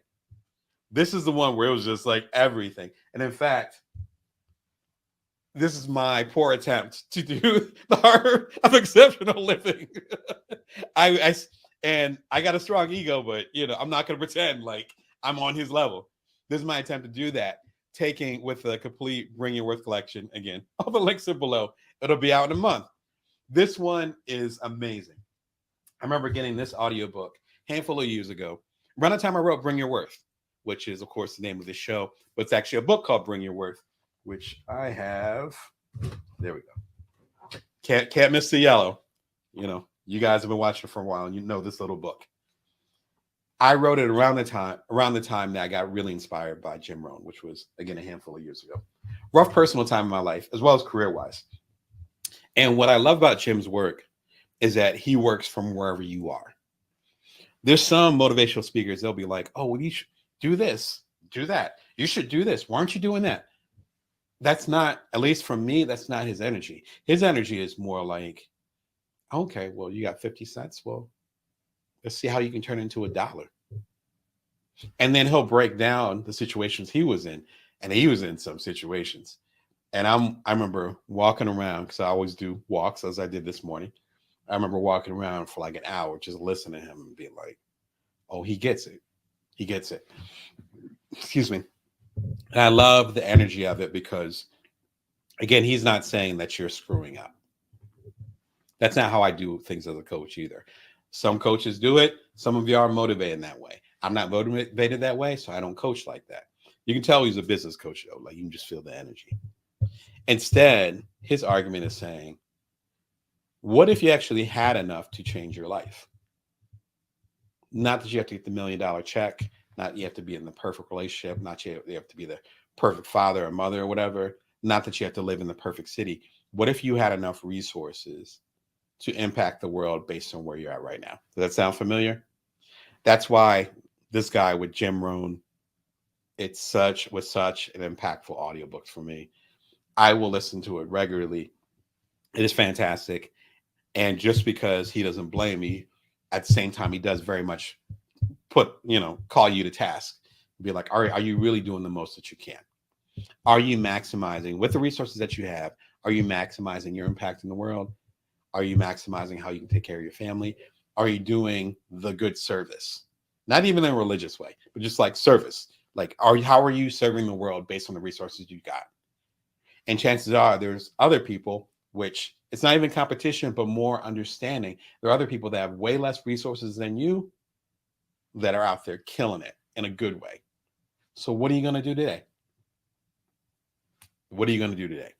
That energy is so powerful to me. I love it. One of my favorite audiobooks of all time. As y'all know, I have a lot of favorite audiobooks. Some of them are linked below, but this is definitely my top 5 on this recommended list. So what audiobooks, if you're into audiobooks, what audiobooks have motivated you the most? Be sure and throw something in the comments. Let me know what y'all are feeling. Again, I was always a traditional book guy, and then I got into audiobooks around the time I became a dad because, you got poopy diapers and throw up. You can't be turning your books all delicately. You can't do that. You can't be like, oh, so what happened next? Yes. No, you can't do that. If you're in the battle zone, whatever battle zone or arena you happen to be in, shout out to Brene Brown. There's a couple of her books on there too. whatever battle zone or arena you happen to be in, you gotta play your part. And again, work with the resources you've got. No pun intended. All right. My last question. What book changed the course of your life? This is tough. Throw in the comments, what books have changed the course of your life? This was the toughest question for me because there were so damn many of them. But one of them, if you've been a long time viewer of the show, you know the deal. Daily Stoic. Shout out to the authors. Shout out to Holiday and Hanselman. They killed it. They killed it. They killed it. They killed it. What I love about this book is that it takes these relatively obscure, there's a link right there. It takes these relatively obscure concepts, obscure to someone like myself who doesn't know anything about Stoicism. Stoicism, we're talking like in Plato's time. Well, a little bit past Plato, but not that far past. These relatively obscure concepts from Greek and Roman studies, all these different things, and makes them applicable to now. Here's the trick. The stuff that we're saying was already applicable all the time. That's what I try to do with my own work, particularly, again, with the Bring Your Worth collection coming out. I'm trying to make it timeless. This stuff is timeless. It's also in a format that works really well. I'll try to show a page for y'all. Let's see. So we'll do September 25th because that seems appropriate. The vulnerability of dependence. So, I am reading from the book. I'm not just doing it by memory. Excuse me. Show me someone who isn't a slave. One is a slave to lust, another to greed, another to power, and all are slaves to fear. I could name a former consul who was a slave to a little old woman, a millionaire who was a slave of the cleaning woman. No servitude is more abject than the self-imposed. That sounds really similar, and that's just on one day. So there's one for every day of the year. And then some. It's 366 meditations. And then there's like a paragraph where the authors themselves, the Ryan Holiday and Stefan Hanselman, break down what it means. But that quote was just from Seneca, I believe. And that quote was from millennia ago. But that wasn't even on purpose. That was what we were just talking about. As far as with sometimes we're repressed, sometimes power is taken away from us. That's an awful place to be. What's worse, though, is when we take away our own power. That's just one day, happening September 25th. I randomly pulled it up, one day of game. The audiobook version really changed my life. And I was listening to it. I just became a stay-at-home dad. My wife just went back to work. And it's just me and my little man who just turned 10. But so 10 years ago, my little man, and I'm changing diapers. I'm trying to write books. I was starting my first startup, which is called So Quotable, which led to my success with Cuddler the year after, and eventually selling the startup the year after that when he turned 2. It was just a very intense and frankly confusing time because I felt like I had all these identities that were pulling on me, including some new identities. And I'm like, how am I as a father? How do I speak to my kid who can't speak back? And I can't understand. I'm like, where do I go from there? It was such a grounding to have that audio with me. And yeah, he listened to that audio a lot. I put on the iPad, not the same iPad I have here, but I put on the iPad, just put it on, and then I'm changing diapers, I'm playing with them, I'm feeding them. If you have little kids, like babies and toddlers, you know how hands-on it is. And to be able to have that experience and for me to level up while being present for my kid. It's a great memory. It's a great memory. But I just got the physical copy of this in recent, I want to say at the top of the summer. And fall just began a couple of days ago. So here in the United States. So I just got this physical copy like a few months ago. So I wanted the physical copy. And as you can see, doing my best to go through it every day. Not every day, but I do my best. And I'm glad I read it to y'all today. Fantastic book. It really was transformative as far as changing how I looked at life and having an objective viewpoint when I was going to new territory. Ironically, and I was talking to a family member about it earlier, this period of time in my career, in my life, even how I'm connecting with y'all. I talk about it in the episode that ran a week ago, Build Your Subscribers from Zero, with when James Oliver Jr. interviewed me. And I talked about how, again, I went from a few hundred of y'all tuning in to literally tens of thousands of y'all subscribing and watching. And it feels like a similar shift to me, where there's a certain way that I have to level up now because what I was doing before doesn't quite work.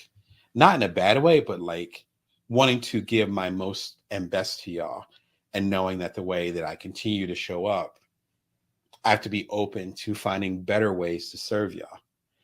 And it's similar to when I became a parent, similar to when I did my first startup. Both of those happened at the same time. I would not recommend, but you know what I mean? When you level up and get to the next level, when you level up, part of the skill is recognizing when it's actually time to level up. In other words, when you get to the next level, part of the ways you can do that is recognizing when it's time to do so. So if you are in a certain situation and you know you have to be better, do better, and you keep doing the same thing, that's going to stunt your growth and you're not going to be able to get to the next level. Or at least it's going to be a lot harder. You won't grow as much as you could. The Daily Stoic is an excellent book that talks about, hey, you can show up a little bit better, and this can be a daily process. We're going to do it with you. Fantastic book. And as you can probably tell, I can talk about it all day. And I did do a whole episode about it. So it was actually one of the first Bring Your Worth episodes. Shout out to y'all that were there from the beginning, coming on the 3-year anniversary in a couple months. It's the reverse clause, the biggest Stoic secret. I'm not even going to talk about it. Just watch the episode. One of my favorite episodes. It's only about 5-6 minutes long. It talks about one of my favorite little tiny chapters. All the chapters are like, call them chapters. All the chapters are like 1 page long. Like what I read you was like almost the entire chapter for that day, for today. And it's probably my favorite one out of all of it. I think about it all the time. I got some stuff I'm going through now, career-wise and otherwise. I'm 100% thinking about it now. So even if you're having a rough time, even if you're trying to figure stuff out, check out the episode and then buy the book. I've recommended this book hundreds of times. I got the statistics. Lots of y'all have bought the book. So I will die on this hill. It is a fantastic book. And I'm so glad that so many of y'all are getting so much out of it. If you want to catch some of my recommendations from earlier this year, if the 40 books are not enough, be sure and check out the live from, I think it was like springtime, maybe mid-year, the best books of 2023 so far. It was a popular episode, and I love all the authors that end up featuring in there. The books are fantastic. I will be live tomorrow on Tuesday with an episode, getting it warmed up for y'all. But usually I'm every Wednesday and Sunday at 1:11 p.m. Pacific Standard Time, Vegas time. If you do not want to miss an episode, you hit the little notifications. If you're on Amazon, you can follow me. If you're on bringyourworth.tv or youtube.com/Brown Damon, so you're watching on YouTube, you can go ahead and click the link below to subscribe. It's free, and then you hit the notification bell. And I will see y'all tomorrow at 1:11 p.m. Pacific Standard Time, Vegas time. Thank you for celebrating my big day with me. Wouldn't have it any other way. I'm going to go and hang out with my family. And until next time, remember, you can always bring your worth. You can always build from now. Take care of yourselves. I'll see y'all tomorrow, same time.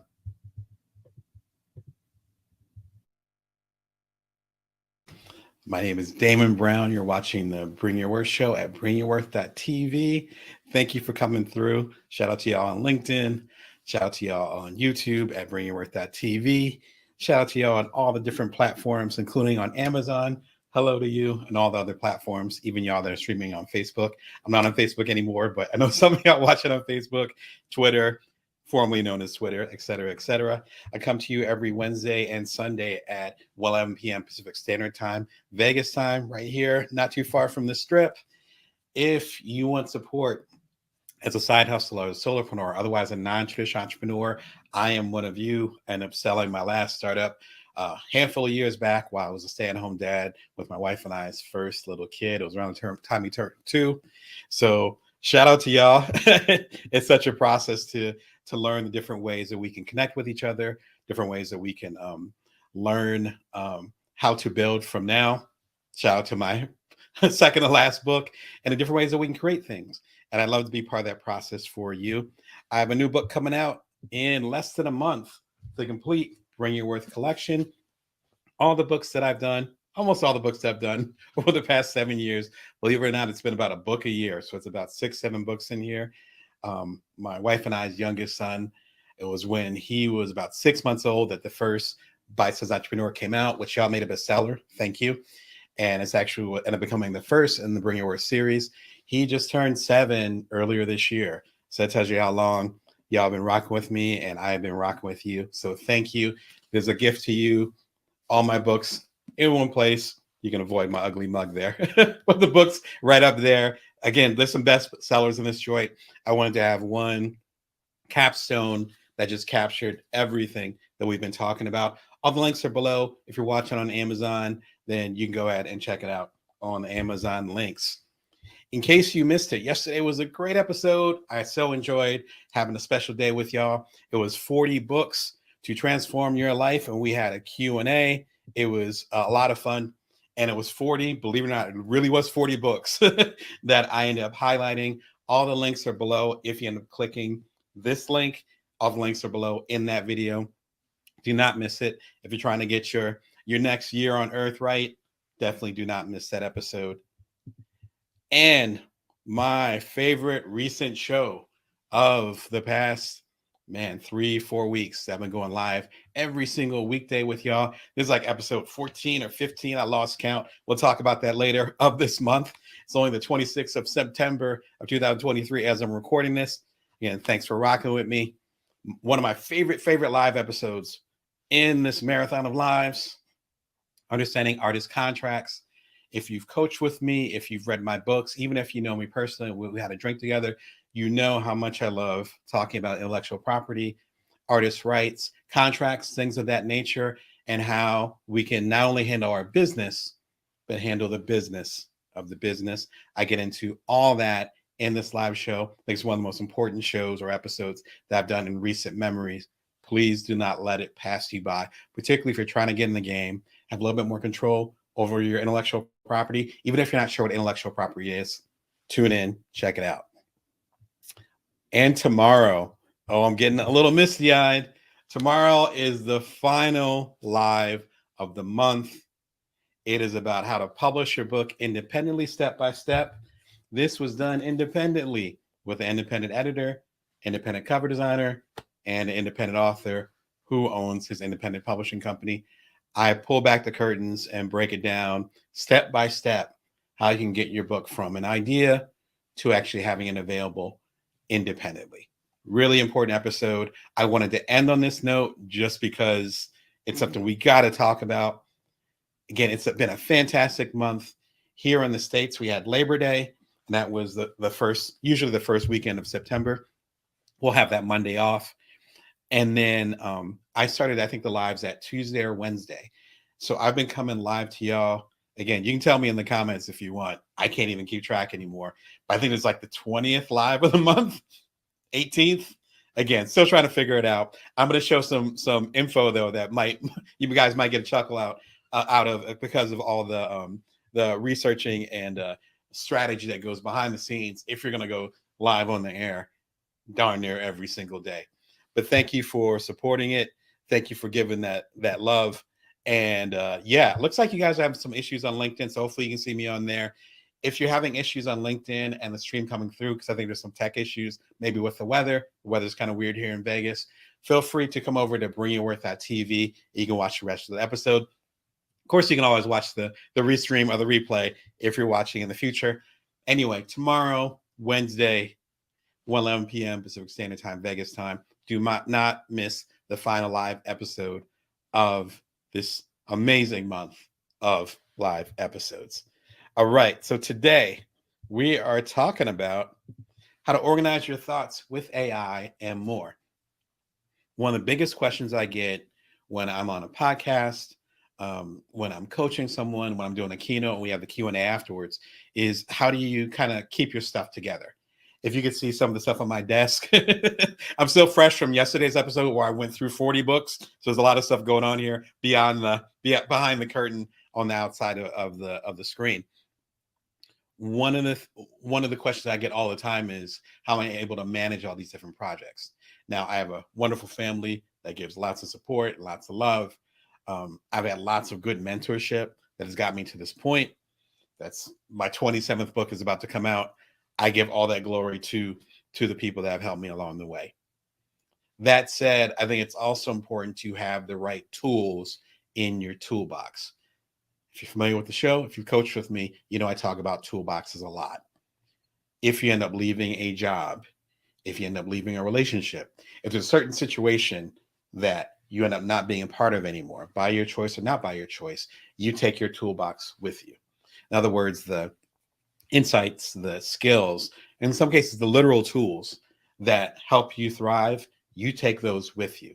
And I'm mostly talking about mental and emotional, in some cases, physical. What tools you have will determine, I would argue, what kind of level you're able to have success in personally and professionally. So today, I'm going to talk about a couple AI tools that are relatively new that I really rock with, some old school tools, as we used to say, that will help you get to the next level, and also some books that will help you on your way so you can think about how you can organize your thoughts. As I said in a keynote many, many years ago, I think it was a journalism keynote. Shout out to my fellow journalists. The average creative worth their salt has about 5 new ideas by the time they hit the shower in the morning. That's not to say that there's nothing wrong with if you don't have 5 ideas by the time the shower water hits. It's more like your ideas are common and we all have ideas. The real success comes in organizing them and executing them. You'll see that pattern with this show. If you're new to the show, welcome. This is the vibe here. Be sure and check out the older episodes too, including the ones that I just linked to before. All right, so let's get into it. If you have any questions as far as how you're trying to organize your thoughts, organize your mind, get your stuff together, try not to curse today, try to keep it PC or PG at least, then please throw something in the comments. Let me know how I can support. All right, so the first question, only 2 questions today, but it's a lot of material. The best tech to organize my ideas. I get this question, like I said, a lot, mostly because my background, some of it is technology. I sold my last startup. It was a tech startup. And also because, again, I do so many different things. And, my wife and I's kids are 10 and 7. So we're still kind of in that thick of things where they need us a lot. How do you organize all those different things? My favorite recommendation, in fact, one of my favorite, I should say, they're all my favorite. Otherwise, I wouldn't share them. I'm being silly now. Is Trello. Trello is actually relatively old school. Trello helped me and my 2 co-founders keep our stuff together when we rolled our startup to the #1 app twice back in 2014, 2015. That's how far back Trello goes. And that organization helped lead us to get the app to be acquired in 2015. What I love about Trello, it's a couple different things. Let me get an overall description. Trello allows you to quickly organize things into lists. So if you think of like to-do lists, it could be a to-do list or it could just be a list. You can organize the list in 2 different lists. So they come out as columns. Once you see the columns, then you can rearrange the columns, but it's all in the app, which makes it a lot easier, right? So that's number 2. That's number 1 is how it's organized. The benefits of that is number 1, you can break down how you organize the list as far as checking things off. So you can have check boxes. You can move one item to another item. You can get into, I'm going to get nerdy for a second with technology. You can even do nested loops or nested, and the average person would call them like an outline. So the old school outline that you might have done like in at university or in college or even in high school, where you have the first ones, and I think it's the Roman numerals, and then you go a little bit deeper, and then it's uppercase letters, and you go a little bit deeper, and then it's numbered a little bit deeper, and I think it's lowercase letters. If I remember correctly, and you can correct me in the comments, you can set it up like that. Trello works really well for us because we were a remote startup with my last startup, Cuddler. I was based in San Diego. My main collaborator was based, I want to say in Bath, but in the UK. And then our other collaborator was based in either Toronto or in Montreal. I want to say Montreal. And so we were on all kinds of different time zones. In fact, I talk about that in the Bites Entrepreneur, which is also included in here, where I would get up at 3:15 in the morning and work from 3:15 to 4 a.m. And at 4 a.m. most every day, I would have lunch, quote unquote, 4 a.m. my time in San Diego with my main collaborator, who again was based in Bath or the greater UK. Because it was 12 o'clock, 1 o'clock his time. Think about it, it's like 8-9 hour difference. We were able to organize those things. Number one, thank God for Skype or Zoom. I can't remember what we used at the time. I want to say Skype, because Zoom, I don't think was popping quite yet in 2015, 2014. But also, we were able to use Trello because we were able to quickly organize things, and it was totally asynchronous. Be sure and check out the link. This link will actually give you, I want to say, a month free of their higher plan. Frankly, a lot of the work that we did was actually in their free plan. Excuse me, it was either their free plan or their very low cost plan. It's super straightforward, really easy to use. I also love their app too, because we were using it on the computer. But then when I started traveling more and doing a lot more as a co-founder of Cuddler, then I was actually able to get onto my iPhone. I'm guessing it's on Android as well. Everything's below. It's one of my favorite apps, period. It works really well. And again, it's really affordable. So if you're bootstrapping, as we were with my first solo startup, as well as, again, Cuddler, the co-foundership that I did, if you're bootstrapping, then you definitely want to check out Trello. If you want to organize, again, your dispersed workforce, this is well before the pandemic. So I'm sure a lot more of y'all are dispersed. we're doing the virtual stuff before the mask. And so now it's even more valuable. Do not sleep on Trello. It's a fantastic opportunity.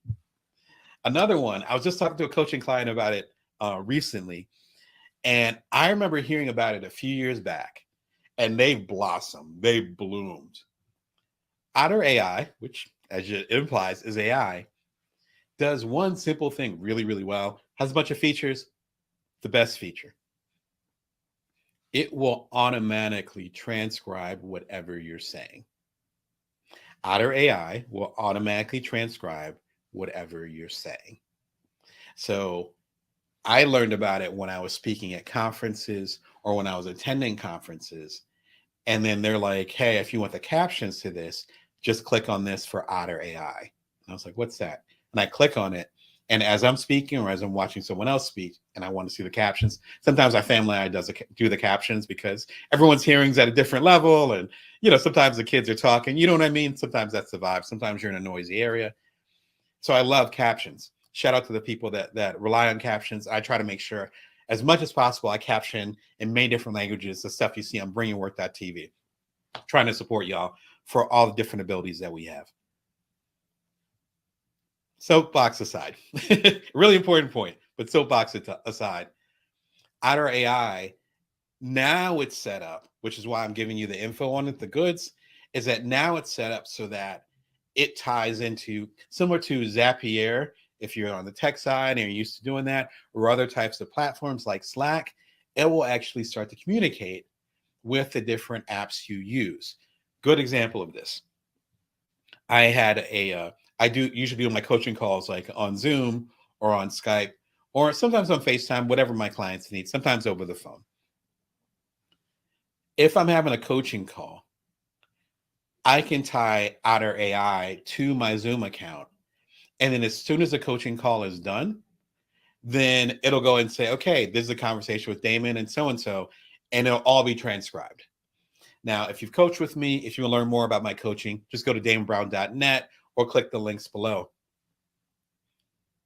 When I coach with someone, I usually we have a coaching session and I give them like resources and or a package with breaking down like, this is what we talked about. These are your call to actions. We call them CTAs, right?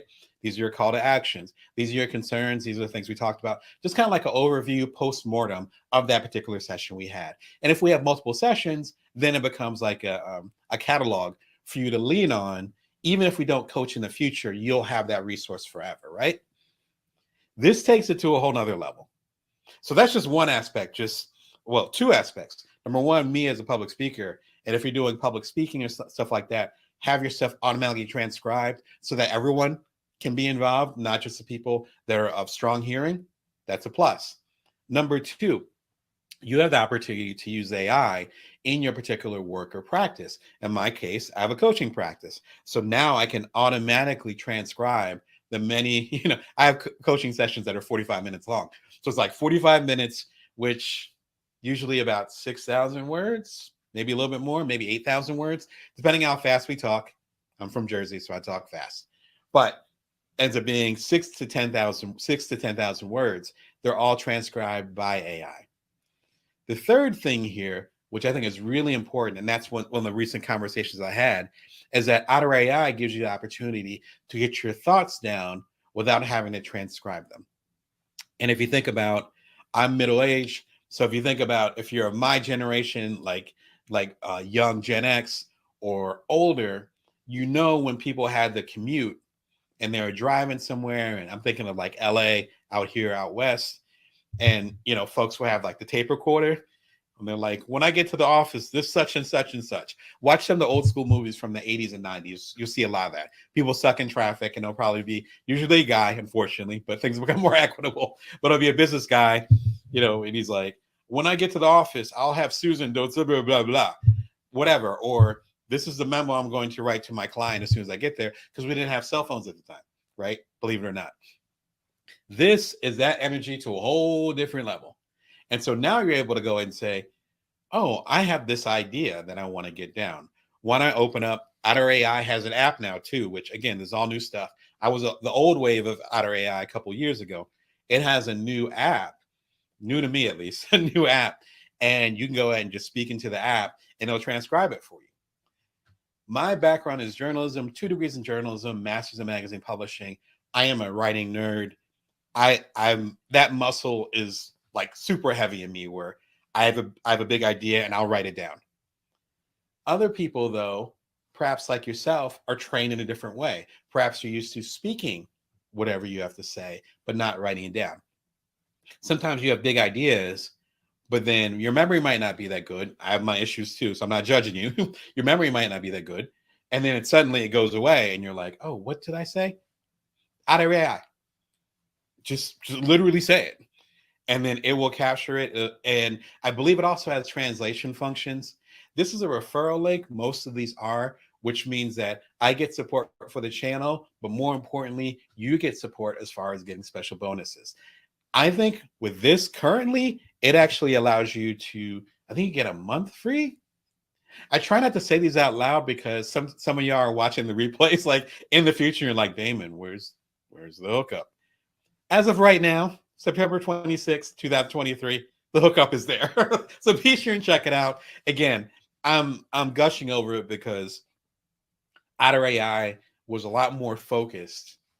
See my shirt? It was a lot more focused a few years ago. And then I came back to it in recent weeks and I'm like, oh, whoa, you've stepped up.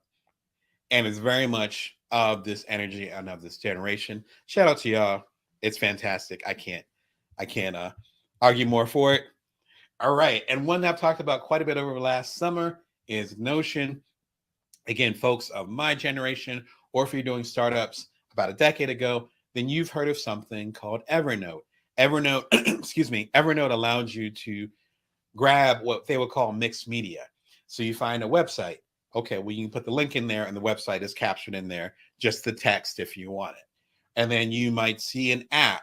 So you find the link for the app and then the info on the app is captured in there. You might see a picture online or a GIF. You drag that in there. All those mixed media are captured and organized in that. Evernote was the app for that for years. Then they changed their model. They had business model issues. I think they had some liquidity issues. And I'm not even sure if they're around anymore. Sorry, guys, but some startups don't make it. I don't know if they're still around. If they are around, I think they got acquired, and then there's some funny stuff going on there. A lot of people that were on Evernote have moved over to Notion. Notion has this AI setup that will help you organize your different thoughts and ideas. Again, one of the motivations for doing this episode about organizing your mind with AI. It also has those traditional features that, again, the more old school folks like myself who remember Evernote, it has that kind of functionality too. So you could be in a particular tab, you pull tab as far as in your on the web browser, you pull that in, it'll hook it up. It might even be able to translate it for you and all these different things. So look at it. Again, if you're familiar with Evernote, look at this as a souped up version of that. It's also really good with collaborations, which is how I've been talking about a lot over the summer. If you're doing the startup thing, when it comes to organizing your mind, sometimes it's not just your mind. Sometimes, again, I've co-founded startups where it was 3 people. So you got to have a collective mind, a hive mind in a good way. This can help you organize all those different things. Are there apps that I'm missing? Let me know in the comments. Let me know what you guys think of the apps that I suggested, and just other things that that you think would hit really well. One of my favorite books, if you're feeling overwhelmed by all the big ideas that you have, is called Essentialism by Greg McKeown. One of the reasons why I have my Focus shirt on. One of my favorite books. Oh, I do have it here. I wasn't kidding with y'all. Like I got like half of my 40 books still here. Essentialism, fantastic book, fantastic. What I love about this book is that there's one line in there that I say all the time. Again, if you coach with me, you've heard it from my mouth. And that is, if you prioritize everything, then nothing is a priority. If you prioritize everything, then nothing is a priority. One of the biggest gifts you can give yourself, you can give to the people that you serve, perhaps even give to the people that you love if you're driving them up the wall, is to figure out what those top, say 3 is a good number, those top 3 priorities are. I know for myself, it's my personal health, it's the health and wealth of my family, and it's serving y'all with the businesses, including this TV show, Bring Your Worth TV, that I create. Those are my 3 priorities. And depending on what's going on, they sometimes shift a little bit. Like my kids were sick last week. They had a cold. They're back at school. If you got kids in school, you know the deal. The first couple of weeks, they're bringing home everything. I don't know if they're licking the tiles there or whatever, but every kid brings home like some type of cold. So last week, even though I was hanging out with y'all, my big priority was taking care of my sick kids who were throwing up a little bit and stuff like that. Make sure they were good. In some cases, as I've had sinus issues and other things, as I've talked about on the live show, then sometimes my health has become the priority. That's why I have episodes where I talk about taking naps and resting and finding balance. It's not just me trying to philosophize, I think that's the word, me trying to philosophize about what you should do. It's more because of the hard knocks that I've had and figuring things out.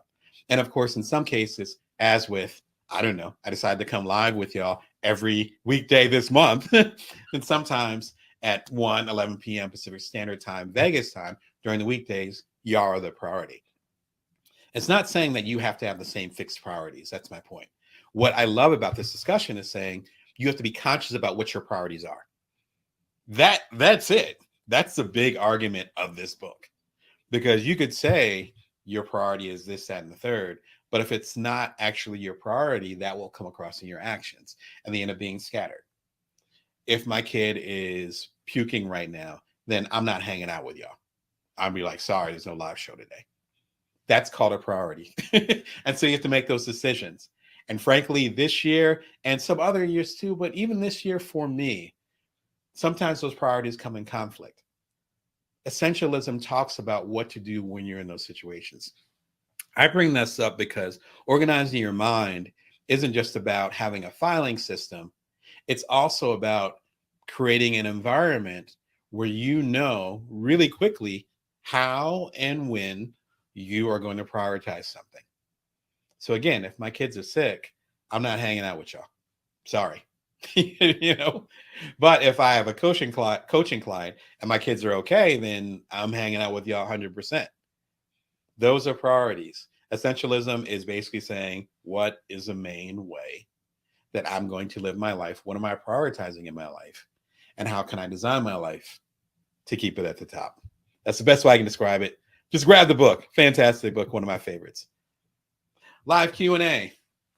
Handful of months ago, Smart AI tools for creators 2023. There's a whole nother set of tools that I talk about in that episode. Be sure and check it out. If you're like, no, Damon, I'm fine. I'll buy Essentialism, but I need some AI in this. This is the episode. It also links to another episode where I talk about how I've used AI to refurbish my books, to make animations, and I am not an animator. Shout out to my elders who are artists. Again, the gift did not come to me that way. I'm good with the words. I'm not so good with the pen to paper, drawing things. That's just not my vibe. I certainly try, but it's not my vibe.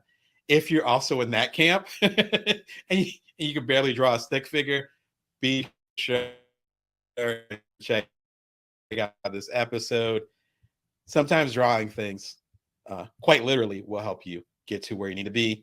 And AI can help you organize your mind so that you can draw a better conclusion. Sorry for the double entendre. when it comes to using the best tech to organize your ideas, also check out Get Organized Now. It's actually an episode just from a few weeks ago. In fact, it's one of the first lives I did this month as part of this marathon. And it was really well received. And y'all seem to like having like a behind the curtain, behind the camera, or whatever you want to call it, breaking down how I actually organize different things. So today we're talking about things to organize your mind, particularly your ideas. That episode is literally about organizing your office, organizing the data, like very practical. Again, I appreciate all the feedback that y'all gave during that episode, even with the replays, because I love to know what support you guys needed. And evidently you guys need some office support, as I often need. So again, I told you my desk is a mess after having that 40 books in 45 minutes yesterday. If you're curious about that, be sure and check out the link below. And what tech tools are you guys using to keep things in order? It's the Bring Your Worst show every Wednesday and Sunday, 1:11 p.m. Pacific Standard Time, Vegas time. Subscribe for free. And today,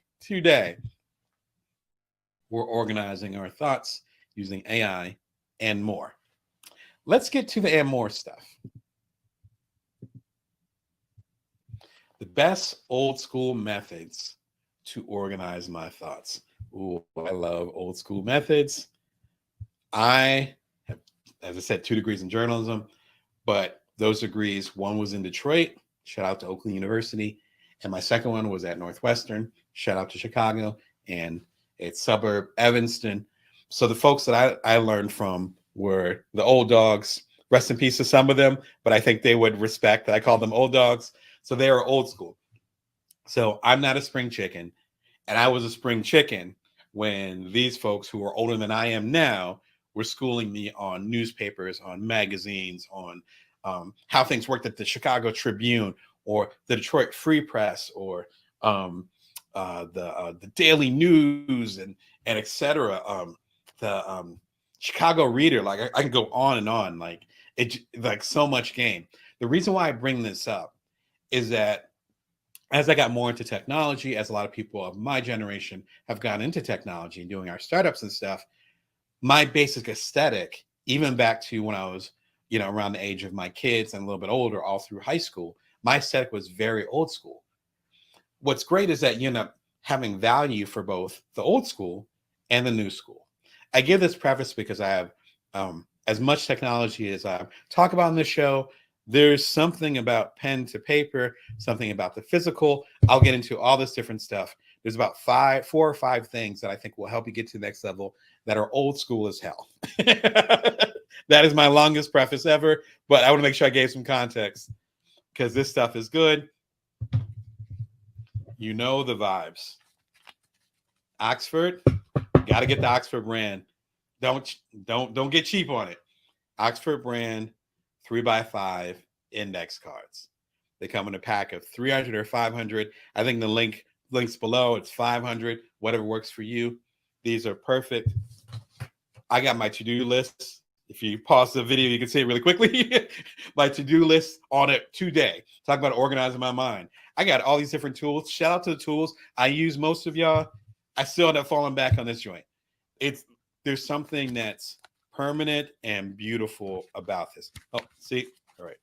Let me Let me get my stuff together. Okay. Oxford ruled cars, 100 count. But this 100 count actually is a box of 5. So I got the 500 joint. I got them right under me, basically right under my feet, where my kids play at, where some of their toys are at too. This is my joint. What's fantastic about this, and I will give a link where I talk about this even more, they work well because they can't get corrupt based on some hard drive failure. I've been there, done that, talked about that in previous episodes. We're not going to relive that trauma. Number 2, you can do it anywhere. You don't need a Wi-Fi connection. You don't need a plug. You don't need a hotspot. You don't need to charge up your stuff. You don't need to put it away when they say the cabin is closed now, when you're going on the plane. Like, it's not going to make typing noises. It's just you and your microphone, as they used to say in hip hop. That's it. Highly recommend it. If you want to get organized, sometimes you got to go back to the basics.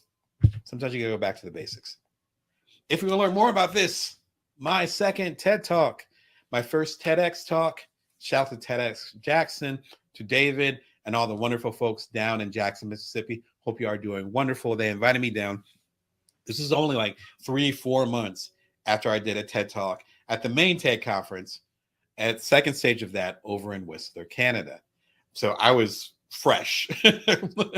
You'll see a lot less gray hairs in the video too. But it's a short video talking about big ideas on little pieces of paper. I did a whole freaking TED Talk about 10 minutes long about index cards. Understand their power, respect their power. We can have all the AI in the world. We can have the newest technology. I'm sure by the time my kids are grown, there's going to be holograms. There's already a hologram of Tupac that was dancing around Coachella a few years ago. Rest in peace. So it's already happening now. This still has a place. If you want to get an entertaining TED Talk, be sure and check it out. Click on the link. All right. This joint. This was me stepping up my game. The Allux, I think I'm pronouncing it correctly because I've never said it out loud. I've just seen the brand. The Allux Deluxe Eraser Whiteboard 6x12. Number 1, I got a coupon for it, which I rarely have coupons. You know, I don't do coupons. I've had whole videos about it. Check out my video, why you need to raise your rates every year. You know, I don't play with the coupons. This isn't my coupon, though. This is my coupon, but it's a coupon for the brand. But I'm sharing it with y'all. It ain't my coupon, trust me. This is the first purchase I made when I decided a handful of weeks ago to say, with the Bring Your Worth TV show, I'm going to go live every single workday in the month of September. My first purchase was this. This is actually a smaller version of the joint that I'm sharing with y'all right now. This one is, oh man, I forget how big this is, but it's definitely smaller. Like, it's, you know, as you can tell, it's probably, because the joint that I'm sharing with y'all is 16x12. This is probably 12x8, 8x11. It might be, I think it's a little bit bigger than 8x11, which is about the size of a card. Not a card, of legal pads. See, you can tell I'm a writer. I know the size of legal pads and regular paper. I think legal pads are actually 14 inches, and then regular paper, when you have the notebooks, are around 8.5 by 11. Magazine publishing, all the nerdiness just comes out immediately. But you can see, this is actually my plan. We're having a meta moment here. No Mark Zuckerberg. This is my plan for this month. I was planning 19 episodes, the 5th through the 30th. Obviously, the plans changed. The last episode, don't miss it, is tomorrow, which I believe is the 27th, because we ended up cutting it short just because it felt better, because I usually have lives on Wednesday, so the last live will be on Wednesday. But I started around the 5th, again, back to Labor Day, and then shorts from it. If you subscribe, you know the shorts I'm talking about. Clips, there's a clip section, all that stuff. Like, all this stuff is broken down. So when folks ask me, okay, you're going to go live every single day through every single workday through September, how's that even going to work? Well, I worked it out. and you see it gets messier and messier towards the end. It's almost like it's like The Shining or something else. Any like, remember the main character in The Shining was a writer, so keep that in mind as as you listen to me. And it's like any type of writer or some type of scientist where like their stuff on the chalkboard looks really good, and a dull Jack makes a whatever it is, I forget what it's called. You can put it in the comments, whatever the line was from The Shining. And as Jack Nicholson's character keeps typing, or as the person slowly loses their mind, this is what it's like to go live every single workday in the course of a month. This is what happens, just to warn you, right? But I don't mind giving you the sauce because I think it's really important to know that you're going to organize things in a certain way. This isn't magic. I'm pretty good with words. I'm fine with improv, and shout out to the real improvers that I know, including the comedians that I know, but I'm fine with improv and shooting from the hip and all those things.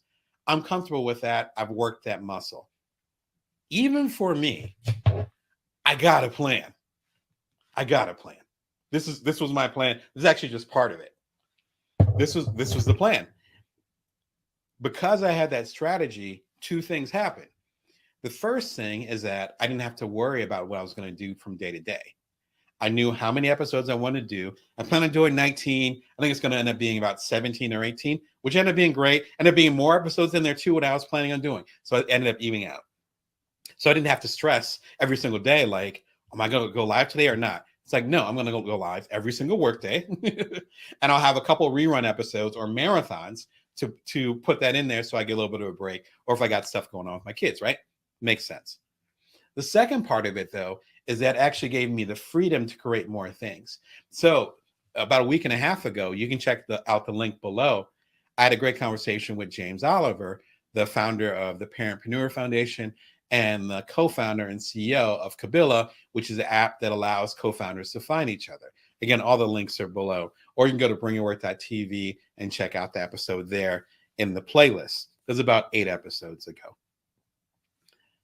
We already having a conversation about doing something. And then I think it was on Friday, like Friday before last, he was like, did you want to do this like live, like on my platform, like on my LinkedIn and stuff? I was like, sure. And it's like, okay, we'll do that on Monday. And I was like, well, why don't you just do it at the same time that I always connect with y'all? 11 p.m. Pacific Standard Time, Vegas time. Why don't we just do that on Monday for my live show? It's like bet. So ended up becoming this collaboration. That, and then that Monday, which was a week and a half ago, was there. That collaboration is not on this whiteboard. But because I had the whiteboard, I was able to know and say, you know what? I am going to do a live show on Monday. Why don't you just come through to my show, and then we'll do a collaboration, and then we'll get more eyes on it. We'll talk about it. They'll learn about you and my audience, vice versa. Let's go. So in a sense, creating structure is freedom. Creating structure is freedom. As I've talked about in previous episodes, as a creative, it took me a long time to realize that. In fact, I still struggle with that sometimes. But darn right, in late August, when I knew I was going to be coming to y'all every single weekday in September, this was literally my first purchase. You can look at my purchase history for real. The one regret that I had with getting this, it's not really a regret, but I was being conservative, is that I was trying to save money. And I was like, you know what? I don't know if the whitebird, I know what a whitebird is. I don't know if the whiteboard's going to work for me. So let me get a small one. This is actually the kitty size. It's a different brand. It's okay. I think I prefer the Allux brand, but I was like, let me just get the smaller one. And with my huge handwriting, as you can see, the Descent into Madness right in the corner. My whole point is that I'm recommending this one for y'all, number one, because it's a stronger brand, to be frank. I think the one there is a little bit nicer than the one I got on the cheap. But then the second part of it is that it's of a size that you can actually strategize on it. This one, I think it's literally made for kids. Like you see the little thing on the side, just because I'm a grown man. But I was like, you know what? Let me go and try it and see. And now I'm excited to upgrade into a bigger size. I'm recommending this size. I think this coupons, if you're watching this live, I think the coupon is going to be good for, I think, about a month. So I think going towards Halloween, if you're watching this live, so about a month and a half from now, be sure and check it out. It's already a good deal. And the coupons on top of it, I highly recommend Get yourself a whiteboard. Doesn't have to be this one. This one looks good. Doesn't have to be this one though. But get yourself a whiteboard. It'll help you organize your thoughts. Quick sidebar for when I was in Silicon Valley about 15 years ago, and my friends were doing startups, stuff like that. It was before I even got into the entrepreneurship game, which happened many years later.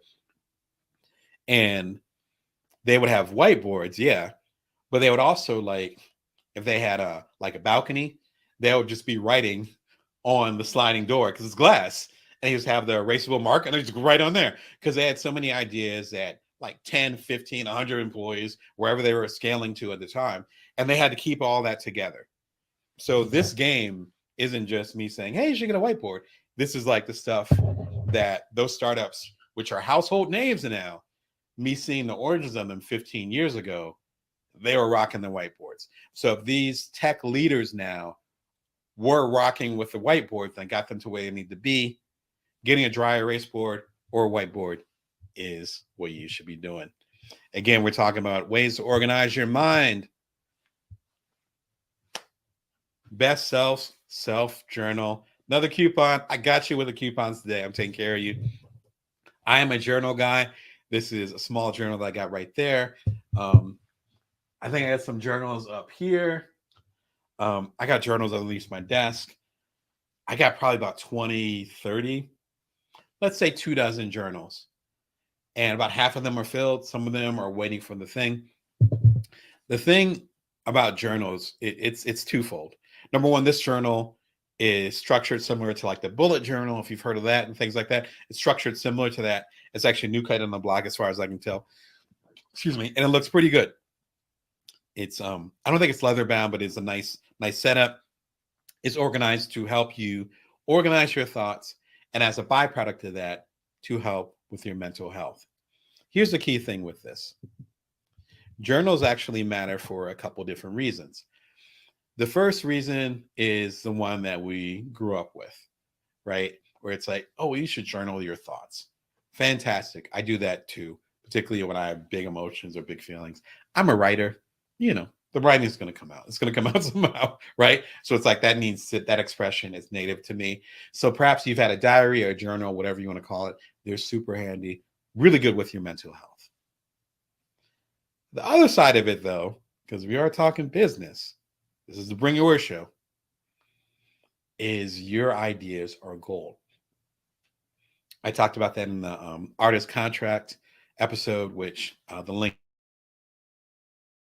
is below, but I also mentioned it in the chat. So I think you can scroll up and click, or you can scroll up, I'm not gonna scroll back up, but you can scroll back up and see the chat where I talked about artist contracts. I think that was episode on Friday. Your ideas are fantastic, but the results, the output, the execution of it helps get it to the next level. That's what helps it get to the next level. But without you executing, without you having those original ideas, you can't execute them. Journals like this one, there actually is stuff in this journal, which is why I'm keeping it tight, but it's more of a business journal with my big ideas. Going back a few, and I mentioned this in previous episodes, I have this what we would call a recipe holder, which in the old school days, you would have an index card or some type of card that's about like 3x5. And particularly like you think of like grandmothers will write down family recipes and then put them in this kind of box. This is a box of my ideas, right? If you saw the movie Elf and the guy has a journal with all the different ideas, right? The same type of thing, except way less organized. Speaking of organization, but it's all here. Otherwise, there will be index cards all over the place. There will be journals all over the place with all these ideas scattered. Instead, they're organized in a certain way where if I need a new idea, if I'm asked to do a keynote, and they ask me what topic I want to cover, I can pull something out of this. If I want to do a new keynote, because I have set keynotes, but if I want to do a new keynote, I can pull something out. If my coaching client's dealing with something and I'm like, I feel like I have an idea related to this, like a certain book or whatever, then I'm able to pull it out and be like, oh yeah, let me go ahead and do that. Like there's such a great opportunity to build and connect those big ideas over time. When I talked with James the other day about how I built up the YouTube community at BringYourWorth.tv from a few hundred people to the 18,000 or so, close to 19,000 now closer to 18,000 now that y'all are connecting with me. One of the things I said was the biggest benefit was time. It's almost like compound interest. So a lot of y'all came because I kept showing up, usually every Sunday and every Wednesday at 11 p.m. Pacific Standard Time, Vegas time. And this is episode number 352, I believe, that you're watching right now. So 351 times before this, I hung out with y'all. Over time, that starts to build up. Trust starts to build up, and a natural momentum starts to build up. And eventually things start to move. Same thing with your ideas. If you're not organizing your ideas in some type of journal, in some type of index cards, again, all the links are below, then those ideas are just floating. I talk with my kids about this all the time, where they'll have, you think of a 7-year-old and a 10-year-old and their imagination, their big ideas. I'm like, that sounds fantastic. Why don't you write it down? Or why don't you draw it? Find some way to capture it. Particularly when we're younger, we tend to think that our ideas will always be in our brain. But particularly as we get older, as I'm learning, those ideas start to slip away. And some of those ideas are gold. And there might be one day when you have a TV show and you're coming up with show ideas, or there's new ways you want to support people, or there's certain situations that you're in. And there might have been an idea that you had, say, 10 years ago. And unless you wrote it down or sat it down or drew it or something, that baby's gone. These ideas go back about 20 years. So these ideas, barring a fire, knock on wood, these ideas aren't going anywhere.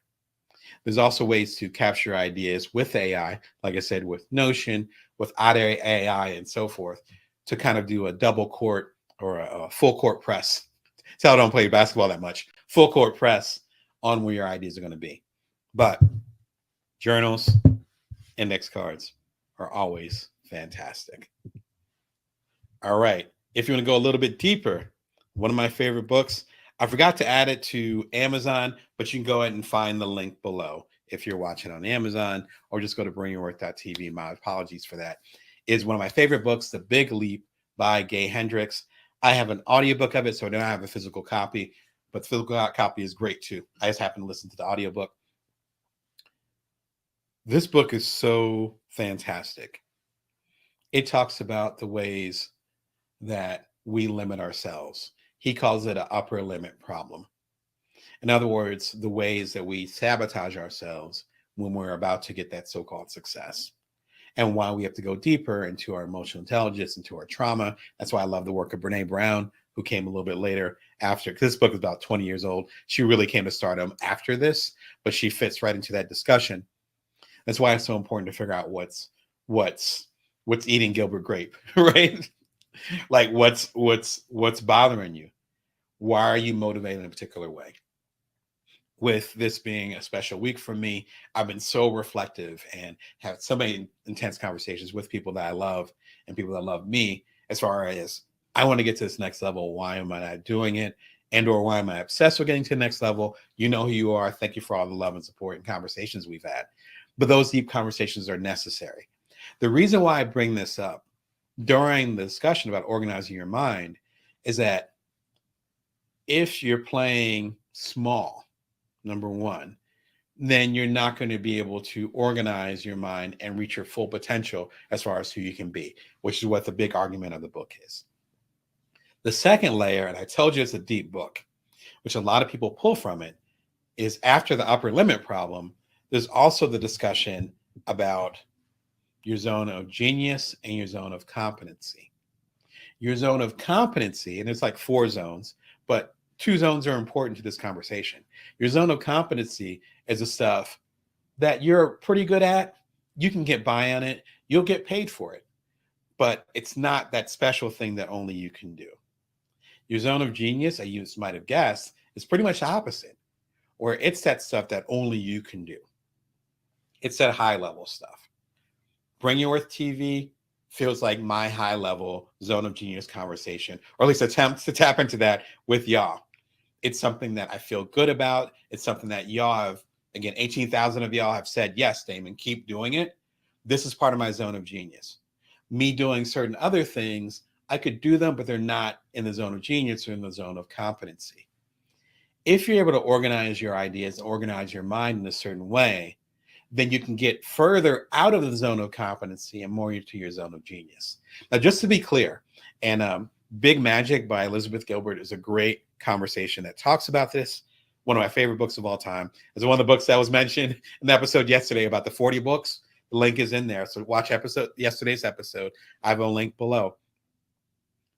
Sometimes your zone of genius is not how you make a living. Sometimes your zone of genius is not how you make a living. But your zone of genius will be and can be how you make a true impact in the world. If you don't have your thoughts organized or your mind organized, then it's much easier to say, I'm overwhelmed. Let me slide into the zone of competency. But that's not really where you're supposed to be as far as making an impact on the world. Organizing your mind, it sounds like it's just let me get my mind right and let me figure out what I'm going to do next. It's not. It's actually much deeper than that. Gay Hendricks is way more articulate about it than I am during this episode. Again, it's an entire book. It's a fantastic book. Again, I have the audiobook. It helped me through some rough times, even helping me now as I look to level up with y'all. So shout out to Gay Hendricks. He has another book called, I think it's called Make Your Own Luck, something related to luck. Shout it out in the comments if you know the name of it. I have not gotten it yet. Sometimes you have an artist, shout out to Nas. He just turned 50.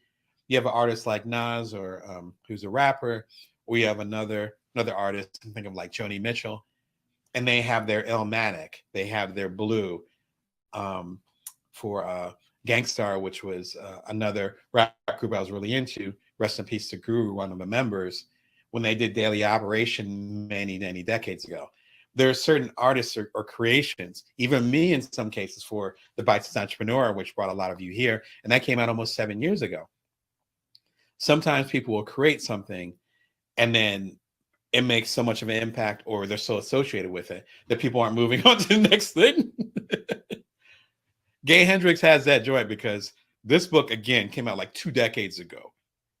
When I got into it around the time that my first son was born, I was late to it. My son just turned 10.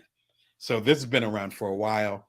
This is what he's known for. But he has a new book about luck. I heard it's great. But I'm still in love with the first book. Shout out to Dr. Hendricks, because he is a doctor. So he knows what he says when it comes to the psychology. How to organize your life right now. It talks about priorities. In fact, it's a flashback to essentialism, as well as another key book, which I won't even mention here, but just check out the episode. Super short episode, one of my first Bring Your Worth episodes, one of my favorites. If you're feeling overwhelmed with all the stuff you got to do. And again, you got my sympathy. I get it. It's been an intense couple of weeks for me. Part of it because I've been showing up for y'all every single work day. And on that note, got a tear in my eye. Tomorrow is the final live of the month. Publish your book independently, a step by step. I'm giving y'all the goods. I have several books under Bring Your Worth Publishing. A couple of those joints are bestsellers. I'm not here to play around with y'all. I'm trying to give y'all as much insight and game as possible this month. This has been such a fun run. Every single weekday, I've been connecting with y'all through this month. Tomorrow will be the final live of this marathon. I'm going to go ahead and have some throat coat, which if you've been watching, you know exactly what that is. I'm going to chill out with my family. I'm going to get some other work done because Bring Your Worth TV is not my only thing, but it's been such a pleasure connecting with y'all. Tomorrow, it is goodbye for now. We're going to go ahead and check it out as far as how to independently publish your book. And then we'll be back to our normal schedule. It'll be Wednesdays and Sundays at 1:11 p.m. Pacific Standard Time, Vegas time. If you want to make sure you don't miss tomorrow's episode, or when we go back to our regularly scheduled program of Wednesdays and Sundays at 1:11 p.m. Pacific Standard Time, be sure to subscription, blah, blah. You can subscribe for free. That's what I'm trying to say. It is free. It doesn't cost you anything, just to make that clear. If you're watching on Amazon, you can go ahead and hit the follow button and follow me on there. On Amazon, though, you're only going to be catching the lives, and the lives are usually Wednesdays at 1:11 p.m. Pacific Standard Time, Vegas time. If you want to catch all the episodes, including the pre-recorded episodes and the bonus episodes, you want to come on over to bringyourworth.tv and subscribe there. Until tomorrow, with our last live of the month, I am so excited to give y'all this game. Until tomorrow, remember, you can always bring your worth. You can always build from now. Take care of yourselves.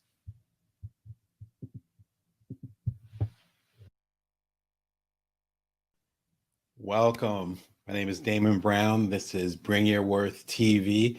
I come to you every Wednesday and Sunday at 1:11 p.m. Pacific Standard Time, Vegas time. Shout out to y'all over in LinkedIn land, LinkedIners, whatever you want to call yourselves. Y'all that are watching on the original YouTube channel over at bringyourworth.tv or youtube.com/Brown Damon. Shout out to y'all that are watching on Amazon. I appreciate y'all. Some of y'all might not know, but Amazon actually has a live stream service as well. So you can check me out there. And if you're on Amazon, you'll see me live, which is amazing and bizarre and so much fun. I appreciate y'all coming through. And everyone else is coming through on different platforms from Facebook, Meta, to Twitter, X. So much change in the air. I'm happy to be a part of it. I come to you every Wednesday and Sunday at 1:11 p.m. Pacific Standard Time, Vegas time. My background is I help people become side hustlers, solopreneurs, or otherwise non-traditional entrepreneurs. I am one of you. I sold my last startup while being a stay-at-home dad with my little one. My little one ended up turning 2 around the time my startup was sold. So I respect and understand your journey. Let me help you out. Let me support you. Subscribe for free. This is episode 354. So I've been coming to y'all a lot. Coming on the 3rd anniversary in December. I cannot wait. I've loved rocking with y'all, particularly over this past month, which I'll get into. And my book coming out October 20th, the complete Bring Your Worth collection. It is the complete Bring Your Worth collection, going all the way back to 2016 with the original bestseller, The Bite-Sized Entrepreneur, all the way up to the latest independent book, Build From Now. Build From Now. And then Bring Your Worth and so many books in between. It's about 6-7 books in here. A couple of them are bestsellers. Do not miss out on this. I really want to create a capstone so that you guys have this all in one place. If you're a completist like I am, and if you read my work, you know what a completist means. If you like to complete the set, get all the infinity stones. If you're like me, this is the one you want to rock with. You can get signed copies from me over at damonbrown.net. The links are below. You can also get it from your independent bookstores, even online over at bookshop.org, including the bookstore Books Are Magic. I believe they're going to be carrying it. Shout out to them. We'll talk about the shirt in a second. And lastly, of course, you can get it on Amazon. In fact, you can pre-order it on Amazon right now. Links below. This has been a fantastic final week. Usually I come to y'all every Wednesday and Sunday at, again, 1:11 p.m. Pacific Standard Time, Vegas time. This month was something totally different. As I showed y'all in yesterday's live episode, I've been going live every single weekday, Monday through Friday. Your boy's been working. So it's been about 17, 18 episodes throughout this month of September. This today on Wednesday is the final episode, but also had a very special week this week. I break down why here, and I share 40, I do mean 40 books that can transform your life. They definitely transform mine. And it's everything from Carl Jung to Brene Brown, to Seth Godin, to Mark Kurlansky, to Eric Schlosser. I can keep going. I can go through the whole list right now. In fact, some of the books are still sitting here, my poor desk. And so I've loved sharing all that with y'all. It's a really special episode for me. And thank y'all for that came through, that celebrated with me. My favorite recent show, I talked about this yesterday, but this is still my favorite recent show as far as the lives, understanding artist contracts. We're going to talk a little bit about that today. But if you don't understand the business of the business, then you can't do your business. You can't be a bakery if you don't understand where your product comes from. You can't be an independent artist if you end up signing your rights away. Little details like that become the devil, as the saying says, the devil is in the details.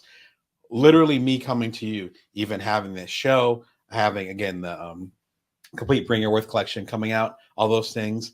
These are IP, intellectual properties that I own. That's all by design. It's all Damon, and it's all under my family name. I talk about why and how you're able to do that. Because if you're going to bust your behind to create something, why don't you own it? Something to think about. And as I've talked about during this marathon, a new shirt almost every day is one of my favorite shirts. I'm sure my family and kids are tired of me seeing it. Sorry, it's all mirrored up, so I can't see. Books are magic. Brooklyn, New York. Shout out to Brooklyn. Have not been to Brooklyn in a very long time, but a good friend of mine, I saw them on social media. They had this shirt. I was like, I need that. Within a few months, I think it was during the holidays, one of my family members hooked me up with the shirt. Thank you. I wear the shirt all the time. Books are freaking magic. This is also a bookstore. I always get comments and questions about the shirt, like books are magic because people know I'm an author, or whatever. And I'm like, no, actually, it's a bookstore. Like it's not. So they have two branches, both of them in Brooklyn. One is on Smith Street. The other one, I forget the other street. But the shirts are available. I have not physically been there yet, but I've heard a lot of good things about them. I bought stuff from them, obviously, and I have friends that represent them. If you want this shirt, and I have a ton of other shirts, you can actually order it online with the link right here. It's not an affiliate link. I'm not connected to them, all that other stuff. It's just, I love their freaking shirts and I want to support independent bookstores. So do that. You need a new shirt, rock with that one. You can tell them Damon sent you, but I don't think they know who I am. All right. Today, the final episode in this month-long live stream every single weekday. Suddenly I sound like Andrew Dice Clay. Publish your book independently, step by step. If you know my work, if you've been a fan of the show for a while, if you've been rocking with me for a while, if you've even bought my books, you know how important this topic is. I wanted to end on a strong note before we get back to our normal Wednesday and Sunday programming.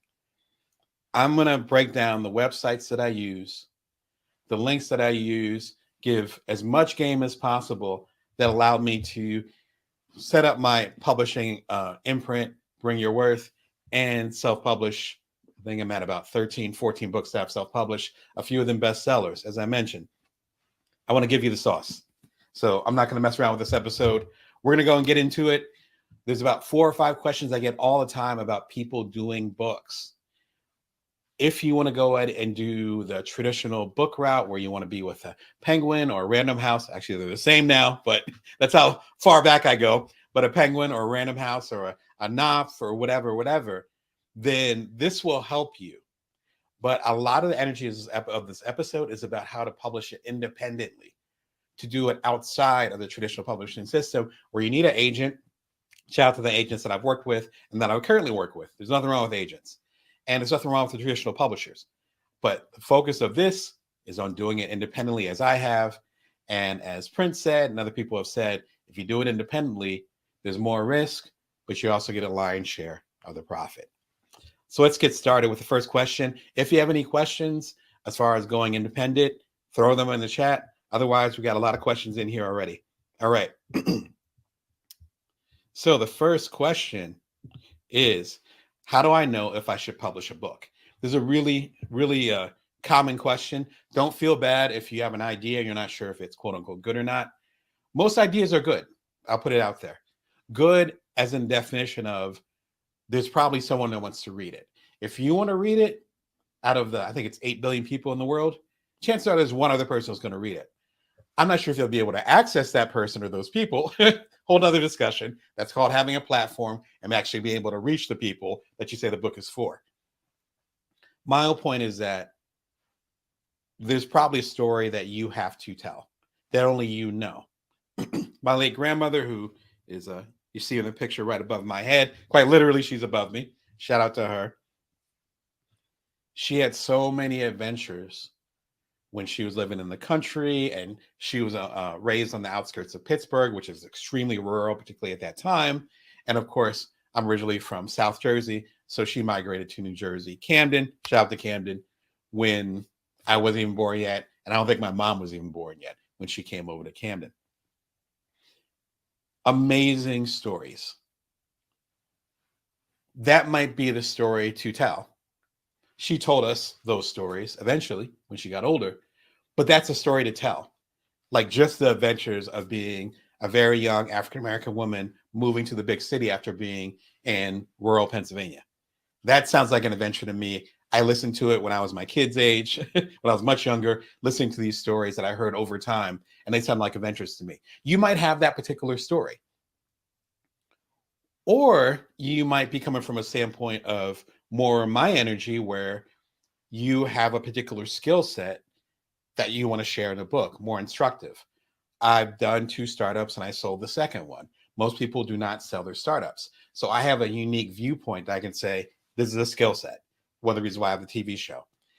So from all the people that I've talked to, when you usually are going to write a book, it's about telling a unique story, often your own, or you're being instructive and helping guide people on their particular way. The real question is, does your particular idea for a book merit 50,000 words? That's really what it comes down to. It's not if your book is worthwhile or not. Does it merit 50,000 words minimum? In fact, some of my books are actually about 30 or 40,000 words. That's a lot of words. I was just talking to a client about it recently, where when you have a particular idea, particularly if you're planning on writing, the question doesn't become if it's a good idea or not, because you can kind of figure that out if someone's interested in it, or if you're really interested in it and you need to get it out. The question becomes, is it an article, as in something that's a few hundred words to a few thousand words? Is it a magazine article, which tends to be a lot longer, like 5,000 words? Or is it a book, which takes a couple years to write usually and get out, and it's 50,000 words? Some ideas work, in this case, well as a bring your worst show, and other ideas work really well as a book.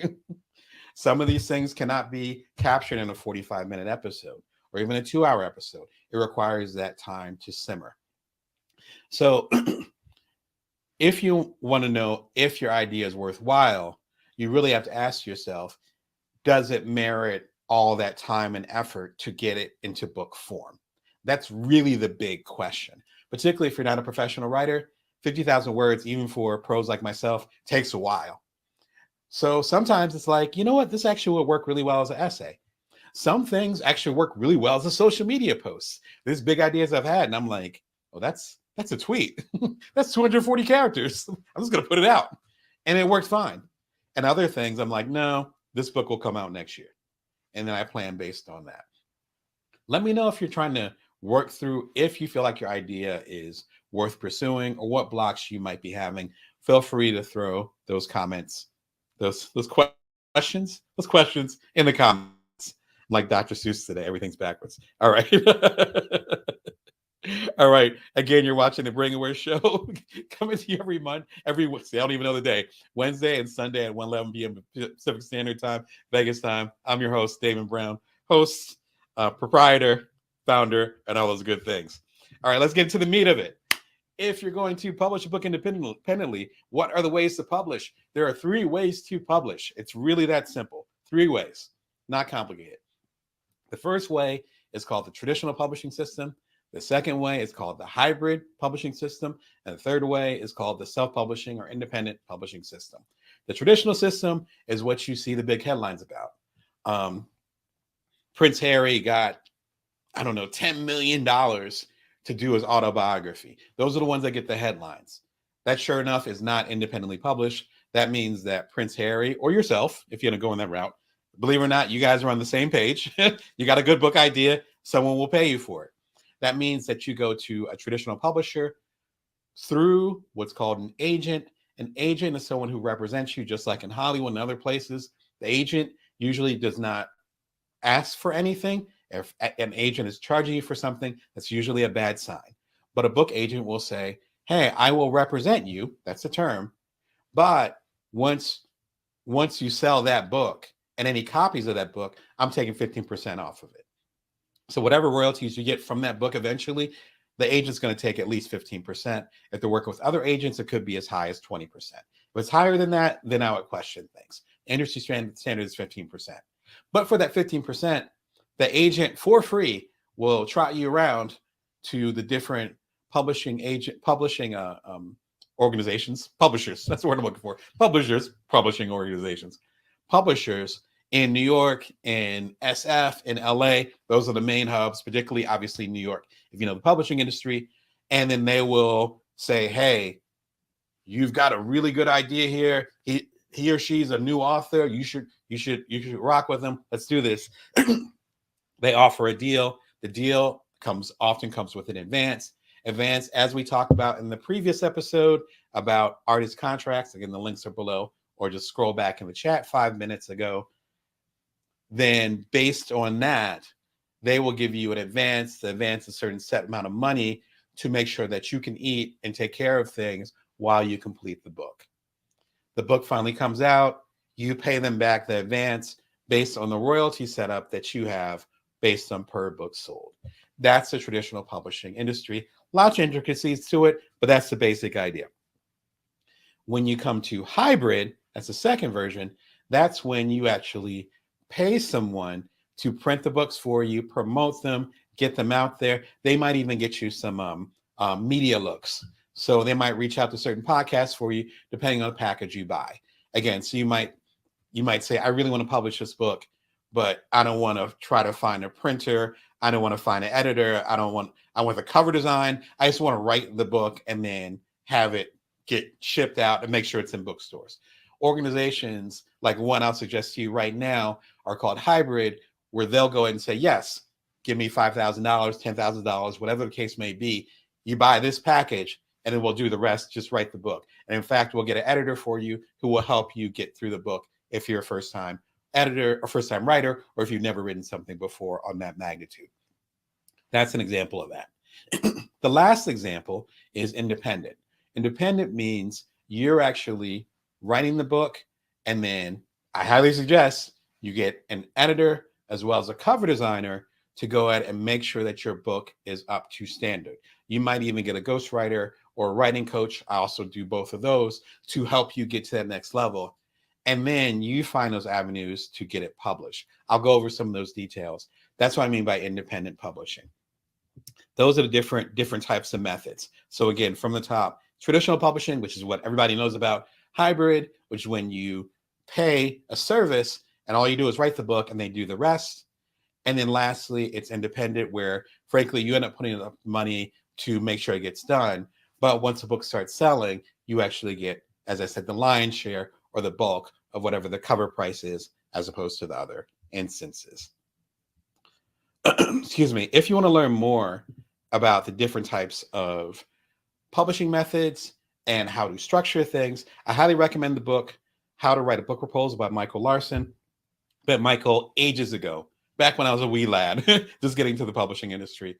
And we had our back and forth as far as understanding things and me trying to get things published and all those things. And then as I matured over the years, I really respected his guidance and his insight. He's been in the game for a long time. He actually is based in San Francisco. And I think his wife, Elizabeth, rest in peace, she had passed away. But he used to have these beautiful parties in their homes over in San Francisco when I lived there. And I caught the tail end of that era. But they're both gracious people, fantastic. This was the first book that actually set me on fire, where I was like, oh, I can do this. Now, it's called How to Write a Book Proposal. And you think, well, I need a book proposal, which you may or might not know. You need a book proposal to actually talk to, again, that first option, the traditional publishers. If you're not going the traditional route and you're going hybrid, where you're just paying someone and they're getting the package out for you, and lastly, if you're going independent, this is still a fantastic book to break down the structure as far as how you're going to get it out there, how you're going to market your book, and things of that nature. You still need to be involved, even if you're with a traditional publisher, in figuring out where your audience is. So highly recommend that book. It's one of my favorites. It stays on my shelf. I think I was reading it with a client, so I think that's why it's somewhere over here, but it's usually right behind me on my shelf. In fact, if you can find it on the shelf, I'll give you a cookie. All right. If you're more curious about the hybrid setup, then this is an option too. This publisher is called Greenleaf Book Group. I met them ages ago. In fact, let me put them on the stage here. There we go. I met them ages ago at the American Society of Journalists and Authors conference. Shout out to them.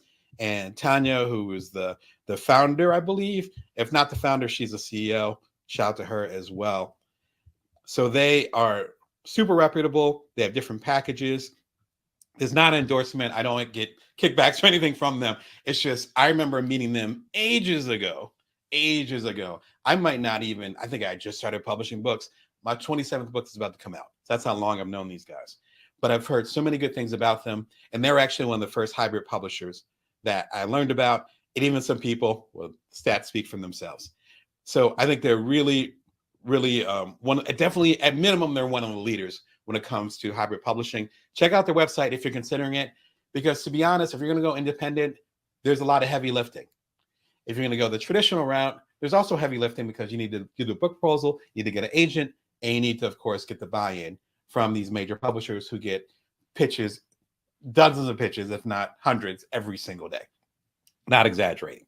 So if those two routes between hot and cold feel a little bit extreme, hybrid is also option 2. There's nothing wrong with that. I think it's gotten a bad rap in the past, but so did self-publishing. And, you know, that's helping me feed my family. So it's a different world here. Definitely embrace it. All right. So those are the 3 ways that, that you can get your book out there. No matter what you're doing with your book, and this actually, I would flip it back to my man, Michael Larson's book. If you're looking at different ways to publish and where your book might fit, there's one simple way to do it. And that is to get a sheet of paper and to write down whatever your book idea is and where you want it to go. What are the competing books and what are the complementary books? The competing books or competitive books and the complementary books. The competitive books are the books that are your direct competition. In other words, if they're at a bookstore and they're like, okay, I'm either going to get Damon's book or I'm going to get Angie's book over here, but I'm not going to get both of them because they're too similar. That's what a competitive book means. In my case, it might be my book, Career Remix, and then see if the homie's book is over here. There it is. And then my friend, Jenny Blake's book, Pivot. They're very similar. We did not know each other at the time. When we finally linked up, we got along really well. That's probably why, is because we made really similar books. Career Remix actually came out a little bit later, but it was still the intention of the stuff I did in the Bites as Entrepreneur, which is around the time that Jenny and I met. These would be competitive books. They're similar, very similar things. How do you pivot your career? How do you pivot your career? You can compare that to a complementary book, which would be by another friend of mine. That's where I love hyping up my friends, but they are excellent authors. So not gonna be pushing BS on this show. And then my homie Nilofer Merchant, The Power of Onlyness. That actually matches fairly well with Career Remix or even my upcoming project, the Complete Bring Your Worth collection. These are complementary. So if someone bought this, they were like, oh, I should probably get Damon's book too. It's a similar energy. They get my book. Oh, I should probably get Nilofer's book. Once you determine then it'll help you strategize. Does your book make sense to get out there, or is it too similar to these other competing books? Is there an agent that represents those competing or complementary books? And maybe you can talk to them and say, hey, I got a book that I want to do that's similar. And you already represent Jenny Blake. You already represent Nilofer Merchant. Maybe you can represent me too. Those kind of discussions. It really gives a good strategic perspective on what's happening there. And so you got to look at it strategically and not just say, I want to write a book. Now, if you do want to write a book, that's cool. But if you want to actually have a book that moves numbers, that you want to partially make a living from, that you want on the bestseller list, that you want to do speaking engagements and things of that nature, then that does require that higher level of strategy. All right. When it comes to writing, we got to talk about it. Writing, it can be complicated. And when it comes to writing, sorry, my stuff's running slow here. When it comes to writing, then it's really important to understand why you're writing, the point of what you're writing for, and who you're writing for. What I recommend to a lot of people, including some current coaching clients, you might be even watching right now, is to begin with something very small. So there's something called a vignette. It's very French, where it's basically a scene. Well, what's a scene? A scene might be you're walking into a room and you're talking with your parents, and your book might be about being a child. So you write out that scene, and it might be 100 words, might be 500 words. Once you write out that scene, you start to get a flavor of the setting and who you're speaking to and the voice. You might hear writers talking about the voice a lot, not the TV show, but like the writer voice, the voice of the narrator. If you read any of my books, each of those books has a voice. There's certain language. Is there slang being used? Is there cursing involved?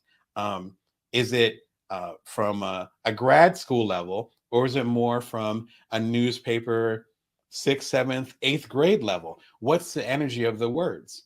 How is the pacing? Are there a lot of quotes? All those things are the voice.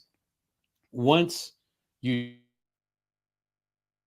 do vignette or something small, even if you want to publish a blog post, or if you're like me and you want to go ahead and publish your work as like a journalist, doing a small essay, that's a great place to start. Some of my best sellers, including Bite-Sized Entrepreneur, began as like columns. I have a column with Ink magazine. A lot of those ideas originated, and it was almost like a workshop when I was doing the column with Ink. So you'll see some of that history if you go to ink.com/author/Brown Damon, and you see the history of, there's like 600 columns. So you don't have to go through all of them. But if you check out the history there, you'll see some of the origins of the different things that I'm working on. And that's how you can start writing, just by starting small. You don't say, I'm going to write a 50,000 word book, and then just start writing 50,000 words. What I would recommend is starting with something that's 500 words, even something that's 50 words that breaks it down. Oh, looks like I got a tech issue. I'll be right back in a second. I need to work on my Jeopardy music. Hold on one second. I would start singing, but as I threaten people, people do not want me at karaoke, so I will skip the singing. There we go. Now we're back in business. The last live episode of the stream, and my tech is like, yo, you've been using us every single day. We're going to shut down now. I don't know what you're doing. Now, I'm a professional writer. I got 2 journalism degrees under my belt. So my perspective is a little bit different because I've been writing literally my whole life. If you're new to writing, though, there are excellent books that will help you on your way. I got my master's in magazine publishing.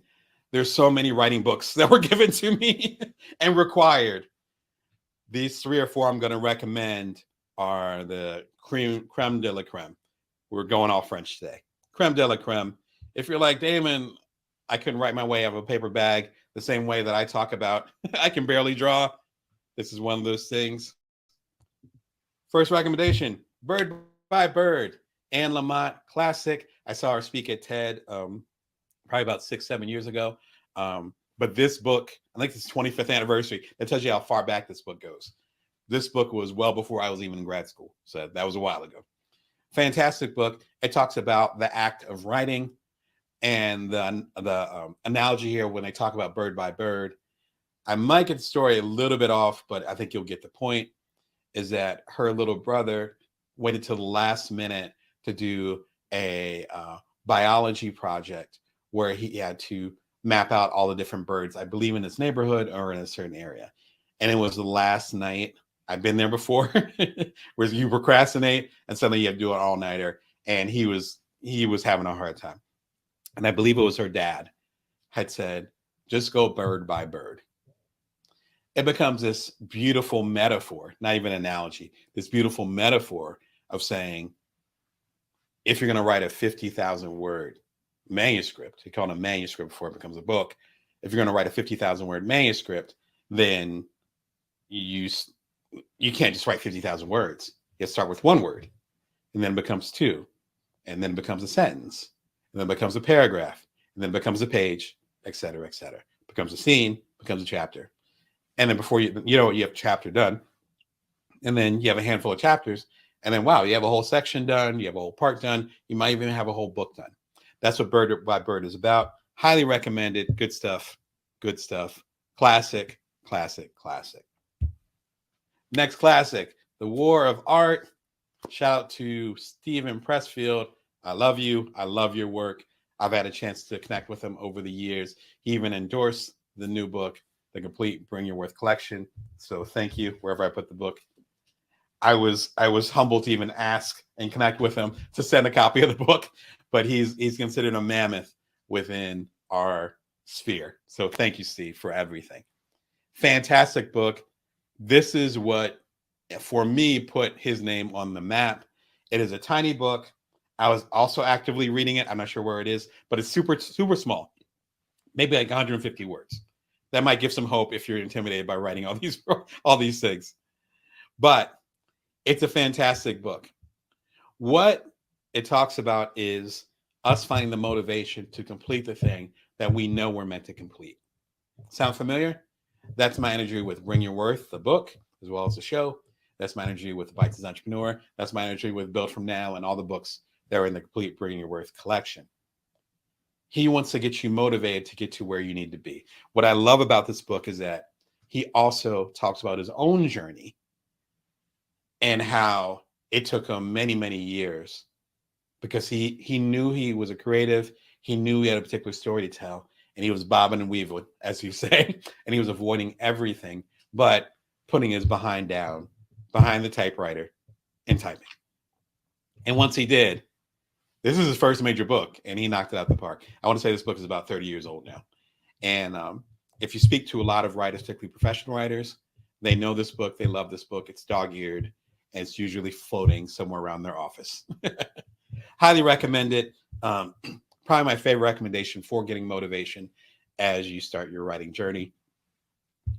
One of the last book recommendations would be The Elements of Style by Strunk and White. This is a classic. If you have any background with journalism or editing, this is on your desk all the time. It gives simple ways to make your writing clean. And good writing is clean. There's exceptions, like shout out to Tom Wolfe and other folks who do these sentences that are literally a page long. I've attempted some of them. Sorry, some of y'all that have been subjected to them. But the best writing is often clean and simple. This tells you how to untangle your writing and make it a lot clearer. That's all I have to say about that. It's a fantastic book. One bonus book, which I forgot to mention in the earlier segment, is, excuse me, How to Be Your Own Literary Agent by Richard Curtis. Shout out to Richard Curtis. He's fantastic.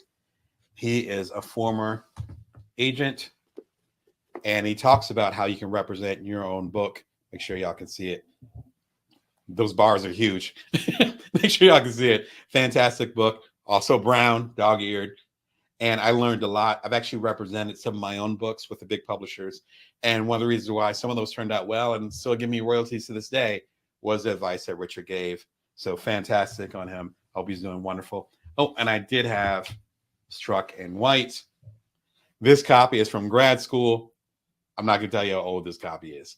Like I told you, it's small, it's simple, it's concise, it's elements of style required for every good writer, I believe.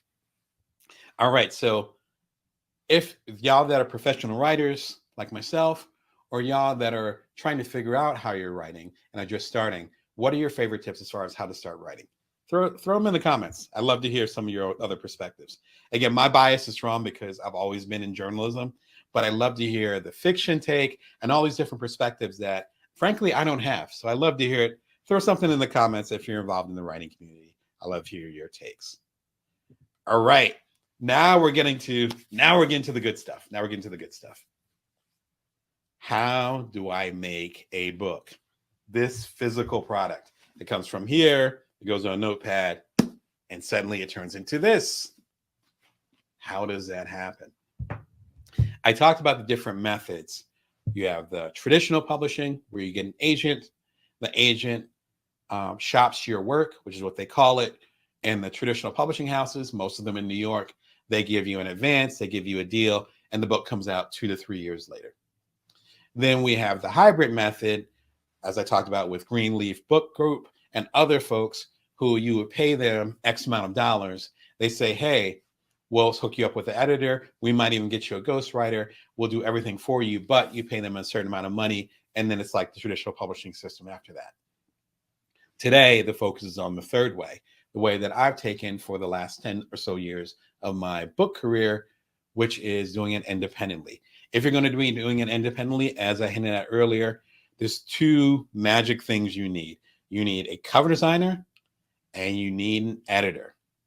It's like the whole old lawyer saying, a lawyer that represents him or herself has a fool for a client. If you're going to be going on your own, there's going to be no checks and balances. Amazon or whatever, they're not going to be here to help you. If you publish your book and there's 200 errors in it and misspellings and it's not factually correct, they're going to be like, cool, it costs $20. If you guys want to buy it, you can buy it. Oh, you bought one? All right, cool. And then the writers or the readers are going to be coming after you, which I've done errors in my book. You do not want that. I'm still living down from the first edition of books I did years ago. I swear. And they keep coming up in the reviews, and I'm like, man, made a mistake. But that's the risk that you make when you go independently. So you're going to need a cover designer.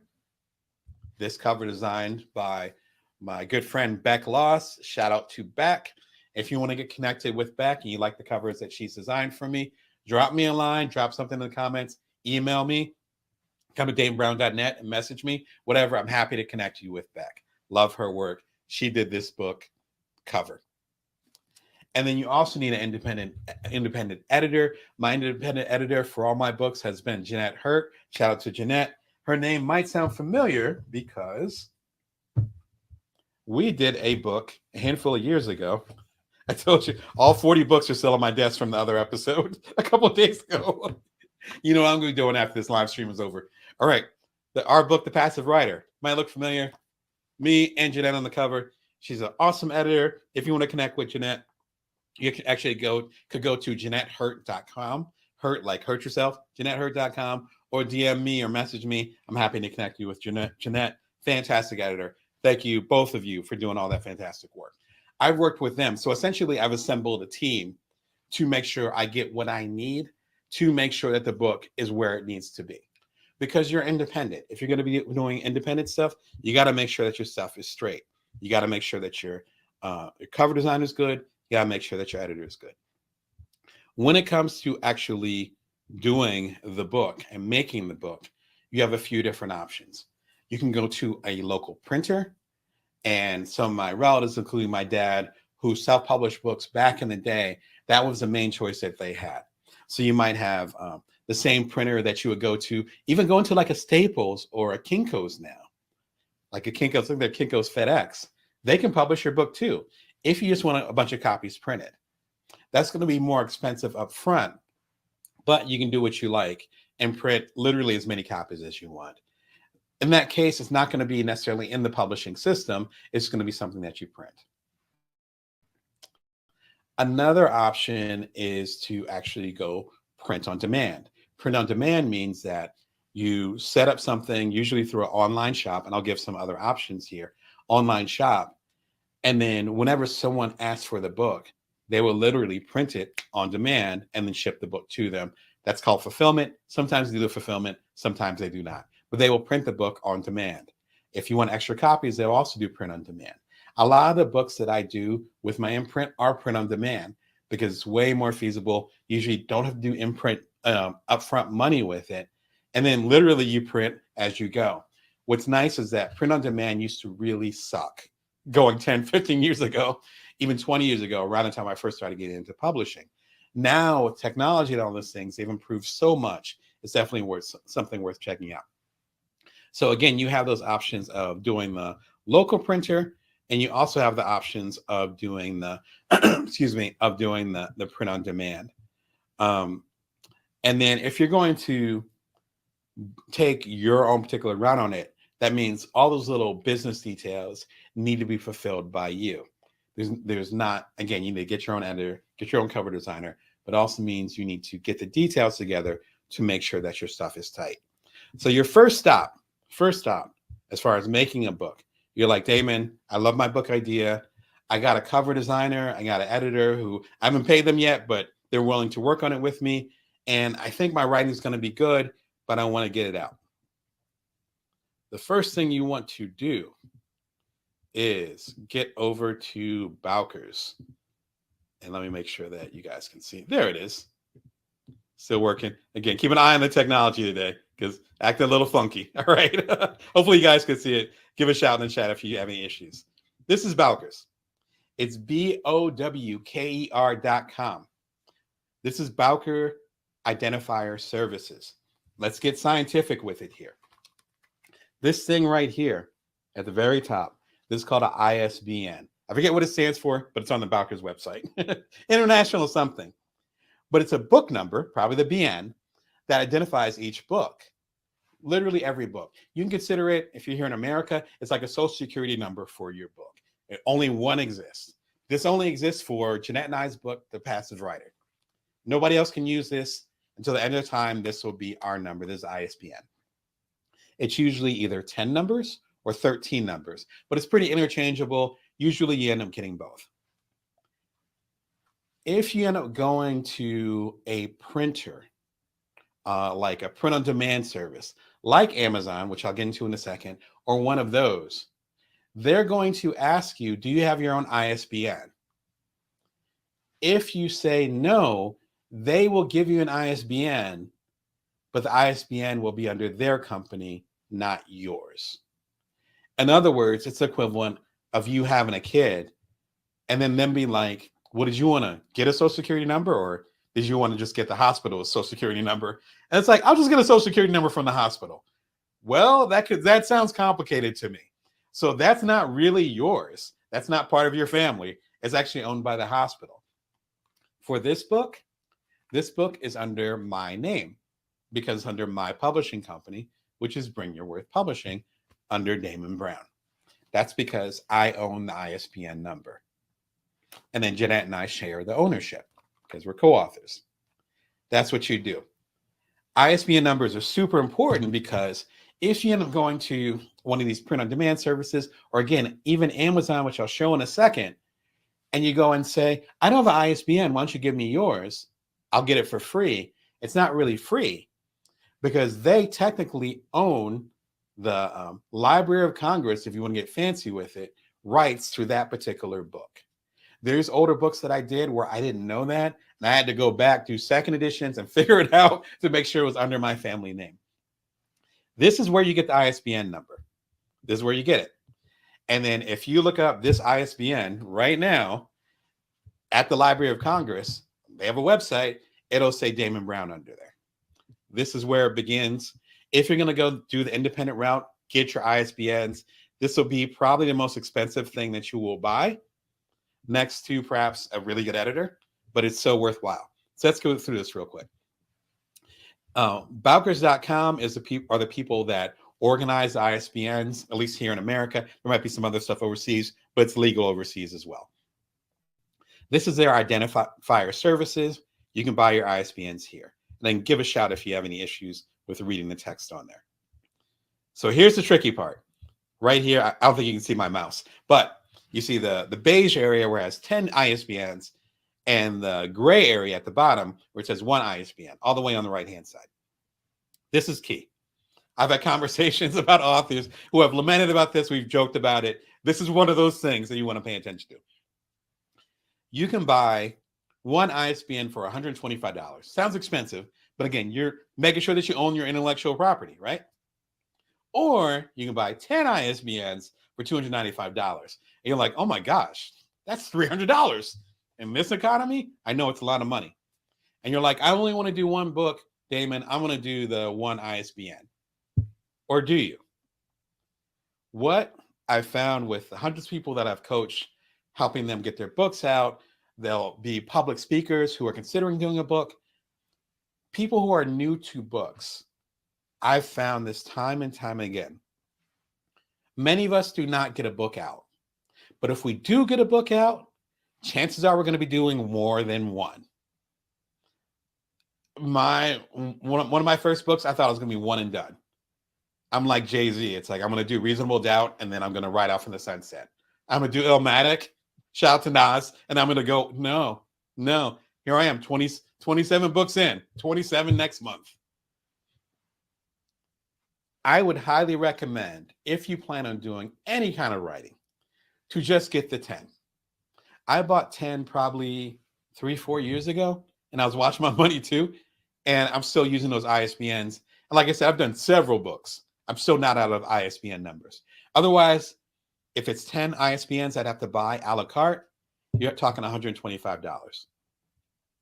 Once you set up the ISBNs, and they have a little video here, I will not play it.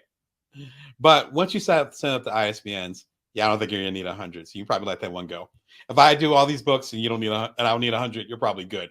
But once you set that up, and you can click on the website, the links are below, and I won't go through the whole thing. Once you set that up, though, then you can go ahead and put in the details. You can put in the ownership. You can say the authors. You can put the cover designer. Again, my cover designer is Beck Loss. Like all that, we call it metadata. All that metadata can go in there. That metadata actually goes to the Library of Congress, and it also makes it easier for bookstores when they have your book to know where your book belongs. My book works under self-help. My book works under entrepreneurship, obviously, you know, with work that I do. It works under small business and coaching. All those categories are listed under the ISBN. So it's not just you owning the intellectual property to the books that you create. It's also a matter of you categorizing things so your books end up literally at the right place. I remember making a mistake with my metadata, and my book ended up being somewhere else in the bookstore where I didn't want it to be. So this is all tied together. Key part of it, get your ISBN together. Once you get your ISBN together, then you have plenty of options. So again, back to the tech stuff. All right. So the first stop that you should make if you're going independent is Ingram Spark. Again, give a shout in the comments if you can't see that. There we go. Ingram Spark. Ingram and Bowkers are kind of like the twins of the American, and I would even argue to a certain extent the international publishing system. Well, Bowkers, suddenly New Jersey accents coming out. Bowkers, there we go. Bowkers is focused on the ISBNs and getting the numbers together. Ingram is often set up with the printing and the distribution. Ingram Spark is your opportunity to actually publish a book and then actually get it to the bookstores. And so there's pricing with it, but just recently, like I said, within the last 2 months, they went completely free. So if you want to get a book on there, you would go ahead and design your book. That's where the cover designer, all those things would help. You follow a particular format. You say how long the book is going to be. You set up when the book is going to be released. And then once you set that up, then you upload those files. It's just like doing a website. You upload those files. They go and check the files, and they're like, hey, you're good to go. Your book will come out in X amount of days. When it comes to releasing your book, quick sidebar. The rule is 3 to 6 months in advance, you want to let people know. I let y'all know about the complete Bring Your Worth collection at the top of the summer, and the book is going to come out around Halloween here in America. So I let y'all know about 4 months in advance. A few things happen with that. First of all, it gives the bookstores enough time to get a copy of your book to actually have it on the shelves because they need to ship it. The second thing that it does is that it gives the media enough time. So there's podcasts I'm going to be on. There's people that have had an early copy of the book. There's interviews and discussions I've been having with people behind the scenes since I announced the book. I think I announced the book like in June.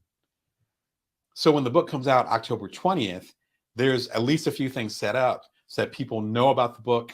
There might be reviews of the book, those kinds of details.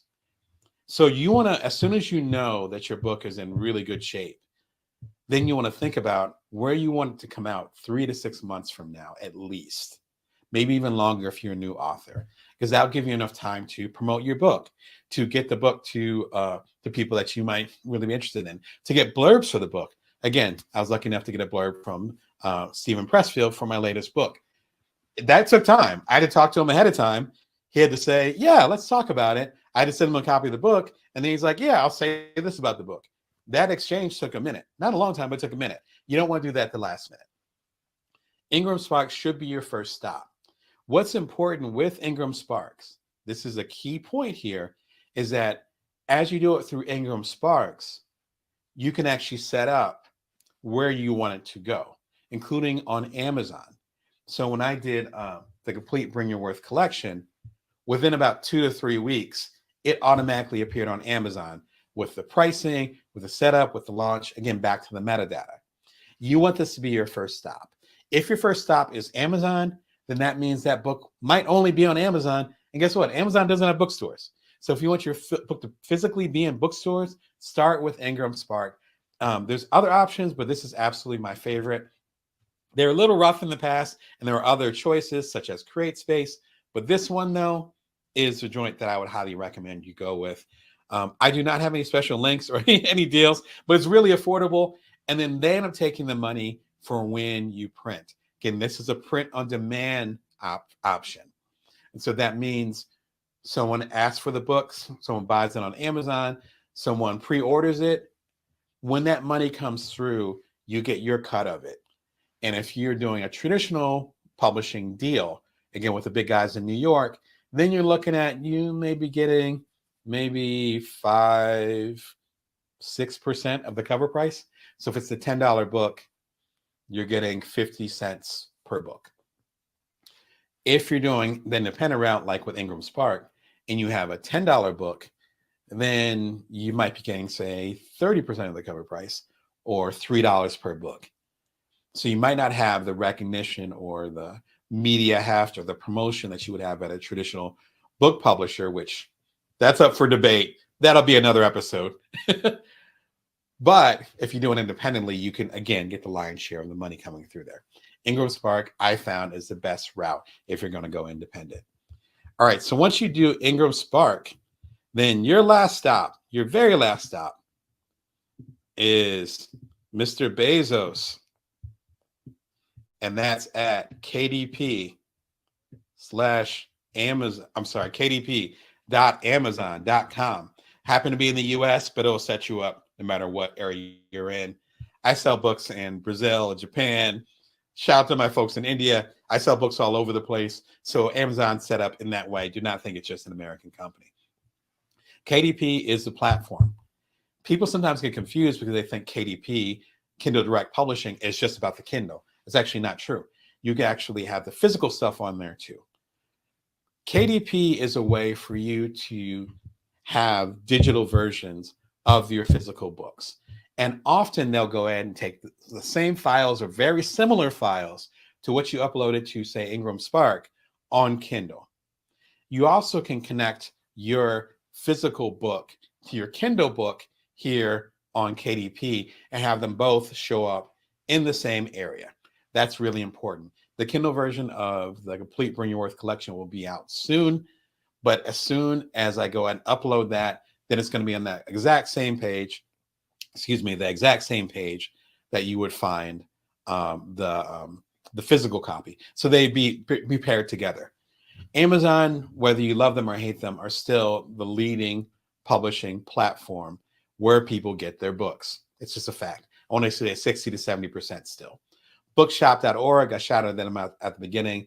I love them. My bookshop at bookshop.org is in the link below. You can get all my books there. I love to support them. And also, from a market standpoint, Amazon is still running things. So if you want to make sure your book gets as much exposure as possible, you want to do the Amazon route as well. Going back to doing Ingram Spark, depending on what buttons you click, and it's all right there. It's fairly straightforward, that part at least. It will automatically show up on goodreads.com. It'll automatically show up at bookshop.org. It'll show up at barnesandnoble.com. Shout out to Barnes & Noble. I've been an author with them for a couple years, quite a few years. And so it'll automatically show up there. You don't have to worry about that. Amazon, though, has its own ecosystem. Be sure and check out the KDP program if you want to have a digital version of your book, and or if you do a digital version of your book and make sure that it's tied to the physical version of your book that you've already done. Key parts of it. The last point, and thank you for hanging with me on this mega episode. We had to end it off right for this marathon month. How do people get my book? I would be remiss, I tell you, if I didn't talk about this. How the heck do I get the book in people's hands? There's 3 ways that you can get your book independently published into people's hands. Number 1 is from you. I have a website at damonbrown.net. In fact, let me go ahead and we're going to do it live. damonbrown.net, and it should show up in a second. There we go. And I'll show you literally what it looks like. There we go. Dan Brown, consultant, speaker, and author. You see my big head there. All right. Pre-order a new book, The Complete Bring Your Worth Collection. Pre-order now, which links to Amazon, bookshop.org, etc., and get signed copies below. So let's go below. Sorry for making you guys dizzy, but I want to be thoughtful about the time. See my coaching practice, and boom, there it is. So if you want a signed copy, this is not a plug. I'm just trying to show you all what it is. If you want a signed copy of this book that I got in my hand, The Complete Bring Your Worth Collection, I actually have already pre-ordered copies, have them here in my magical office. And then you can go ahead and there's Stephen Pressfield. Again, love you, Stephen. And then it ships in October next month. You can buy the copies from me, get them signed. I'll ship them to you. I buy those copies. I buy those copies from Ingram Spark or whatever I get the printing from. They're like, oh, okay, Damon, your copy, if you want to buy a printed copy from us, maybe it'll cost $5, maybe it'll cost $10, depending on the quality of the book and how long the book is and all that. My cover price for the book is $40 because it's a compilation of all the books I've done, almost all the books I've done over the past 7 years. So $40 is fair. It's a big compilation. It's like 70,000 words or something. Speaking of words, it might be more than that, more like 90. My whole point is that gap, because I had the book printed and I'm selling the book myself, ends up being the profit. So if you buy the book from me, I sign it, even with shipping and handling, ends up being a lot more profitable for me. So that's one option. Even when I do keynotes and things like that, people, they call it back of the room sales because the books are usually in the back of the room, virtually or otherwise. Someone buys a copy after I do the Q&A, after my speaking engagement, they give me the money, I give them the book. I pay the printer for the book, then I get paid when I sell the book to whoever the person is, the person who's buying the book. That's how it works. So the first option is, we call it hand to hand. Here you go. Take my book. Yeah, realize how giant it was. Here it is. Take my book. Here you go. You can take it. Thank you. Right? So from you. The second option, excuse me. The second option is from a bookstore, as in a physical bookstore. And believe it or not, we're not just casinos. Vegas actually has a lot of bookstores. And so you go to a Barnes & Noble or even to some of the smaller bookstores or cafes around here, and the book is there. Again, Ingram can help with that distribution, so check them out. That's why I talk about them so highly. So the first option is from you, hand to hand. The second option is from a bookstore. And the third option, as you can probably guess, is online. That's when you have the bookshop.org. That's when you have the Amazons and so forth. So there are 3 ways people can get your books. As you go through each way, you're actually making less and less money. So if I'm physically giving you a copy of the book and I got it straight from the printer, then I'm making a decent profit. If it's going through a bookstore, the bookstore needs to make their money. And usually your profit, even as an independent author, will be less than 50%. If you're doing it that original way, as far as the hand-to-hand, you can get more than 50% depending on the setup. And lastly, with Amazon and bookshop.org and a lot of those online distributors and retailers take a pretty big chunk. And so your piece might be 10% or 20%, depending on how you have it set up and the platform. Those are the 3 ways you can do that.